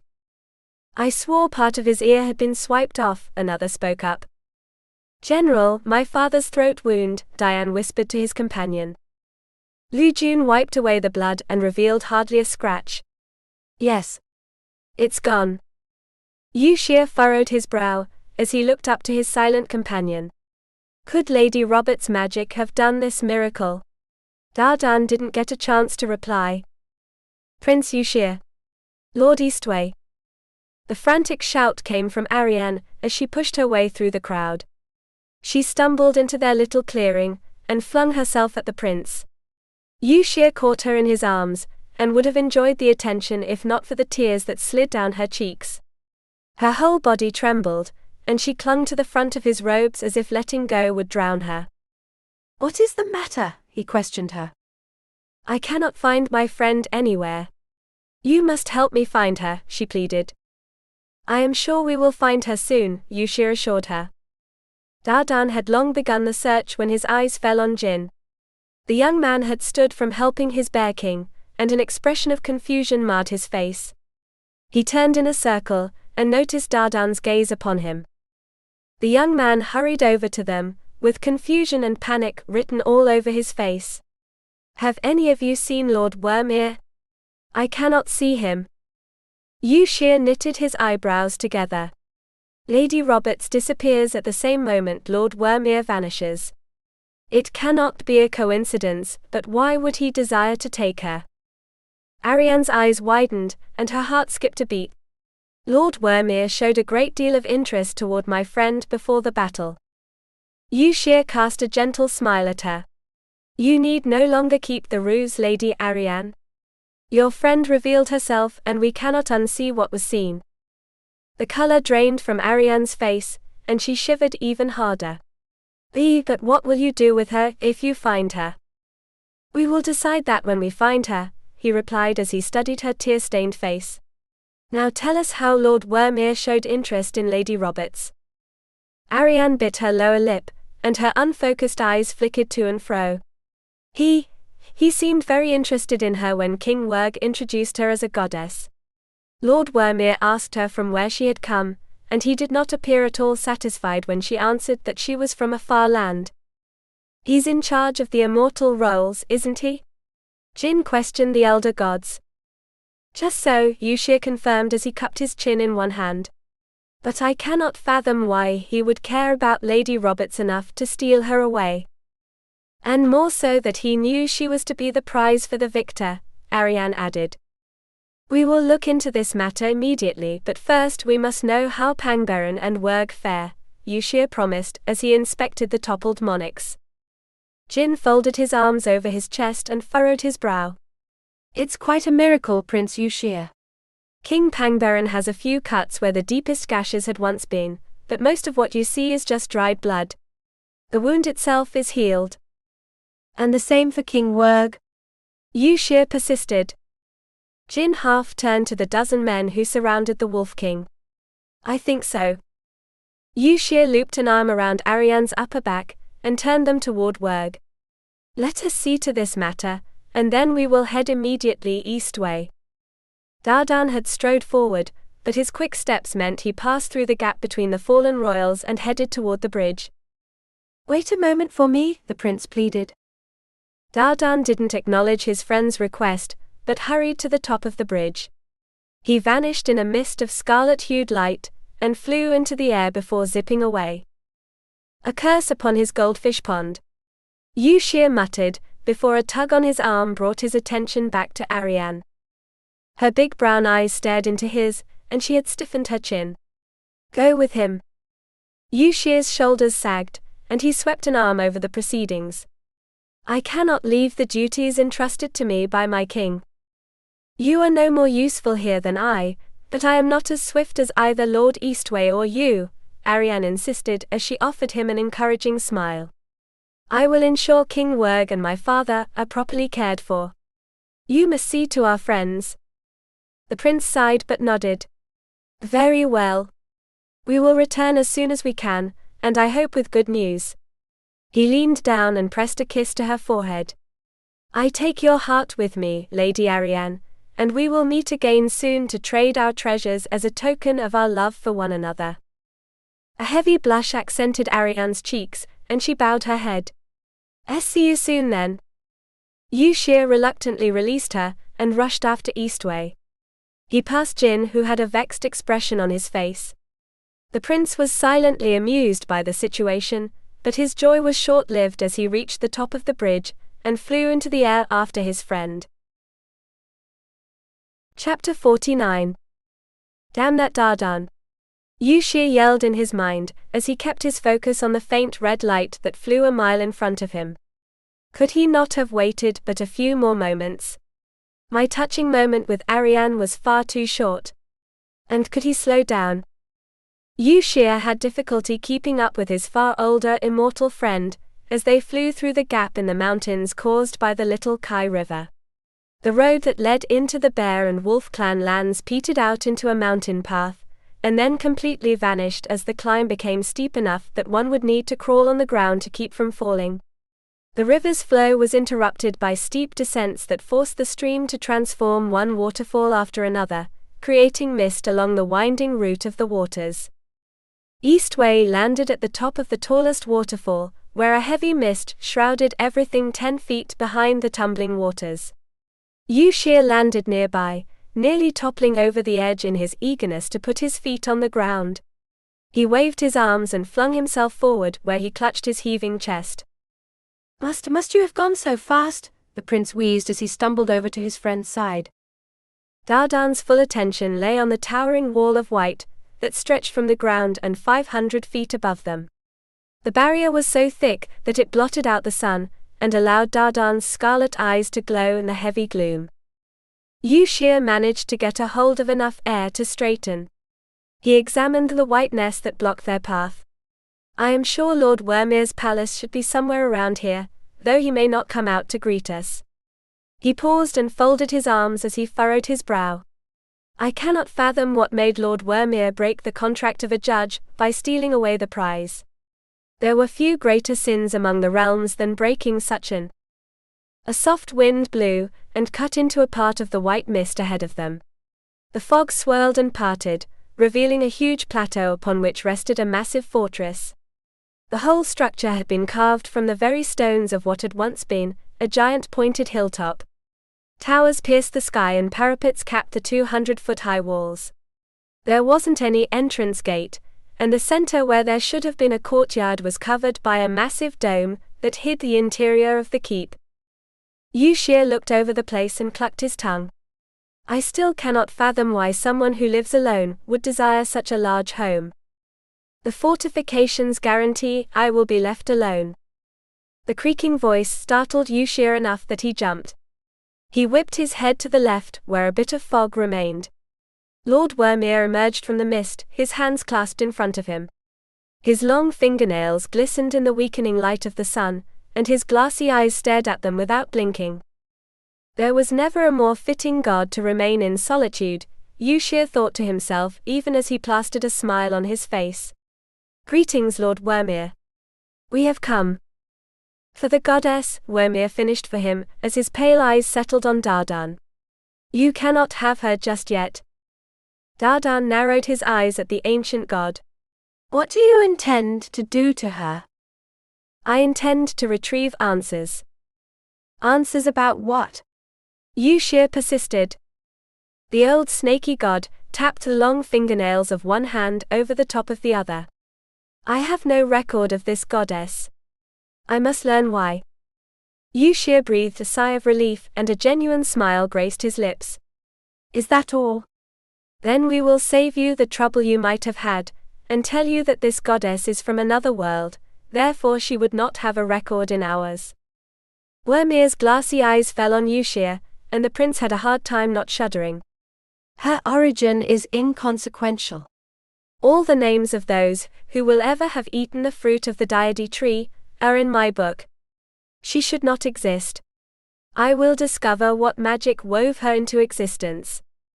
Something in the god's tone piqued Yushir's interest. "And how will you do that?" "By unraveling her existence, if I must." Yushir's mouth fell open. "But that would destroy her." "Then so be it." Dardan darted forward with a movement almost too quick for Yushir to follow. He thrust out his hand and meant to grab the old god by the throat. Wermir narrowed his eyes, and a shimmer of translucent light shot up from the ground. The barrier arched over and around the entirety of the massive fortress. Dardan's hand slammed into the magic and made the whole wall shudder. The fiery god's hands burst into flames, and he slammed his fists into the barrier. The flames were absorbed into the wall, and the blockade thickened. "Eastwei!" Yushir cried out. "Enough!" The prince's shouts were enough to give Eastwei pause. He stepped back and glared at the impassive snake god. "You cannot break my barrier with your magic, Lord Eastwei," Wermir warned him, as he stared at the furious immortal. "You should leave here and never return."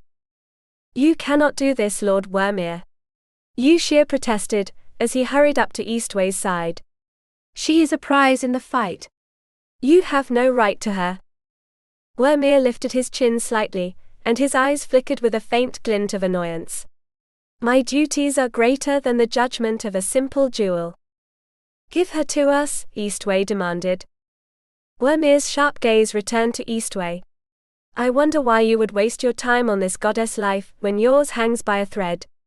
Leave my domain, and find a better use for your time." The fog that had receded now came back in full force. Wermir was swallowed by the mist, as was his fortress. The fog didn't stop there but raced through the still-standing barrier, and pushed against the pair. The chill sank into their bones, and diminished Eastwei's fire magic. Yushir clapped a hand on his friend's shoulder, and spoke through chattering teeth. "We must leave here. At once." Eastwei looked ready to remain until the end of time.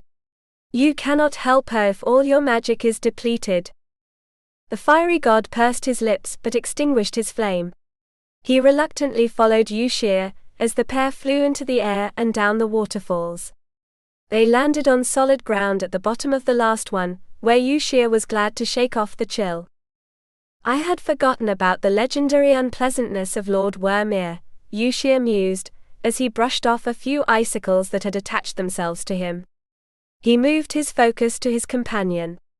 Eastwei stood facing the wall of water with his eyes lifted to the edge of the precipice, high above them.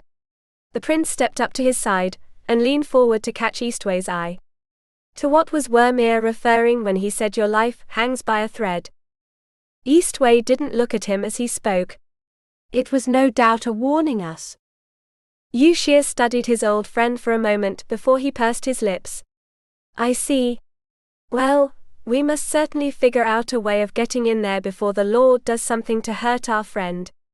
He folded his arms together, and set his chin on his chest. "This will not be easy, to break his barrier." Lord Wermir is one of the oldest creatures in all the realms, and holds an immense well of untapped magic.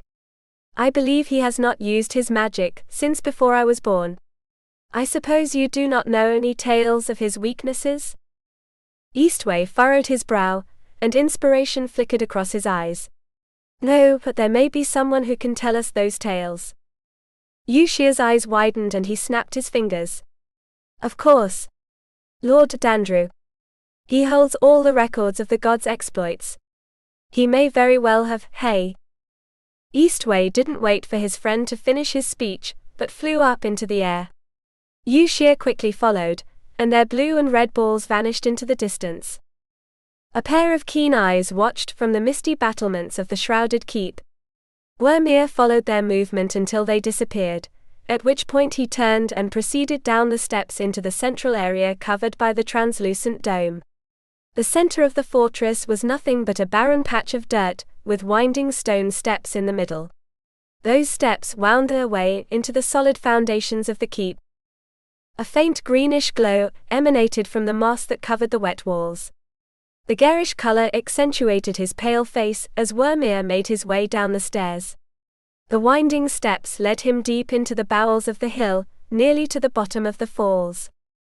The stairs opened into a huge cavern, with a domed roof that hovered 100 feet above the bottom of the steps. A murky moat of greenish water lapped against the walls some 200 feet apart. The stairs led across a long bridge to an island in the center. A table stood in the middle, and atop that table lay Anna. Leather straps bound her to the top, but that didn't stop her from struggling. "Let me go," she demanded as she thrashed about. "Why are you doing this?" Wermir stepped up to the table and his cold, glassy eyes made her freeze. "You are a sacrilege to the order of the world, an anomaly that must be studied and, if necessary, discarded." Her eyes widened. "What are you talking about?" "I'm not even from this world." "Then you should not have come here," he mused as he brushed a hand over her body. A faint greenish glow flowed from his palm and settled on top of her.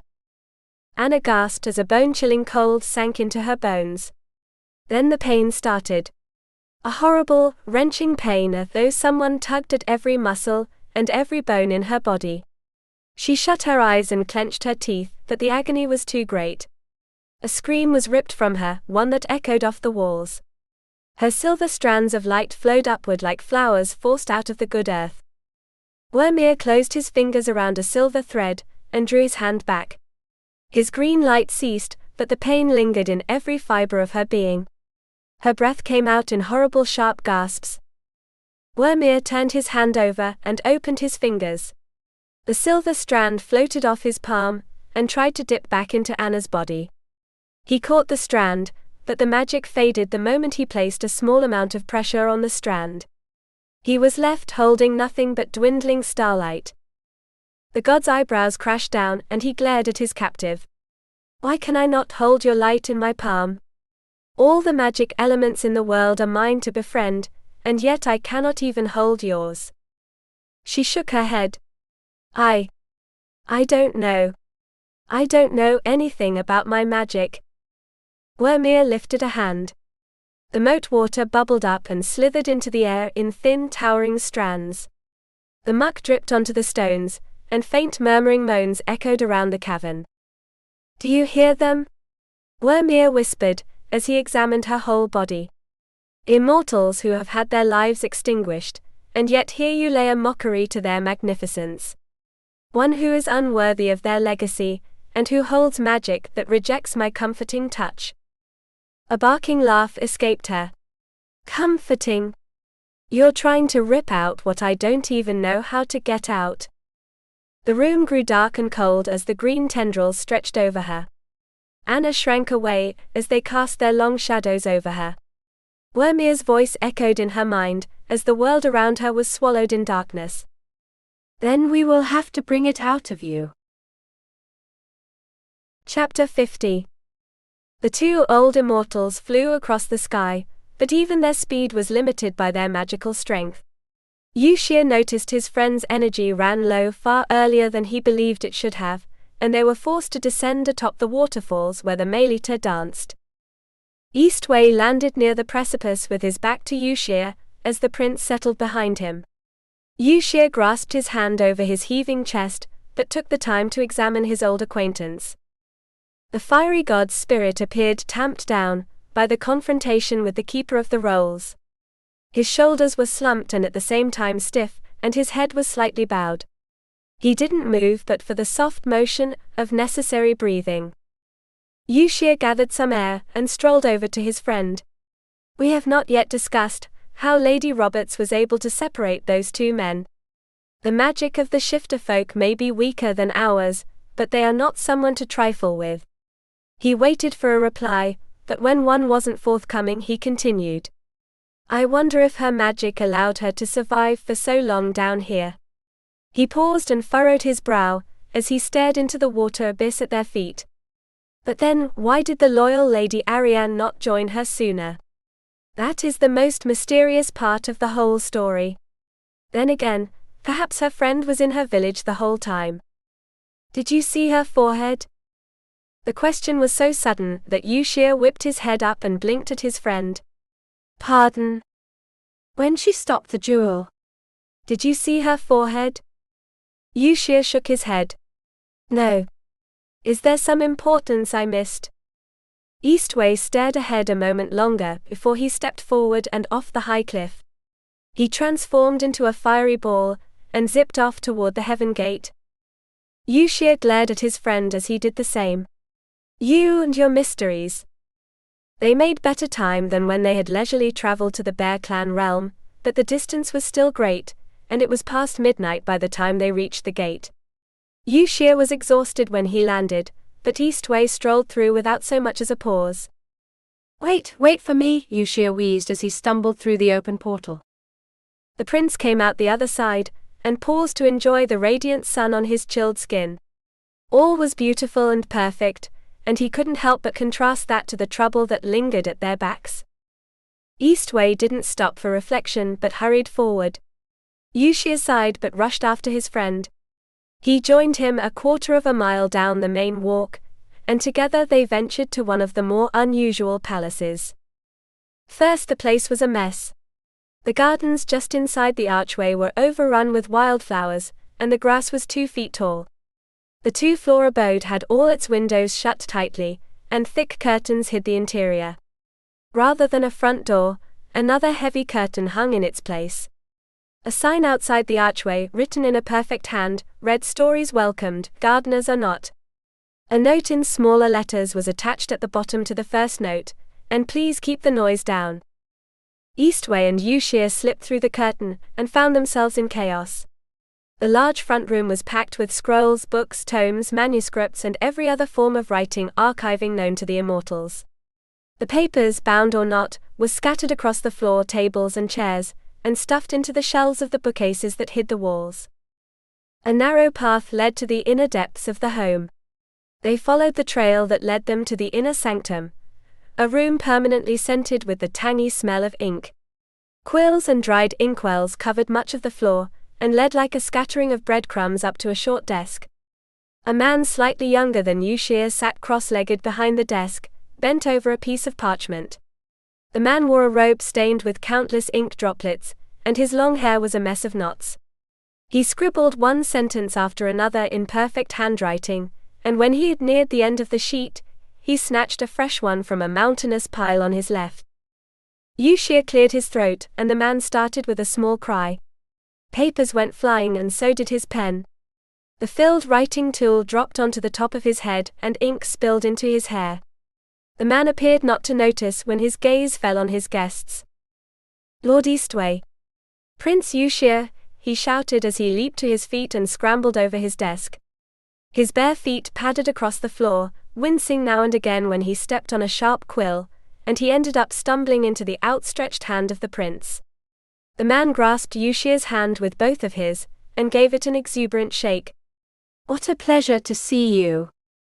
"It is a pleasure to see you as well, Lord Dandrew," Yushir replied as he looked about the room for a place to sit. Dandrew noticed Yushir's roaming eye, and swept papers off a hidden chair. "Take a seat." "And you, Lord Eastwei? Would you, He searched for another chair, but the stacks of paper hid them. "Would you care for my seat?" "We are in a bit of a hurry," Yushir revealed as he took a seat. "And we have a very specific question to ask you, as keeper of the gods' tales." Dandrew folded his arms over his front and puffed out his chest. "Ask me anything, because I have asked everything of everyone. There is not a god or goddess I have not interviewed, and a tale I have not been told, and all so their exploits be not forgotten. Can you tell us anything about the magical barrier of Lord Wermere?" Dandrew's chest deflated, and a little color drained from his face. "Lord Wermere?" Yushir toyed with his ring, as he inspected the quivering god of the tales. "Surely you have interviewed Wermere about his exploits, especially as he is one of the oldest gods still around. My uncle, I believe, ordered all of them to be interviewed by you 1,000,000 years ago, when you first began your role." Dandrew winced. "Why yes, that is true. Your uncle did command all of them to come to me for an interview. And could anything he said answer our question?" Their host hung his head and sighed. "Truth be told, Your Highness, Wermere did not speak to me at all." Yushir blinked at him. "You mean he did not come?" "No. I mean he sat before my desk for 5 hours and said nothing, though I asked him questions until I was hoarse." Dandrew wrapped his arms around himself and shuddered. "I have never met someone so intent on keeping his secrets." He paused and his eyes flickered to Eastwei. "Except perhaps you, Lord Eastwei. You never did sit down for an interview." "Then you can tell us nothing?" Yushir questioned him. Dandrew bit his lower lip. "I am not sure." "Tell us." The command came from Eastwei. The fiery god's eyes glowed brightly in the dim light, and a faint light surrounded his hands. Dandrew's eyes darted over him, and he lifted his chin slightly. "There is something. As you know, I am able to see the memories of others by a mere touch, though the visions usually end up very scattered and nonsensical, and I am left jotting them down in my notebook to file away without a happy ending." "Then you touched Lord Wermere?" Yushir guessed. Dandrew's hands fidgeted in front of him. "Yes. I had just asked him if he had any weaknesses, and I believe the god took offense. At that point he stood and made to leave. As is my habit, I grasped his arm to help him out through my home. Well, I glimpsed a memory, no doubt roused by my question, that I believe would help you." Yushir perked up. "What is it?" Dandrew bit his lower lip as his eyes studied Eastwei. "I will gladly tell you, if you will tell me a tale. The fire in Eastwei's eyes grew brighter. Dandrew flung up his arms in front of himself. Only a short story. That is all I ask. And I swear ever to tell another living soul of its contents. The prince frowned at their host. We cannot agree to. Step outside. Yushir blinked at his friend. Come again. Eastwei continued to stare at their host. Step into the courtyard. I will join you in a moment. Yushir's eyebrows crashed down, but he reluctantly stood. Very well, but I expect to hear something of this story. He slipped out of the room, closing the door behind him. Dandrew plopped himself on the chair vacated by Yushir and grinned up at his guest. Now tell me your story. Chapter 51. I was born in the shadows far east and raised myself, as the other immortals had not yet journeyed beyond the borders of the clan lands. I knew little else but loneliness and battle. Every day was a survival. Eastwei paused and set his disapproving eyes on his listener. Dandrew yanked his hands away from the pen and paper he had been reaching for, and sheepishly smiled at his guest. Please continue. Eastwei waited a moment before resuming his tale. One day, I happened upon a small cat in the wilderness. The creature was something I had never seen before nor since, a silver-haired feline with a crescent mark on her forehead. The creature took an instant liking to me, and was the first companion I had ever known. Dandrew scooted to the very front of his chair. And she remained with me, until the day I was confronted by a giant snake while out hunting. I received a deep cut across my stomach during the fight, and found myself immobile. The serpent would have eaten me, if the cat had not intervened.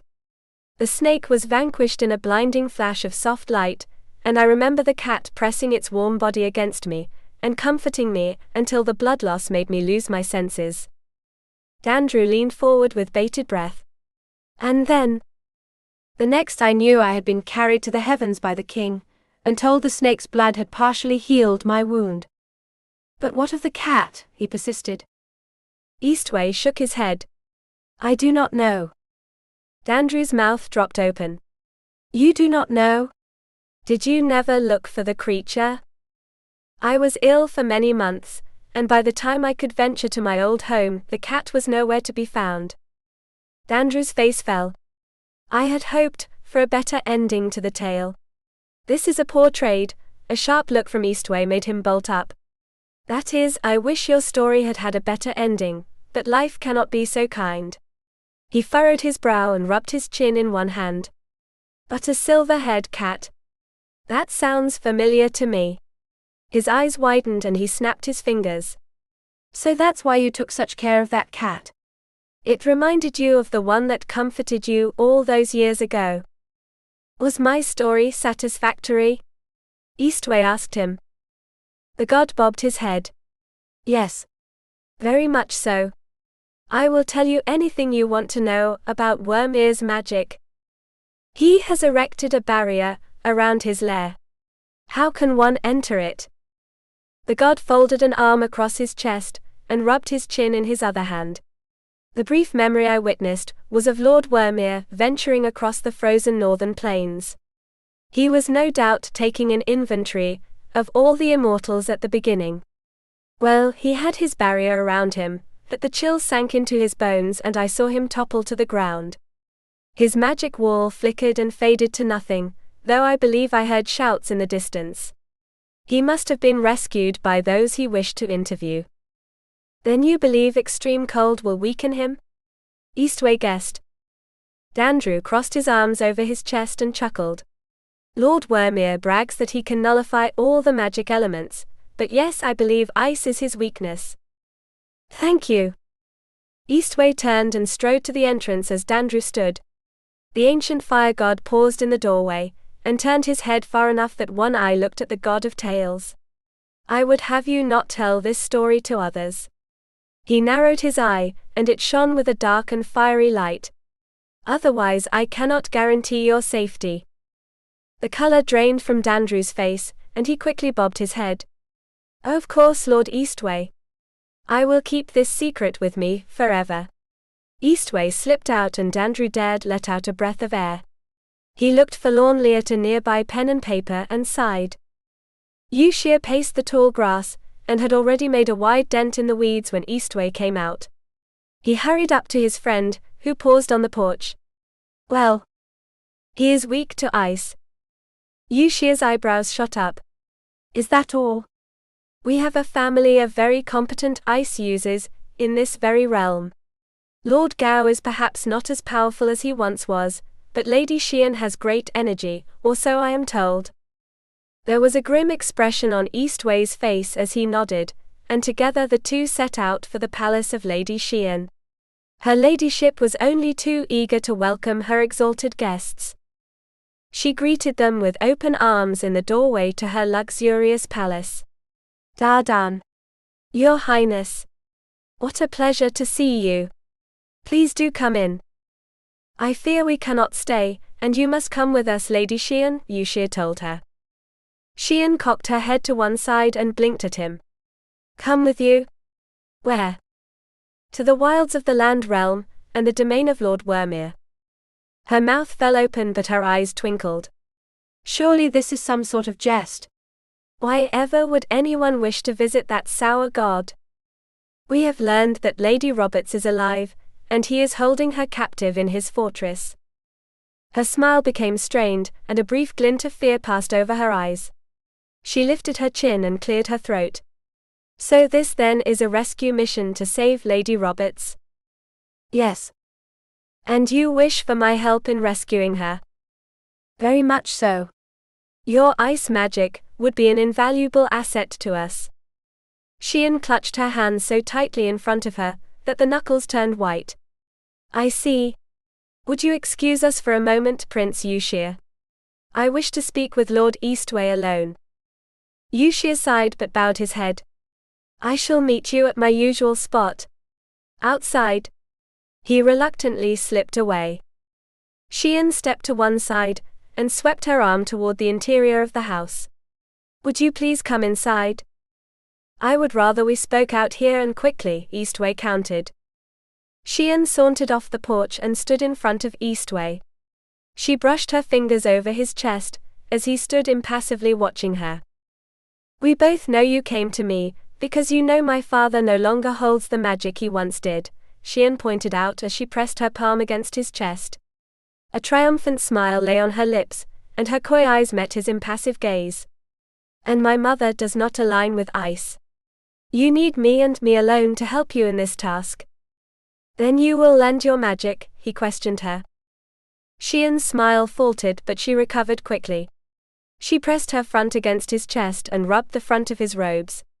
An excited shudder ran through her when she felt the heavy muscles beneath the alcothing. Her icy warmth tried to chill the cold in his eyes that she could plainly see. She dropped her gaze to the front of his robes and picked at the overlapping halves. Why do you do this to yourself, Dardan? Why do you suffer for this woman who was not one of us a mere 6 months ago? Will you help me? The tone in his voice made her shudder.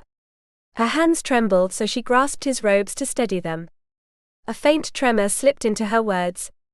Am I so invisible to you, Dardan, that you would toss me aside for this fake goddess? She lifted her tear-filled eyes to his stoic face and searched for hope. Why do you not forget this woman? She is nothing compared to the love we might have if you would but see it. He lifted his chin ever so slightly. The slight motion was devastating to her. If he had slapped her, the attack wouldn't have been as hard as that minor betrayal. She stumbled back and pressed her arms against her chest. Tears slid down her cheeks and her bottom lip trembled. A sob mixed with fury escaped her, and she stomped a foot on the floor. How could you? You hardly know her. Why is she so important to you, that you would push me aside? His impassive gaze met her teary eyes. Will you lend your magic to this task? She pursed her lips and turned her head away. I will not. Eastwei turned and strode toward the archway. Xian whipped her head around, and her eyes widened. Dardan. Dardan, come back. Forget her. Love me. Her cries fell on shut ears, and he disappeared through the arch without a word. Chapter 52. Yushir leaned his back against the exterior wall, with his arms folded over his chest. Eastwei strode out of the arch but stopped a few steps into the road. Yushir pushed off from the wall and examined his friend's face. She refused. Yes. Eastwei turned his gaze to the south. And her father? He was of little use during the last battle, millions of years ago. Yushir's face fell. I see. The prince grasped his ring in his other hand, and furrowed his brow. There may be something I can do. Eastwei turned to him with a questioning look in his eyes. The prince raised his hands in front of himself. I cannot guarantee this will work, but when I was a young lad my nanny took me to the snowy hills past Lord Leren's home. Unaccustomed to the chilly weather, I became quite cold playing in the freezing waters of one of the springs. I found, however, that I could use my water magic to create ice. Mind you, the magic was not as strong as that held by Lady Xian, but I may be able to give you more strength than what her father holds. How cold did you become to gain that ability? Eastwei questioned him. Yushir sheepishly smiled at his friend. My nurse had to carry me back, and I was bedridden for a fortnight with a nasty cold. He stretched himself to his full height and puffed out his chest.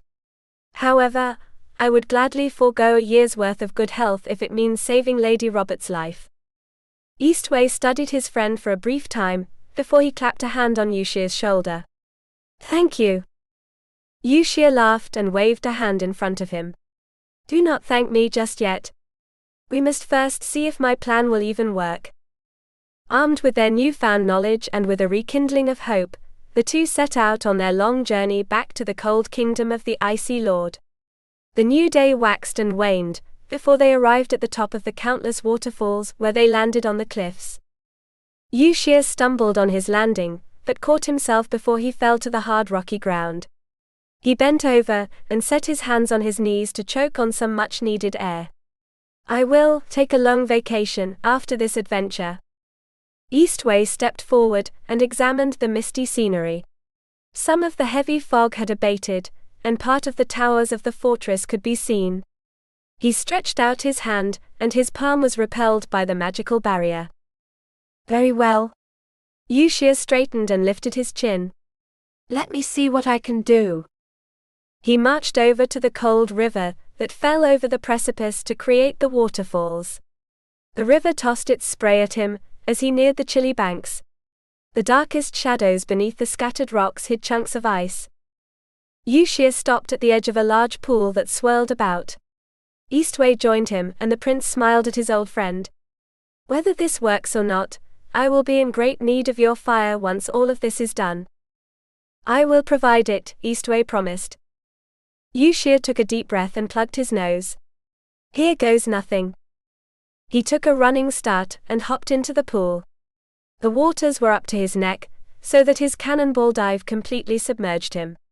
The shockingly cold water caused him to scream underwater, and he sputtered to the surface with shrieks and yowls. Get me out! Get me out of here right now! Eastwei offered a hand and helped his friend out of the chilly water. Yushir stumbled onto dry land, a soaked rat with an unhealthy blue hue to his skin after only that brief dive. He wrapped his arms around himself, but that didn't stop the constant quiver. And now let us see if this W works, and quickly, Yushir chattered as he waddled toward the barrier. Eastwei followed and stood back as Yushir reluctantly stretched out his stiff arms. He held his hands close together, with the fingers curled to form a ball. His blue magic floated out of his shaking palms, and formed a quivering ball. The surface of the orb was as bumpy as a mountain range, and tall spiky peaks of ice emerged from the frothing waters. Yushir clenched his chattering teeth and flung his arms apart. Blue light burst out of his hands, and the ball swelled to the size of a boulder. The prince stepped back, and shoved his hands against the back of the floating orb. His magic flew at the barrier, and crashed into the glassy light. The wall shuddered and cracked at the point of impact. The ball continued its push, sinking into the fissures until a large hole shattered in the barrier. Yushir dropped his arms and the blue light vanished, but the deed was done. An entrance had been made. Eastwei held up his glowing hands toward his shivering friend, but Yushir stepped away and managed a shaky smile. "And not yet, my friend. We may need my suffering for Lord Wormir." Eastwei reluctantly extinguished his flames, and the two hurried inside the barrier. They flew up over the high walls, and landed on the parapet overlooking the dome. Yushir leaned forward and squinted into the glass. "I cannot make out." The glass in front of him shattered, thanks to a direct strike by Eastwei's fireball. "Never mind," Yushir added as the empty courtyard was revealed to them. That is, it was almost empty. Lord Wormir stood beside the open stairway, his grim face now a picture of fury. His eyes glowed bright green in the dim light, and a faint mist swirled about him. The two intruders leaped into the hole, and landed neatly in front of their furious host. "Are you mad?" Wormir snapped at the pair as his hands glowed bright greenish-brown.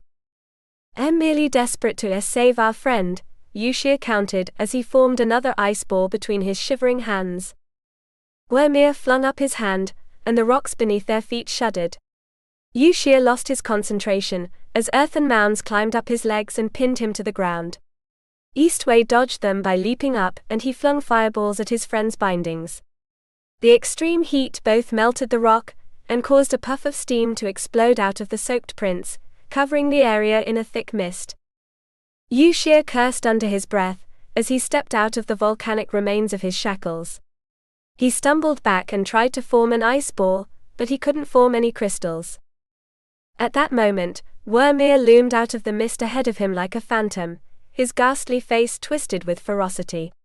Yushir dodged a stone created by the land god, but tripped over his own feet. He crashed onto his ass on the hard stones, and the dark shadow of the merciless lord stretched over him. "You are the only madman here," Yushir shouted at him, as he tried to crawl backward. "Is the woman's mystery worth fighting against your fellow gods?" Rymir raised his hand, and Yushir felt the ground tremble beneath him. "Yes." The prince tensed for whatever terrible fate awaited him, but a shadow flew out of the mist. Yushir watched as if in slow motion as Eastwei, his hand blazing hot, slammed his fist into Wormir's cheek.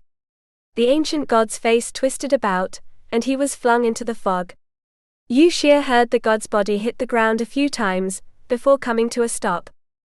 Without a master, the unnatural mist cleared and revealed Wormir's crumpled body.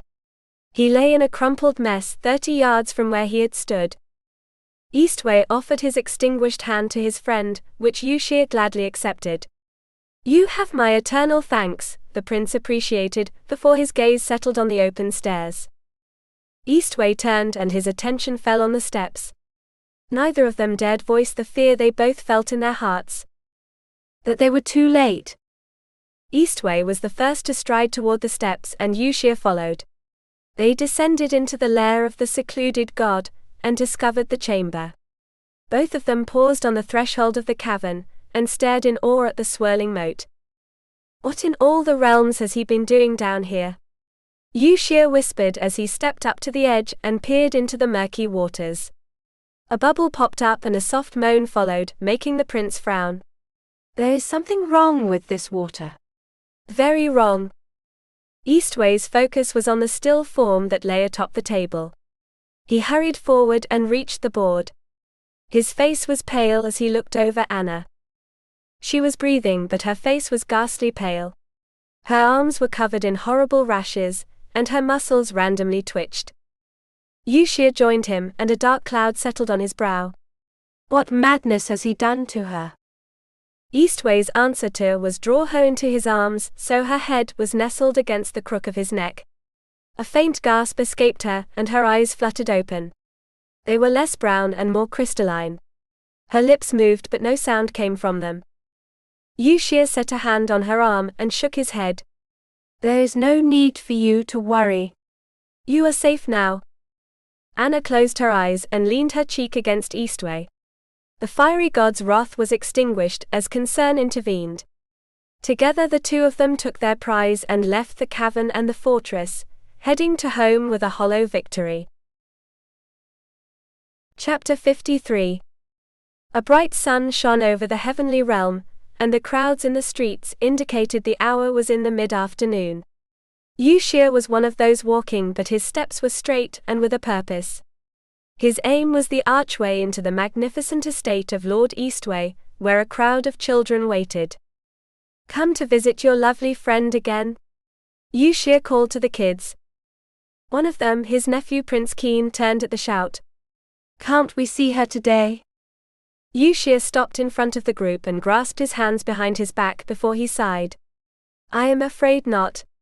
She has not yet awoken." Lia grabbed his robe and tugged on it.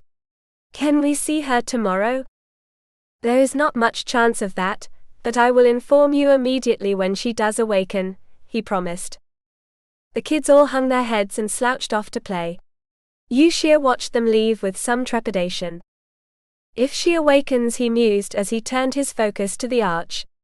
He hurried through, curiosity vying with apprehension for supremacy of his emotions. He reached the door to the palace and met Purin, who bowed to him. "Any news?" Yushir asked him. Purin straightened and pursed his lips. "She is the same as when you brought her, Your Highness." "And Eastwei?" "Also the same." "Then he has not eaten at all today?" "Only a bowl of rice one have brought him," Purin replied as he half turned toward the bedroom on the left side of the wide hall. "He only leaves her side to relieve himself, and returns immediately." Yushir patted him on the shoulder.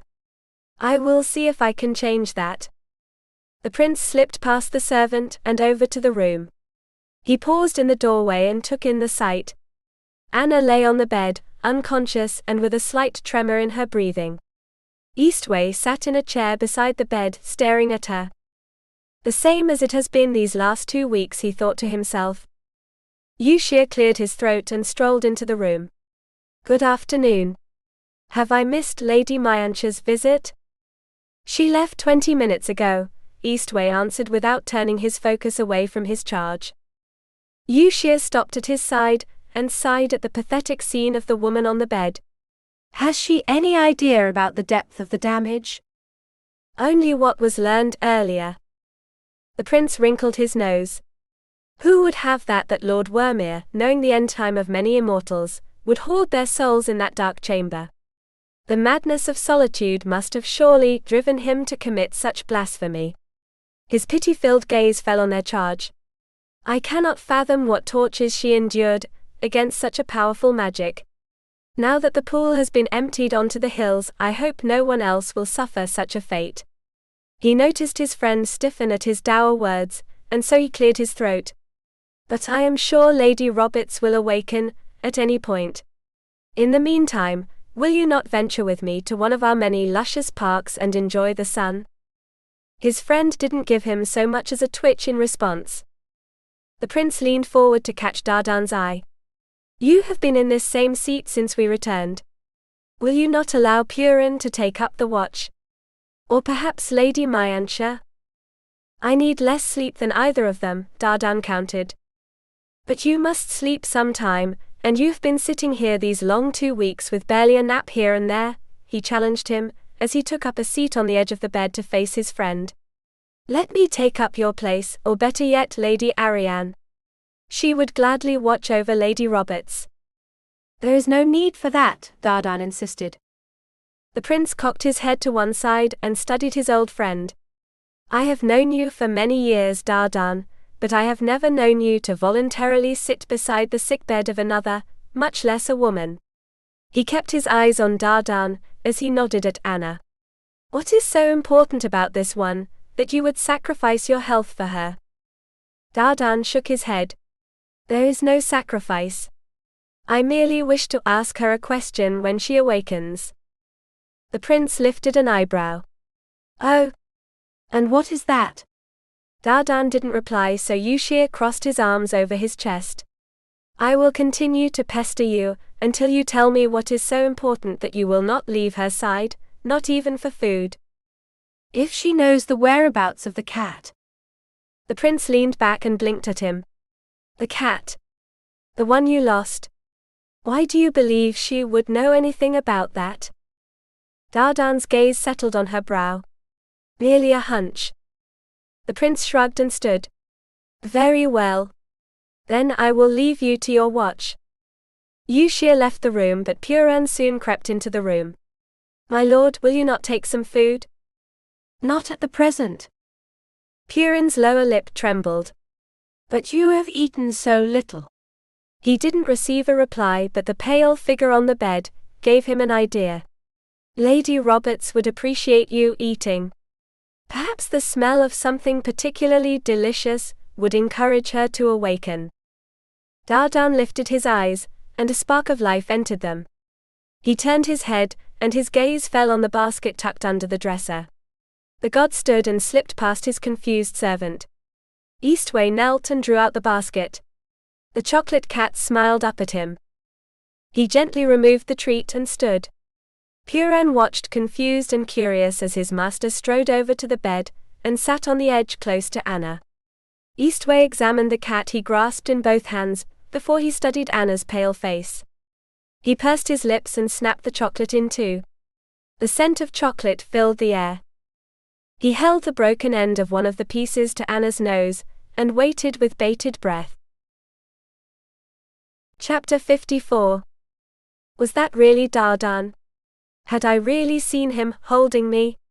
He looked so worried. I didn't want him to look worried. Those fragmented thoughts and memories wandered through my mind. Everything was so fuzzy. It was like watching a movie where you kept losing your spot. Had I been kidnapped by that horrible man before being stolen away by the Wolf King? How long had it been since I left the Heaven Realm? What had happened to Dardan? That last thought stirred me to action. Curiosity and concern boiled up within me. And then it came. The delicious scent of chocolate. I twitched my nose as the sweet bouquet of sweets tempted me. My body began to tingle, and then a terrible ache followed. Was that horrible god torturing me again? That terrible thought made my eyes fly open. I sat up so fast that I crashed into someone seated beside me.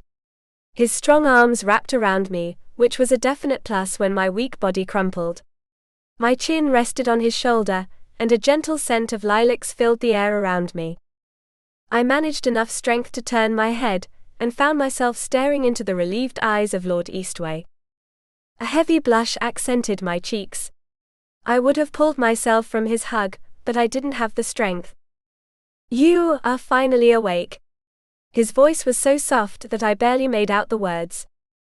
I tried to speak, but my parched lips couldn't work right. Dardan turned his head to Puran, who stood behind him. Fetch some water. Puran nodded and darted from the room. While he was gone, Dardan adjusted my pillows against the wall and leaned me in a seated position against them.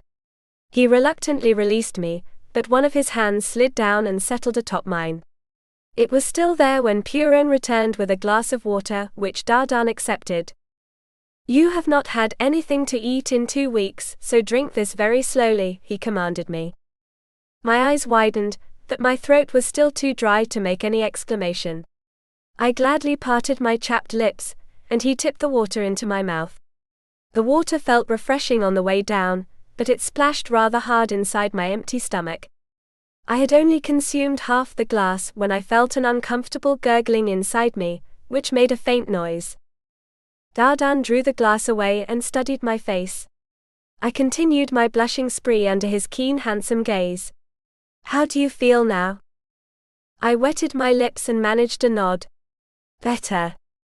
Dardan turned his head to catch the eye of his servant. Inform Prince Yushir and Lady Arian that she is awake. Puran bobbed his head and darted from the room to give the joyous news. Now, I was alone with the imperious Dragon Lord. Dardan's sharp eyes returned to me, and there was a new emotion in those depths. He was curious and, dare I say, hopeful. Speak sparingly if you must, but answer me truthfully. Are you the cat I rescued from the land realm? Ah shit. I shouted at myself as a lump formed in my throat. Think, Anna, think. What won't get you thrown into the dungeon? Or worse. Dardan grabbed something from the bed and held it up. It took me a moment to realize he held half of the cat chocolate bar I had made for him. Did you make this for me when you left? I swallowed the lump, and did the only thing I could think of doing. I told the truth. Yes, I croaked out. And you were that cat? I turned my face away. Yes. Have you always been able to transform into a cat since you became a goddess? I shook my head once. I don't know how I did it. Dardan set his hands in his lap as he studied me. I squirmed beneath his silent perusal, and a few whispered words came out. Will I be punished? The fire god's gaze fell on the cat in his lap. He held it up and examined its sheen. No. My heart practically sank into my stomach from relief, and I dropped my head against the pillows. You will be schooled. I jerked my head up and blinked at him. The effort made me slightly dizzy. What? I will teach you to control your magic, Dardan explained as he lowered the cat treat and returned his attention to me. You have far too much ability not to be trained, otherwise you may cause injury rather than heal it. Heal it? I repeated as I cocked my head to one side. Heal what? He didn't get a chance to respond as hurried footsteps stampeded down the hall. Arian appeared in the doorway, out of breath and her hair disheveled. Anna, she cried out as she flung herself at me, nearly knocking Dardan out of the way. Only his quick reflexes saved him from being shoved to the ground by her overexuberant arm, before she wrapped me in a tight hug. I also noticed he hid the chocolate behind his back. I was glad I was already leaning back against the wall, otherwise the impact would have been back-breaking. You are finally awake, she shouted as she snuggled me. I let out a huffing wheeze. Why yeah. A pair of shadows blocked the doorway, and I saw Yushir and Purin standing there. The prince smiled and inclined his head to me. I managed a tiny wave of my hand. I believe Lady Roberts needs air, Lady Arian, Yushir scolded her. Arian drew back, and I drew in some air. She grasped my arms and tears streamed down her cheeks. I am so glad you are finally awake. I worried you would not awaken at all. I managed a small smile. I'm fine. Just tired and hungry. Yushir strolled up to the bedside and examined me. You do appear slightly less pale than when I last saw you a few minutes ago. I shrank beneath his attentions, and the motion didn't go unnoticed. Is something the matter, Lady Roberts? Arian's eyes widened and she looked me over. Are you feeling worse? I cast a furtive glance up at my princely friend. Your uncle, will he throw me in prison? I left, without his permission. Yushir smiled and shook his head. No. I have spoken with my uncle about the good deed you performed on his behalf during the duel, and he has decided to forgive your leaving, without permission. You may now leave the Heaven Realm anytime without asking his leave. I blinked at him. Good deed? On his behalf?